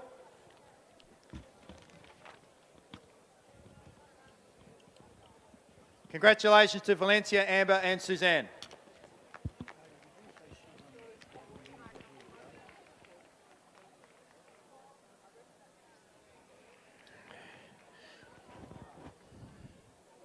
Yeah, some really exciting finals that we've just seen in the last 15, 20 minutes, ladies and gentlemen. There's just a couple left on the track, so please just stay in your seats. Two pretty fast sprint performances, no doubt, we're about to see. Cyclists, we might just need you to make your way off the running track surface, if you could, please. Just onto the infield will be fine.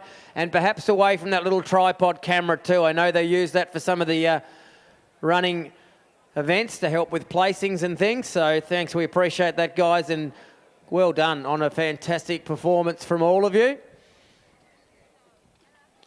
The 150 metre handicap final.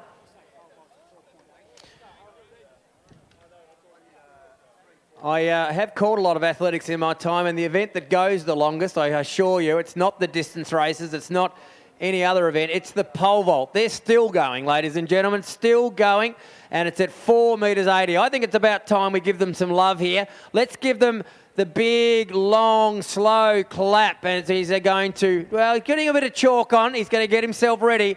4 metres 80. 4 metres 80. Let's get right behind him. Come on, bang those seats or bang your hands together. We want to see a big, big clearance here tonight. 4 metres 80.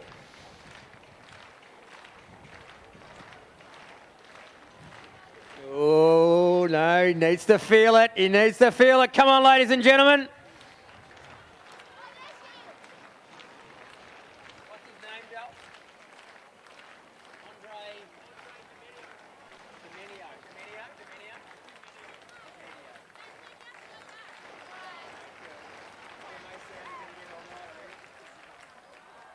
Oh, Andre Domenio, very, very close. 4 metres 80. The purpose-built runway here at Devonport. He launched himself right up there. Looked like he was over.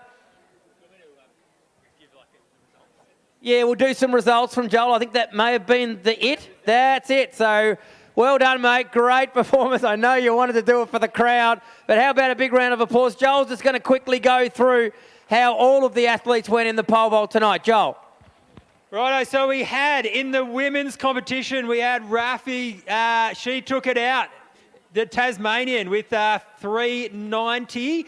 And then the other girls, Liz and Georgia, they also jumped 390, but on a later attempt. So they came second and third. And then in the men, I took out the men. These boys couldn't sort things out very well. And then Dalton came second, Andre came third, and Nathan came fourth. Avery came fifth, and Kobe came sixth. So, yeah, everyone did really well. It was a little bit swirly wind, but it was good. So, Joel, you went 480, yeah? 480. 470, though. I think the young man there was going for 480 to try and get ahead of you. But well done, Joel, and thank you so much for giving us your information. And, of course, a former Australian representative, ladies and gentlemen, and giving back to the sport with this and all his coaching and efforts, and his help tonight has been so appreciated. And I tell you what, I reckon after what we saw today, I know some people in the Devonport Athletic Club committee won't like to hear this, but I reckon we need to get the pole vault out again.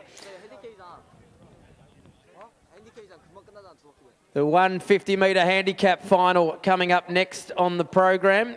Pine Grove Funerals. We thank them for their sponsorship. A field of 6. Remember, the first 3 in each of the 2 semi-finals have qualified for this final. And they should be as follows. They're keeping themselves warm there, but we're almost set to go, ladies. The pink, we should see Cherie Maximovich. She'll run from 28.5. In the green, it's Tess Horton, and she'll run from 19 metres. Back to the yellow of Clea Clifford from 12.5. In the blue, well, can she do what her sister did? Inika. In the mile, Perry Barnes will run from 11.5, the blue. The white, the former Devonport gift winner, Lucy Carter. It's now, of course, Laura McShane's title, but Lucy won the 400 gift here last year, a stall gift finalist. She'll run from 10 metres, the white.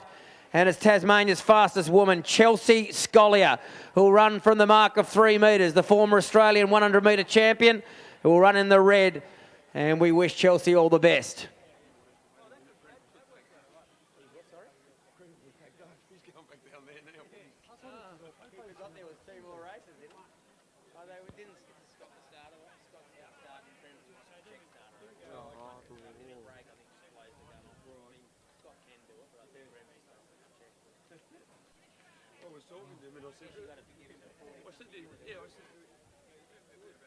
I think they'll be right. No, he's just a check starter, I think.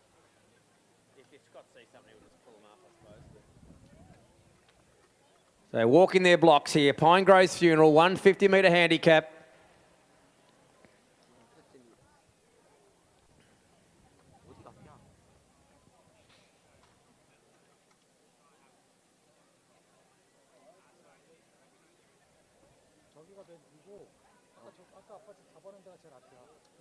스탠딩으로 서 있다가 힘드니까 풀어준 거야 가라고. So off and running, it's Maksimovic who'll lead them for some time here. Tess Horton in hot pursuit of her, the green. The rest of the funners are coming through the field here. Look at Lucy Carter in the white. Chelsea Scholliers made contact with them as she comes through in the inside lane. It's Maksimovic, Tess Horton, Chelsea Schollier. Maksimovic, Chelsea Schollier. Did she get there? I don't know. She had a little brief look across. Could have been another win to the James crew. I'm not sure. They were closer to the finish line than me. They're not sure. I don't think they haven't rushed to her. But what a run, Chelsea Schollier. She really is a superstar from the 3 metre handicap. I don't know. I'm not in the best position here. I'm not going to call it. It was a close one. The front marker of Maksimovic, Tess Horton, was right there, right to the last couple of strides. We will wait with great interest who goes up onto the board in first. Pine Grove Funerals Women's 150 metre handicap final. Chelsea Schollier's got up from 3 metres. Chelsea Schollier, 17.75, gets the victory and another win to the G-Train Athletics. 17.78 to Cherie Maksimovic. So close in second place. So great performance. And Tess Horton, well done. A big round of applause for her as well. She's gotten up for third there. What a final that was. 0.1 of a second between first and second, or less than 0.1, first and third. Gee, great running.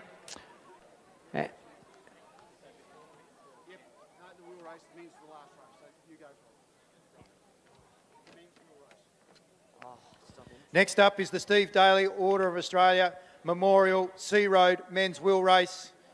$4,000 up for grabs, 6 laps, 3,000 metres. Prize money to fourth. Last year's winner, Jack Lightfoot, is amongst this group. Last year's time, 3:27.56. 3:27.56. Our back markers, off scratch, Graham Frisley, Australian representative from the Brunswick Cycling Club. Kurt Ether, just in front of him, teammate out of the National Road Series. Cachet Parkou, the team. Then we go to Zhang, and there's quite a bit of distance between them. So they have a lot of work to do, an enormous amount of work to do. Then we've got a bunch off 120. Includes Apers, Dola, Irwood, Azim, Erpeng, Lightfoot, last year's winner, Stretton. The local boy from Burnie. Then we've got the New Zealander from Dunedin, James Gardner. Alex Eves from Burnie, 195, 210, Lockie Oliver. And the Malaysian rider, Zainal. Hafik is off 180 from Malaysia. Nujo Lau off 240, 270, Jonas Shelvin and Tommy Kerr from New Zealand off 270. Jack Hadley, 300 from Launceston. Cohen Harper out there with him from X-Speed. And our front marker. And this is the man I want to see, Paul Craft from the Central Coast Cycling Club.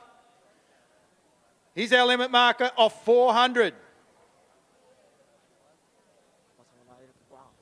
Riders are getting prepared with their holders. Riders, attention. And we're off and racing. Graham Frisley, Kurt Ether, they've got it all before them. Ether looks over his shoulder. He's waiting for Frisley to get on his wheel. And away they go. They greet the judge with 6 to go. Coming through is Paul Craft. Crafty by name, crafty by nature. That's Paul Craft is out in front. He goes through and greets the judge with 5 to go. Cohen Harper goes through now. And then right on his wheel was Jack Hadley. Tommy Kerr leads the next group through with Lockie Oliver and company. Oh, there goes Alex Eves. And then we've got James Gardner. Then we've got those markers off 120. Look at those boys go. Jack Lightfoot is amongst them. Kurt Ether and Graham Frisley are making some inroads though. Ether is working unbelievably well as they head into that back straight. They are looking like they may just get there. So let's see what happens now. Taking over the lead is Cohen Harper. In second position is Cohen Harper. Paul Craft goes through with 4 to go. Jonas Shelverton there leading the next group of riders. Then we go back to Young Eves. Along with them is Lockie Oliver, the Malaysian riders, Azim Elias, and also Zanel is amongst them. Dalton Stratton as well. Lightfoot, as I mentioned, they're rowing well. They're blowing off James Gardner and co, and they've been thrown out the back. I think Ruben Apis is out at the back as well. So they're working that hard at the moment, that particular group. Kraft comes through. 3 to go. 3 to go, Paul. Cohen Harper and company are about to go right around the outside. And here comes Marshall Elwood, working well. That middle group of riders, they are looking super strong. Back markers have got a huge amount of work to do. Ether's done his work. Frizzly's on his own. Away he goes. Has he got enough in the tank in order to be able to make it 3 from 3? So that means the Hobart will, the Launceston will, and the Devonport will. I'm not sure he's got it in the tank. If he does, it'll beat Danny Clark's ride at Burnie way back in the 70s. Leading them through there is saddlecloth number 11, Azim. Away they go. Amongst them is Lightfoot. Jonas Shelverton just hanging off the back. Same with Lockie Oliver. Going round through with 2 to go there was Graham Frizzly. He's got it all in front of him at the moment. I'm not sure he's going to be able to make it. And I reckon it's going to be that middle mark group that's going to get through. Off 120. Lightfoot's amongst them. As they come through, Stratton third wheel. Dola leads them through. Away they go now, they get the bell. Erpeng's on the back. Erpeng's riding really hard, so's Young. Young coming around the outside now. Stratton involved on the inside. Same with Dola and then Lightfoot. So there's 2 riders from XP that are working exceptionally well. Dola leads them through. Jack Lightfoot won this from last year. Let's see what he can do. Around they go. Dalton with Stratton, the local boy, second wheel. Has he got enough in order to be able to do it? But Jack Lightfoot will take it out. Dalton Stratton second. Coming across the line in third is Zainal from Malaysia. Zhang from China in fourth. And I think that might be Elias in 5th position. Jack Lightfoot, ladies and gentlemen, has taken out the Steve Daly Order of Australia Memorial Sea Road Men's Wheel Race for the 2nd year in a row. Off the mark of 120. The rider from the X-Speed Murray Hall Academy, Jack Lightfoot, ladies and gentlemen. He's coming round now past the Eric Webster stand. Show your appreciation for the ride from the young man from Western Australia. 2 years in a row. Dalton Stratton, local boy, second wheel from Team Bridge Lane. And our Malaysian rider makes up the third across the line. 3:10.11. That was quicker than last year. 3:10.11. So the boys were moving.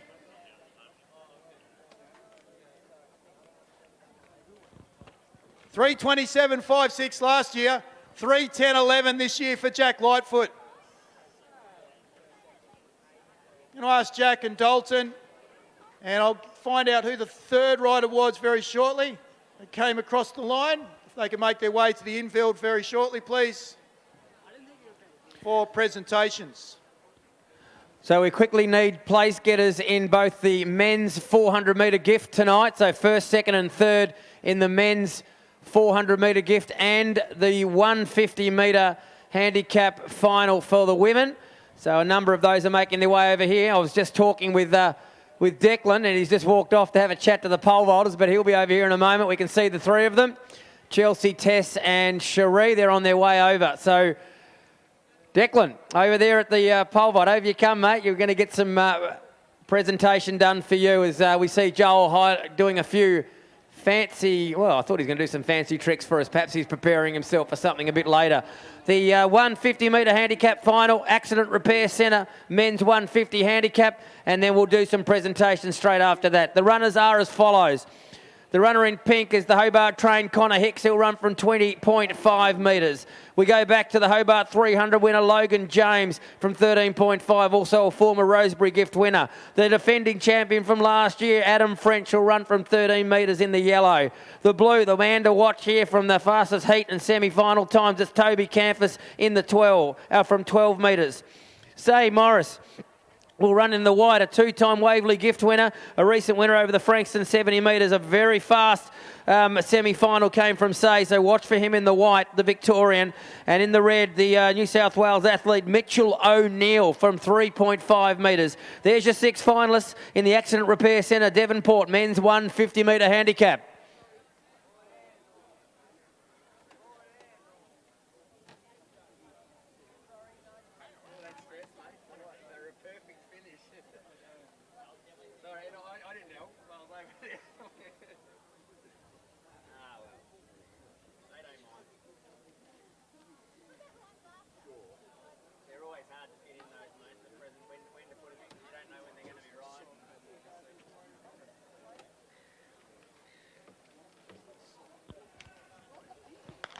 Off and running, it's Connor Hicks to lead them for some of the trip here as he goes past Eric Webster Stanchies. Look at Toby Campus, the Blues start to tear through the field as he goes past French and James as Campus hits the lead. But Connor Hicks is not giving up that easily. Campus goes to the front. Say Morris charging home late. Oh boy, they had a look at each other. I'm not going to call it for where I am.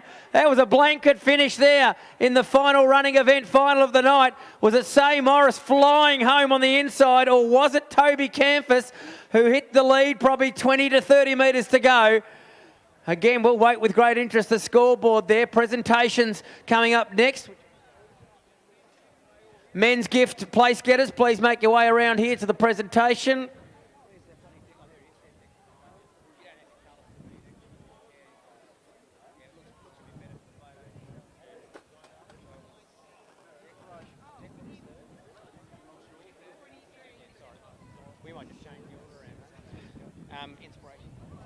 Inspiration Paints men's gift, and the winner, Toby Campus in the 150. Well done to Toby. It was a close one, so we just got the result there. Connor Hicks held on for second in the same time. Wow, what a result there. And I reckon we'll probably see one of the back markers there getting up, possibly Say Morris. But you can have a look at that yourselves, ladies and gentlemen. But what a result there. 2 identical times separated. Yes, Say Morris was third, just 0.04 in third position. So, Inspiration Paints, City of Devonport men's gift final. Third place, the man from Scotland, Declan Gall. Second place, going 1 spot better than last year, it's Taj Singleton, the blue. And what a highlight after his Hobart gift win. He takes out the Devonport gift in 2023, Jordan Maynard. And the microphone will be Jordan's very shortly, and he'll be thanking a lot of people on behalf of the event. How's it going, everyone? This is an amazing experience, and I'm so glad for the sponsors of this event. I'm really thankful for the support they put into this. I'd love to thank my G-Train squad who have supported me for so long. I can't count how long. I'd love to thank Greg James. I love you, Greg. I'd love to thank Ross Lovell, who's also helped me out in the gym. I also thank my family who have supported me all the way. And also I'd love to thank you boys for putting on your best show. Well done.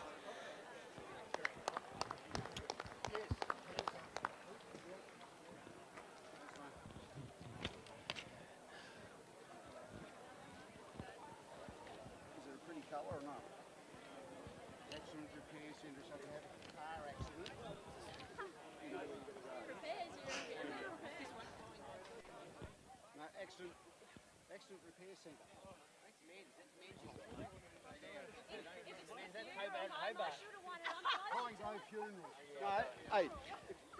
Pine Grove Funerals, women's 150 metre handicap.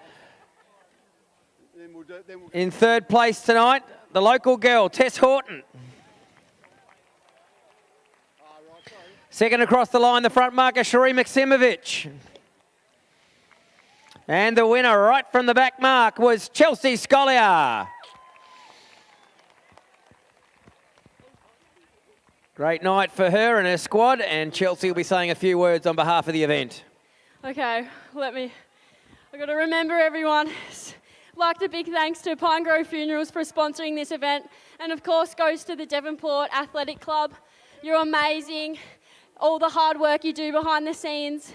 I'd like to thank the Tasmanian Institute of Sport and Bulk Nutrients for sponsoring me, and also Ross Lovell at XL Fitness Devonport, and of course my G-Train squad, training day in, day out, always consistent, always with the energy, especially Logan. And a big thanks to the one and only Greg James again. You're amazing. You're a role model day in and day out, and not only on the track but also outside. And of course to my family, especially my mum. She's everything. I wouldn't be the athlete who I am today. She's amazing, and I seriously wouldn't be anywhere. And of course to the ones who stayed for the presentation, you guys are amazing as well. So big thanks for supporting us sprinters.